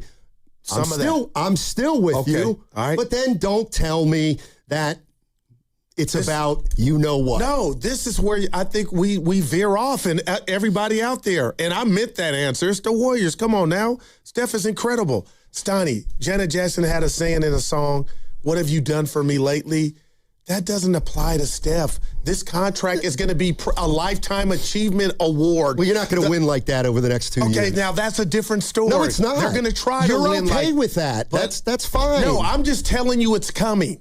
I'm telling you that's on its way. That's great. And that's all. And that's how I feel. And then when it doesn't work out, you're going to say, Steiny, well, what could they really have done? And then I would have said, well, maybe they could have done it this way, but they couldn't have done it that way. All right. I'm just saying. It sounds to me like you are, like, what are we even talking about if you're so constrained? Like, we're talking about the greatest player in your organization. Fine. Then let's quit talking about getting guys in here that are going to help him if he's going to make $128 million over the next 2 years. That segment was brought to you by Crystal Geyser Alpine Spring Water. What makes Crystal Geyser Alpine Spring Water different? We always bottle our Alpine Spring Water less than 1.5 miles from the spring source, and all our bottles are made with 50% recycled plastic from our own recycling plants. Crystal Geyser, bottled at the spring source. In 2026, Bay Alarm celebrates 80 years of security. With burglar and fire alarm systems, 24/7 in-house monitoring, and local service, our promise to the Bay Area remains the same. we got you. Learn more at bayalarm.com. Lawton Skilled Nursing and Rehabilitation Center is a 5-star facility located in the Sunset District of San Francisco and in close proximity to our preferred partner, UCSF Medical Center. At Lawton, you're in good hands with world-class nurses led by a well-known and UCSF-affiliated medical director in Dr. Darby Clayson. Contact Administrator Dan Daly at 415-566-1200. That's 415-566-1200 for any additional information. A lot of Bay Area banking customers are faced with a choice. Which financial institution best fits what they're looking for? It might make sense to consider a bank's history. Take Fremont Bank. For 60 years, we've provided stability and consistency with an emphasis on relationships. We've grown one customer at a time, not through mergers or acquisitions, because that's how you can do business when you're independently owned and community focused. Fremont Bank. Here for you, here for good. Today on the pod, we're talking to Joan, a method actor and scratchers enthusiast. So, Joan, what do you like about playing scratchers? Well, as a method actor, it's about becoming the ticket. Scratching up, down, stage left, stage right. So what's your motivation? Because your performance feels so real. Oh, I was just tapping into my inner scratchers. Incredible. Yes. Bravo me. Scratchers from the California Lottery. A little play can make your day. Please play responsibly. Must be 18 years or older to purchase player claim. Looking to get your next project done right without running all over town? At Ashby Lumber, everything you need is in one place. From premium lumber and building materials to doors, windows, decking, and hardware, we've got it all, ready when you are. Whether you're a contractor on a deadline or a homeowner starting something new, our team knows the products and helps you get it done right the first time. 2 locations, Berkeley and Concord. Ashby Lumber, one stop, done right. What if you could have the most reliable Wi-Fi? And get this, what if you could keep it at the same price for 5 years? That's the Xfinity 5-year price guarantee. Just 5 years of fiber-powered Wi-Fi that boosts speeds to the devices that need them most. That finds and fixes problems before you even notice them. Like super intelligent Wi-Fi with a 6th sense. And that keeps you gaming in the fast lane, even when the whole family's banking on bandwidth. And here's the best part. No annual contracts, no hidden fees, and our best equipment included. Plus, get online in minutes with same-day Wi-Fi. Hey, let's face it, a lot can change in 5 years. Kids grow taller, dreams grow bigger, but your Wi-Fi? It would stay reliable and the price would stay put. The Xfinity 5-year price guarantee. Lock in your price and unlock the possibilities. Xfinity, imagine that. Select plans only. Restrictions apply. Powered by fiber. Connects to the premises by coaxial cable. Actual speeds vary. After a long day, go from zero to lazy in a Lazy Boy recliner. The moment you sit down, it's comfort made just for you. Visit your Bay Area Lazy Boy store for the Memorial Day sale. Save 30% off everything, plus special financing available. You listen to 95.7 The Game for the best sports insights. Now, use that same power to grow your business. When you advertise with us, you're reaching a massive audience of local consumers and business decision makers every day. Let our team help you build a game plan that delivers results. Scale your business and win the market. To get started, visit Advertise with 957 The Game at Odyssey.com. That's Advertise with 957 The Game at AUDACY.com.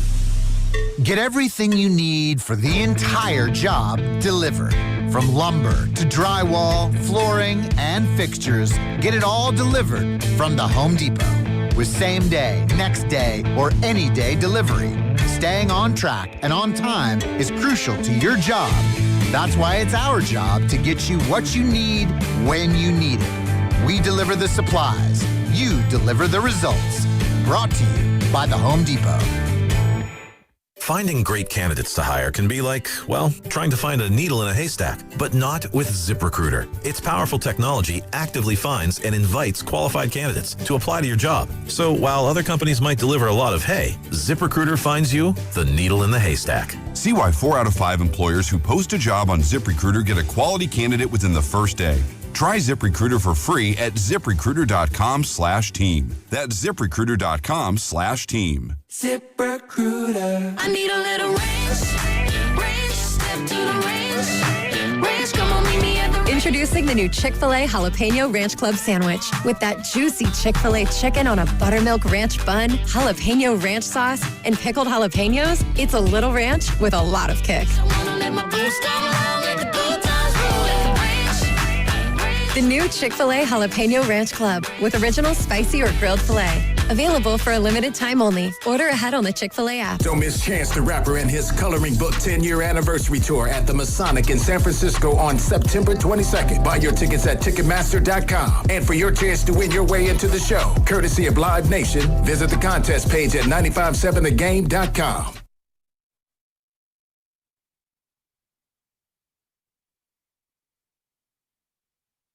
I'll be plotting my revenge. It's been a problem for a month. Coming to you live from the Laughing Monk Studios. You're listening to Steiny and Guru on 95.7 The Game. All righty, it's time for the crossover brought to you by Bay Alarm. Rest easy. We've got you covered. BayAlarm.com. Let's welcome in Willard and Dibbs. It is the crossover. How are we feeling today? Pretty good. Oh, good. Pretty good. Yeah, nice day out there. A little warmer in my parts than I probably would like, but you get to the city, you get off that BART train, and it's like, you know what? This is one of the most wonderful places on the planet. 74 degrees, the sun is out, people are smiling, the birds are chirping. Look at him. What a day. When it's sunny and warm inside the actual city, I've never been to a better city. Ever. I love it. And I believe it. Yeah. And you guys are about to spill right out into it. Into the goodness, you know? Yeah. What are you doing? Steiny's got his coat on. A little I'm hot. golfing. Yeah. It's my Wednesday. It's the summer Wednesday. Sorry about that. In Eureka, you going Eureka South? Standard Eureka South? Yeah. Put me down for a 7 and a 6 to start because I never come out of the car. You're not a good trunk slammer? No. Do you drink when you play? Mark. What? What kind of a question is that? It's a good question. In moderation. Okay. Yeah, in moderation. A good question would be, do you drink in the shower? Right. Or do you drink in your sleep? Dude, those are good questions. No, I stand by my question. Is water wet? Because I don't like it immediately. Neither is Steve Elkington. Yeah, it immediately makes me play worse. Does it? I enjoy it. Maybe you should smoke then. Yeah. Well, that's why I always say, and I know golf is a sport, but if you can drink while you're playing, it ain't no sport. Well, I mean, so take it serious. if you're trying to be a pro, you're not going to for the most part. But, well, I mean, if you 24-hour fitness, you can't sip no yak and go front. I mean, you can. But you die. I mean, you can puff on a little something between games. Well, that you Isn't can. that what Mark Rodman Sanchez made famous? Some Like are Rodman playing would get out. hammered and then just go to the gym. Oh, yeah. Dude, I do mean, you know how many Doc pro Ellis threw a athletes- no-hitter on acid. Do you know how many pro athletes show up for their game like having not gone to bed yet? I mean, the stories That's are incredible. Oh, God. Is it Jeremy? Who was the Chicago Blackhawk? Jeremy Roenick. Roenick. He has a story of Michael Jordan golfing 18, drinking beers the day of a playoff game. And Mike bet him at the end after losing, I'm going to score 40 tonight. And had 50. And he tells the whole story. So did he lose the bet? Yeah, he lost the bet, but they were like this. Jordan. Jordan won the bet. Why? Because he lost at golf, so it was double or nothing. But he said he'd score 40 and he got 50, so he was wrong. No, he got the 40 and eclipsed it. It wasn't a Price is Right situation. Michael was an alien drinking and walking all day. There's more of that. And you go for a 5-0. There's got to be more of that than we realize. I mean, there's no, man. We're sending the most athletically gifted 20-year-olds on the planet, giving them unlimited resources and travel. And you don't think they're getting it in? Come on, Will. I got you. You don't think they're getting it in? Yeah. Dibs is right. I'm sure they played. Some guys have said that played high. Yeah. Get basketball games. I would love to see Miami's home record as it compares to other home records throughout the association. And there's a way to do the analysis, relative to how good they are and relative to how other teams are. Like New Orleans is probably a pretty good home team too. Because you go to New Orleans and you might get after it. But doesn't it get old if that's your home? You know what I mean? Like been there, done that. Depends. Depends on who you are. Will. Shouldn't the Raiders be better at home? I mean, you figure now. Well, they got some. You think they're going to be better? Yeah. I gave you tweet of the night last night. Oh, thank you. What did I do? I was at the restaurant. Showed the home run. Showed the home run. And Kai said nothing. I just imagined him turning his mic off, throwing his headset, and just. I'm done. Now, little birdie put this in my ear. Do you think maybe he didn't know where the ball was? Right. Because Kruko wasn't there. Right. Because Mike Kruko does it from here on the monitor, and Kipe travels. Because I thought the ball was foul. I didn't know what happened. I think 1,000% he knew where the ball was. They're wearing it. So was the post-game NBC. I think Helen Keller knew where that one went. Because I didn't know. The crack of the bat was so loud. Marte flipped his bat, and then he flipped his helmet. That was that didn't scream. I think that's going foul. It would be amazing if he's like, that's a 9. I said he lost his helmet. I go, no, he knocked it off. And between third and home, he got hit by like 7 different food groups. I mean, there was like grains and veggies and drinks and all the rest of it. And so, the old days of act like you've been there before. Okay. And we actually had an item. We do this game tonight called Higher or Lower on Fridays. Yes. And I had one on Rocky Colavito. Oh. And it was higher or lower, some random number. And it was higher or lower than 148. Yeah. The number of postseason games played by Rocky Colavito. Oh, under. The answer is 0. He never played in the postseason. Right. And so I thought of you when I did the item, long story short, back in the Rocks era, and he hit, 400 and something home runs? I think 3 something, but you hit a home run. Led the league and one year. you shut your mouth and you ran the bases. Oh, absolutely. And then you see it last night, and it's like, I'm going to throw this, I'm going to shed this. And the salsa, that was everything. He did it all. I said, my God. I think you should be able to celebrate a walk-off. Okay. For sure. Especially when you think about how hard it is now to hit in the bigs. You got guys throwing 103 with movement, and you actually barrel one up. Or Matt Gage throwing 88 with movement, but sure. Yeah, or, that was a hell of a pitch he not hit, to man. take a shot at him. Okay. Matt's been awesome. You guys are both Giants fans. Sure. Yep. And this is going to be general, but this idea that Giants fans won't embrace, forget the word rebuild, but a change of direction. Or, if they try to get younger and go about things a different way, that Giants fans aren't going to be into it. How far are they going? Well, into, as you put it. Give them what you told me this morning. Well, I mean, okay, I'm looking at this roster, and Arise, we got to move him. Okay. Robbie Ray, I'm going to try to move. Those are the 2 guys that aren't under contract next year. Devers, to me, Devers and Adames, I'm kind of okay with them. They still have a shot to be good mainstays on this team. And then the other guy would be not Webb. It was Chapman. No trade clause, but okay. Okay. But I think if I can read his body language, I think I said it. He would probably accept the right team. And does that have to be we're raising the white flag? I mean, you can move Arise or Chapman and say, we got to get Eldridge on the field every day. Like, people would get that, right? I think so, but the timing matters.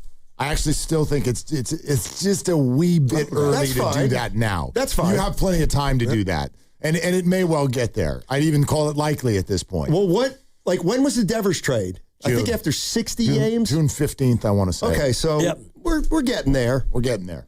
All right. Hopefully not. That one, though, was different because the Red Sox had an active disagreement going on with a player. And that felt early, and that was 3 to 4 weeks from now. Yeah. So, I mean, look, there were 70 games in, actually. There were 41 and 30. A lot of us have made our stance very clear on the Eldridge thing. Fleming was great with it this morning. I thought he at least drew one line in the sand, which is, I'm not worried that this is, quote, ruining Bryce Eldridge's development. That to me is getting a little overly excited about a 2.5 week period. However, the answer to your problem presented itself by Elliot Ramos getting hurt. Yeah. So Casey Schmidt in left, Eldridge, DH. You don't treat a number 1 prospect this way. It's not about like, oh my God, they're ruining him. What I would love to see, the Giants keep playing defense publicly with this. You notice this? The Dukes are up every week, like fighting because people are like, "Where's Bryce?" It's like, we promised it'll be in tomorrow. You was hot yesterday. They're defending everything they're doing. I want them to say something on offense. Tell us why you're so excited to have him here. Wow. Tell us why you can't, like, this guy's going to be the dude and he can change games with one swing of a bat. So we're looking for every excuse to get him in the lineup, as opposed to what feels like we're looking for reasons to keep him out of the lineup. And that's what's bothering me right now. The fans seem more excited about Bryce than the damn team. Yeah, see, I'm not even into them saying anything anymore. Just show me that you're into him by playing him. You know? Yeah, I know exactly what you mean. But you have the situation where, he's definitely going to play tomorrow. Okay, great. And then the Bob Nightingale piece today in USA Today about, if a guy doesn't play 3 straight days, then you start to have your skill go backwards. It's like 3 straight games. I got to get to that. I didn't see that. It's pretty interesting. Yeah. And he talked to Bryce, and Bryce kind of gave a shrug answer like, it's not really my decision, and try to, play and be ready every day. But, it's just not the case. It wasn't like earth shattering as far as a revelation, but it was interesting. It's not good. It's not good. Yeah. Bryce Eldridge is 21, and he's already kind of like, this is odd. I get it. The headline to Bob's article is "Make It Make Sense." And that's what you and I have been saying all for the past couple weeks. That's all, and that goes with what I'm saying. Just make this make sense. Like, get on offense with this, and be excited about Bryce Eldridge. And take advantage of the opportunity, the unfortunate opportunity that presents itself with Ramos getting hurt. But Ramos gets hurt, and then the next day they're still like, there's quite a puzzle. It's like, no, there isn't. Wow. There isn't a puzzle anymore. Gotcha. Now you're just making it a puzzle. When you want to talk about direction, you could just say, well, Casey Schmidt's going to be our left fielder. Right. Till Ramos gets back, and then you hope something sorts itself out by then, but I'm kind of with you there. You're listening to 95.7 The Game, KGMZ FM and HD1 San Francisco and Odyssey Sports Station. Always live on the free Odyssey app and now broadcasting from the Laughing Monk Studios. They put Casey Schmidt out in left field 2 games in a row. They're sending you the message that Eldridge is going to play every day. But then in the next breath, they're like, he's not going to play every day. Right. And it's Will Brennan who goes out there and he gets to play. And do you like the player? I don't really care for the player now. I'm with you. And I don't like the pick of having him go out there and play. So, it's going to be an ongoing evolution. Yeah. Yesterday we were going through, Steiny, some of the other hot prospects who've gotten called up, and almost every single one to a player got called up and instantly started playing every day. Connor Griffin, Pirates. Right. We talked about him yesterday. And Waldschmidt for Arizona, he's out there every day. Yeah. And Bryce, we're not going to play him every day. But I'll tell you what, tell me the last game where catcher interference changed the game like that to where you had to face Mr. Watt. I couldn't, and it was about to be 0-2. Baseball is that's super unfortunate. Buzzard's luck. Yeah. That's what normal. There we go. That was the epitome of buzzard luck. Because it's just all it takes is a tiny little tick. That was it. No, go ahead. Tell me if this is buzzard's luck. Steiny may know. This is a pitcher's numbers. And I'm just throwing this to you. I'm not making no good what you're trying to say.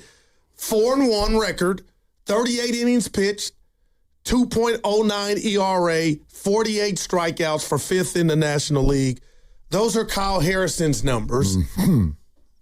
I thought he was washed or no, like just when you see what he's kind of doing with his new locale, your thoughts? I think that Kyle has figured some things out. And he might be what we thought he was going to be here, right? Yeah.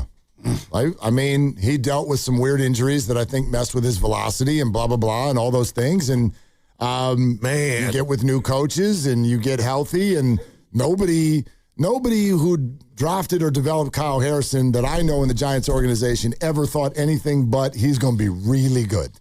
Wow. Really good. Yeah, timeout. On what? Oh, I just wanted to say timeout because Kenny Atkinson did not say timeout last night. And, like Kenny, I had some timeouts that I want to make sure that I stop the momentum here. So I'm going to use my timeout. Yeah, where are you? Kenny Atkinson, love you, forever Warrior, but, the post-game comments about James Harden, a great defender. Rough. And he did have a block down the stretch of that sequence, but they smoked that. New York game. got it back and kicked it out for a 3, and they absolutely smoked it. There's another word that rhymes with smoke, and Charles Barkley said it. Yeah. Oh, I don't. And I think you have to reserve that word for the extreme cases. And when you're up by 23 in game 1 with 7 to go, I think that's a time when you can unleash it, Steiny. That's fine. And as my daughter would say, do smoke and choke make a rhyme? Yes, honey, they make a rhyme. Yes, they make a do. rhyme. Well, and they smoked it, they choked it, and they get to try again. But Wemby tonight, part 2. Yeah, it'll be fun. Will, I can't wait. I love that this is. I love that it's every other night all week long. 4 games in 1 week. In one a night. That's all I need. Who was drunk in the NBA office when they made this schedule?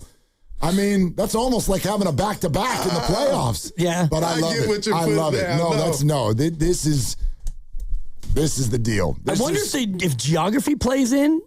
Because those two cities have. I think that, to a degree, obviously they got to wait for series to end. Right.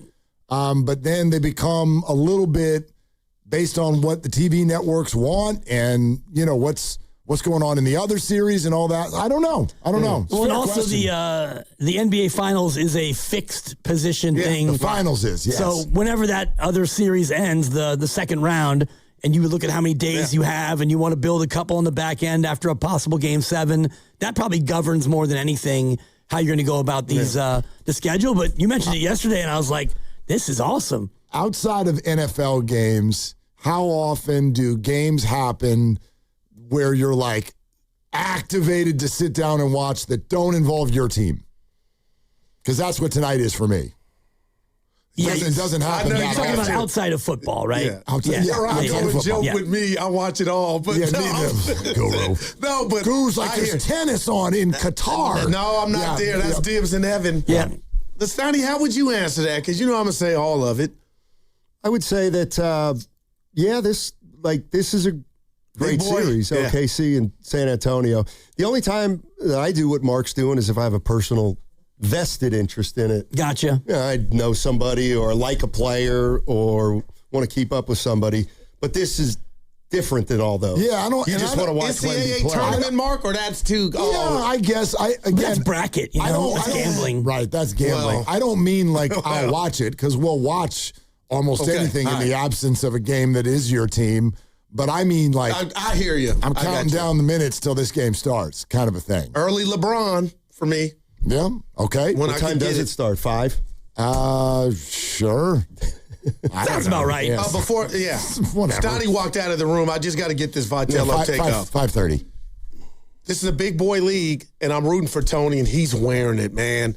And Shasky said he was almost in tears, and I was like, don't be. I'm talking to Tony. But, Mark, Dibs, I didn't like him saying he made the wrong move last night. I don't think he did, and there's numbers he could say, blah, blah, blah. But just say we didn't get it done. Why did he do that to Gage? Who's been pitching his ass off? My point is, if it was Evan, it don't matter. Just say, hey, we didn't get it done. Why did you? He took that. I don't like that. And I think players might be looking around like, Coach, you don't manage to skip. You don't got to do that all the time. Just let it breathe. We didn't get it done. Do you think players would rather he doesn't take the bullet for them? No, you're not doing. I don't think you're. I'm not liking you more if you do that, because on one side, the heads of the quarter is, you stuck up for your guy you took out, but then on the back end, a guy that's been pitching his ass off that gave up the walk-off bomb, what you said making the wrong move could wreak. I don't have confidence in him. I just think he means that he turned Marte around and he went with his gut and it blew up in his face. It came up snake eyes. Now, what did you say about that? Because this... Okay, so Marte this year from the right side stinks. Has really struggled. Okay.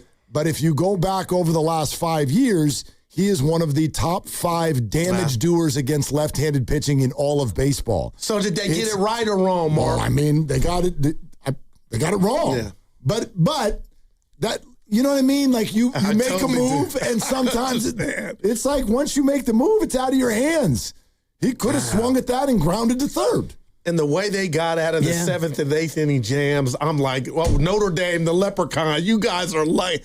And then you lose it that way. You do, and I mean, Kenny Atkinson, to the same point, could have easily taken James Harden out of the game, and afterward, instead of saying, you know what, I screwed up. I should have used my timeouts. He said, no, I'd like to have my timeouts just in case. And, James Harden is a really, really good defender. So which would you rather have, a guy who owns it or, even though it probably wasn't his fault, or a guy who's like, wow, Harden, am I right?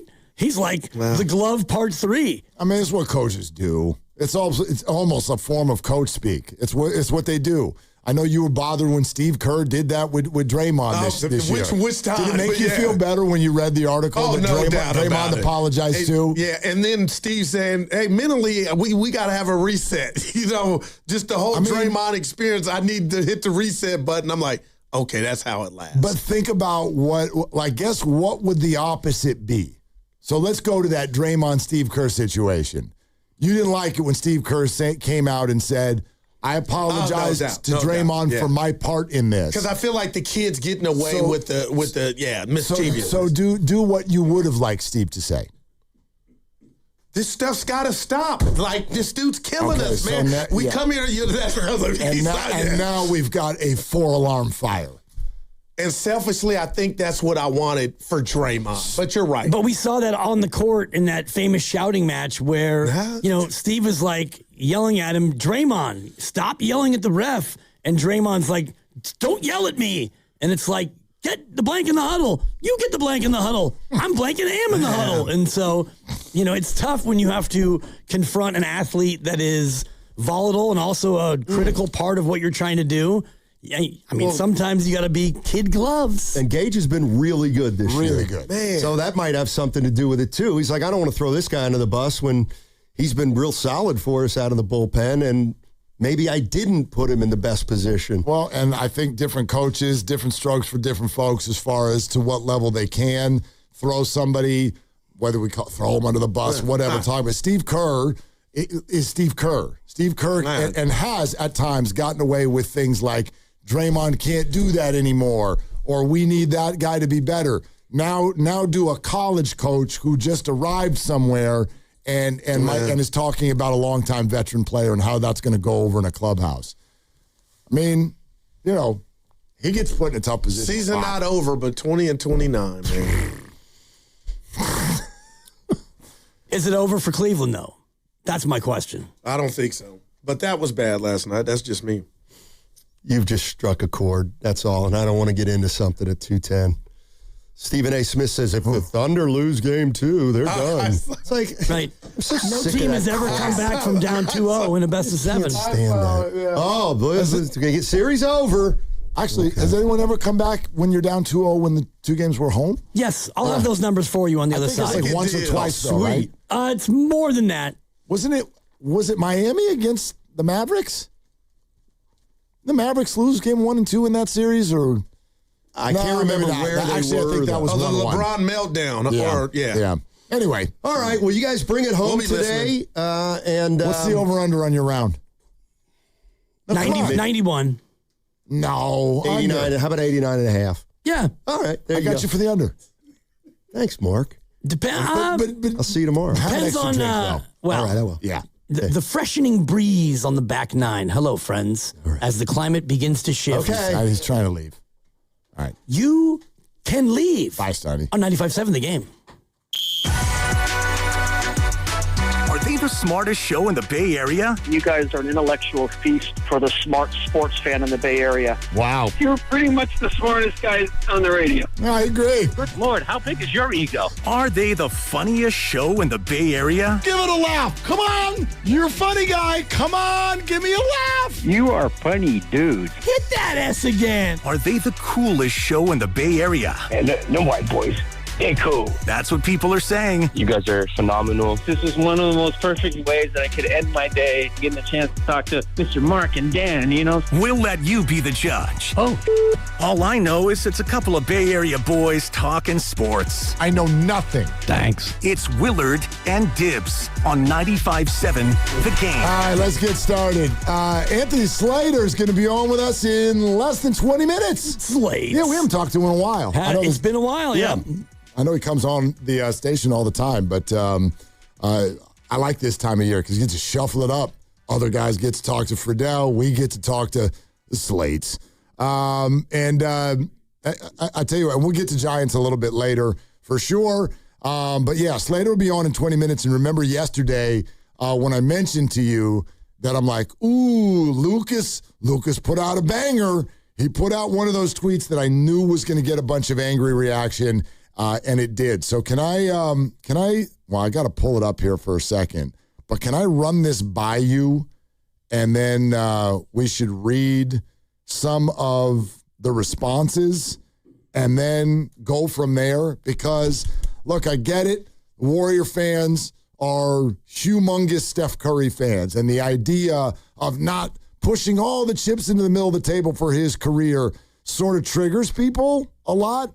But fascinating to me, the responses that we got based off of the idea that what we saw in game one of the Spurs and Thunder was a gentle reminder to lean into what Steph already said, which is do not do the all in for next year thing, because we're going to get another look at it tonight, and I have a feeling it's going to look pretty damn similar. I'm not calling another epic double overtime basketball game, but I think that the Warriors would be foolish to not take notice of what's happening with these two teams that are going to tee up game 2 here in about 3 hours. Hard not to take notice, and at the same time, you have muscle memory of going to San Antonio in a stay and play, and Steph went for 95 across 2 games, and you beat him twice, and the Spurs might wind up being the NBA champs. And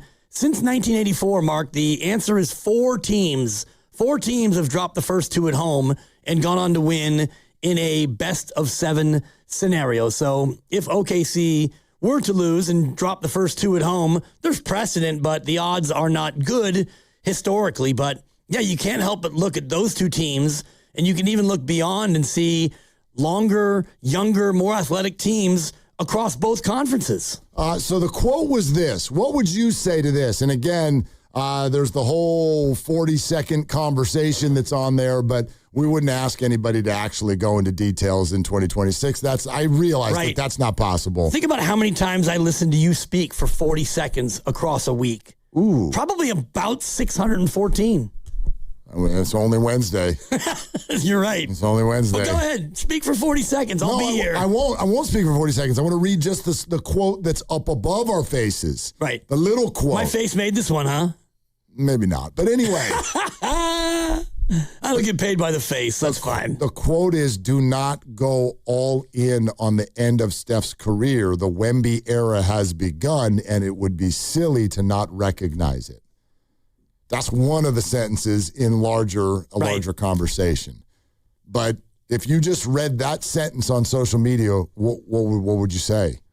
I would say, yeah, no Schmidt, Sherlock. Really? Like, of course. And I wonder about the whole go all in. And we did this yesterday where I came up with my cockamamie scenario of you trade Jimmy for Giannis. You do give up picks, obviously, but you find a way to get LeBron and Kawhi, and you've got Giannis, and you make all that work financially.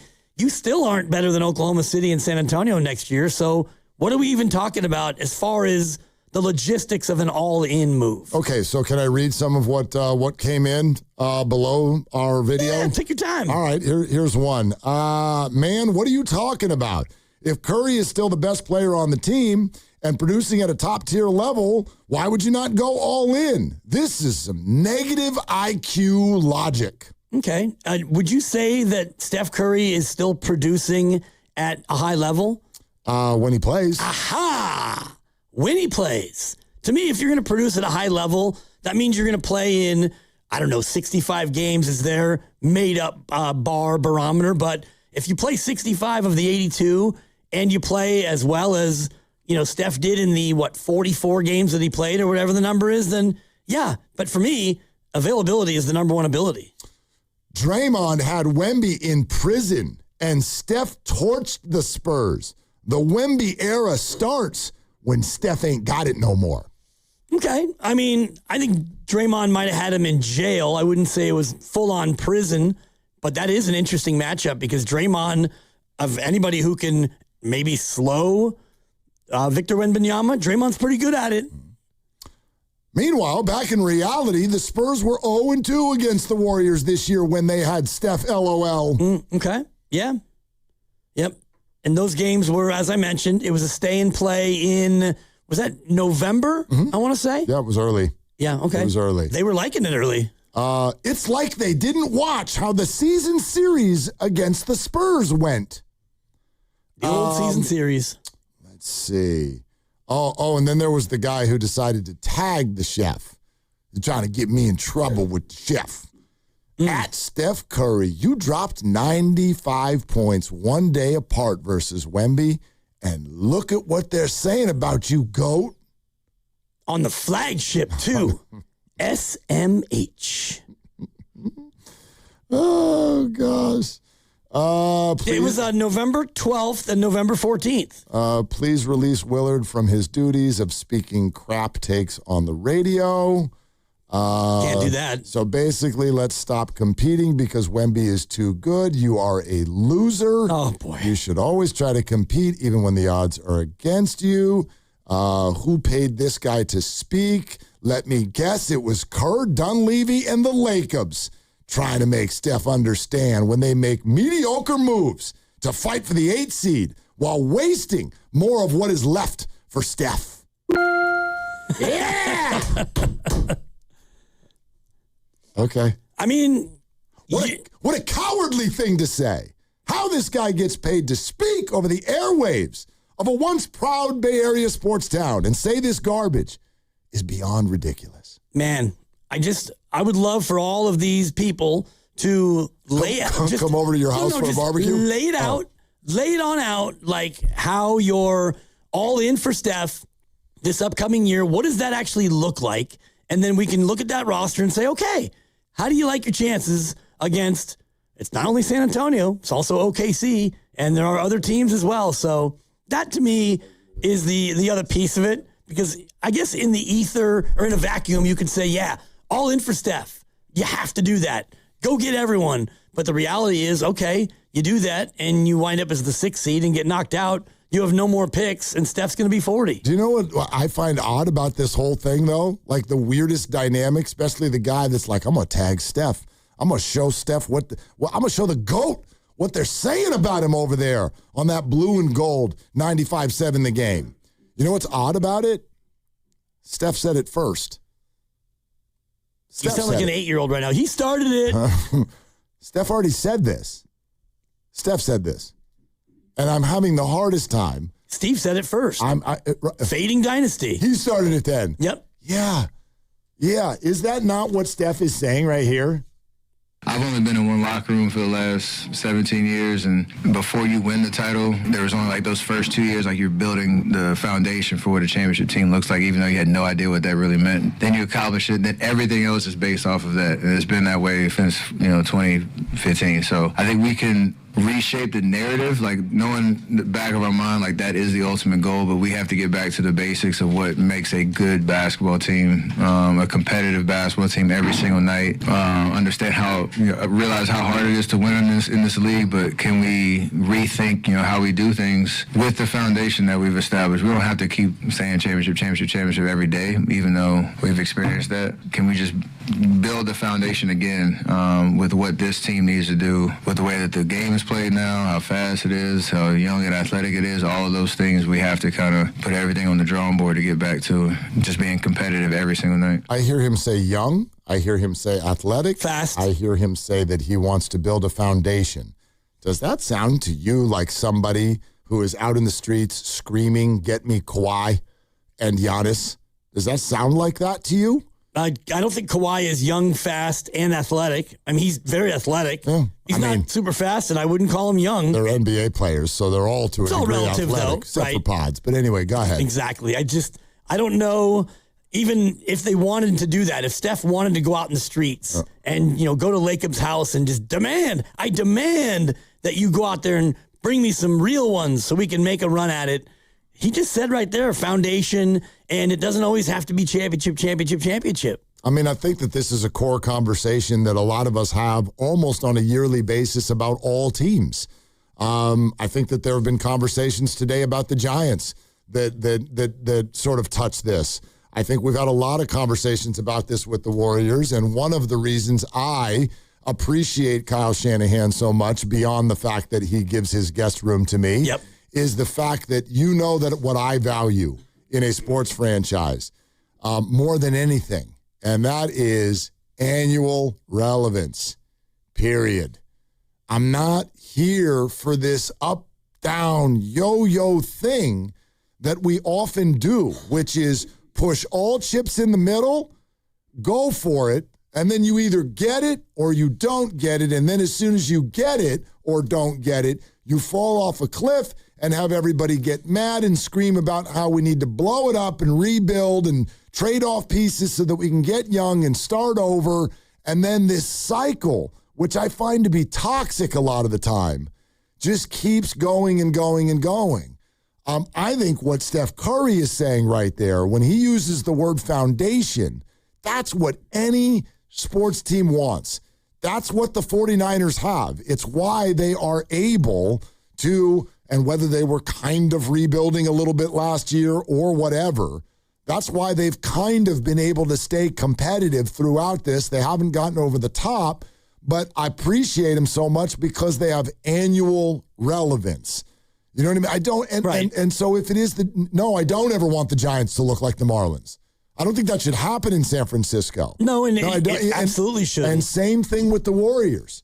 So that idea of all in for next year says to me, let's give up 8 years of first-round capital for Giannis. We go for it for 1 year. You probably don't get it, but you respected Steph. And then the second that's over, you're terrible for 12 years. Could be shorter. Because you've taken your legs out from underneath you.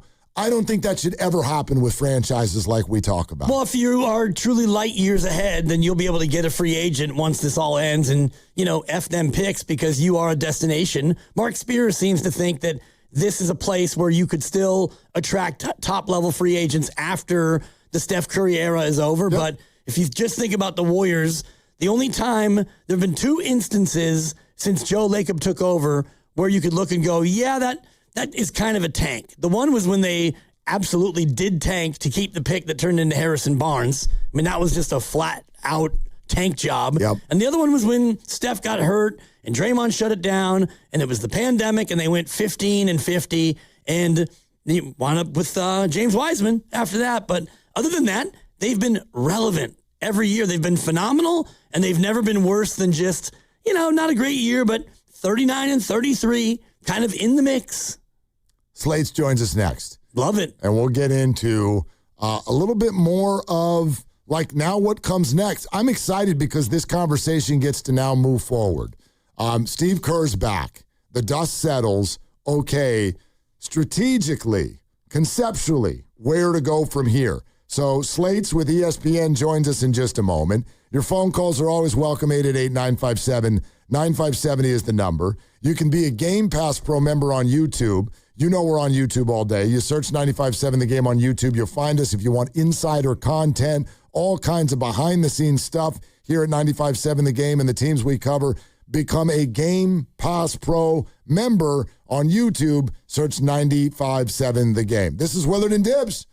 Also, it's Willard. You know I love to golf. I'm a huge golfer. That's why I stay at Silverado Resort when I'm golfing in Napa. You can choose from 36 holes of championship golf, rally on the tennis and pickleball courts, or train like a pro in the newly renovated fitness center, Restore, in the Refresh Spa and Recovery Lounge, and refuel at the soon-to-open Match Play Kitchen and Bar. With newly renovated rooms, it is the ultimate escape. If it's been years since your last visit, rediscover Silverado Resort, a renewed Napa Valley original. Book your staycation today. Visit silveradoresort.com.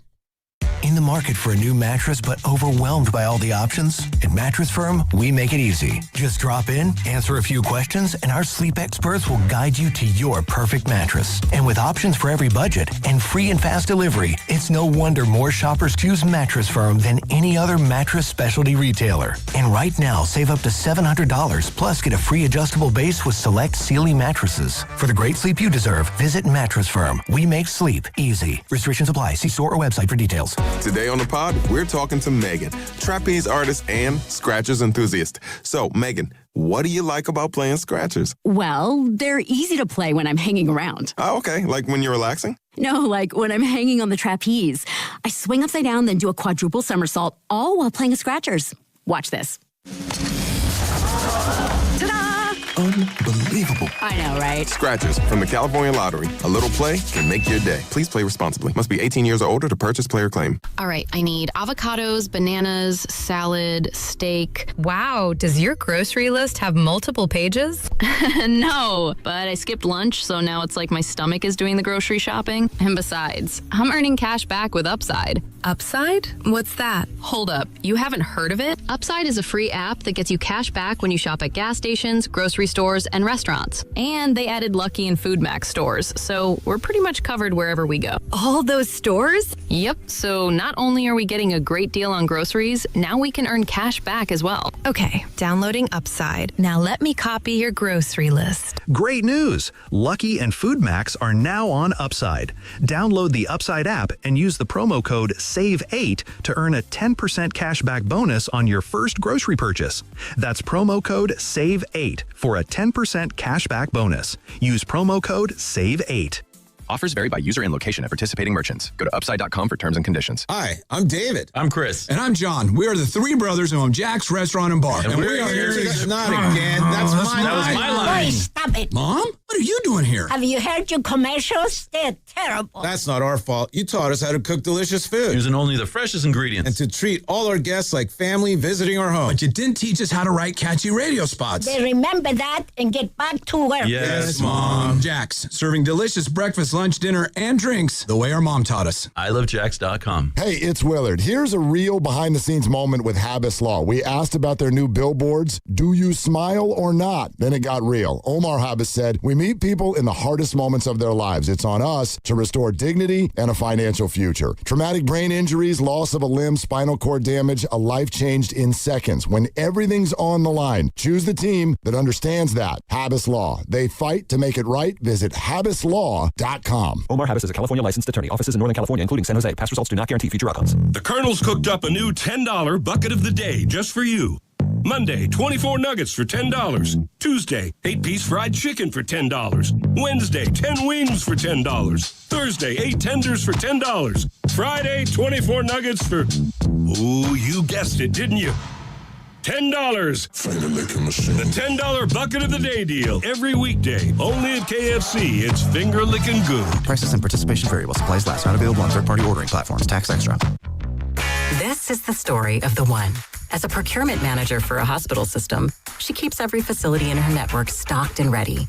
That's why she counts on Grainger to be her single source for thousands of products, from disinfectants to lighting, air filters, and more. And with fast, dependable delivery, Grainger helps her keep every facility stocked, safe, and running smoothly.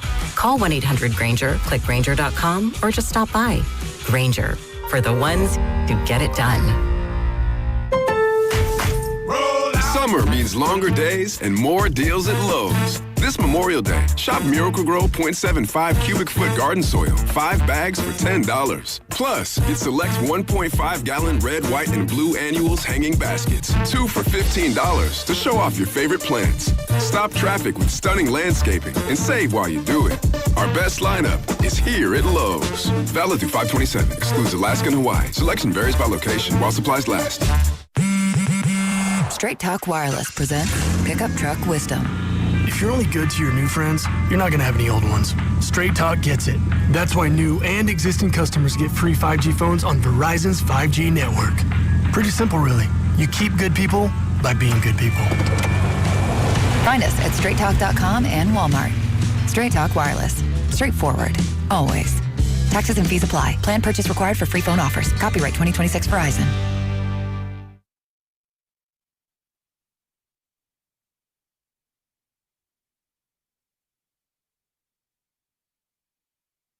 Dub Nation, it's Steve Kerr. You're listening to Willard and Dibbs on 95.7 The Game. Coming to you live from the Laughing Monk Studios.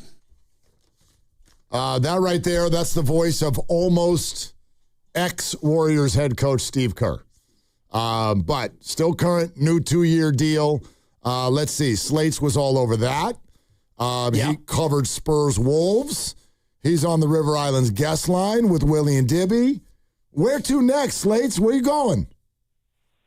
I'll probably go out to this gigantic battle in the West, maybe mid-series it's looking like. You know, took a little time away, went to that press conference you mentioned with Steve and Mike. And, I'm in Sacramento right now. They got the 7th pick. I mean, it's not a top 4 pick, but it's big.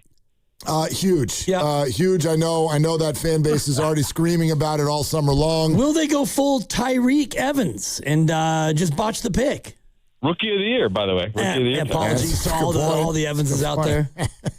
And career Blame the organization. Yeah. Slates, let's start with this. Since you were at all of the press conference stuff for the Warriors, come on, let us in on a little secret. They know, right? They know that the roster needs a lot of work, even though I know at moments they said otherwise, because it felt like there was some contradiction there. It's like, we want Kristaps back. We want Al Horford back. We need more people who can play every single game.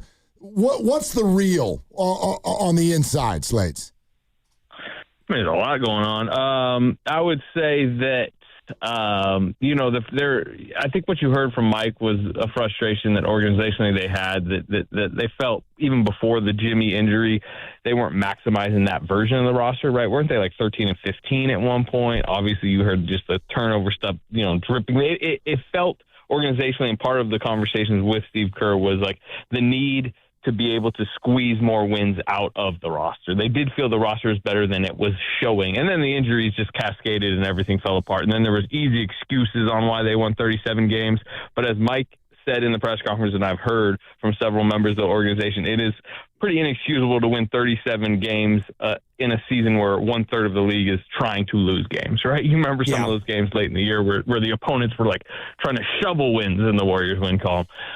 So you have that. As far as, where the roster's at, I mean, we know it's not a championship level roster. You heard some of the flaws that, Steve pointed out that they feel like they need to correct on, but it's also this weird transition point that they're at, which I'm sure we're about to get into some of the more specifics of, which is like, you're not going to necessarily chase down the Spurs and Thunder right now, but you're also not going to hit the full eject button and trade Steph Curry. So like, it's a tough spot.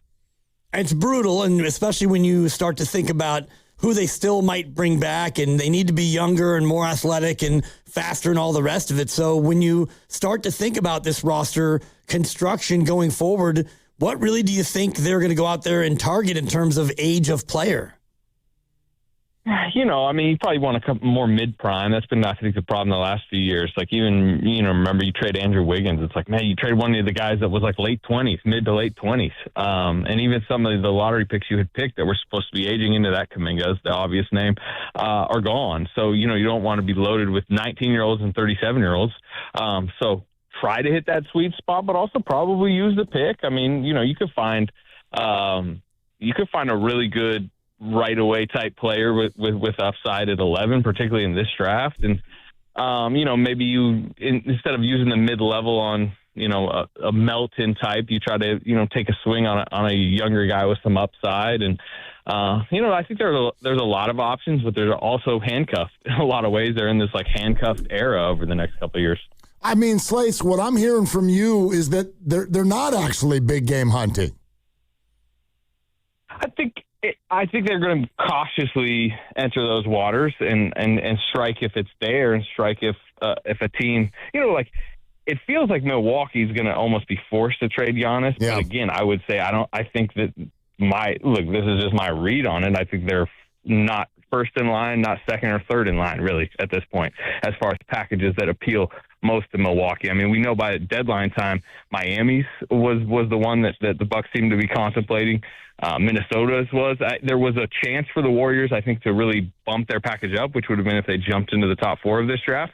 But then also, if you jumped into the top 4 of this draft, like, should you be looking to trade that pick? So that's kind of like this weird spot that they're in. Even let's say, so we know at the deadline, like those 4 picks that the Warriors had available to trade were, talked about at the deadline. Considering the spot that they're in right now, Giannis's health history recently, would those be would you want to put all 4 unprotected on the table right now? I don't know. I even think that's a conversation. And Jimmy Butler would be obviously the big piece. If not, it would be Draymond Green in some sort of a sign and trade. What do you think their reluctance or willingness is to ship Jimmy Butler in his injured state?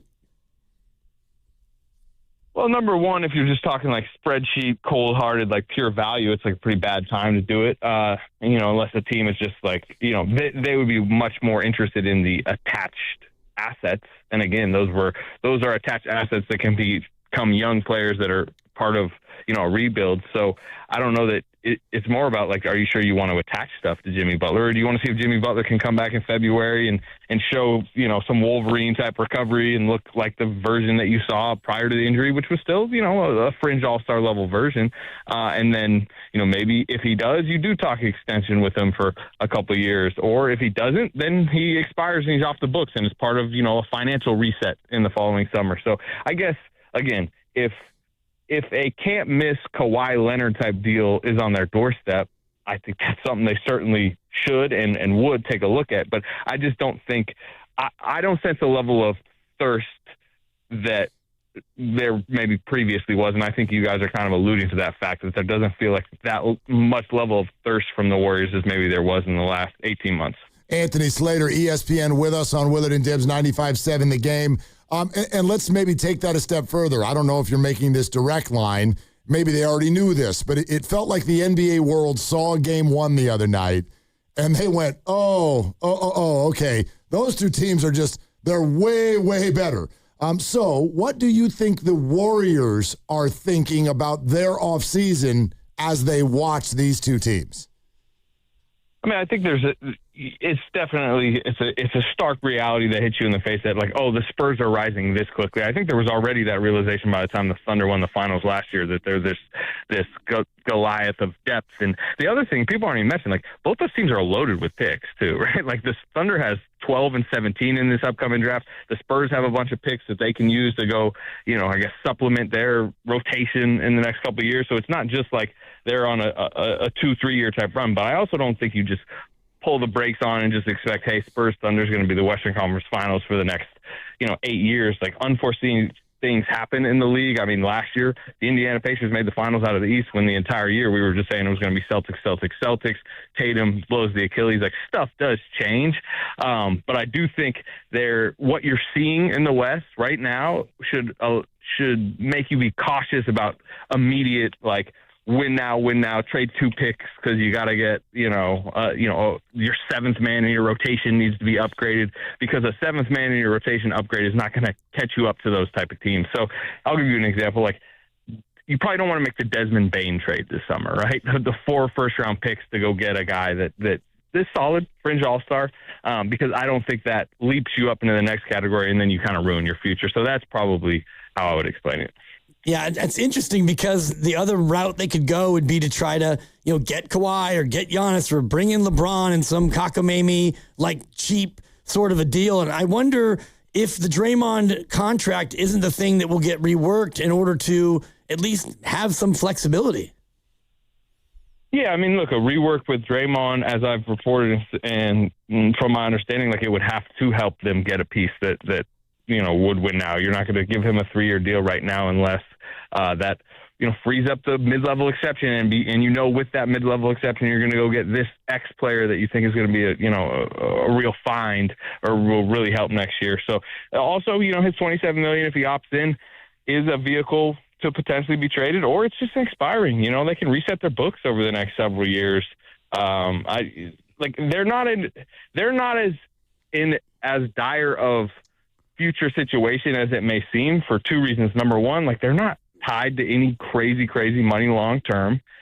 And number 2, even if they are going to have this middle ground where they're an okay team over the next few years, the lottery rules are changing. And if you are the Chicago Bulls of the next couple of years and you're the 10th worst team, you're in that play-in bracket, you basically have the same odds that teams below you and above you have. I mean, they're flattening everything out. And now you need to get lucky in the lottery, but there's not necessarily as much appeal to just completely bottom out. So if they have their picks, which they do, and they are not tied to a ton of long-term money and they're an appealing destination long-term, I don't think they're in horrible situation. It's just you do look upwards in the conference and go, man, climbing to a title seems very unrealistic right now.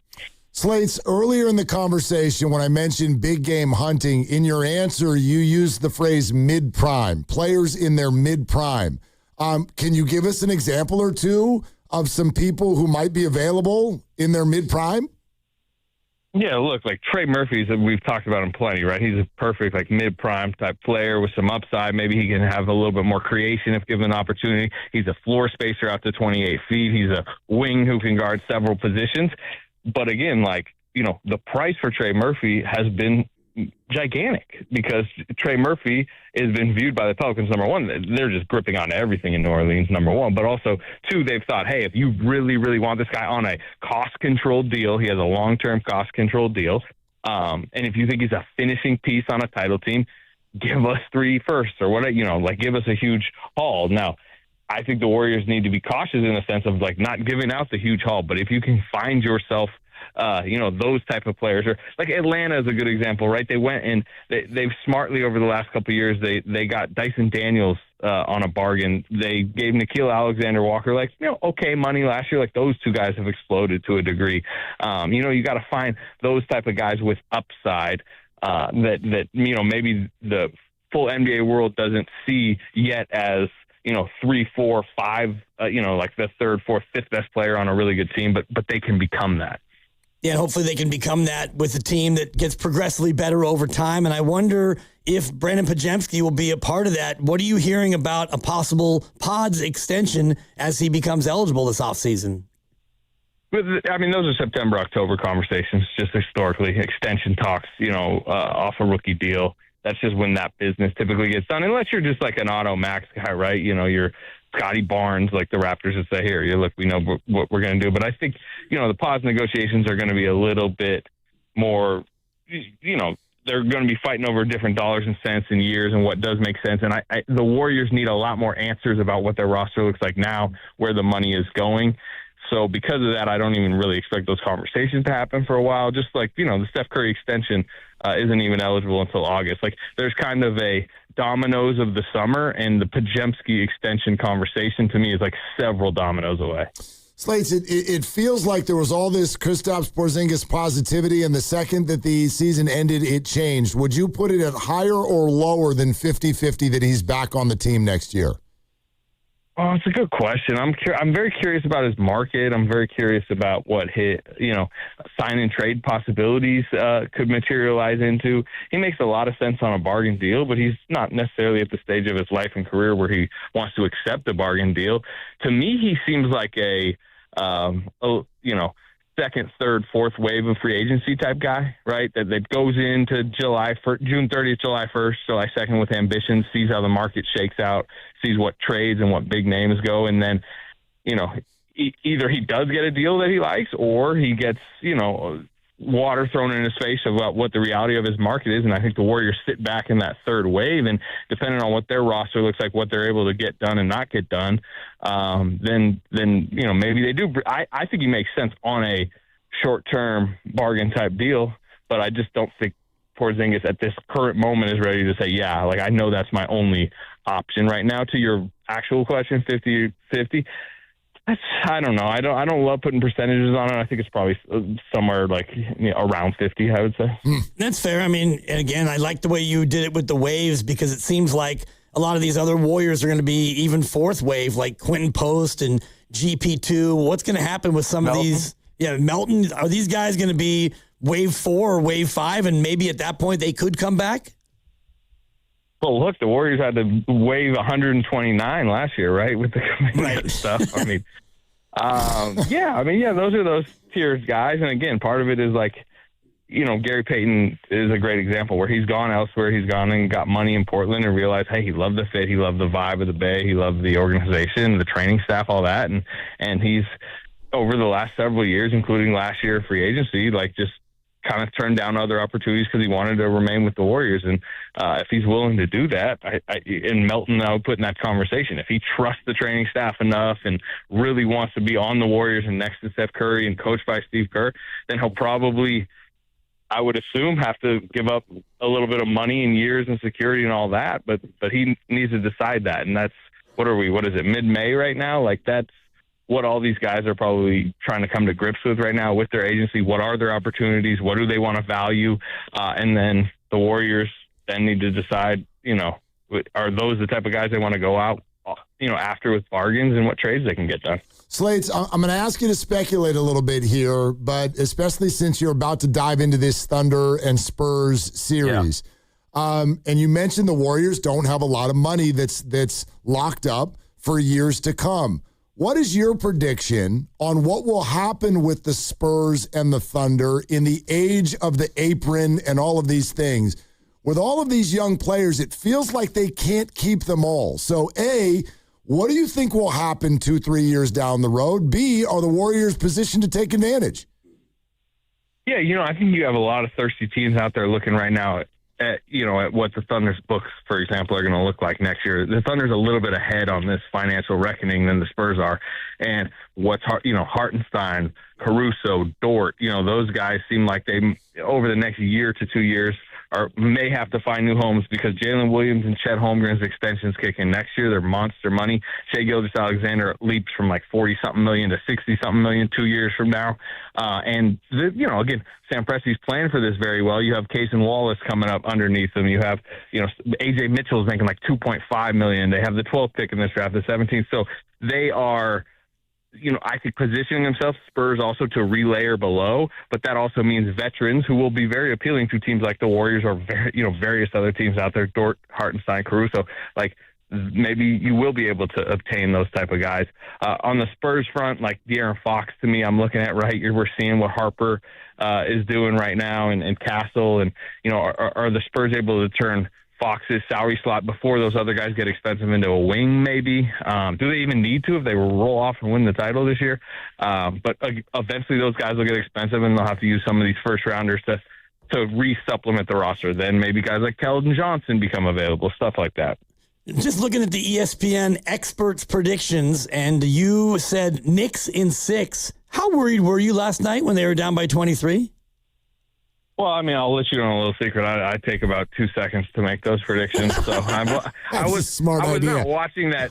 I was not watching that game like, oh no, my Knicks in 6 prediction. But it was a fascinating game. And I know it's been mentioned within Bay Area circles, but watching Mike Brown against Kenny Atkinson is always very interesting. I know both those guys very well, obviously from their time with the Warriors. So seeing them just kind of match wits off. He used to, Kenny. Didn't take the timeouts last night. They got him in hot water. And then did y'all see Mike trying to take the timeout? Yes. And he screwed up his calf. He strained his calf doing that. So, he says he's good to go for game 2. But it's just, I'm kind of more watching it just with curiosity. And by the way, these conference finals are set up to be awesome, which I think is good for the league. Yeah. A bigger collapse for Cleveland or comeback for the Knicks? Oh, collapse for Cleveland, but I'm kind of more cynical. It's like, how do you look at life, right? Right. It's a little bit of that question, but to me, that's more of the story today. It's just like when a team gets eliminated.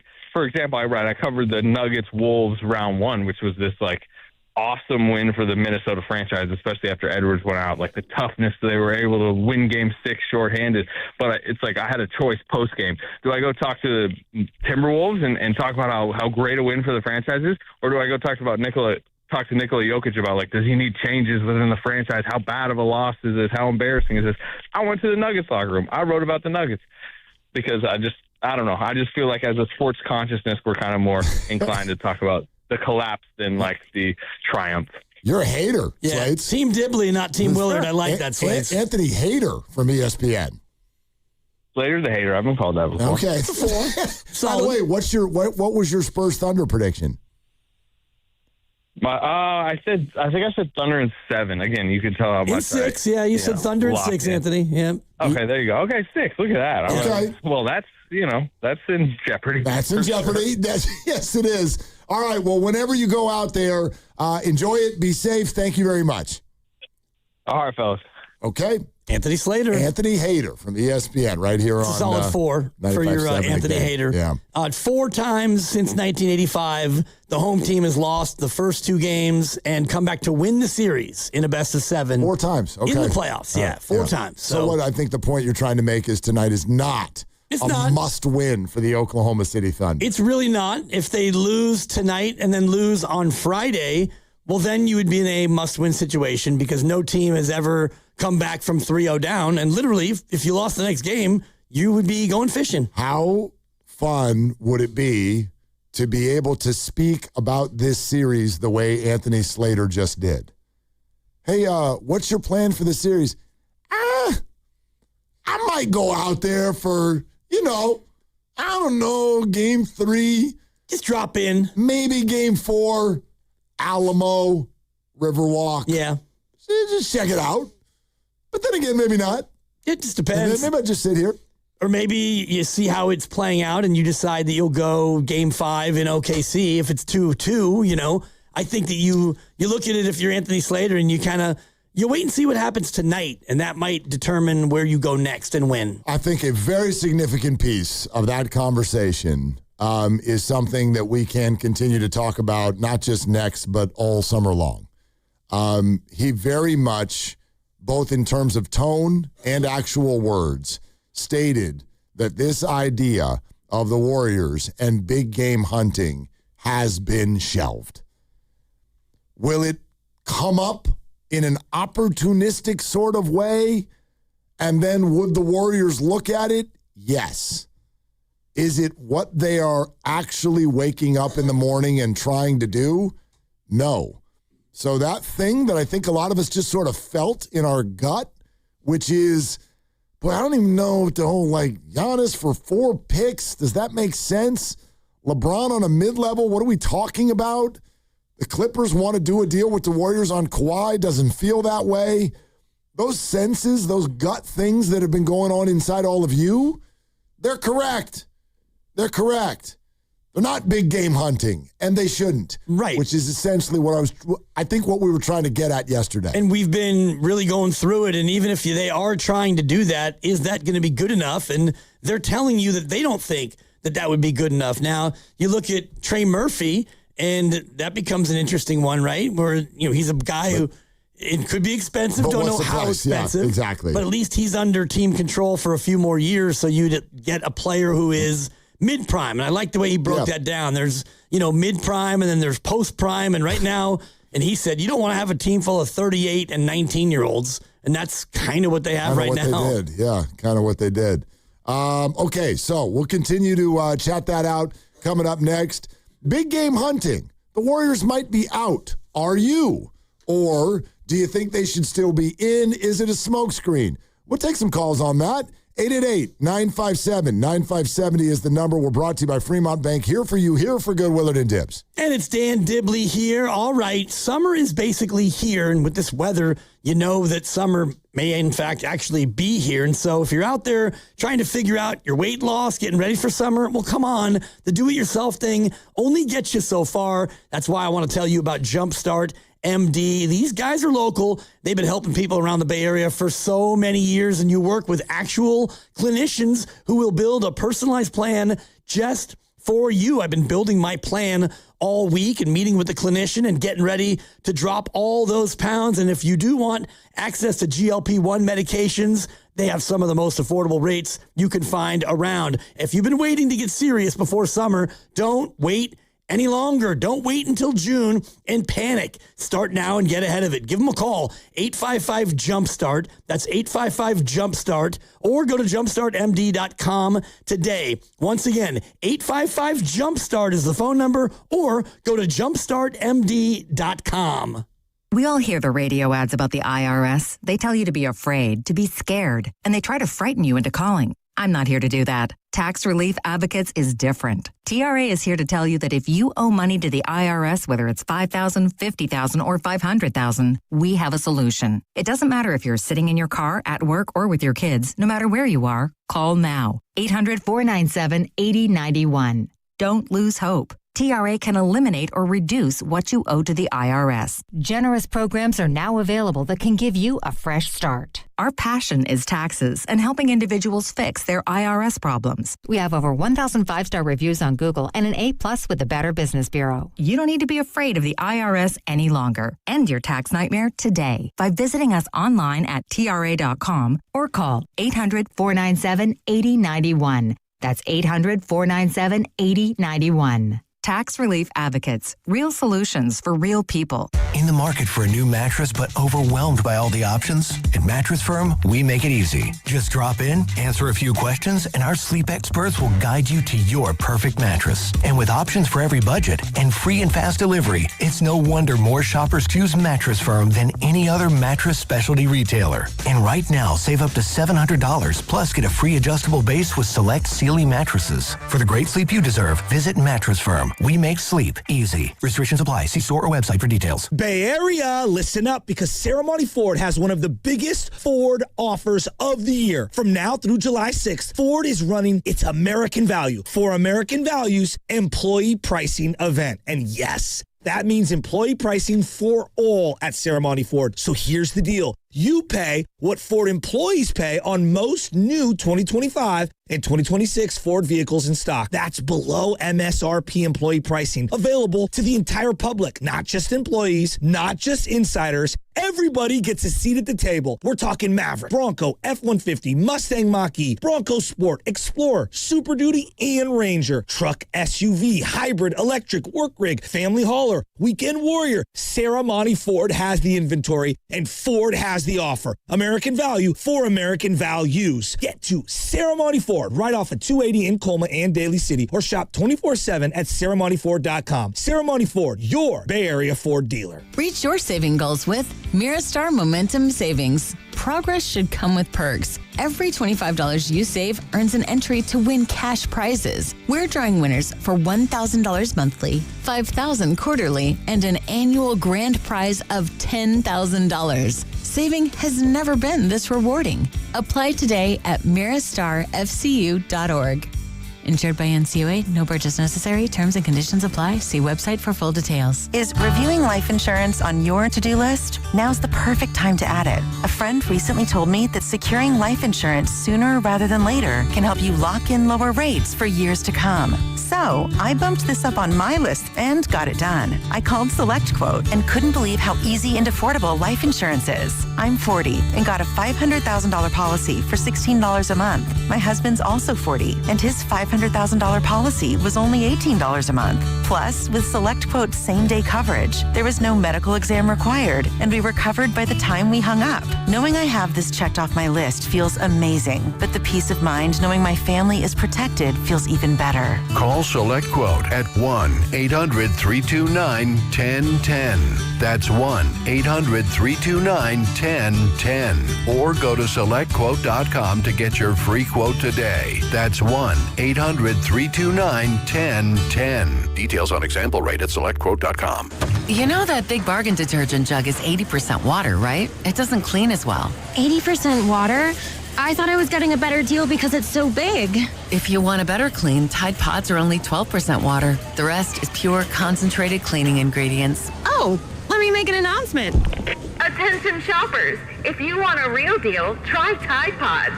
Stop paying for watered-down detergents. Pay for clean. If it's gotta be clean, it's gotta be Tide Pods. Water content based on the leading bargain liquid detergent. Shop the Sherwin-Williams Memorial Day sale and get 30% off paints and stains May 15th through the 28th. Whether you're refreshing your interior or exterior, we've got the colors to bring your vision to life. And with delivery, getting everything to your door is easier than ever. Shop online to have it delivered or visit your neighborhood Sherwin-Williams store. Retail sales only. Some exclusions apply. See store for details. Delivery available on qualifying orders. You're listening to 95.7 The Game, KGMZ-FM and HD1 San Francisco on Odyssey Sports Station and the home of the Golden State Warriors and Valkyries. Always live on the free Odyssey app and now coming to you live from the Laughing Monk Studios.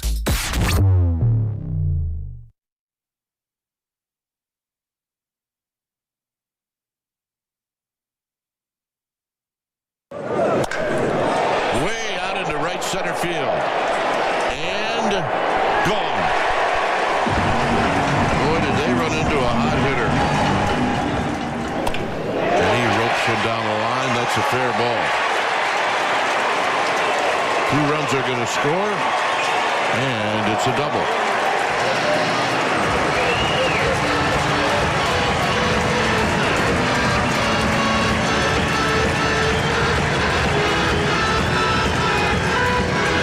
Arizona. Now, back to Will and Dibby on 95.7 The Game. Not enough. Kipe is pissed. Well, at least he's out of there. Well, I'm more impressed that he was in there. I was happy that he showed up for work today. Well, with the way things ended last night. Kipe, did we lose you? Sure did. You sure did. That was the best non-call I have ever heard in my entire life. You guys want to hear it? Sure. So if you just assumed that the Giants bullpen would screw everything up last night, they start the bottom of the ninth up 3-1. 1 run comes in, it's 3-2, but 2 outs, runner at first. Seems innocuous enough in the moment, but then you get a catcher's interference, you get a pitching change. Here comes Ketel Marte, and I want you to listen closely to what Dwayne Kuiper on NBC Sports Bay Area says right when Marte connects.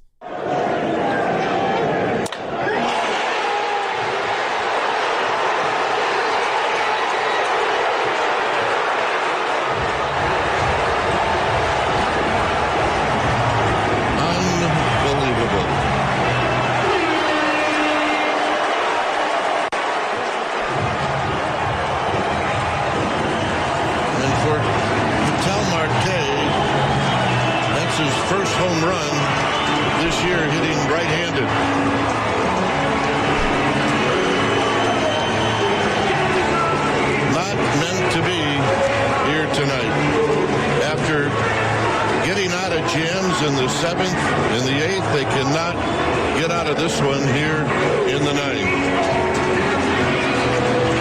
I don't really have anything else to say, Mike, and I don't think you do either. So I'm going to say this. Final score, D-backs 5, Giants 3. Back to you. Wow. That was the call on NBC Sports Bay Area last night. Well, at least they can go out there and, get him today. Final from Arizona. Diamondbacks 6, Giants 3. At least Bryce Eldridge played? And he had a very loud double. Loud double off the wall. Homer in 16 of 30 parks, including Oracle. But not that one. Lucas Alexander. Yeah, not this one, though. No, that was me that gave that to you, Dibs. Apologies. Thanks, Grandy. Attaboy, Grandy. Good All hustle. Right. All right. So, Giants get swept in Arizona. There's one place, Giants fans, to talk this out right now, and it's here. And let's do this because this is about, and I feel like I've said this 5 times already this year, but this is about as frustrated as everybody has been. And I think that this is, we're definitely, the Eldridge piece of this has been well discussed and will continue to be. And Dave Fleming joined the guys in the morning, the roast this morning, the Joes, and I thought said some really interesting stuff that was worthwhile. But it's bigger than that. This is bigger than that. We're at the 50-game mark. The Giants have 20 wins. How do we fix the Giants? Well, it's a multi-pronged approach. Yes, it is. Well, we have 3 hours. Yep. 888-957-9570. It's going to take more than 3 hours, but I like where your head's at. Well, not necessarily to talk it out. Right. It's going to take more than 3 hours to do it. Right. But you got to sit down in a boardroom first before you go out in the streets and start doing things, right? You have to have breakfast at the kitchen table before you head out into the world and do things. So let's have breakfast. 888-957-9570. How would you fix the Giants? And I think that you and I can have like an initial conversation right now. We'd love to hear from you, Giants fans. I'm going to jot down kind of a pronged approach, If there were like a CEO in that boardroom, wouldn't they then have like they'd have something like that you show up on the wall and you're like, all right, here's my bullet points. Yeah. I can give you a preview of one Tyler Mally's not going to be in the starting rotation anymore when Logan Webb gets back. 1-6 with a 6.1 ERA. What's wrong with that? Bullpen. See ya. Bullpen. Right. We ain't got no time for this. He's got the 2-year deal, or he's the guy with the 1-year deal? He's only got the 1-year deal. Okay. Hauser's got the 2-year deal. Thank you. But Trevor McDonald is pitching well, and we got no time for this. Every time we turn the game on and Tyler Mahle is pitching, he's got that look on his face like, he's got one of those looks on his face. Like, woe is me. Do I really have to throw this ball? Didn't walk anyone today. Great. Maybe he should start getting a little bit more wild, because when he throws strikes, they get hit. He gave up 8 hits and 6 earned runs in 5 innings. You hate to ask a guy to be a little bit wilder, but maybe Mahle needs to be wild. Go out there and be wild, Mahle. I need to organize my thoughts on this. Okay. Well, so, but we can have a conversation while I'm doing that. Right. Let's just start with the easy one. Go ahead. And we've been beating it into the ground, but Bryce Eldridge has to play. Not only because you're 20 and 30, but he's your prospect, so now he plays. And what you do around him, I think, is going to be an ongoing puzzle, because we all like a good puzzle, Mark. Well, let's start with this. Flem on the Morning Roast said everybody needs to calm down. And I was listening when he said this, and I immediately was like, ooh. I'd like to respond to that. Take a listen. Flem on the roast.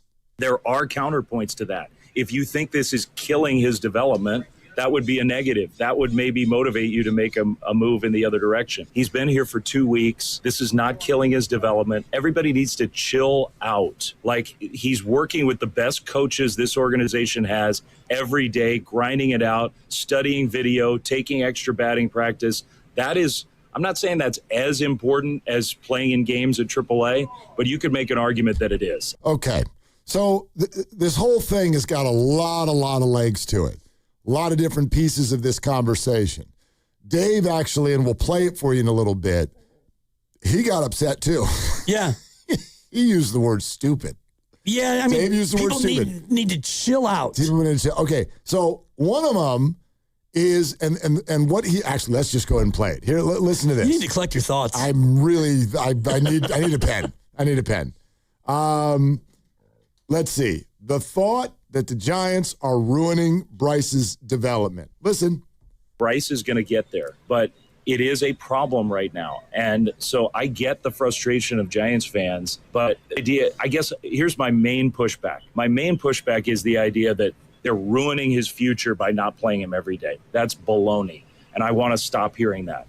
That is not what's going on. This guy's got a long future ahead, tons of development, lots of reps, getting great coaching, great support. Ask Bryce if he wants to go back down and, fly southwest to Las Vegas and be in AAA and wake up at 4 a.m. for a flight to your next town, or whether he'd rather be here working with these guys, learning from Chapman and Devers and all the Giants hitting people and whatnot. Like, the idea that this is ruining Bryce Eldridge is just stupid. It's just stupid. Southwest Airlines catching a stray from Flem. You'd rather be flying on Southwest Airlines to Vegas? They would have said Spirit, but they don't exist anymore. Fair. So, Dave's not wrong on that point. It's an interesting comp, and I'd love to ask Major League ball player, maybe if we get a chance to talk to Hunter Pence, is being on the bench in the show with great coaching, is that as valuable or more valuable than playing actual baseball in AAA? That's a fair question, but I think that we got to really zero in on what he said, because with all of the arguing and points that have been made with regard to Bryce Eldridge, the one he's pointing to is one that I know has not actually come up directly on this show. I don't hear it first and foremost, and that's the idea that Bryce Eldridge's development is being ruined. I don't believe that. I don't know that I'd go so far as calling the idea stupid. If that's where Dave stands on it, that's where Dave stands on it. None of my concern is about Bryce Eldridge's development being ruined. he's been here for, Dave said 2 weeks. I think we're coming up 15 days or 16 days, yeah. He came up on a Monday. Today's a Wednesday. He's been here for about 2.5 weeks. Okay, fine. Yeah, nothing is going to be ruined in 2.5 weeks. With all due respect, though, Dave pointing that one out, I don't think that's the main point. I don't even think that's the thing I hear people say a lot. So when he says he'd like to stop hearing that, I'm with Dave. Let's stop hearing that. Because for me, Dibs, that's not the point. No. This isn't about his long-term development. This is about right now. And the number one thing I want to say to the Giants is stop playing defense. I don't know why it has sounded and looked this way. You don't go buy a new car if you don't want to drive it. You don't call him up if you're not excited for him to be here. And then when you arrive at the resolution of the roster crunch, because for 2 of 3 games, they've played Casey Schmidt in left field. You know what that means, Dibs? That means they're willing to play Casey Schmidt in left field. Right. So this little triangle that everyone's worried about, Devers, Schmidt, Eldridge, now has been solved. But the moment it got solved, the Giants won't say that it's been solved. And they keep saying, in fact, that it's not been solved. And that is incredibly frustrating. You're playing defense. Everyone's on social media mad about Bryce Eldridge, and the Giants are putting their dukes up like a boxer that's in the corner, and they're taking all these hits, and they're trying to fend all these hits off. And I'm going, stop being in the corner and come out on the offensive. Here's what I mean by that. And I don't care what, you mentioned, it's not about words in the crossover. Yeah, I don't mean say this. I mean say it with your actions. Come out and be behind your guy and let everybody know with your actions that the message is we are so excited that Bryce is here. We think Bryce is going to be a big deal, and we are looking for ways to get him into the lineup on a daily basis, as opposed to what it feels like, which is the opposite, which is you're looking for ways to keep him out of the lineup. Yesterday, he was out essentially in favor of Will Brennan and Drew Gilbert, also both left-handed hitters. There's a national article in USA Today, and the headline is Make It Make Sense. And I want the Giants to get on offense and try to make it make sense. But they haven't done that yet. They still haven't answered, why is he here? Well, Dave kind of explained that a little bit in the roast today, talking about, the development is part of that is being up here with Ron Washington and learning how to play first base from one of the great infield coaches, defense coaches in baseball. That certainly is a part of it. And learning to be around veterans, I'm sure that's also part of the development. Things he can learn without actually playing baseball. I'll take Dave at his word, and he makes good points about it, but I'd like to see him actually do those things and play baseball as well. Right. Because you can be around major leaguers and avoid being on Southwest, although the cattle call is now gone. He can pick his own seat, for crying out loud. Exciting. Probably an exit row with a guy 6'7", but he doesn't have to worry about that now. So there are things that he can learn and develop in while not playing in games, but I'd like him to do all those things and play in games. And to your point about being defensive, the fact that the manager has to come out after the game and say, "Oh, he's playing tomorrow." Exactly. Before you guys run to the Twitter. He did that before the game last night. Yeah, and I saw that he spoke today post-game already, and I'm sure he won't say about Friday because they don't play tomorrow, but I would imagine that at some point you're going to have a short-term plan. Oh, he's going to play Friday, but not Saturday and maybe on Sunday. They are being defensive, and it's just a terrible look. Yeah, get on offense. Be excited about this guy. You can't ask everybody to chill out. You can't. I get it. I get what you're saying, and if you really dive into Dave's words, because I think Dave is such he's not just one of the voices of the Giants games. I truly do believe, if you're a Giants fan, do you have the same kind of emotions I do? You look forward to him coming on the roast because it calms you down a little bit. You get all of that fan angst out because Dave can help explain things in a really good way. But when he says you got to chill out about worries about Bryce's development, My response is, actually, that's not why I'm not chill. It's not even about Bryce's development. Like, I guess by extension to a degree it is, but this isn't even about that. If you say it's about winning games, if you say it's because he's one of the better players on your roster, even if he's a young pup at 21, my response is, actually, I think from an offensive standpoint, he's probably one of your 5 or 6 most damaging hitters already. I don't want to hear that he's hitting 140 or whatever. That doesn't matter. Yeah, up to 156. He rocketed a double off the wall. This guy lines out, by the way, more than anybody. He had another line shot right at the second baseman again today.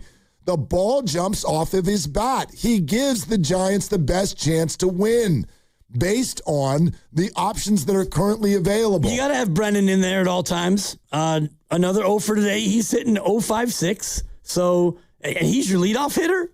I mean, you want to talk about fix the Giants. We can start with what are we doing with the lineup? And, fine, Eldridge doesn't play every day, but Will Brennan, is this what we're doing? Back up. No, not fine. No, of course it's not fine. It's not fine. He has to play every day. He's your number one prospect, and he does damage, and you have so many spots in your lineup that don't do damage. And you can ride the wave with some. Matt Chapman's not going anywhere.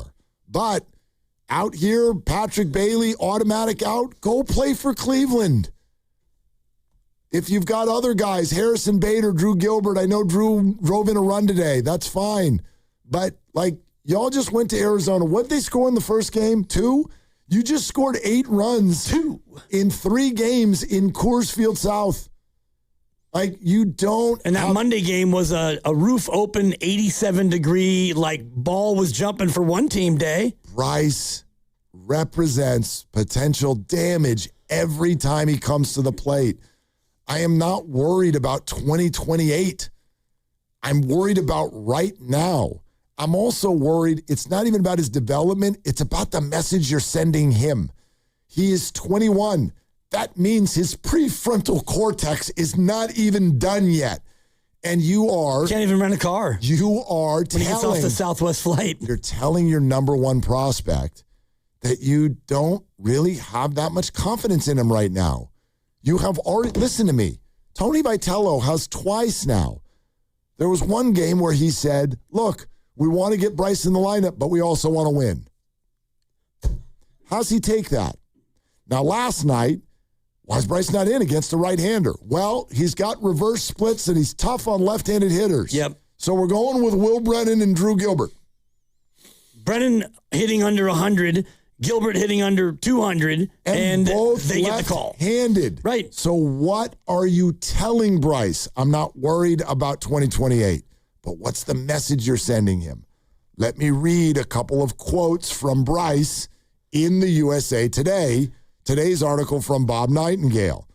When asked about not playing every day, quote, I guess I'm surprised, but it's not my decision. It is what it is. You can argue every day that playing every day would be helpful, but I'm happy to be here.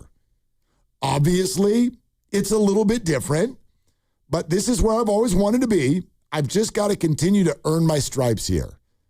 Now, that's a great answer from a 21-year-old. Right. But I don't want my top prospect feeling that way upon arrival. There's a shoulder shrug there, How do you earn your stripes if you're not out there trying to hit the ball? Great question. You can earn your stripes by, man, that rookie really carried the luggage great from the bus to the hotel. You're earning your stripes there. No, you earn your stripes when you hit it. And I don't know what the exit velocity today was. I think I'll get him. Grandy put it at 106, the double off the wall or whatever. That ball was absolutely demolished. 113 or something. It was that high. Wow. Yeah. It's crushed. And that to me is earning your stripes. I talked a lot about Ryan Waldschmidt, Arizona's young prospect. He had 2 hits today. He scored a couple of runs, and he plays every single day because he's the prospect. They brought him up. And he's starting to get comfortable. He's hitting 324. Pulling up exit velocities right now. Okay. Exit velocity. So Bryce Eldridge's double was the hardest hit ball in the game by either side. And it was 116 as Grandy had. 113.4. Apologies. I've gotten it wrong twice. 113.4. Thank you. But he also, this is something that I've noticed is happening a lot. It's happening a lot. And people are going, he's hitting 146. Guess what? His next 2 outs today were also both over 100 miles an hour.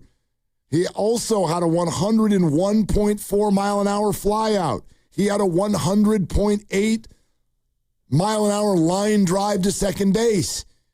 Bryce is hitting the ball hard. He is representing damage. He is so much more important in this lineup right now than Gilbert, than Bader, than Brennan, than like all of that. All of that. So if you don't want to make it about development, I'm with you.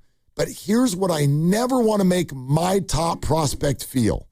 I'm going to call him up to the big leagues in what is supposed to be a momentous occasion. And less than 3 weeks later, he's in the USA Today with the quote, "It is what it is." I'm sorry. You cannot sell me on the idea that that's okay. That ain't how I'm treating my people. That is not how I'm treating the top up-and-coming people in my organization. I don't want them talking to Bob Nightingale doing, yeah, I mean, it's a little weird, but it is what it is, and it's not my call. It's a great quote. He's saying all the right things, but they're not doing the right things. That's how I feel about that. You can't make him feel this way. The very fact that this story is written at all speaks to just how dysfunctional the situation is, because Bob Nightingale, great writer, he's not out there writing this story about Ryan Waldschmidt because he's playing every day. And the conventional approach is to call the guy up who's a prospect and you play that man, especially as you were mentioning, Mark, all of the loud contact. And you could look at batting average in a small sample and say, well, you know, he's been struggling and he actually hasn't been striking out as much. And when he does make contact, the ball absolutely jumps and he's a threat in your lineup. He's a threat when he's on the bench. Ooh, he might come in and pinch hit. But right now you still have, it's a little bit like the shuffling of the decks of the Titanic, where you bring out Bailey and then you bring in Brennan, and well, he's an automatic out too. So you replace one automatic out with another automatic out. You still have too many soft spots in your lineup. By the way, his fourth at bat was a 90.2 mile an hour fly out. 1 for 4, hit the ball 90 miles an hour in north all 4 times, 100 miles an hour in north, 3 of the 4, no strikeouts. I want that bat in my lineup every day, especially when you're last in the big leagues in runs. And walks. They drew 1 today. Yeah.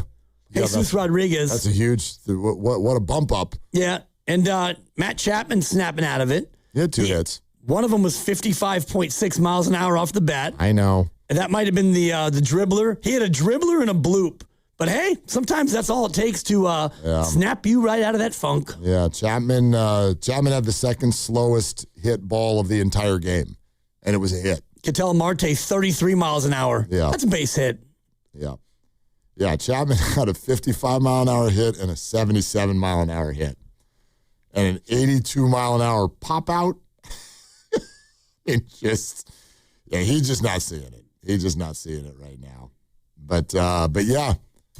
Eldridge hit rockets all over the yard tonight. Yep.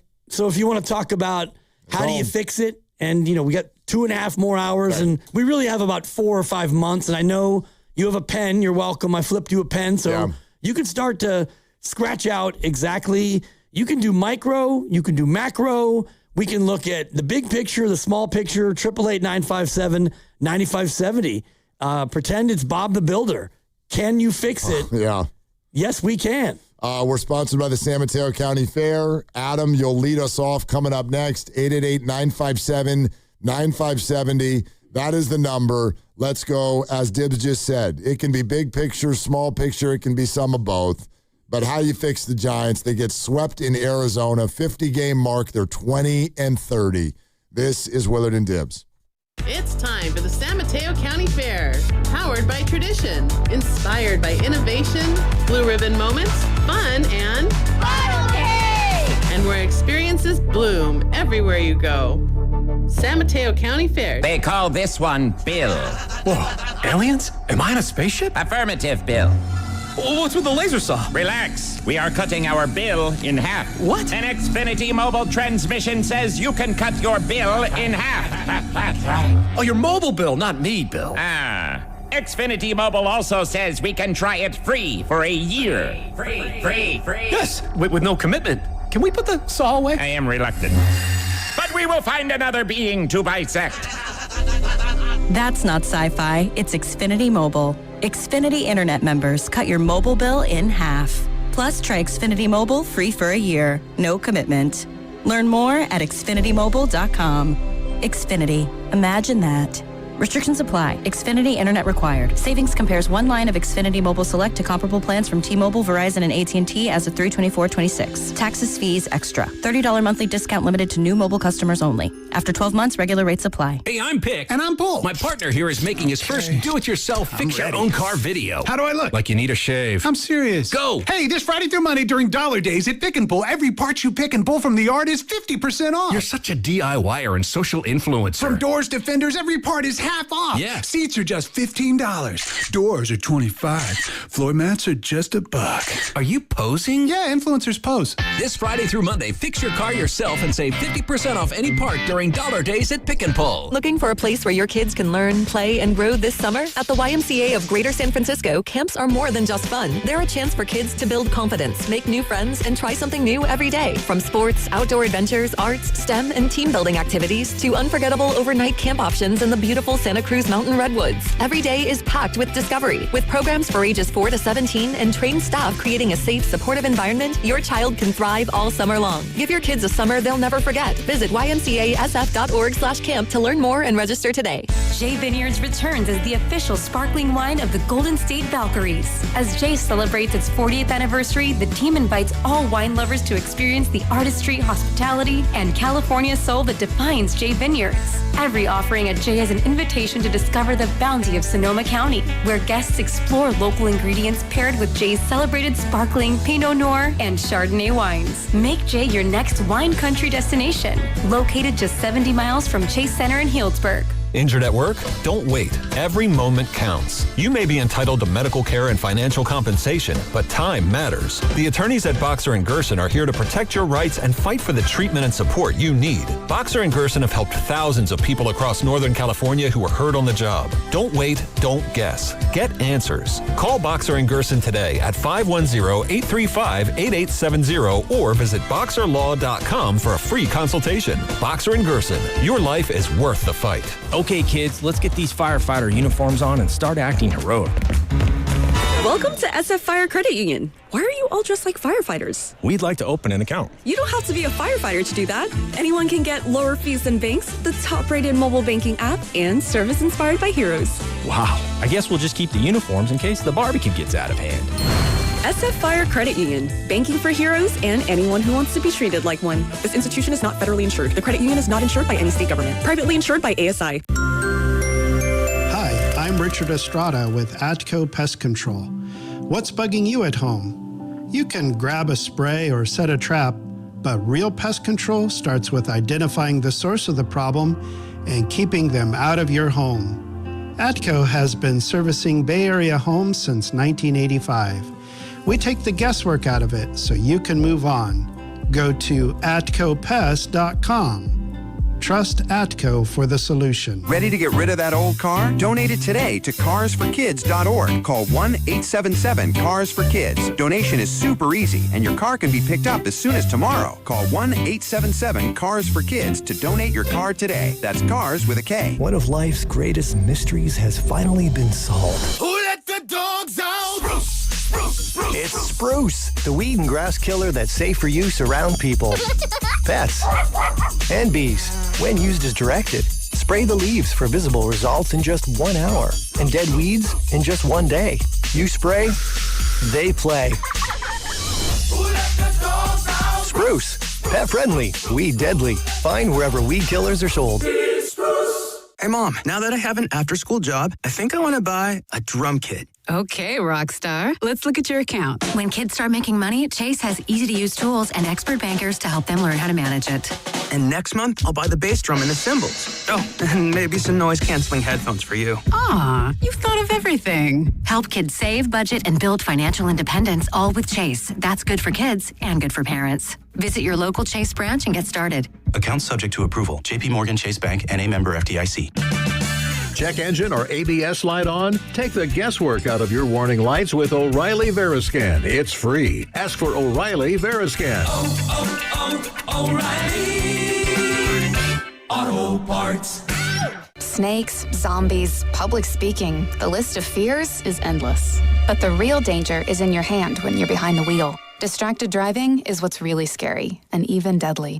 Eyes forward. Don't drive distracted. Brought to you by NHTSA and the Ad Council.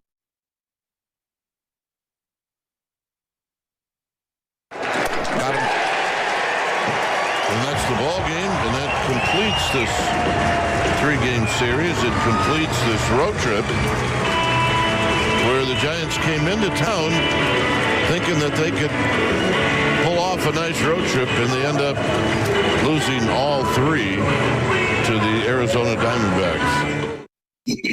I'm a Giants fan. Now, back to Will and Dibby on 95.7 The Game. We're with you, Kai. NBC Sports Bay Area. Hang tough, brother. Of all of the emotions that we have heard from Kruk and Kipe through the years, the one that we are increasingly hearing on an annual basis now is exasperation. Yeah, you know what that is, right? I do. I don't even have to say it. It's an exasperation sensation. No, do like Kipe. Just don't even say it. Just say nothing. Unbelievable. Just throw out an unbelievable. Although, I got to criticize that part of the call because it's actually very believable. They're 20-30, and they won the first two games against the Dodgers. Is that right, on this trip? Correct. And you wound up 3-7 on the trip? 4-6. 4-6, apologies. Yeah, they ended up taking 2 out of 3 from the Athletics. The Athletics over the weekend. Yeah. So a 2-0 trip with 2 wins against the Dodgers, and that's when we made that bet, the show bet, and we got Steiny and Goo involved.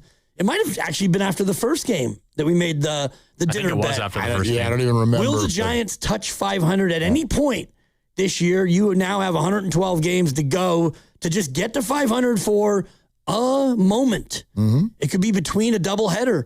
Can they just get there? 112 games left, and they need to be. So what would that be then? 61-51. Is that what they need to go the rest of the way? Yeah, to be 500 at the end. But at the end. They just have to touch it. Yeah, they just have to be 10 games over 500 at some point over the remaining 112. And it's Willard, Lucas, and Guru against Dibbs, Grandy, and Steiny. Yes. And we're on the can't touch this. Boom, boom, boom, boom. You guys are stock up. Yeah. After that series, you guys are stocked up. I was trying to remember because we made the wager after the first Dodger win, then they won another one, and I was immediately thinking, oh boy, watch this Giant team just get hot and bust out the brooms down in L.A. And a couple of losses, and you salvage a nice Sacramento best of 3 against the Athletics, and you're thinking, all right, Arizona, they're not that great. Go down there, and Bryce will play all 3 games. He'll get hot. You might sweep Arizona. And then we're cooking with grease. Not so much. 20-30. First time in 7 years that the Giants have been 10 games under 500 at any point. How do we fix this? Let's go to Adam in the city. Adam, thank you for calling Willard and Dibbs. What's up? Hey, guys. Thanks for having me on. Yep. It's funny that you mentioned the stat that it's been 7 years since they've been this bad, because I was going to call on to say that I feel like this is the worst Giants baseball I've seen in my life, and at least in the last 10 years. Now, granted, like when I was in middle school, the Giants had Bonds and Schmidt, and that really a Kent, all that talent. Then they kind of were bad for a little bit. They get Lincecum, and then the dynasty years. We don't need to talk about that, but from top to bottom, in sense of how bad the offense is. The pitching is bad. The defense has got bad. I mean, we have guys hitting people in the head, for God's sakes, on relay throws. It's the worst Giants baseball I've ever seen in my life. And it's like, how do you fix it? I mean, you know, the whole sell the team thing and whatever, it's like that's never going to happen. But, I mean, so you have to, start giving some of these guys that you draft a chance. And, Willard, I completely agree with you about Bryce. There's been all this hype for all this time about this, 6'7" player. He's going to bring all this power to the lineup. Well, you never play him. And it's like, you guys mentioned Will Brennan. I'm like, I don't even know who that is. I mean, that's me. Shame on me for being a bad Giants fan, but it's like, well, why isn't Bryce Eldridge playing? The guy needs to play, but the coaching, the managing is just not good. It's just all bad. So I don't know. There's a lot that has to be done, but I just wanted to make that point that I feel like this is the worst Giants baseball I've seen. And I'll end it with shouting out Gibbs to I love your music taste that you shouted out SZA's SOS album last night on Twitter, because I'm like, this man knows music. Thanks, guys. I appreciate it. Thank you. It's Thanks, I mean, it's quietly become kind of like my life. Like if I'm in a bad spot after a Giants game. That's your track from SZA? It's the whole album. I just think it's fantastic. Yeah. You've heard a bunch of the songs. For sure. That and Olivia Dean. I'm in a deep dive of Olivia Dean. Really? So anyway, it's enough about my odd music tastes. I'll take the shout out though. You got a list over there? I got a few things that I want to start with. Okay, I have a few things as well, but I saw you furiously writing with the pen I threw you, and it's fascinating because the whole conversation after the Giants loss started with you kind of stammering and unable to really even like wrap your brain around exactly where to begin because there are so many things that need to get fixed. Super, super, super frustrating. What a season from hell so far. So far. I mean, what a season from hell. And the whole it's early. No, it's not. I know it's no longer early. It's not. It's like the person who says after 9 days of straight rain, well, we needed it. We didn't need 9 days and 17 inches, okay? It's the same kind of, it's early. It's no longer early. Like, can you imagine a golfer going out there and double bogeying the first 6 holes and being like, this is early. Got 12 more holes. No, you're screwed. Your round is cooked. Your round is completely cooked. So, Casey Schmidt has my attention. That's an everyday player. That's somebody I would like the Giants to lean into right now. He is a good enough athlete that I will say right now, I don't care where he plays. I think that it's sort of unfortunate that there's not an infield spot for him right now, but I think there will be at some point. And so here's what I would do in this moment. Casey Schmidt, you are the new left fielder of the San Francisco Giants. Congrats. That's your position now. Now, a few things could change that. Luis Arraez could get traded at the deadline if that's the case. Casey, be ready to be the second baseman. There also could be an injury on the left side of the infield, or who knows. If we get to a point where somebody actually does want to take Matt Chapman's contract and Matt will agree to it, then obviously that's an option. But for now, Casey Schmidt, you are the left fielder of the San Francisco Giants. Even when Ramos gets healthy? And I knew that would be your next question. I'm just curious because he could be out for 2 weeks or 3, maybe 4, I don't know. Right. So when Ramos comes back, what I would do in the immediate term, and this might scare some people because I know that it's a unique right field at Oracle Park, but I would, in the immediate, start a platoon between Elliot Ramos and Jung-Hoo Lee in right field. Ugh. Neither one of them have been good enough to really hold down a spot that makes you feel like you have to be in the lineup. I'll give you an either or, though. If you would like to start experimenting or just a dollop of certain days where you put Lee back in center field, I'm open to that too. Gilbert, Brennan, and Bader have collectively not done enough to make me really give a rip whether they're in the lineup or not on a daily basis. Not right now. I know Bader's been better since he came back. Bader got the grand slam the other day. No, Bader's been had an interesting trip. And Gilbert had a nice hit today. Some of his at-bats last night were god-awful. And Will Brennan seems to have nice, kind eyes, but I have no idea beyond that He has a good personality is what you're saying. I don't know what the fascination is. It's early. He had a good spring, but that's not someone who needs to be on the team right now. If he is, fine. That's kind of a backup situation. So that's not part of our starting situation with the Giants. I am putting Schmidt in left field, and you will figure out right field and center field between Ramos, Lee, and other people. Again, this idea that the Giants got so sick about Jung-Hoo Lee being in center field, I'm like, why? You have no problem putting other weird defensive stuff in other spots around the diamond. You have no problem playing Elliot Ramos, not a good defensive player. Well, and you traded your elite Gold Glove defensive catcher. Correct. In place now, you have guys who interfere and guys who really struggle to catch the ball. Correct. Yeah, you had no problem putting Jesus Rodriguez both behind the plate and in right field. I'd like to point out that Devers and Arise have both been fantastic defensively. But don't tell me you knew that was going to happen. You didn't. You signed and traded for those guys, not good defenders. But now it's like, can't have Lee in center field. Okay, fine. But figure that triangle out. Here's kind of my larger point. When you have to do the mix and match game, do that at the bottom of the lineup, not the top. I don't want this Devers, Adames, Chapman, Schmidt, Eldridge thing. They all play. It's the other guys who need to dance. Okay? I know Chapman is struggling, but still. Those guys play. Knocks today. Those guys play. So that's number one. Number two, Tyler Mahle. The bullpen is out beyond center field. Let's take a walk down there. We're going to show you around because I want you to get used to this, and we'll give you a buzz if any of our other starters go down. But Logan Webb needs one start in SAC, and then he's rejoining the team, and my rotation is McDonald in, Mahle out. Yeah, I mean, that certainly is a start, and Hauser has been better, and man, Robbie Ray sure got absolutely lit up. Tattooed. And that was yesterday, I think, right? When he gave up 10, nine earned. That was the first game of this series. Yeah, they're all running together, That Mark. was Monday night, yeah. They're a lot like children. You don't know which one you hate more than the other one. And that's kind of what this Giants series against Arizona was like. I want you to hear what Tony Vitello sounds like post-game. One other quick point first, though. This is what I've been able to scribble out as a list so far.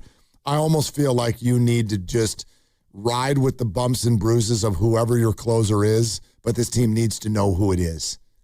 You got to do this. You failed to pick one up in the offseason.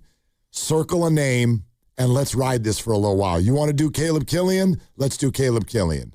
Let's not, again, mix and match, lefty, righty. Let's do Matt Gage one night, Eric Miller the next. Now we're doing Killian. Let's try Keaton Wynn. Pick a closer, stick with a closer, and that's your guy in the ninth inning. That's who comes in the ninth inning. And if you don't believe in any of the people in your bullpen to do that, then that's probably something I would be calling around for right now and offering Luis Arise. The eighth and ninth inning are just a complete adventure. And that needs to stop.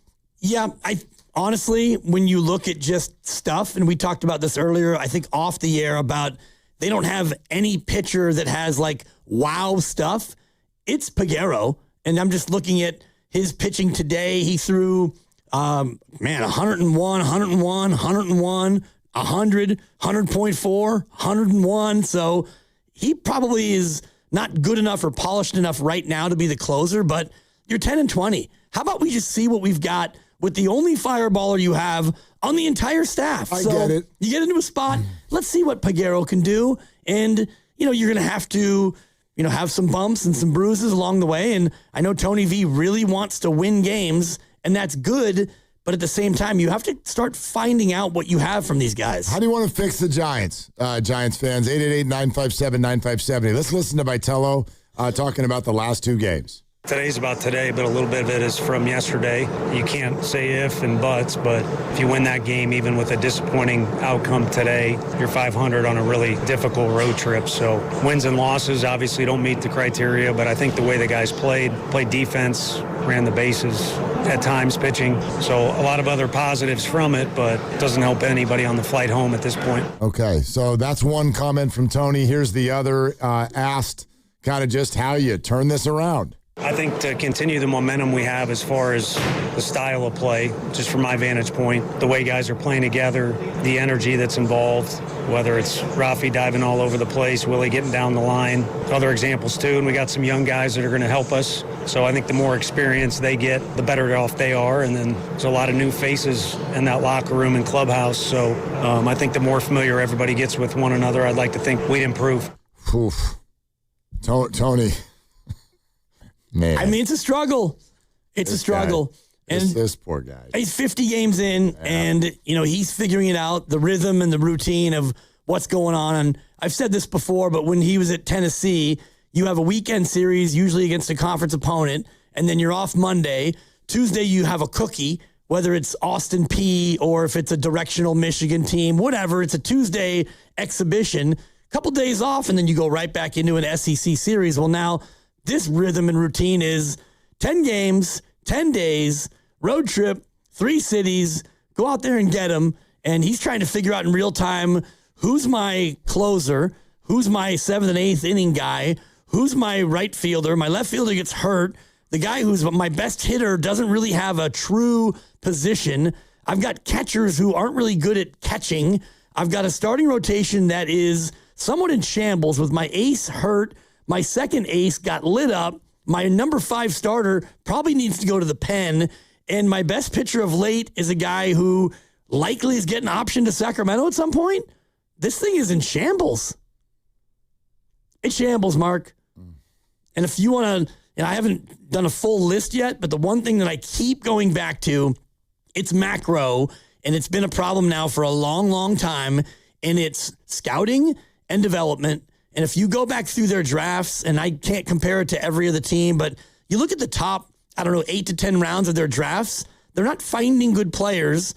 And when they find a good player, Will Bednar, first-round pick, he just now is maybe 6 years later approaching a chance to maybe get to the big. So I look at a team that doesn't draft well, they don't develop very well, and then you go out and you bring in high-priced guys, and Rafi Devers, I think Boston had a pretty decent idea when they traded him that, he was not necessarily going to be the same Rafi Devers he was earlier. Well, that's actually one of the big things that I think we need to get to. I mean, this will cross over to all the teams that we watch. Like, check this out. Why did the Sharks become a bigger deal this year? Why? Well, because they got super high picks and they nailed them. Okay, but correct. That's a correct answer, right. But you push that even further. Well, they drafted guys who were good and they got better. They played a lot of hockey. They're developing. And you think about next year when they get the number 2 pick and probably another 18-year-old, throw him on the 3rd or 4th line, and all of a sudden they're drafting great they're developing. You're cooking, but circle one name. One name. Macklin Celebrini? Okay. Watch the game that we're about to watch tonight in basketball. Why is everybody excited to watch that game? Lou Dort. Hartenstein. Sports success is about special players. That's what wins. When the Giants did 10, 12, and 14, they often went in as an underdog, but what happened when they got to those World Series? 2010, Lincecum was unhittable. You also had a Hall of Fame catcher who could do things both defensively and offensively. Drafted. Right? Now we go to 14. Madison Bumgarner. Drafted. Right. Playful, rotund third baseman. Drafted. Right. And at other times, Matt Cain. And we can keep going. Baby Giraffe, Brandon Crawford. So what I see in sports is you have teams succeed when they have 1, 2, or 3, or 4 special players. And then you can sprinkle in around them. That's why There could have been, and like it's super lucky to be a Leandro Barbosa or a Sean Livingston. But like you probably could have put other people around Steph Curry and the dynasty would have still happened. It's why we're having such a hard time as Warriors fans letting go of the Steph Curry era. Special player. The 49ers, you could have a debate over what they've done at quarterback under Kyle Shanahan, but we understand, once again, what you just did, the drafted players that the 49ers, now McCaffrey is something a little bit different, but special player. But George Kittle, special player. Fred Warner, special player. Nick Bosa. And they don't all have to be drafted. Trent Williams, right? And certainly, in my opinion, Brock Purdy. You play well because you have special players. All right, now do the Giants. I mean, no. Who's their special player right now? Give me one. Well, it's Casey Schmidt, and he's not special. He's having a special year. Correct, that's different. But you're 27th in baseball in home runs. You have 41 as a team. He's got 9 of them. And so, yeah, he's having a special year, but until you stack 3 or 4 of those in a row and make an all-star team, like Elliot Ramos made an all-star team 2 years ago. 2 years ago. And so did Camilo Doval, by the way. Right. And, Elliot now is hurt, and Doval is a couple of bad innings away from maybe being into AAA if he has options. You were mentioning draft and develop, and I'm just struck by the Spurs. And yes, Victor Wembanyama, special player. You got lucky at the right time, but Stephon Castle, Dylan Harper, these are drafted players. And then you add in other players. You went out and got De'Aaron Fox via a trade, and you have a bunch of picks from trading DeJounte Murray back in 2022. Yeah. So 4 years ago, you started to cobble together moves that are now culminating. And I look at the Giants, and it's, drafting players. And, well, Kyle Harrison, you got to go. And Milwaukee gets him from Boston. And now all of a sudden he's a great pitcher because they know how to develop the player. Well, Rafi Devers is supposed to be your special player.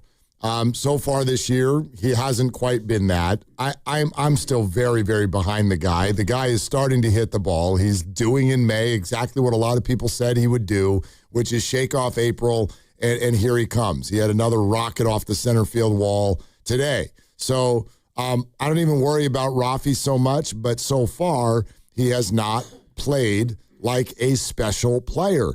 And that's what the Giants don't have. They don't, Logan Webb is not even pitching like himself. We don't even know who's coming in out of the bullpen.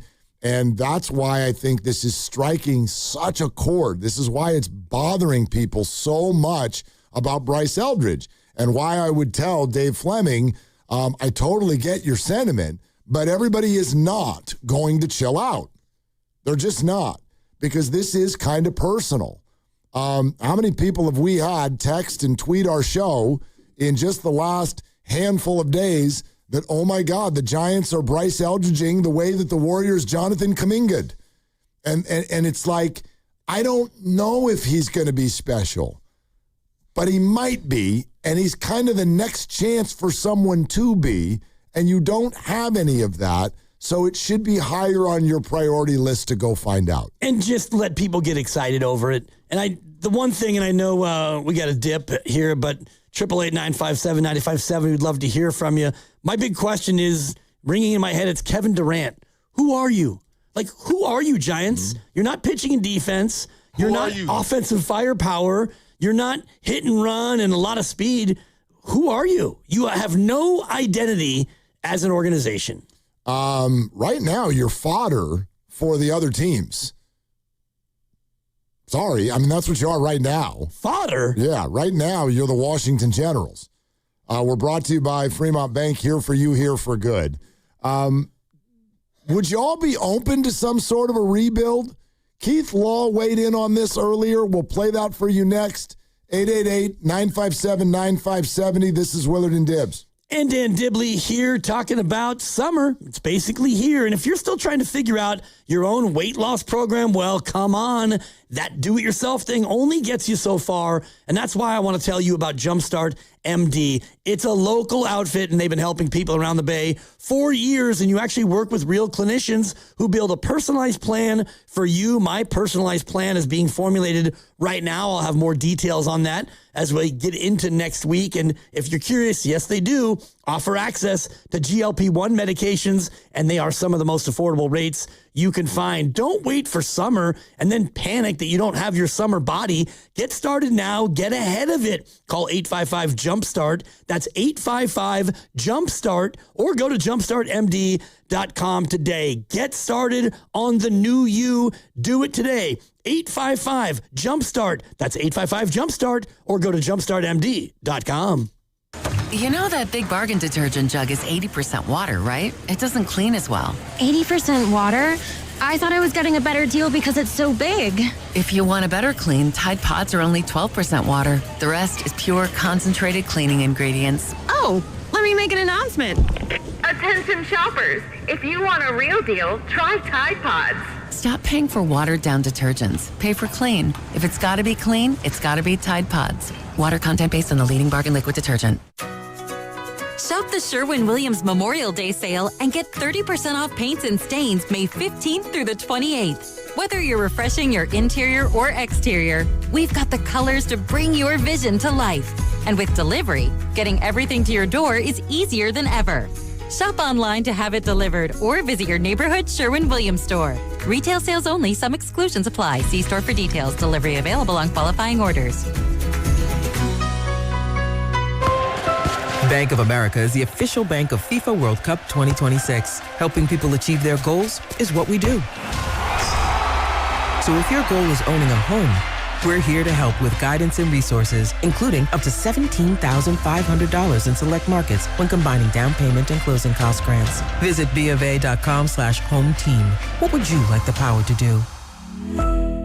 Bank of America N.A. Equal Housing Lender. Credit and collateral is subject to approval. Restrictions apply. This is not a commitment to lend. Today on the pod, we're talking to Joan, a method actor and scratchers enthusiast. So, Joan, what do you like about playing scratchers? Well, as a method actor, it's about becoming the ticket. Scratching up, down, stage left, stage right. So what's your motivation? Because your performance feels so real. Oh, I was just tapping into my inner scratchers. Incredible. Yes. Bravo me.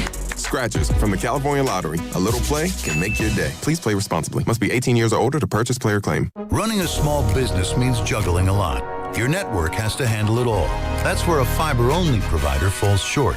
You deserve a partner who gives you a greater advantage. Introducing the Total Solutions Advantage only from Comcast Business. A first-ever combination of the largest, fastest fiber-powered network, the most reliable Wi-Fi, gig speeds with equipment and security included, and a 5-year price lock. Plus, it's all backed by a 30-day money-back guarantee.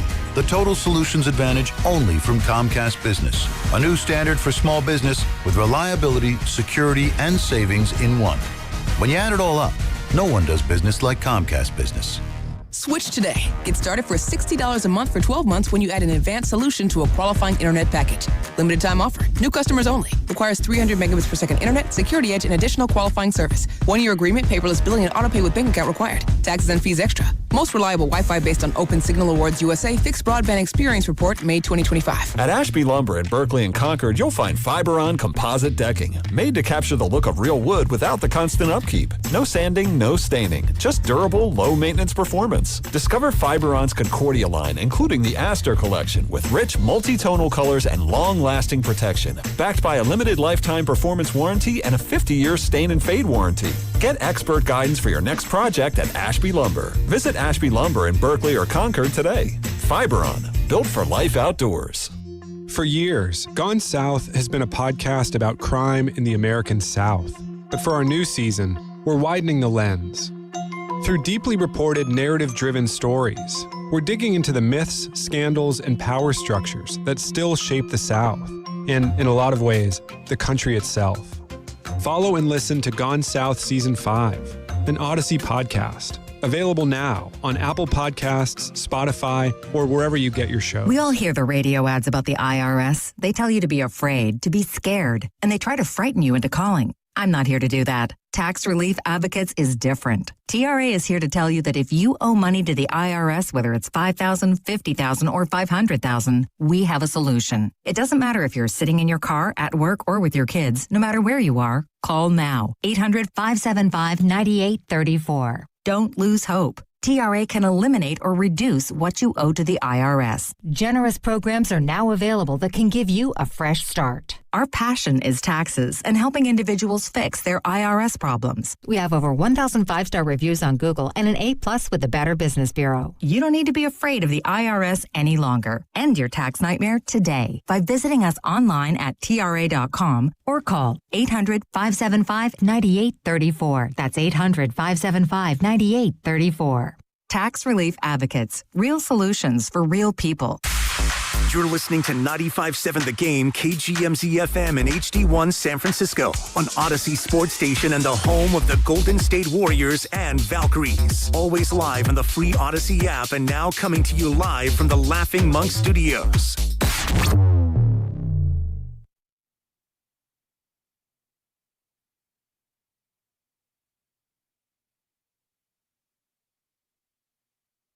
Now, back to Willard and Dibs. It's a fantastic question. It really is. It's the first time I've been asked it this way. Ooh, that's a good question. Well, that's a great question. On 95.7 The Game. I didn't mean for Sean Livingston to catch a stray at all. Sean Livingston's fantastic. He caught one. Yeah, I mean, it's not really a stray. Like, role players are role players. Special players have special results, and you can surround them with multiple options. Javi Lopez was a role player. I mean, your role was come in and get lefties out. And it was a very, very important one. Right, and he was really good at it. Really good at it. Sean Livingston's role was shoot it 4 times, maybe 5, make 2, maybe 3 of them in the mid-range, and just be a solid player. How about that? Who's your guy on the Spurs? Champagne or whatever? Exactly. What if you replaced him with Pods? Are the Spurs still playing? Probably. Yep. I mean, yep. Can't believe you got Pods into it. Yep. Right? Champagne, he's a good player. Yeah. And I mean, even you look at Oklahoma City, they've got a couple stars. They have the MVP. They have 2 or 3 really good players, and they've got about 6 or 7 rock-solid role players, including the aforementioned Lou Dort and Hartenstein. So anyway, I apologize to Sean Livingston. That's too late. That's not me. Well, no, it's never too late to apologize. It's too late to take back what I said. It's not too late to apologize for. Yeah, Southwest Airlines caught a stray from Flem earlier, which I thought was, kind of funny. Yeah, right. You are now free to get ripped on 95.7 The Game. And if you're 6'7", that has to be like one of the big benefits of being with the big club, because if you are on Southwest going to Albuquerque or Oklahoma City and you're 6'7", like the worst time to be 6'7" is on an airplane. I got to think that, but that's one of those things where it's like you get all these advantages in life and now you got to deal with planes. Like whatever your superpower is, there's a yin and then there's a yang. No doubt. It happens. That's one of the only times being 5'8" is a huge win because I'm middle, aisle, win, whatever. And I'm asleep, too. You ever have to ask anybody to reach something at the top shelf at the grocery store? Yeah, sometimes, but you're not like that. Not quite that short, right. But and I'm getting to a point now where I'll spring a stick with me and try to poke it off the top. There was a guy that asked me to get something in the back of the top shelf last week, and I was able to get it, and we were both so excited because he was like, I don't know, because it's late at night, so there's not a lot of people in the store. And he just had that look, old timer. He's just like, I don't know what I'm going to do, but I need that box of cereal right there.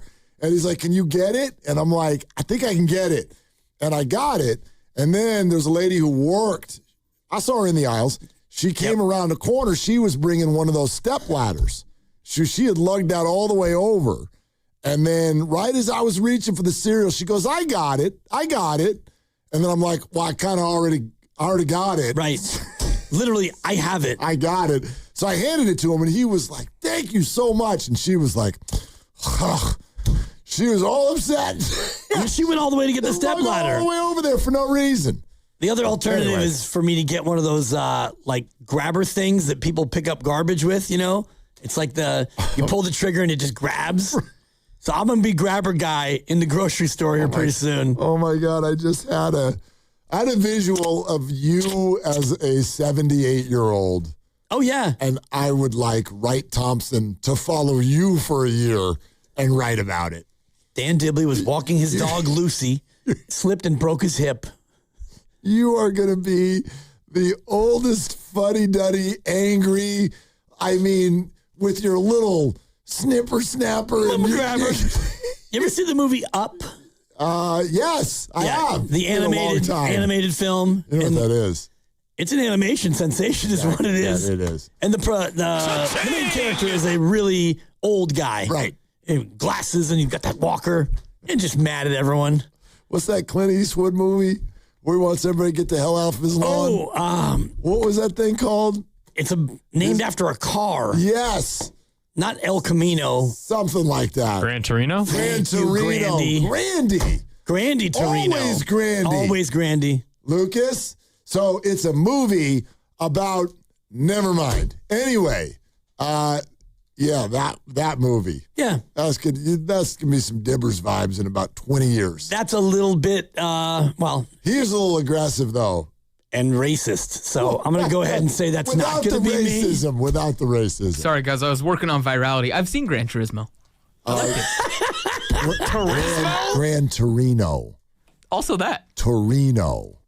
I think I've seen both. Did you say Gran Turismo? It's a video game. That's what he said. That was a tough moment for you, Lucas. Back to virality. All right. Back to Wiggins. Yep. More Willard coming to your social media. Crying about the Giants. Hey, you want to hear Keith Law talk about why the Giants never rebuild? Yes, but let me give you 5 seconds first because I need to get this off. 5. You are what your record says you are. Boosh. Go ahead. Play some Keith Law. Did you say boosh? Boosh. It's shortcut for in your face. Boosh. In whose face? Well, in yours because you hate that expression. I do. The Giants are a 20-30 ball club. Yeah. And that's their record. Right, but it's true in some cases and not that true in others. Well, let's hear from Keith Law because you're 20-30, and I bet you he's advocating a complete tear it down to the studs. I don't know. I don't know if he is. Morning Roast, the Joes, Keith Law, why the Giants won't rebuild. I think that's an ownership question. I don't actually have an answer. I don't think there's ever been a point since that. What did they win that 1 year under Kapler? 107 or something. Yeah, 107. Yeah, that was close. In some sense, having that and then, of course, getting nothing out of it in the playoffs, right, was almost the worst thing that could happen because it has felt, just an outsider perspective, like they've been trying to replicate that for a while now, as opposed to just saying, that's not coming back. I mean, that's clearly not coming back at this point. And saying, okay, we have to actually tear this down a bit more and try to rebuild. Instead, it's been sort of patch. And I think that's top down. I think that's come from ownership. And it might be now ownership through Posey to the rest of the baseball staff. But that is very much the sense that I've gotten, that there's not a sense of we're able to rebuild. I find this to be a huge conversation from a very broad place.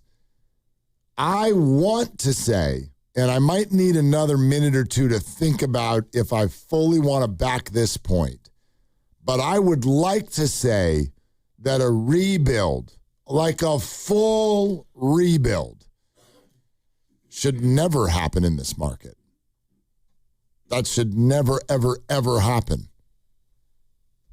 But maybe I'm defining rebuild differently than other people. In baseball, it's always weird because if you are a bigger market, bigger spending team, and they are, then yeah, you should never be in a spot where you have to rebuild. If you're the Athletics, for years and years and years and years, you drafted your butt off, you developed awesome, you got into the playoffs, you lost in 5, and then you started selling everyone and you started over. Right, but and since then, by the way, you've been in a perpetual state of rebuild. Well, and what's they're funny, never not rebuilding. Well, this year they're not. This year they're threatening to win the AL West, and it's early. I disagree. They're completely still rebuilding. Well, who's making money on that team? They have a couple guys now. I mean, not like Rafi Devers, you're overpaid. I mean, of their offensive players who are good, Kurtz, Rooker, whatever, who's getting like paid? Like paid? Yeah. Did they give Rooker a big deal? I think they gave him a pretty good deal. I'm looking at it now, and they've got Rooker got $5 and $60. Okay. So that's, but that was just basically buying out ARB years. Sure. And you've got, a lot of pre-ARB 3 and there you go. A lot of ARB 1. There you go. Like, you're not going to tell me that you're not rebuilding until you keep those guys. Springs, 4 years and $31 million. That's not a lot of money. No, it's not. Again, that's just my definition. Everybody gets their definition. And that's my point is that the A's, they rebuild, they do it well, and then they start it all over because they don't ever want to pay the big money. So I'm with you in terms of the Giants should never be this. It doesn't mean that you need to be like trying to win the whole thing every year. It doesn't mean that you're not drafting and developing. The Giants have 2 first-round picks this year. That's great. They did a lot on the international market in the offseason. Some of those guys are off to a really good start. That's great. I'm not saying that you're not developing. For example, it's what I was trying to say about the Warriors next year. I don't think the Warriors are rebuilding, but I don't want them to go all in for Giannis. So there's a middle ground that exists, and I do believe that the middle ground can be a part of this conversation, but the bottom of the ground should never be a part of the conversation. And why would we? Why would you have that mentality? The Dodgers would never. The Yankees would never. The Red Sox would never. They would. The Mets would never. The Cubs would never. They wouldn't do that. Even when the Cubs at times have sort of like flirted with it in the last couple of decades. But you are one of probably 6, 7, 8, 9 sort of like flagship franchises in a major market that's printing money. You should never just do a full-blown sell-off and have nothing but 23-year-olds who we've never heard of all over the diamond. That's just my opinion. I don't think that should exist. It shouldn't, but if you are really a well-run organization, you're doing both. And if you look at the Dodgers, they're constantly doing both. They've got James Tibbs, former Giant, ripping it up in AAA, and they've got a good farm system. They do all the time, and so they're doing both things. And that's my biggest issue with this Giants team is you don't draft well and you don't develop. So Giants fans, would you ever be open to that, like full-blown teardown? Yes or no? 888-957-9570. We're sponsored by Ceremony Ford. Ford's American Value for American Values employee pricing event is happening now at Ceremony Ford. Get employee pricing for all on most new 2025 and 2026 Fords in stock. Right off 280 Colma City, Daly City, or 24/7 at CeremonyFord.com. Ceremony Ford, your Bay Area Ford dealer. This is Willard and Dibbs. And it's Dan Dibley over here to once again talk about Fremont Bank. It's family owned, and you go in there and it has that family owned feel, which is what I love about a good local bank. They have 21 branches, 20 here in the Bay Area, 1 in Carmel by the Sea. They started this whole thing back in 1964 with just the 1 branch, and they've expanded throughout the Bay Area and, as I mentioned, into Carmel as well. They're proud to be an independent bank, and they're active members of the communities that they serve. And I've been a customer for more than 5 years, and I love being a part of a good local bank. My money gets deposited right in there, coming up here on Friday, I believe, or maybe it's next Friday. I've lost track, and I know that my money gets reinvested into the community right here in the Bay Area. In family-owned businesses are supported, home ownership. They also make many meaningful grants for the betterment of the Bay Area communities. And by the way, they designate 5% of their earnings for charity. And that happens right here in the Bay Area as well. Go into a branch and see exactly for yourself what full-service banking looks like. It's Fremont Bank, putting the community in community banking. In the market for a new mattress but overwhelmed by all the options? At Mattress Firm, we make it easy. Just drop in, answer a few questions, and our sleep experts will guide you to your perfect mattress. And with options for every budget, it's no wonder more shoppers choose Mattress Firm than any other mattress specialty retailer. And now save up to $1,000 on a Tempur-Pedic split king system, plus get a $300 instant gift. For the great sleep you deserve, visit Mattress Firm. We make sleep easy. Restrictions apply. See store or website for details. All right, first bite of the ranch snack wrap. Oh, wow, that's really good. Juicy chicken, crisp lettuce, shredded cheese, Cool Ranch, all wrapped up in a soft tortilla. Yeah, Next time, I'm definitely trying the spicy one. McDonald's Snack Wrap, ranch or spicy. Order ahead in the app, $2.99 each. Looks like I've got plans for tomorrow. Ba-da-ba-ba-ba. Prices and participation may vary. Cannot be combined with any other offer or combo meal. Big matches, big moments, big rewards. This May, donate blood with Stanford Blood Center and score 2 free soccer tickets to a San Jose Earthquakes match. Guaranteed. Plus, you could win the ultimate VIP soccer match. 4 sideline seats to a world global game. Plus premium food and drinks and exclusive access to live entertainment. Don't miss your shot. Give blood. Get rewarded. Make an impact. Visit StanfordBloodCenter.org today. Ready to get rid of that old car? Donate it today to CarsForKids.org. Call 1-877-CARS-FOR-KIDS. Donation is super easy, and your car can be picked up as soon as tomorrow. Call 1-877-CARS-FOR-KIDS to donate your car today. That's cars with a K. From carriage house to glass aluminum doors, R&S Doors has a full line of commercial and residential garage doors and gates to suit anyone's taste and budget. Visit rsdoors.com. R&S Doors. Look for the red truck. Today on the pod, we're talking to Megan, trapeze artist and scratchers enthusiast. So, Megan, what do you like about playing scratchers? Well, they're easy to play when I'm hanging around. Oh, okay. Like when you're relaxing? No, like when I'm hanging on the trapeze. I swing upside down, then do a quadruple somersault, all while playing scratchers. Watch this. Unbelievable. I know, right? Scratchers from the California Lottery. A little play can make your day. Please play responsibly. Must be 18 years or older to purchase player claim. Hey, I'm Pick. And I'm Paul. My partner here is making his first do-it-yourself fix-your-own-car video. How do I look? Like you need a shave. I'm serious. Go! Hey, this Friday through Monday during Dollar Days at Pick and Pull, every part you pick and pull from the yard is 50% off. You're such a DIYer and social influencer. From doors to fenders, every part is half off. Yeah. Seats are just $15. Doors are $25. Floor mats are just $1. Are you posing? Yeah, influencers pose. This Friday through Monday, fix your car yourself and save 50% off any part during Dollar Days at Pick and Pull. In 2026, Bay Alarm celebrates 80 years of security. With burglar and fire alarm systems, 24/7 in-house monitoring, and local service, our promise to the Bay Area remains the same. We got you.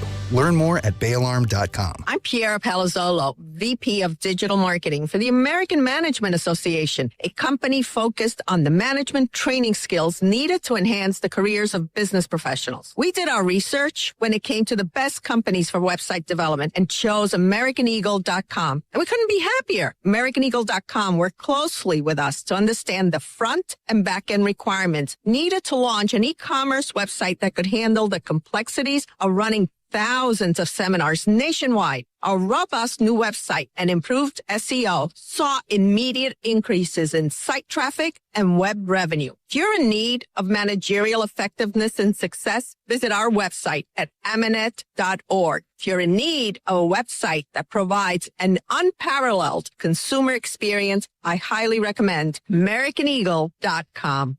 Transform your business today.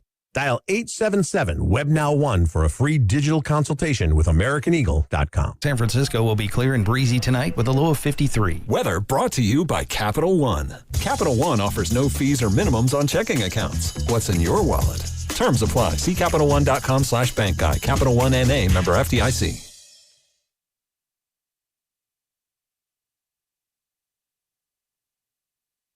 You are what your record says you are. Boosh. Go ahead, play some Keith Law. Did you say boosh? Boosh. It's shortcut for in your face. Boosh. Now, back to Will and Dibby on 95.7 The Game. It's not a word. It's a little bit Not like short for in your face. Boosh. Booyah. Like Stuart Scott. He would always hit you with a booyah. Boosh. Rest in peace, Yeah. Stuart Scott. Yeah. It's a boosh. And I stole that from my wife, which... Oh, she booshes you? We'll play dominoes online and... Boosh. Yeah. You play dominoes online with your wife? We used to when we were not living in the same place. I was going to say, you live together. Why don't you just pull We don't play out? dominoes anymore. Why not? I mean, she's just doing other things. Now you're playing with my wife. Yeah. What the- Boosh.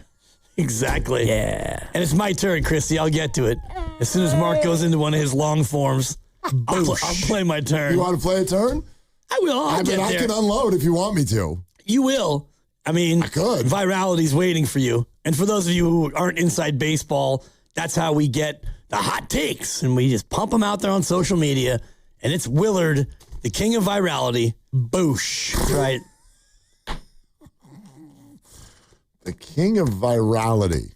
I don't know if I like that nickname. Well, I mean, you say these things, hot takes. Lucas will capture it, put it out on the socials, and then your mentions, people just come down your road. Yeah, that's part of it. That's the deal. I don't mind. It's fine. It's fun. That's why we have laptops and phones and things like that. Boosh most commonly serves as a slang exclamation of joy, triumph, or excitement. Okay. Similar to bam or nailed it, Boosh. Thank you. But nailed it. Nailed it's 2 words, so this is efficient. I'm proud of you. Appreciate it. Yeah. 20 and 30. You know how I love efficiency of words. You do. It's my thing. Yeah, economy of words. I mean, well, you like the Kype call from last night. I loved economy it. of words. Yeah. None needed. I mean, none needed. Before he speaks, you hear crack, and then seriously. Right. Seriously, the club breaks out as Marte approaches second base. I do, it's funny. It's actually great play-by-play broadcasting when you know to lay the hell out. I do this thing with my class when they're doing the play-by-play week. We do play-by-play week, and I show them, and it pains me a little bit every time, but enough years have gone by, so it's okay now. But I show them Vin Scully and Tim McCarver working their way through the Kirk Gibson home run against the then Oakland A's. Dennis Eckersley. 1988 World Series, Game 1. And it's an unbelievable clinic in terms of the build-up to the moment and then how they handle the moment. And then at the end of the discussion, I always point to, I go, I want you to watch when the ball gets hit and Vin goes, she is gone. How long do you think before he says another word? What would be your guess? Probably 45 seconds. At least double it. Really? Because he knows that the pictures are taking care of that story, the sounds, the everything that's going on. And so it's funny because I actually had one person, very few people did this, and I don't know that this has ever happened before, but somebody hit me back on Twitter and they're like, that was not right by Kype. Like I know he's upset, but you shouldn't do that. And I'm like, actually, I could make every case that it's not only kind of amusing. Yep. The further you get away from it, but it's great broadcasting. Dwayne Kuiper caught the feeling of the Giants fan perfectly. Absolutely perfectly. Say nothing. Throw your hands up and go, unbelievable. We're out of here. That's right. That's what he did. And didn't you feel that way last night? Basically. That's how I felt when that ball got hit. And he kind of shut down his partner. He's like, I have nothing else to say. Yeah. I'm sure you don't either, Mike. I'm just going to say this. Back to the studio. 5-3. Gone. Good night. I'm reading the Scully right now. Boosh. High in the air, deep right field. She is gone. She is gone. And then it's more than a minute, it says. And then in a year that has been so improbable, the impossible has happened. I mean, it's iconic. Incredible. It's iconic. It's really, if you go back and watch it, by the way, and I mean like I have a video that's the whole inning. Yep. It's in slow motion. It takes forever. It's one of the most insane things that's ever happened in sports. And you go to like Miracle on Ice, and it's, Al Michaels, and you hear the crowd counting down 5, 4, and then, do you believe in miracles? Yes. And he doesn't, then go on to explain what a miracle is and why this is so miraculous. Right. There's ice flying up off of people's skates, and now they're coming. I mean, just lay out. This hobnob group of carpenters has just taken down the greatest team in history. Yeah. No. Do you believe in miracles? Yes. Boosh. And watch guys running around in skates. And just say boosh and go, that's what Kype should have said, right? When Marte hit that ball. Boosh. Gone. The boosh. The call of my life I should have laid out earlier.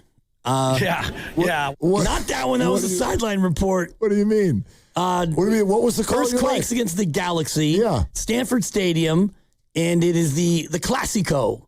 And they played it at Stanford, and so there's 52,000.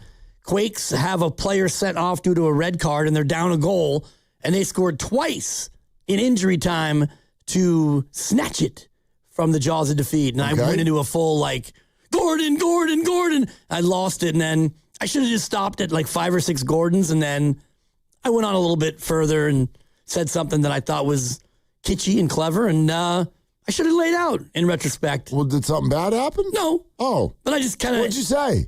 I said the California Classico is once again a Classico. I could have left that out. That's good. Won an Emmy, but yeah, exactly. I won an Emmy because the production was so unbelievable. Mark Wolfson, your director, the goal goes in and it's just crowd shot, celebrate. I mean, they were so on point. So then why'd you win the Emmy? We all did. Oh, okay. Then. It was broadcast of the year, live broadcast of the year. All right, congrats. And I only won it because I paid the $80 fee. If you don't pay the fee, you don't get the Emmy. You got to be in it to win it. Anyway, boosh. That's right. Economy of words. Type. That's right. The best of all time last night at Economy of Words. You can't do better than 0. Just sat there and watched it. Unbelievable. Yeah. Mm-hmm. And I mean, sometimes you don't let the moment just get carried. And, Mike Breen with the famous double bang call, he says one bang. One was not enough. No, you needed a second bang. Yeah, exactly. But what a shot from Curry. Yep. Yeah. I mean, that's the good stuff. It's inside the logo. Bang! That's right at the spot where Wemby's going to hit one a decade from now. Oh, my God. No. Anyway, the larger thing is that, because I hear a lot of people calling for this. I completely understand it. And boy, I'm not saying that you're wrong, because it's a hard watch right now. All of this stuff gets really it gets tucked into a really kind of rough package for all of us to watch right now. The Warriors thing last year was a difficult watch at times, but I think you could always, at least in the back of your mind, this is one of the reasons the Warriors have never, at least not in recent years, this hasn't angered me.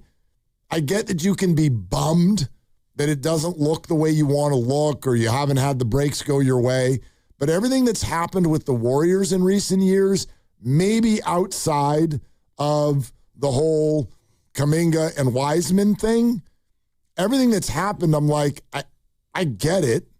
It's not even really all that surprising. You understand it. You had a dynasty, and now you deal with the back half of it. And then there's little things in between that you can debate, which is what we did with whether it's Kuminga, Wiseman, Moody, Pods, or whatever else in between. Anthony Lamb, you get stuck on the minutia. Ty Jerome. Right, of all of that stuff. But I understood it. The Giants thing right now is getting to a real tough spot where you're having a hard time understanding what the thought process is, and that goes way past just the Bryce Eldridge thing. If you go back to the offseason and you're like, I would love to have been in the meeting where they sat down and went, okay, what's the plan in the bullpen? What the hell did they all say to each other? All right, here's what we're going to do. Randy Rodriguez is hurt, and Ryan Walker was really bad last year. So here's the deal. We're going to not believe that Walker's bad.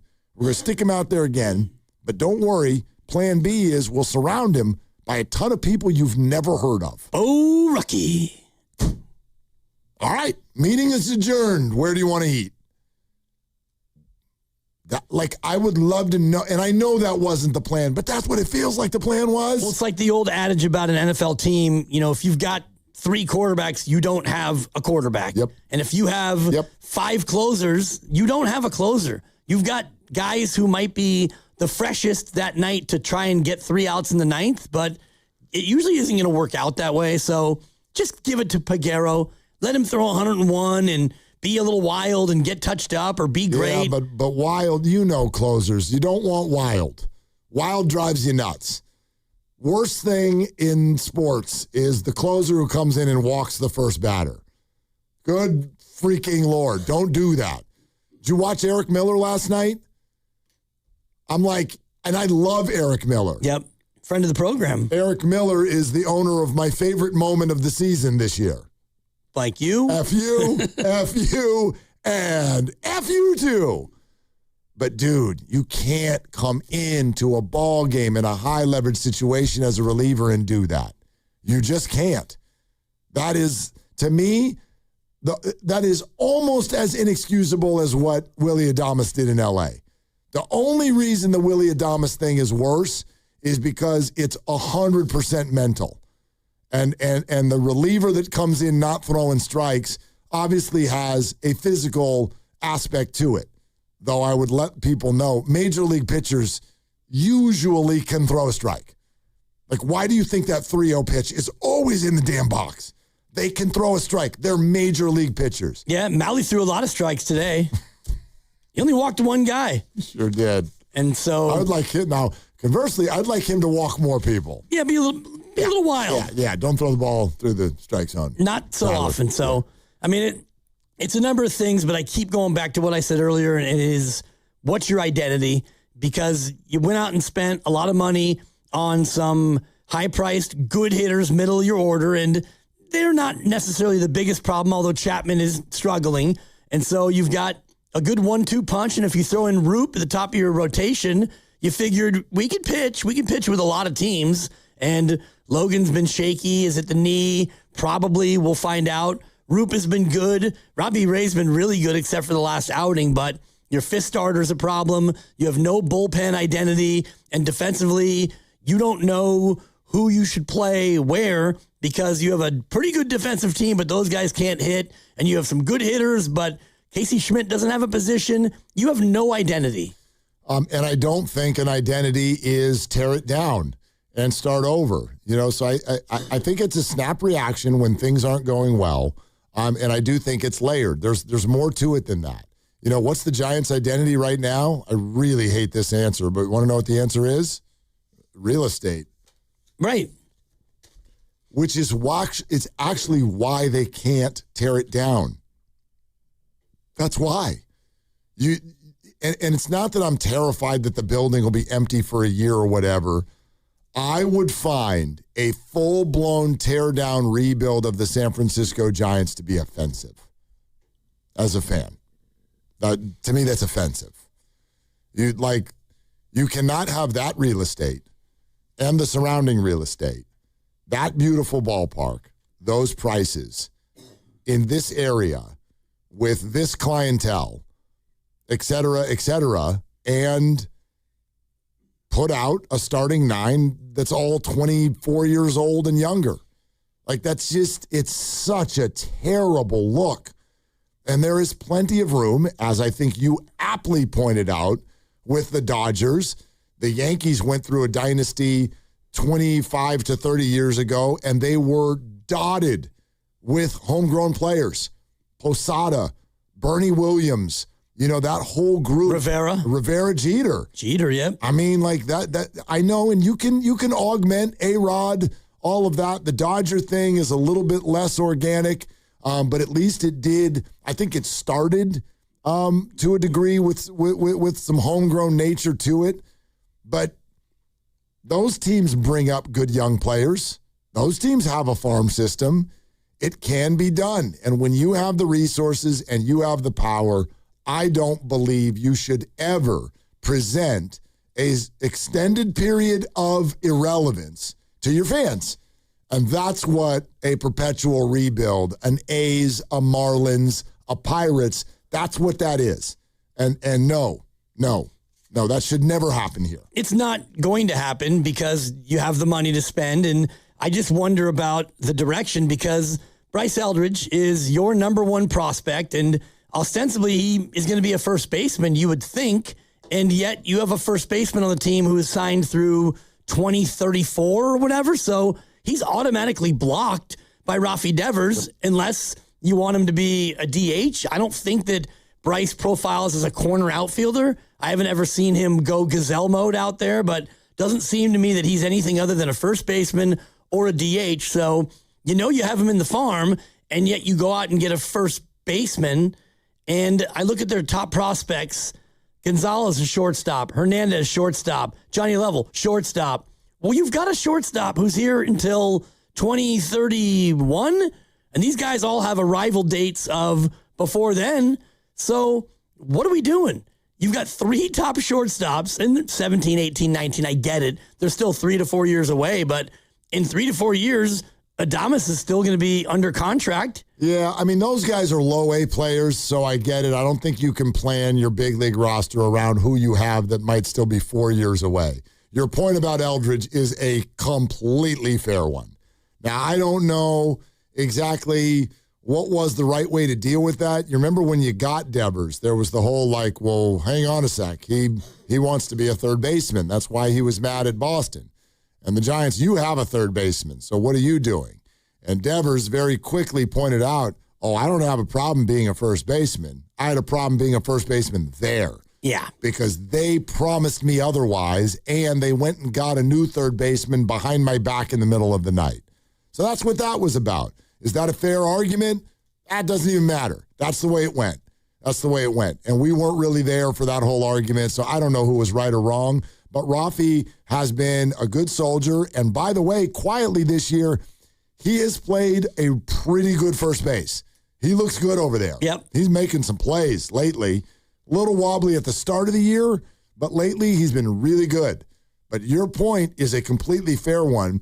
The Giants want to go out. They see an opportunity to go get a big-time player. They pounce on it. In general, I support that. But this goes to, yet again, the same way they're handling Bryce Eldridge now. Why does it feel like the world loves Bryce Eldridge, but the Giants don't? You blocked him, then you called him up, and you won't play him. You're supposed to be into this guy. Right. We're into this guy. At least we're into the story that we're being told. But, what do you do with Bryce? Let's say Bryce nails it. What do you do with him? Is DH now... you want some flexibility with your DH. You do. You want to be able to do some different things. Are we sitting here saying if this guy pans out, that's it? You're the DH every night for the next decade? And I don't know if that's a good thing. Or you have him play first and Rafi Devers is your DH. But either way, the 2 positions are then locked. Exactly. You have to have them both in your lineup. That means DH is locked. It makes no sense to me if you, again, it goes back to what you've been saying, are we more into Bryce Eldridge than the Giants are? And I guess you could find out if, you get to the deadline. I guess theoretically you could trade Bryce Eldridge if you aren't that into him and he's starting to show that he's a pretty good player. You're allowed to trade him. I don't know what you go out there and maybe get a closer. I don't even know. It's kind of like the Warriors. There's not one player who could come in and turn this thing around. I mean, traditionally, you do not trade your top prospect unless you are in the middle of contention and you're trying to get a veteran who you think can put you over the top. So trading Bryce Eldridge to me right now, you called it malpractice when they wouldn't play him. I'd take it to another level. If you trade him now, that's real malpractice. To do what? Right. To get other prospects.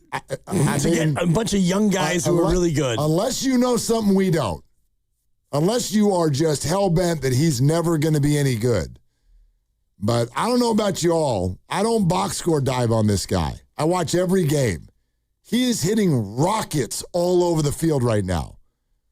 All 4 at-bats north of 90 miles an hour, 3 of them north of 100 miles an hour, including the hardest hit ball of the game today in Arizona.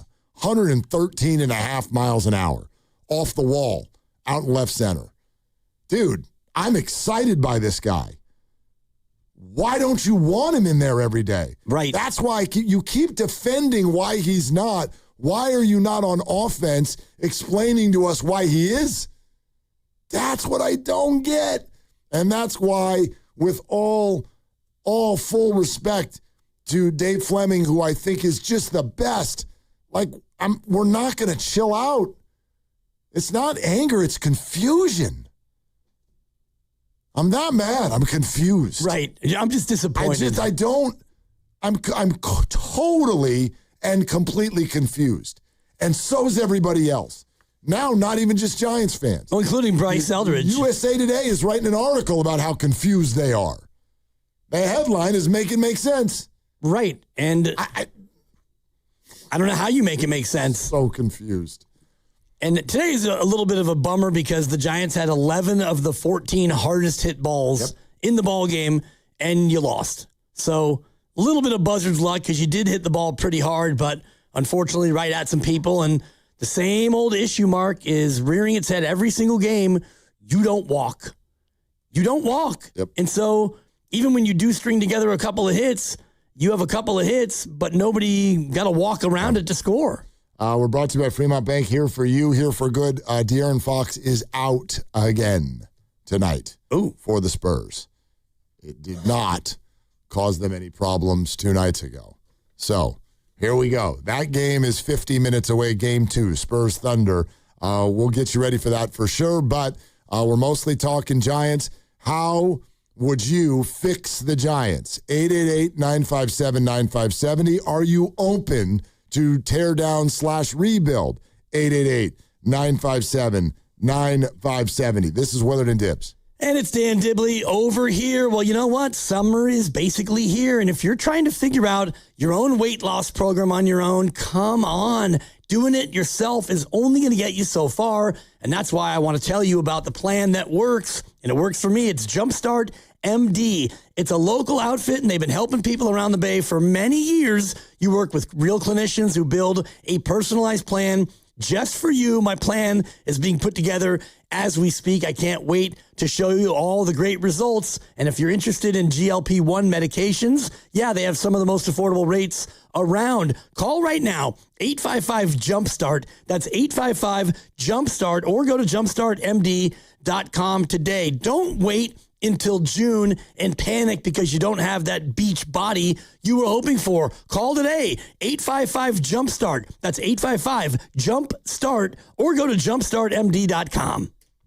This Memorial Day, grab summer and savings by the wheel at Toyota's Summer Starts Here sales event. Lakeside, Mountainside, or Oceanside, Toyota's got the perfect deal on the perfect pickup for California. Get Memorial Day savings with low 2.99% APR plus $500 finance cash on the rugged 2026 Tacoma SR5, or get $3,000 cash back on the powerful 2026 Tundra. Hurry to Toyota's Summer Starts Here sales event today. Toyota, let's go places. Offers available through TFS to buyers with premium rated credit. Cannot be combined with other offers. Cashback offers exclude Tundra TRD Pro N6126. Hi, I'm David. I'm Chris. And I'm John. We are the 3 brothers who own Jack's Restaurant and Bar. And we are here to... Not again. That's my line. That was my line. Boy, stop it. Mom? What are you doing here? Have you heard your commercials? They're terrible. That's not our fault. You taught us how to cook delicious food. Using only the freshest ingredients. And to treat all our guests like family visiting our home. But you didn't teach us how to write catchy radio spots. They remember that and get back to work. Yes, Mom. Jack's, serving delicious breakfast, lunch, dinner, and drinks the way our mom taught us. ilovejacks.com. This is an important notice to all U.S. taxpayers. The IRS is giving away billions of dollars in tax savings through a federal program called the Fresh Start Initiative to aid delinquent taxpayers. This initiative was established for anyone facing financial hardship and unable to pay their back taxes. Qualifying and enrolling in this program will stop all collections, settle your delinquent tax problem, and even reduce what you owe by thousands of dollars. Call the hotline at People's Tax Relief to see if you qualify and get this free information by dialing 800-419-2387. If you have unfiled tax returns or cannot afford to pay your personal or business back taxes, you can now get the help you need. One simple phone call can resolve your tax problem and save you thousands of dollars. To see if you qualify and to get this important free information, call 800-419-2387. 800-419-2387. 800-419-2387. The following is an attorney advertisement.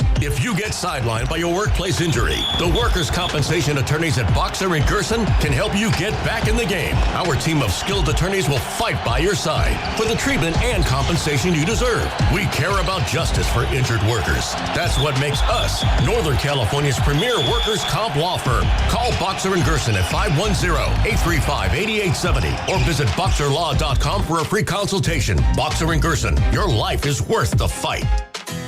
Invest your tax refund in your home with Golden State Lumber and Showroom. Upgrade with Milgard and get up to $100 back on patio doors and up to $40 per window, depending on the series. Hurry, this offer ends June 8th. Connect with us at goldenstatelumber.com. The first 50 customers who mention this radio ad get free delivery. Golden State Lumber and Showroom. When you succeed, we succeed. I checked Allstate first and saved hundreds on my car insurance. Really smart. Unfortunately, I didn't check if I took the gas hose out of my car's tank. Ooh, not smart. And I drove off while still attached to pump number 3.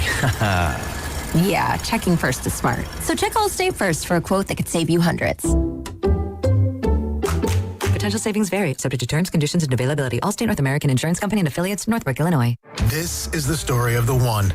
As a maintenance tech at a university, he knows ordering from multiple suppliers takes time away from keeping their arena up and running. That's why he counts on Grainger to get everything he needs, from lighting and HVAC parts to plumbing supplies, all in one place. And with fast, dependable delivery, he's stocked and ready for the next tip-off. Call 1-800-GRAINGER, click Grainger.com, or just stop by. Grainger, for the ones who get it done.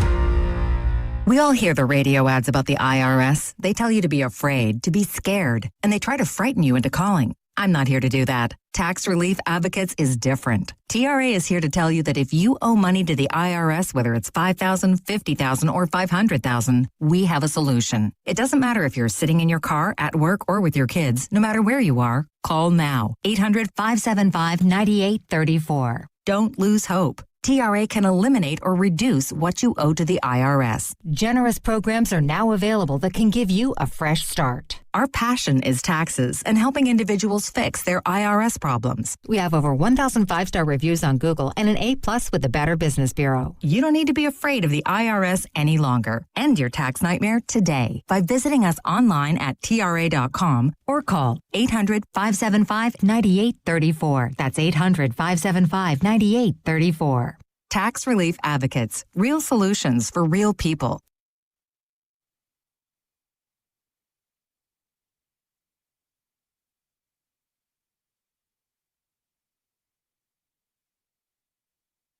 Now, back to Willard and Dibs. I love this show, man. 95.7, man. I'm a gamer. On 95.7 The Game. All right, we got Tony Vitello. We got Flem. We got Keith Law. We got problems. We got 99 problems, but actually, no, we got way more than that. Right. With the San Francisco Giants. A lot of people just texted in, and thank you to all of you who just texted in who are suggesting, it's multiple. You all have the same idea at once. Move Devers to third and trade Chappie. One of you, your phone auto-corrected Chappie to Crappy. Oh, wow. And the guy goes, that's auto-corrected, but I'm going to keep it. It's not auto-incorrected. It's auto-corrected, right? That's not bad. Because sometimes it gets, auto-incorrected. It's like, I can't send that. But oh, I get mad when the phone auto-corrects the cuss words that I'm like, no, I meant to send that. It's funny because my phone, the S word now, my phone's like, yeah, we're going to let that play. You've used that one enough? They're like, we get it. Yeah, you meant that one. Yeah, don't change that word to shot. I don't mean shot. No. That's not what I mean. I don't think I use the F word enough to where my phone's like, oh, yeah, you say that a lot. You know how many F words I got when that ball went over the fence last night? Blank you, blank you, blank you. Shasky sent me the F word. Pasta sent me no, Pasta's much cleaner than that. John? That's me doing Pasta doing phlegm. That's an impersonation sensation. That is. Because you're impersonating the impersonator. Right. Yeah. It's a little like the movie Inception, where you go, different levels down. That was like the third level. I hated that movie. Yeah, it's not your style of movie. What are we doing? It's too much of a think piece. like you would not like Interstellar then, which I just saw for the first time. It's 12 years old. Yeah, I don't know Interstellar. It's a space movie, but it's really thinky. You gotta pause and Google. I'm like, I got popcorn. What are we doing? You're going to need an encyclopedia and popcorn. I'm trying to get smart. I learned a little bit. I'm not trying to get smart here. I'm trying to dial the hell out. You've never seen Interstellar? I don't even know what the hell that is. Oh, my God. Yeah, it's one of the greatest movies ever. It's the single greatest space movie ever. I've decided. No, but Spaceballs would be second. Oh, well, and nothing's better than Spaceballs, ever, period. That's the greatest thing. Interstellar is a dystopian world where the planet's dying, and so Matthew McConaughey has to figure out how to fly through a wormhole and figure out if there is inhabitable planets out there. That does not sound nearly as fun as combing the desert. Thank you. We ain't found shot. Yep. Easy. Spaceballs. Anyway, Interstellar. Yeah. Inception. Anyway, yeah. Well, and if it was, when did Interstellar come out? Like what year? Oh, I don't know, 2014, I think, or something like that. Yeah, somewhere in there I stopped going to the movies. And then COVID hit, and then I don't even know. I honestly don't even know if movies are back. They are. Yeah. People going to theaters? Sure. Good. I mean, yeah. I want the theaters to survive. It's another good space movie out. Project Hail Mary. Ryan Gosling. Huh. All right. I'll check it out. Starring Billy White Shoes Johnson. I like a space movie. And Interstellar is considered like the smartest, most accurate space movie of all time. I'm not looking for smart. I'm just telling you. Yeah, I'm not looking for smart. Right, which is why you didn't like Inception. No, I didn't like Inception because I'm like, you're trying to do too many things. Like, don't make me think you're here, but you're actually here. And then when you get that, you're like, no, you're here. And then when you're there, you're like, kidding, you're over here. I'm like, this is too many worlds. You can't have, I feel like Jonathan in San Francisco should weigh in. We're here and you're there. It's just like at a certain point, you ever do that where you get, and this kind of happened with the stupid ping pong thing. I can do anything. Marty Supreme. Yeah, I can do anything for an hour. Anything. We can do this for an hour. But if at an hour 10, I'll look to the person next to me and I'm like, whoa, what are we doing? Like, what are you telling me? And what's the stupid movie with all the, what'd you call it? Inception. Inception. It's just like you're trying too hard and you're never arriving at anything. So we're just. No, you are. No, you're not. And each level has a certain amount of time. That's the point of the movie. You have to go so deep that you plant an idea and the guy thinks it's his original idea. I don't want to go that deep. I'm not interested in that deep. I'm interested in popcorn with that terrible butter flavoring on it. No, but I meant physically deep into a dream. Have a drop of that. That's what we're doing here. I'm not looking to make my brain do jumping jacks. I'm looking to have a good time. That's it. Okay. I mean, it's. And then the you're ping very pong. limited. No. It's very limiting. No, I like. You need like. Oh, wait a minute. This guy slipped on a banana peel. This is so great. I love this movie. No. Give him the Oscar. I don't mind smart movies, but that big pump of you. That's what you want out of a movie. That's embarrassing. But anyway, no, I don't mind smart movies, but don't like try to outthink the room. It's like, no, I'm not here for calisthenics. If I want to work out, I'll go to the gym. I'm here, like, you can be smart, but don't be too smart for the room. So The Matrix. Have you seen The Matrix? Love The Matrix. Smart. I'm medium smart. It's but not like. It makes you think. Right. And there's a lot of movies that make you think. But those movies are kind of like this or that. Inception is like this or 8 billion other things. It's this I'm like, and that's that. too many. It's just, that's my taste. It's too many. Yeah. And then the ping pong stupid thing, it's just like an hour and 10 in. I'm like, I hate all of you. So I am not invested in where any of you go. I hope bad things happen to all of you. Should all go to jail. All of you. I mean. So I'm out. Okay. I actually enjoyed it. I know, because you like bad people. Even though at the end I was kind of hoping that he had one more bad thing happen. But he didn't have bad things happen. He did the bad things. The movie literally starts with him doing something awful to a poor young lady who turns out to also be awful. Yeah, I mean. They're all awful. It doesn't, I don't know. I don't have to have a movie where, we love everyone. Those are called cartoons. Okay? What's wrong with that? Nothing. What's wrong with cartoons? I just finished Animation If I Had system? Legs, I'd Kick You. You wouldn't like it. Don't watch it. That's too long of a title. But anyway. Fantastic movie. Okay. You'd hate it. Yeah. You would. No, it's not necessarily true. I bet there's a lot of movies that we both like. I mean, yeah, it's kind of a narrow sphere. No, it's not. I like good movies. I like goofy comedies. Yeah. Like Anchorman, for example. So do I. I'll still watch it. Hilarious. So I think that's where our Venn diagram is. No, I like smart movies too, like Dazed and Confused. That's not a smart movie. I'm just messing with Air you. Raid, you freshman fishes. I'm just messing with you. Anyway, I don't watch movies anymore. So 888-957-9570. But if the Giants keep playing like this, I will. I might have to do something at night. And 6:45 is turning into the trigger hour. Pretty quite much. Frankly.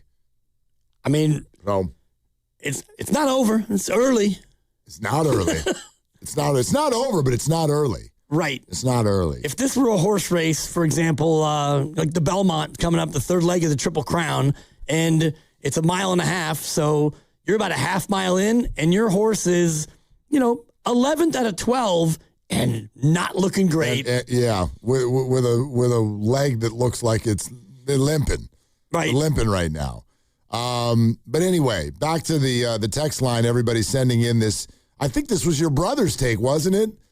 You moved Devers to third. Yeah. And you put Bryce at first. Mikey 2.0, who is actually a professional baseball coach. Okay. He gets paid to coach. It's not that it's a bad idea. It's that there's all kinds of problems with it from a logistical standpoint. And I get that a lot of you, whether you do name him Chappie or if your phone writes him as Crappy, either way, that's not a problem. He has a no trade clause, makes a whole lot of money.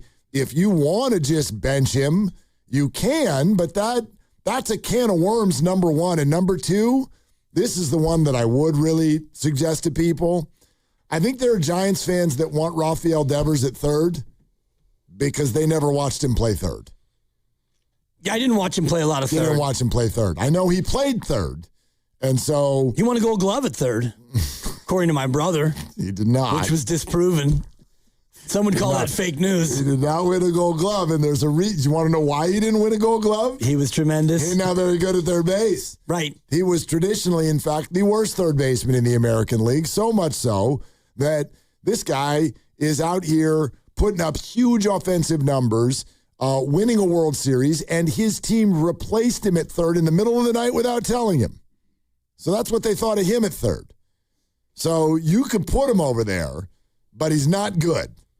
And at first, he's doing really well. So I wouldn't mess with that. But it goes back to then what you brought up, which is completely fair. And, I'd love to, when we get a chance to talk to Buster next, and I do believe that will happen, I think that's one of the top questions. And you can ask it in a way that's not threatening as well. Like when you're the general manager and you have a top prospect who feels like he's getting close, but he plays a certain position, how do you then go about the execution of other players who might become available to you you're interested in to play the same position? Right. It's not as easy as best available. Yeah. And what do you do with that situation? If the Niners use their first-round pick on a quarterback, for example, and you just signed Brock Purdy to $265 million or whatever the gigantic number is, and so you go out there and you don't need a quarterback because you just signed him to massive money, but you draft a quarterback, and what? Like, you're kind of blocked there, QB? The comp, actually, right now would be if the 49ers went out on the open market and gave big money to Deebo Samuel. That's the comp right now. Grabbing Devers when you know that the number one invested prospect who is about to get to your team plays the same position. The 49ers have used first-round capital on wide receivers a couple of times recently. Twice in the last 3 years. First round capital. Okay, I know that Stribling was a second rounder, but it started out as a first rounder. They moved back twice. First pick of the second round. Very, very early capital on wide receivers. And then you go sign another wide receiver to block those players. Now, I know you'll say Mike Evans, but like there's room for more than one receiver. Right. So, and that's a short-term deal if anyway. you went and got more now, that'd be a fair question. Like, why would you do that? So, same thing here. And it was a tough spot. Buster Posey is a believer in everyday players. The fan base was screaming and yelling for a really good player. We were all excited when Devers got acquired. I've heard most people say they would do the deal again. At the same time, you do think about the collateral damage. Kyle Harrison is now balling in Milwaukee. Tibbs is on the doorstep of the Dodgers, for crying out loud, and crushing the ball at the AAA level. That doesn't mean he's going to be a great major leaguer, but he's on a fast track. And you blocked Eldridge, who you supposedly were really excited about. So that's not nothing. That's a price to pay for acquiring Rafi Devers. That's right. And if you look at the recent history, and this goes to before Buster, obviously, when the Giants draft players, those players, when they make the major leagues, a lot of times they make the majors with other clubs because you basically give up on them. I'm looking at the 2020 draft. Patrick Bailey, number 13 overall, he's gone. Casey Schmidt was your second pick. Good pick. I like the pick. I like the player. It's going very well, actually. Kyle Harrison was your third round pick, and he is now on his third team. And so that was a short draft because of COVID. But honestly, the guys that you've hit on are now hitting with other teams, including a Rule 5 guy who got picked up by Toronto, had never played higher than single A, and now he's on the major league team because he has to be Rule 5, but he's developing in Toronto. There's no two ways about it that if you take the last decade plus of Giants drafts, it has been a problem. The issue there, though, is that you're assessing multiple people. I mean, that's actually like the drafts, and I know you didn't go back that far, but if you go back over the last decade, you're talking about 3 different regimes. Right, but so what's the constant? What's the through line in all of that? Scouting. Right. Scouting and player development, minor league executives. There are some people who've been there going back to 2010 and before. Like, is it Ron Barr or Jim Barr? No, Jim Barr was the pitcher. Ron Barr is the broadcaster, sports byline. Anyway. He's been there. He's the guy who brought in Buster, and he still is with the organization. So if you want to talk about like wholesale changes, for me, it is scouting, drafting, and the development. That's the biggest problem. You're listening to 95.7 The Game, KGMZ FM and HD1 San Francisco and Odyssey Sports Station, the home of the Golden State Warriors and Valkyries, always live on the free Odyssey app. I'm coming to you live from the Laughing Monk Studios. Part of the issue there, though, and I get it, maybe you're right. Maybe it is the whole behind-the-scenes process. But when you change regimes this often, this quickly, it becomes hard to assess them because they're always in a state of brand newness. So I can't even take a shot yet at Buster Posey's drafting process. I haven't seen enough yet. And actually, his most recent first-round draft pick, though he decided to trade it, and it became a Dodger, was a correct pick. The guy's playing great. James Tibbs. Right. It's the correct pick, but you then got rid of him. Yeah, because... And it's John Barr, by the way, who was not there you go. Jim or Ron. Yeah. So, but like I understand that, but I also support the idea of, in an opportunistic way, a player you thought and had been a great player in this league suddenly became available and you pounced. And by the way, you pounced at a time where the first question, remember what Bowden said to us about the Devers trade?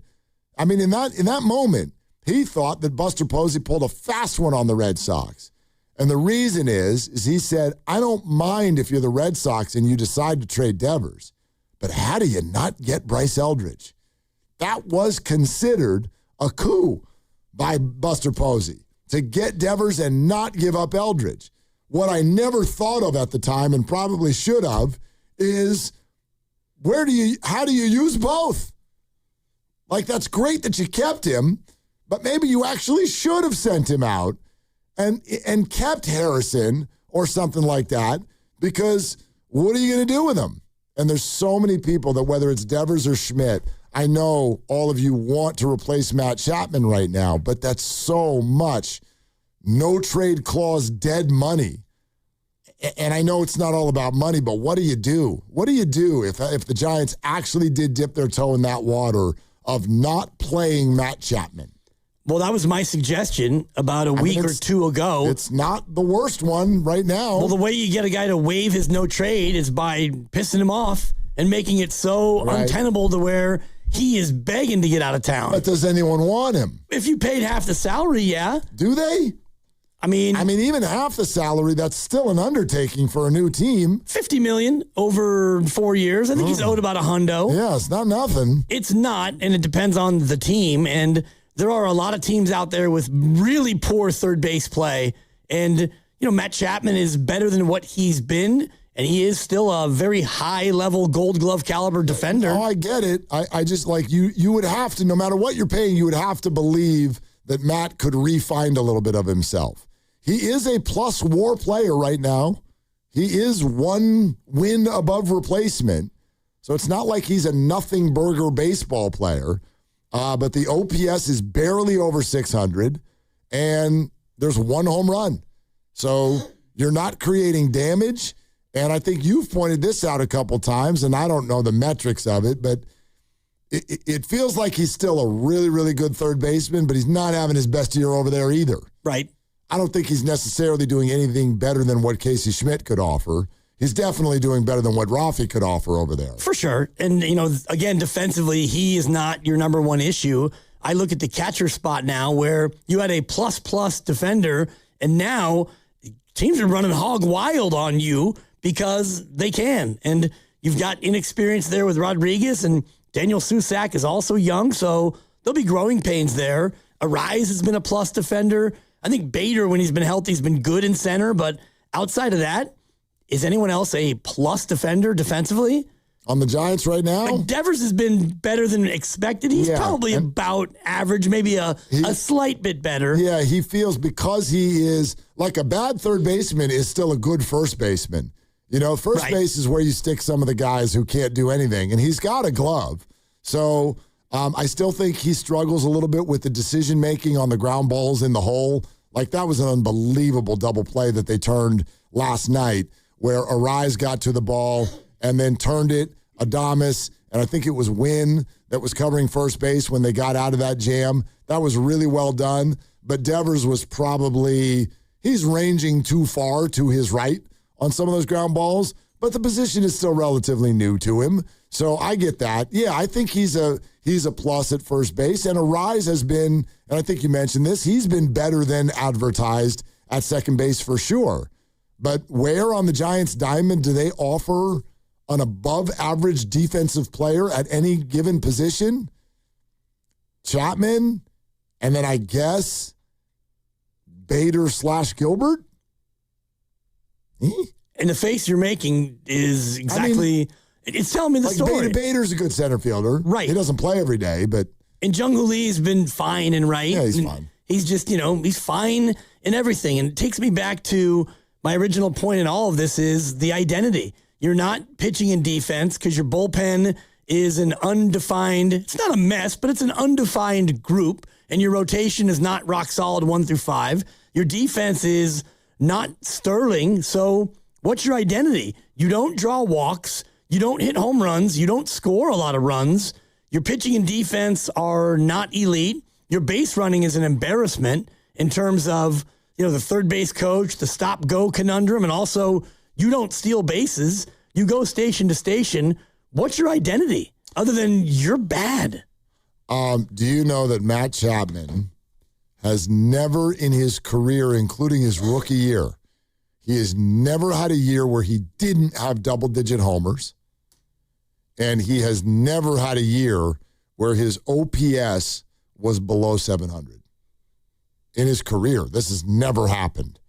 And again, right now, his OPS is barely over 600, 605, and he has one home run, and we are screaming toward the third pole. Yeah, 54 games. 54 games is Monday or Tuesday. I don't even know if they... Monday, yeah.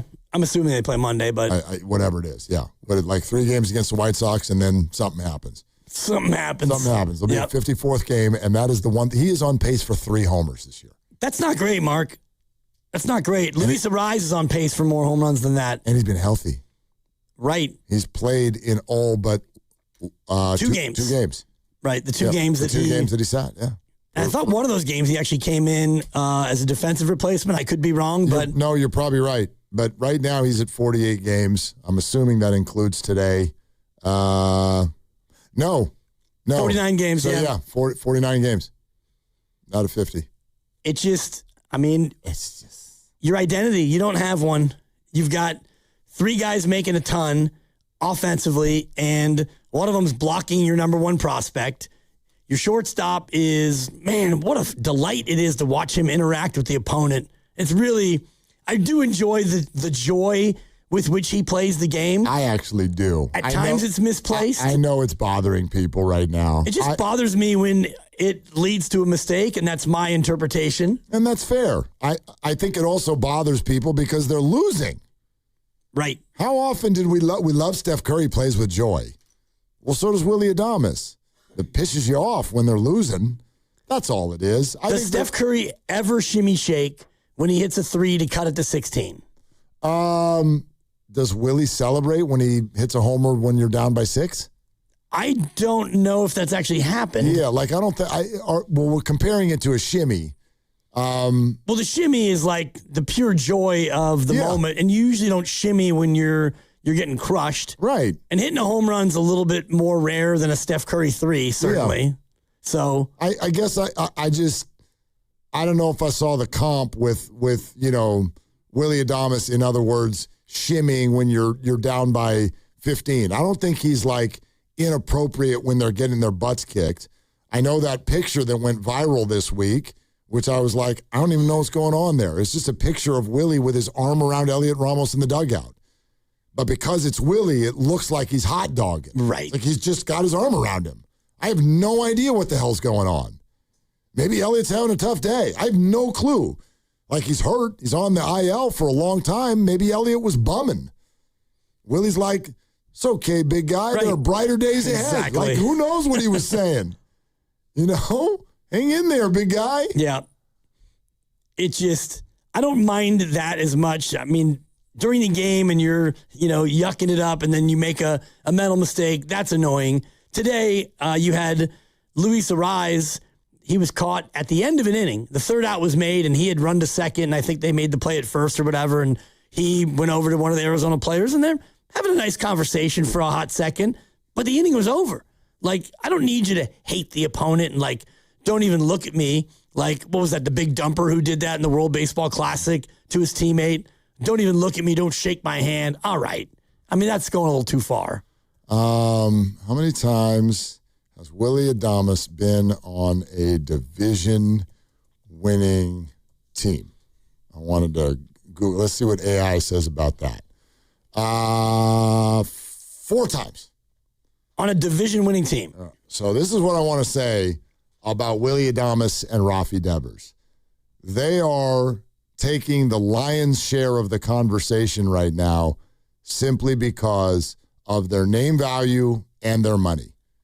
I do not personally believe that Rafi Devers and Willy Adames are even the slightest problem on this baseball team right now. Do I want them to perform better? Sure. Is it a little scary to look at their contracts? No doubt. But if you think the Giants are losing baseball games this year because of Rafi Devers and Willy Adames, I disagree. Sure, they were cold in April. They're hot now. If you want to look at their numbers for what's been going on in this month, are the Giants suddenly winning all the games? No, which tells me something. And also, I do look, everyone wants to talk about the back of their baseball card. What about the other parts of their resume? Willy Adames has been on 4 division winners. I could look that up for Rafi Devers, too. I don't need to. He's been a champ. He has a World Series ring. These guys do not prevent teams from winning. In other words, what's happening around them? That's what I want to know. Do those guys need to pick it up a little bit? Yes, and they have. But Adames actually, quietly within the last 2 weeks, is pretty much gotten his numbers on par with his numbers. And Rafi is heading... He's getting closer. He's getting close. And Rafi is heading towards his pretty quickly as well. He's about one base hit away from getting his OPS over 700, and it was below 550 for a really long time. Adames is 5 home runs, so he's on pace for basically 16. Yeah, and his OPS is 655. But what's the batting average at? 235. And what's his career batting average? 240. Yeah. So that's who he is. He's getting there. He's getting there. I want them to play better. That's not what I'm saying. I just think that people are pointing to them as the problem because they're the leaders. They're the biggest names, and they're making the most money. But what's going on with Chapman right now is a much bigger deal. What's happening defensively with this team is a bigger deal. You've got too many guys out there who have no clue what their position is, and we're trying different things on a daily basis, and you failed to address your bullpen and have any idea what the roles were out there. You've got a poor college manager who feels like he's drowning already because of all of these issues you've thrown on his plate right as he starts his career. All of these things are happening at once.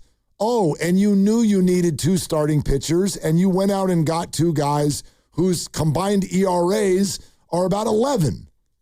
Like, that's why the Giants are losing baseball games. They've had enough leads in the 9th inning and 8th inning. They don't hold them. You know, I think I saw the stat earlier from NBC Sports Bay Area that they are 0-26 when they trail after the 6th inning this year.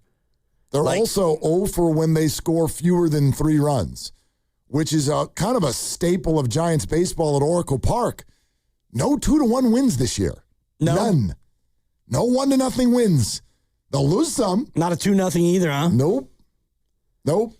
And that's what Oracle Park has been for so long. Get a starter out there, let him shove.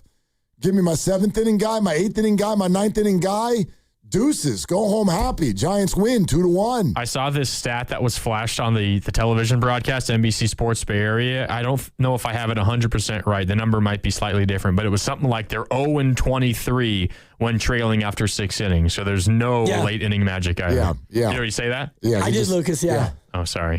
Did you call him Lucas on purpose? Yeah, because that's a Lucas move. My bad. That is never. I was out of the room for a few minutes. Yeah.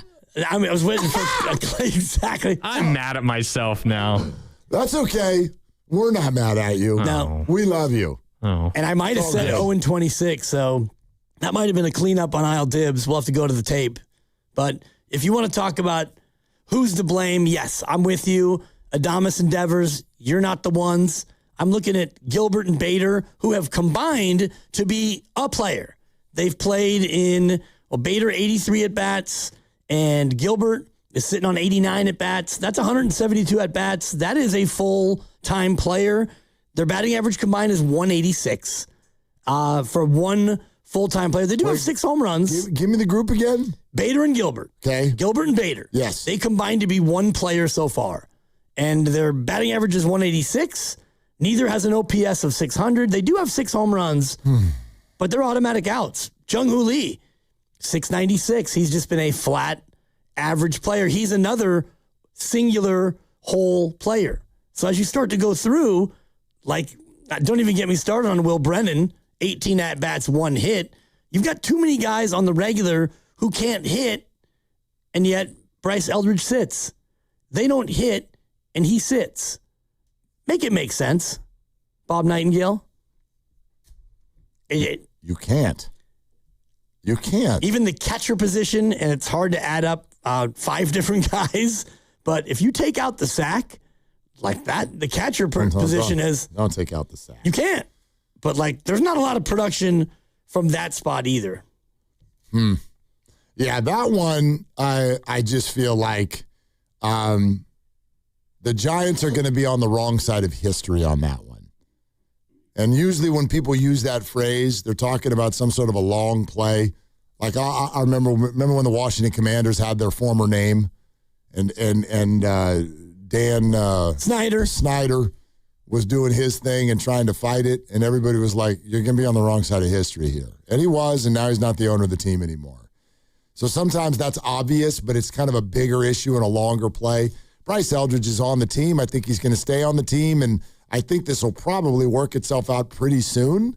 But I just think I think we're going to look back at now, and the Giants from a front office and managerial perspective are probably going to be chuckled at a little bit. You know what I mean?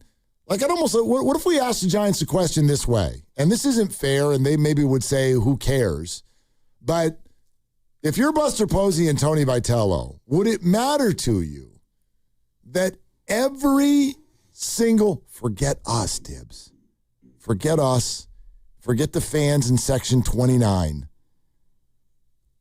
every longtime media person and every former general manager, every baseball person, they're all saying the exact same thing. Yeah. A, you don't do this. And B, I can't figure out why they're doing this. Are they all wrong? All of these other people? All of them? You mean all the ones who are having their prospects play and play well and play every day? Wrong. Thank you. That's a 4. I like it. I get, right? I almost want to just grab Buster and be like, is everybody wrong? And if we are, could you passionately tell us why? That's the other thing I'd love to see. And they don't owe us that. They don't have to say anything they don't want to say. But boy, as a Giant fan, I'd feel so much better if somebody would stand on a table and be like, we love this kid. We've got his back. Here is why we're doing what we're doing. It's best for us. It's best for him and whatever. But nobody will do that. It's just defense every night. We're sorry that we're not playing him, but we promise we'll play him tomorrow. I don't get it. Right, especially it just doesn't make any sense. Well, especially when you think about Buster Posey's career in and of itself. He got a September cup of coffee, just like Bryce. He got recalled to the majors in, I believe, May, just like Bryce.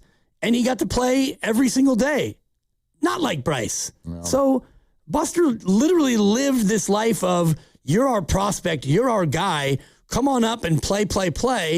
It's the same thing with Bryce, but he doesn't get to play every single day. That's the one that really has me scratching my head. You are really turning into Dibber Seuss right now, too, which I'm really loving. I have a 3-year-old. Get some hits, and then he sits. And then what was the one that you just did? I'm not sure. Oh, you just nailed another rhyme. I apologize. No, you don't need to apologize. I like it. We're big on rhyming in our house right now. And she asks if that makes a rhyme. Then she started telling jokes. Raise your game. Like, you don't like her jokes? Why did my stuffed animal cross the road? Now you say why. Why? Because he had to go potty. Okay. I have another joke. Why did the potato chip cross the road? Say why. He had to go potty. It's like, okay, we're listening to music. Like, laugh. You're the funny guy. It's always he had to go potty? Yes. And then she'll ask me another one. But it's because I know they have to go potty. No, not this time. Because he wanted to. It's like, your jokes are terrible. I mean, I do enjoy that. It's pretty funny. Send me a joke on video tonight. I'll have her do the seagull bagel joke. That's her go-to. I can't wait. Why do they call a seagull a seagull? Because if he flew over the bay, he'd be a bagel. It's actually kind of funny.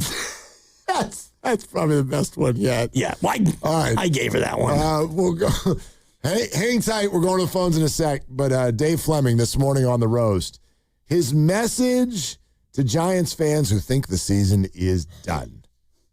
Every frustration that Giants fans are feeling is being felt ×2 inside the Giants franchise. The front office is furious with the way this is going.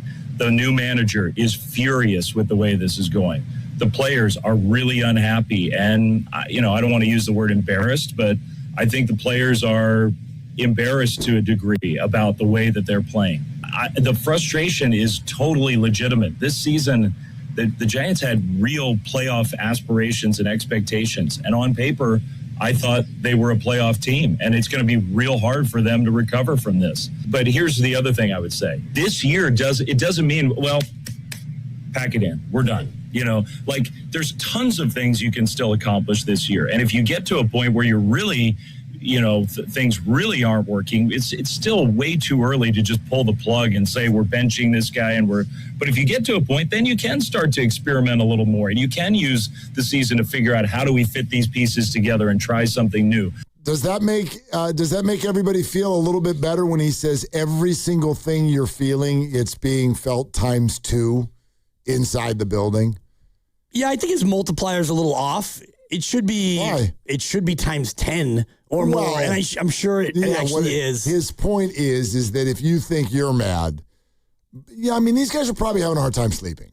I can imagine. Yeah, they probably are. I mean, Tony Vitello does look damn near tears after these games right now. Well, and you look at just the series against Arizona, you mentioned it before, you scored 8 runs in 3 games, and even at that, you had the game yesterday on a platter, and you got a couple of great double plays late, and you got to the 9th, and catcher's interference, and then a big old Ketel Marte 3-piece to walk you off. Those are the ones that really hurt. I get it. Lucas, say that on the air. Say that on the air, what you just said to me. I said that this is why the Willy Adames stuff, the fraternizing with the opponent, the smiling, putting your arms around teammates in the dugout when you're down 7-2 and you've lost 6 of your last 8, like that's why this is that much more frustrating, is because it feels like the Giants fans are more frustrated about how this season is going for the Giants than the Giants themselves. I think it's a fair point. And I guess what I would say about that is, does Willy Adames talking to players on the other team mean that he doesn't care? Like, does everybody handle anger the same way? Does everybody handle grief the same way? And I'm not saying that I have the answer to that, but is that the implication? Willie talking and having fun on the field means that this isn't bothering him. It's not about that, because ultimately you have to perform the way you're going to perform, and it seems that he plays at his best when he's loose and free. What it tells me is that they're just not buttoned up. And it's one thing to be the Gatorade guy, and you can run around and have fun, and you can celebrate a win by pelvic thrusting your teammates. Do what you need to do. But if you are doing those things and your team is losing, it just, to me, speaks that you're not buttoned up. You're a little too loose. Tighten it up, Giants. If that's what gives him his best chance to play well, though, then isn't that just being devil's advocate for a second? Right. Because your first point was, like, Willy Adames probably feels, and maybe there is even some evidence that his best way to play well is to be loose and fun, and that's kind of his leadership style. So if that's the case, then him acting that way, isn't that an example then of being buttoned up? Not if you have a mental mistake shortly after you're out there towel snapping with the opponent. So, we're going to whittle the entire season down to the one moment? No, but I think Lucas spoke to fan frustration, which is you guys are not playing well. Last night's game, you committed a couple of errors. The previous game, you gave up 4 runs on 6 pitches, which is almost impossible to do. And in all 3 phases right now, you're not playing in all 3 phases. I'm thinking football, like, man, the offense is great. They put up 31, but the defense gave up 37. Special teams, couple of fumbles, offense and defense were good. That's kind of where I think the Giants are right now. There's no way around the idea that when a team is losing, this stuff is all going to get called out. I guess it's just funny because the sort of yin-yang of it all, like you and I have been here talking this out for years when the Giants are struggling, and Brandon Belt and Brandon Crawford just kind of had that look on their face, and everybody's like, snap out of it. Don't you give a crap? Will you please show some personality in this clubhouse? Now here comes Willie, and we're bothered by that too. I think my larger point is when a team's 20-30, I don't give a rip what your demeanor is. We're going to be mad. We're going to be mad. And all I'm looking for is evidence that any of those things directly affect the baseball. And so we have now seen the dead fish face have good years and bad years. And now we're seeing the woohoo guy and there's good things, and then there's bad things. And I personally have not been able to make a direct tie to that behavior or demeanor or way directly affects your baseball. And that's, do you know what I mean? I know what you're saying, and it's impossible to know that. All I know is, as a fan, when you look at it and your team is 20 and 30, it makes me even more frustrated. When I get it. You know, you've got Gilbert and Bader, who are below 600 in OPS, and, you know, they're out there wearing their lavender undershirts and they're pelvic thrusting people and they're choking the coach and they're, you know, shadow boxing and doing all that. It's like, I'm not saying that you should be more focused on the game, but as a fan, I look at that and think, this is not good. Does that bother everybody a little bit more? So it bothers me more when they're 20 and 30. Right. If you're 30 and 20, thrust it up. I guess that's, you know what I mean? So Drew Gilbert is out there kind of like air humping his buddies or whatever. It seems like hijinks are down, though, across the board for he and I would think and Gilbert. You know, I would think, but you know what I mean. All it takes is a couple of wins for those guys to look like they pop right out of it. So they're air thrusting out there in center field. Does that not fall into the same bucket as talking to an opponent when you're on second base or when he's on second base? It just depends on how you perceive it. Yeah. And I perceived that as you were distracted, and thus you didn't know how many outs there were, and thus you ran on a can of corn and you got doubled off. Yep. And that's my own interpretation. And he could say that that wasn't the case, and he's the one playing. And it's not, you know, it's not acceptable either way. Whether he just it comes back to or whether process versus results. Sure. You and I always debate that. Yeah. And I'm a results guy, and the result was you got doubled off. Right, and that particular result is not okay because it's a mental error either way. Like whether he's focused or not, he forgot.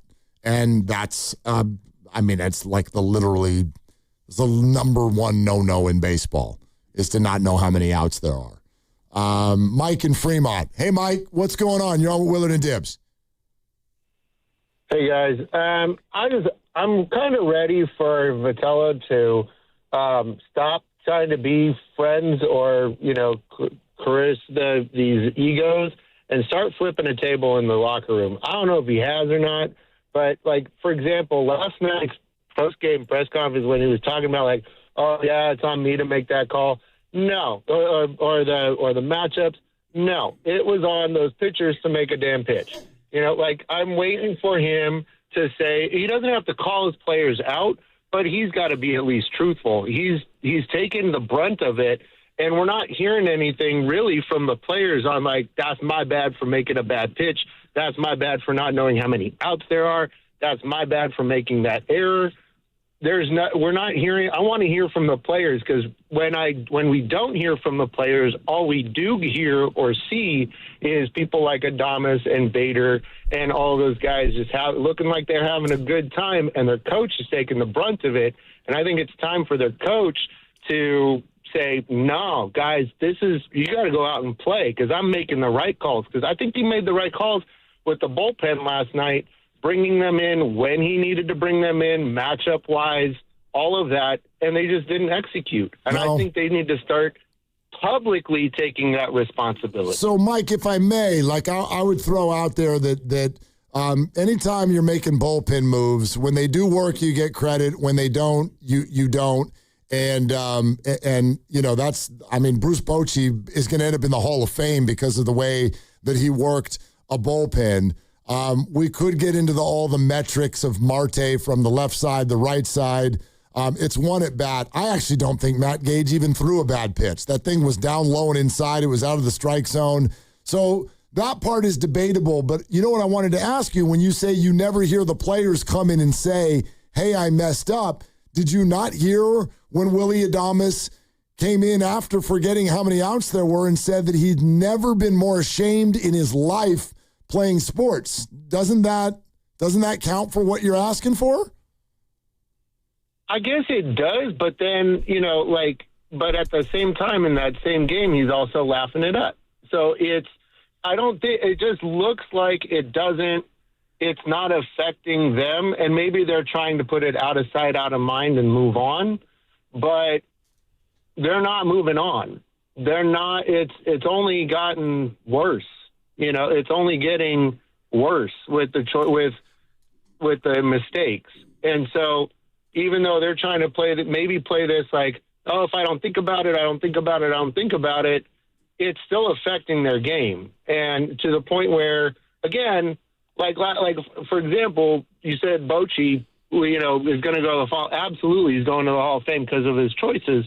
But he also had a way of kind of making sure that his players took responsibility for their mistakes. And not to say that Vitello needs to be on that level, but at some point he's got to stop being their best friend or trying to be their best friend and be their manager. Mike, thanks. Appreciate it. Hard for me to get a gauge right now on kind of where that sits other than to say, and I think we knew this before the year even started, this is why the move that the Giants made was a tough one. Right. This is like Mike, I hear what you're saying, and now let's put that into action. Okay, so Tony Vitello pops out spread. Right, pops out of Knoxville, Tennessee, and now wants to publicly start throwing, whether it's, and I know you said, no, not throw him under the bus, but man, that's a really hard thing to ask a brand new manager from college to come up. You're losing baseball games.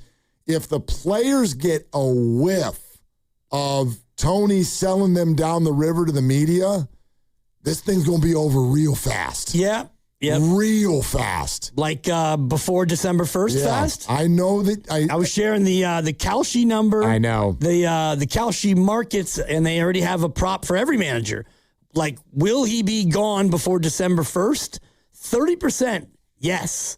Tony Vitello, gone before December 1st. Pretty hard to believe that he'd be gone after 1 year. It is, but that would be super embarrassing for the Giants. It would be if you're 20-30, which means you've won 40% of your games. If you extrapolate that over 162, then that would mean you win 64. You go 64-98. Yep. Adios, Vitello. You think? 64-98, yes. You think one and done is possible? I got Vitello going. If he goes 64-98, Dibs, there's no way around that record. They could go 20-142. And if you fire him, there is so much egg on your face for what you did to step out of the box the year before. That would be Buster Posey and ownership immediately admitting that it was a clown hire from beginning. Buster? The Buster hire? The Vitello hire. I don't see people do that very often, where they basically parade around the stadium with a sign that says, I screwed up royally, which is what it would be to lose him after 1 year. You already knew the first year was going to be bumpy and bruisey, and because it's his first year, he has to learn how to be a big league manager. But 64-98 is not bumpy and bruisey. No, but that's ferocious. No, I get that. But the point is that if you weren't at all going to have any gumption, if you weren't willing to go through a war with this guy, then you were completely out of line to hire him in the first place. But it just depends on how the 64-98 looks. I guess. If it gets to a spot where you are losing some of the veterans and, he is looking a little bit more amateurish and out of his depth. I mean, there's a way it can go. You could have a couple of big-time guys get hurt and trade a couple guys at the deadline and just, kind of free fall into it. Well, then, he comes back. But if it's a wonky, you kind of lose the clubhouse 64-98, I could see it. I mean, I'm not predicting it. I'm not in on the Kalshi market. I just think that would be incredibly embarrassing. Right. That would be wild to go get this guy at Knoxville, Tennessee, and then be done with it before Christmas. That would be before Hanukkah even. Hanukkah's early this year. December 4th. As you know. Is this not embarrassing right now? 20-30? Yeah, but it's not that embarrassing. Not yet. It's not that kind of an about face. This is you're losing. That's more conceptual, strategic. That's crazy. You go do that and then not have the stick-to-itiveness to give it a year? Listen, you could be right, but that would be a very tough thing. Buster would not enjoy how that sounded. I don't think Buster would survive it. And but he's the one doing it. Right, but if you have a 64 and 98 year, then that would be akin to the Niners hiring Chip Kelly. So you go 2-14, take your smoothies and go, Chip. You think Buster's on the lam this year? If your year goes that bad, if you have that bad of a year, I mean, what are we doing? We're just going to keep trotting out the same old. Right, I get it, but I mean, it's not same old. Like, he's barely started this job. Right. So that's changing your underwear way too quick, if you ask me. Well, you only change your underwear quick if there's something on there. Yeah, but if you weren't that sold, if you're that not sold on it, then you never should have done it in the first place. We're sponsored by Safeway. We'll get back to your calls, 888-957-9570, Willard and Dibs. Head to Safeway this week for USDA Choice Boneless Beef Tri-Tip Roast, untrimmed twin value packs for just $5.99 per pound. Don't forget to clip coupons from the weekly mailer or download them from the Safeway app. See you in the aisles. Hey, it's Willard. Here's a real behind-the-scenes moment with Habas Law. We asked about those new billboards and asked, do you smile or not? And then it got real. Omar Habas said, we meet people in the hardest moments of their lives. It's on us to restore dignity and a financial future.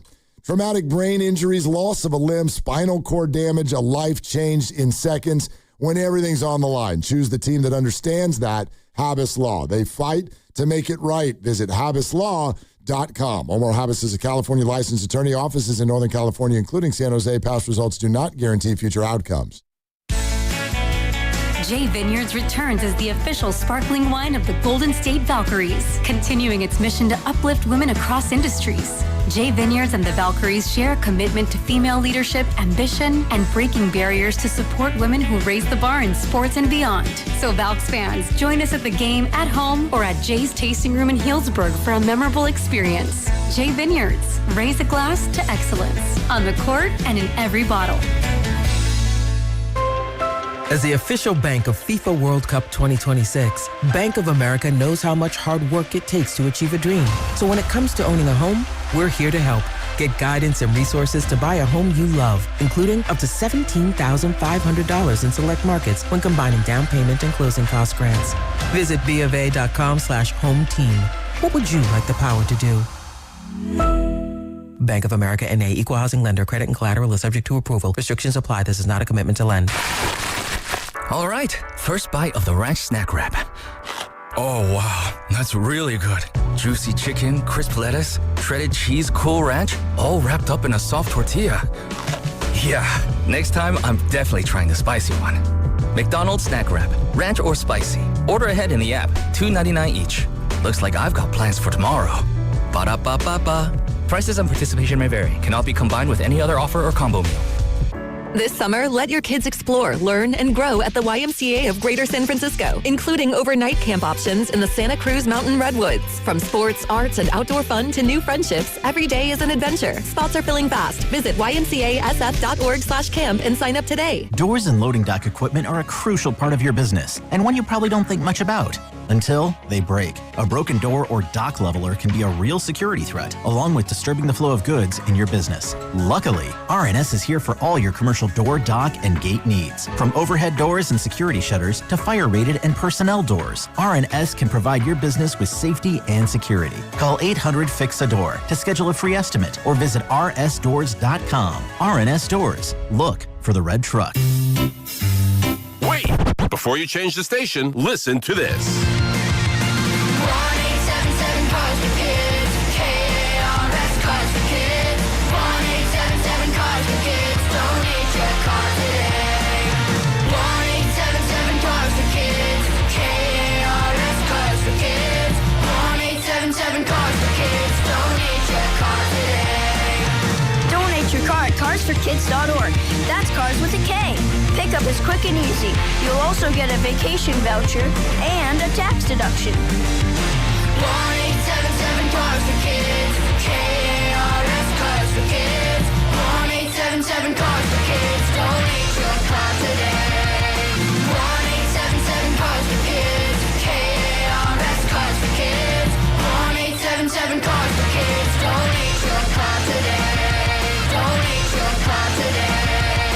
Hi, I'm David. I'm Chris. And I'm John. We are the three brothers who own Jack's Restaurant and Bar. And we are here to... Not again. That was my line. Boy, stop it. Mom? What are you doing here? Have you heard your commercials? They're terrible. That's not our fault. You taught us how to cook delicious food. Using only the freshest ingredients. And to treat all our guests like family visiting our home. But you didn't teach us how to write catchy radio spots. They remember that and get back to work. Yes, Mom. Jax, serving delicious breakfast, lunch, dinner, and drinks the way our mom taught us. ilovejax.com. T-Mobile has an exclusive bundle for customers 55 and up. I'm Sarah Bowl. Yeah, I'm Frank Bowl. A reliable network is key for us. And with T-Mobile, it's been wonderful. And going to the 55 plus plan saved us so much money. A lot. And that's important. Trying to keep costs down. The home internet's been perfect. It's fast, it's quick. The setup was so easy, it took less than 15 minutes. It was like, ta-da! If you want simplicity, coverage, reliability, you want the whole package, T-Mobile has it. Right now, T-Mobile customers 55 and up can get 2 phone lines on America's best network, plus America's fastest 5G home internet for just $30 each. $30 per month each line with autopay plus taxes and fees. Minimum age 55. Pricing for home internet rely on 2 lines of Essentials Choice 55. $35 connection charge per line required. Best mobile network and fastest 5G home internet based on analysis by Oak Cliff Speed Test Intelligence Data 2H 2025. All rights reserved. Finding great candidates to hire can be like, well, trying to find a needle in a haystack, but not with ZipRecruiter. Its powerful technology actively finds and invites qualified candidates to apply to your job. So while other companies might deliver a lot of hay, ZipRecruiter finds you the needle in the haystack. See why 4 out of 5 employers who post a job on ZipRecruiter get a quality candidate within the first day. Try ZipRecruiter for free at ZipRecruiter.com/team. That's ZipRecruiter.com/team. ZipRecruiter.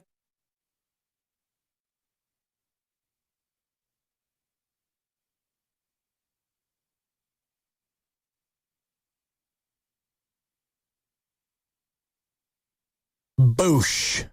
Now, back to Will and Debbie on 95.7 The Game. So low key, this is kind of part of what I'm talking about. I want to play one more phlegm for you, and then we're going to go back to the phones. E, stay right there. The Giants, whether it's Tony Vitello or even their broadcasters and Dave Fleming, they keep getting forced sort of into this spot where they're saying things that if you're a sensitive being, and I don't know that Bryce is. We've had him on the show, but I've never really met him in person. But they could be construed a certain way.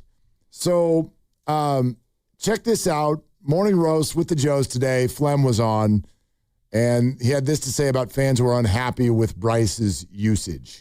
If people are unhappy now with the way it is, the plan now is we need our best 26 players on this major league team. We're 9 games below 500. Sure. We can't wait any longer. The best players have to be here. The whole point of having a franchise with minor league players, with development, with coaches, with staff, with the draft, with scouting, the entire point of all of it is to service your big league team and make your major league team better. And so if you think Bryce Eldridge is one of your 26 best guys, which I think the Giants do believe that, then you should have him on your major league roster. Okay, and that's a totally fair point. But the larger thing that he's saying there is all of it is to serve the big league club.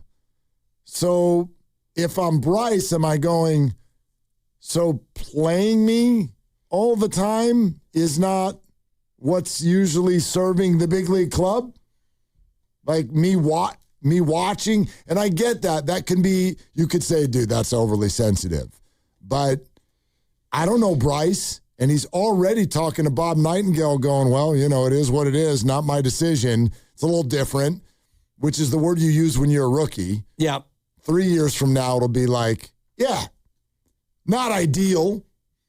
You know what I mean? 5 years from now, it'll be an unnamed report from an agent to, you know, a Heyman or a Rosenthal or somebody. Eldridge, unhappy with playing time. Listen, I can already tell you, I mean, I think now since both of them are on other teams, it's fair to say this. I know of times that Joey Bart and Kyle Harrison both were not thrilled with the way the Giants were handling them. Like, is that ego? I don't know. These are early picks. Joey Bart was the 2nd pick in the draft. When you do that, a player gets here and goes, okay, you're investing in me a lot. Boop, boop. Yeah, you're counting on me.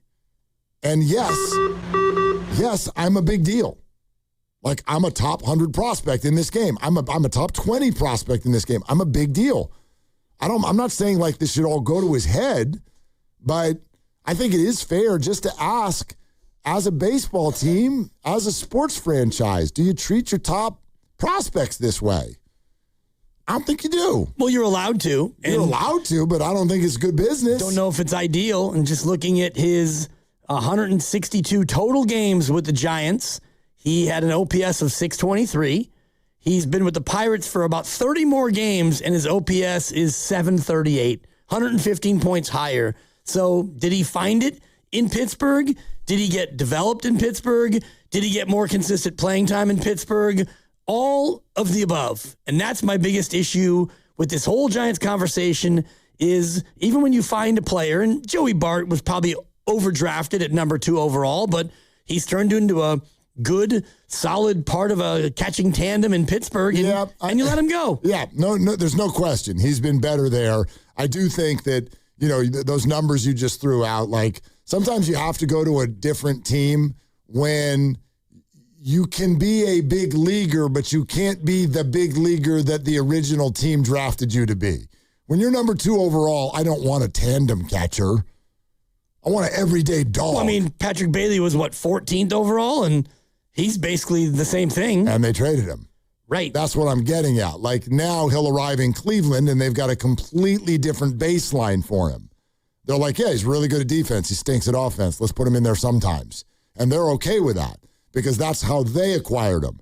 The Giants acquired Barton Bailey to be the dude, and they're not. And so that sucks, and it's disappointing. You know what I mean? Atlanta loves Kuminga. The Warriors had mixed feelings about Kuminga. Same thing. Warriors drafted him 7th overall. We want that to be a star. Atlanta's like, we got him for a broken center. So like, that's our baseline. Well, we'll see how much they actually love him. I don't know. They either pick up the option or rip it up and give him a deal or just let him walk. Completely, but their baseline is different because they acquired him to mean less to the organization than the Warriors did. He was not their lottery pick. Exactly. And the Giants drafted Kyle Harrison in the 3rd round. Kid out of De La Salle, local kid, local story. Man, this is going to be awesome. And, well, you're not doing well enough, so off to Boston. Wasn't great there for 3 games, and now in Milwaukee, he's 4-1 with a 2.09. He's found it. He's probably got, combination of health and finding the right coaching or whatever it is. Yep. I mean, he's still only what? Well, how old is he? 20, 25? Yeah, he will be in August. Yeah. Shout out Leo. He's still baby. Right. My sources tell me that Milwaukee has changed his arm slot, and they have got a couple of extra miles an hour on the fastball, and that's coaching. That is development. And I think about all these Giants here, your various Carsons, and your Wisenhunt, your Seymour, and these other guys who seem like they're on the cusp, and they come up here and, they're not ready, they're not good enough, and back to AAA. Are these guys ever going to be good enough? Yeah, well, and then they can come back with Landon Roop and Logan Webb and say that, we do develop some guys. Like, some guys have it, some guys don't. Tyler McDonald's another guy who was drafted. Would Kyle Harrison have found that arm slot here? I don't know. It didn't seem like it. But at the time, none of us didn't want Rafi Devers. So, I get it. You got to give something up to get something. Right. We're going to be mad about everything right now. You've won 20 games out of your first 50. E in San Jose. Hey, E, thank you for calling. What's up? Absolutely. Will and Debbie, I wanted to ask Dibs if you were rhyming on purpose or if that was just awesome. I know you got called Susian, but my main point is I have for about 2 weeks posted the same meme that I made, which is Dusty Baker, Bruce Bochy. They flip a coin. Whoever loses has to coach the team. Fire Vitello. What do you guys think? Man, that's a big flip. And, one rhyme was on purpose. One was an accident. Life with a 3.5-year-old. And, I'm not saying that Tony Vitello is going to get fired at all, but I do think if you have a 64 and 98 kind of a year, it's on the table.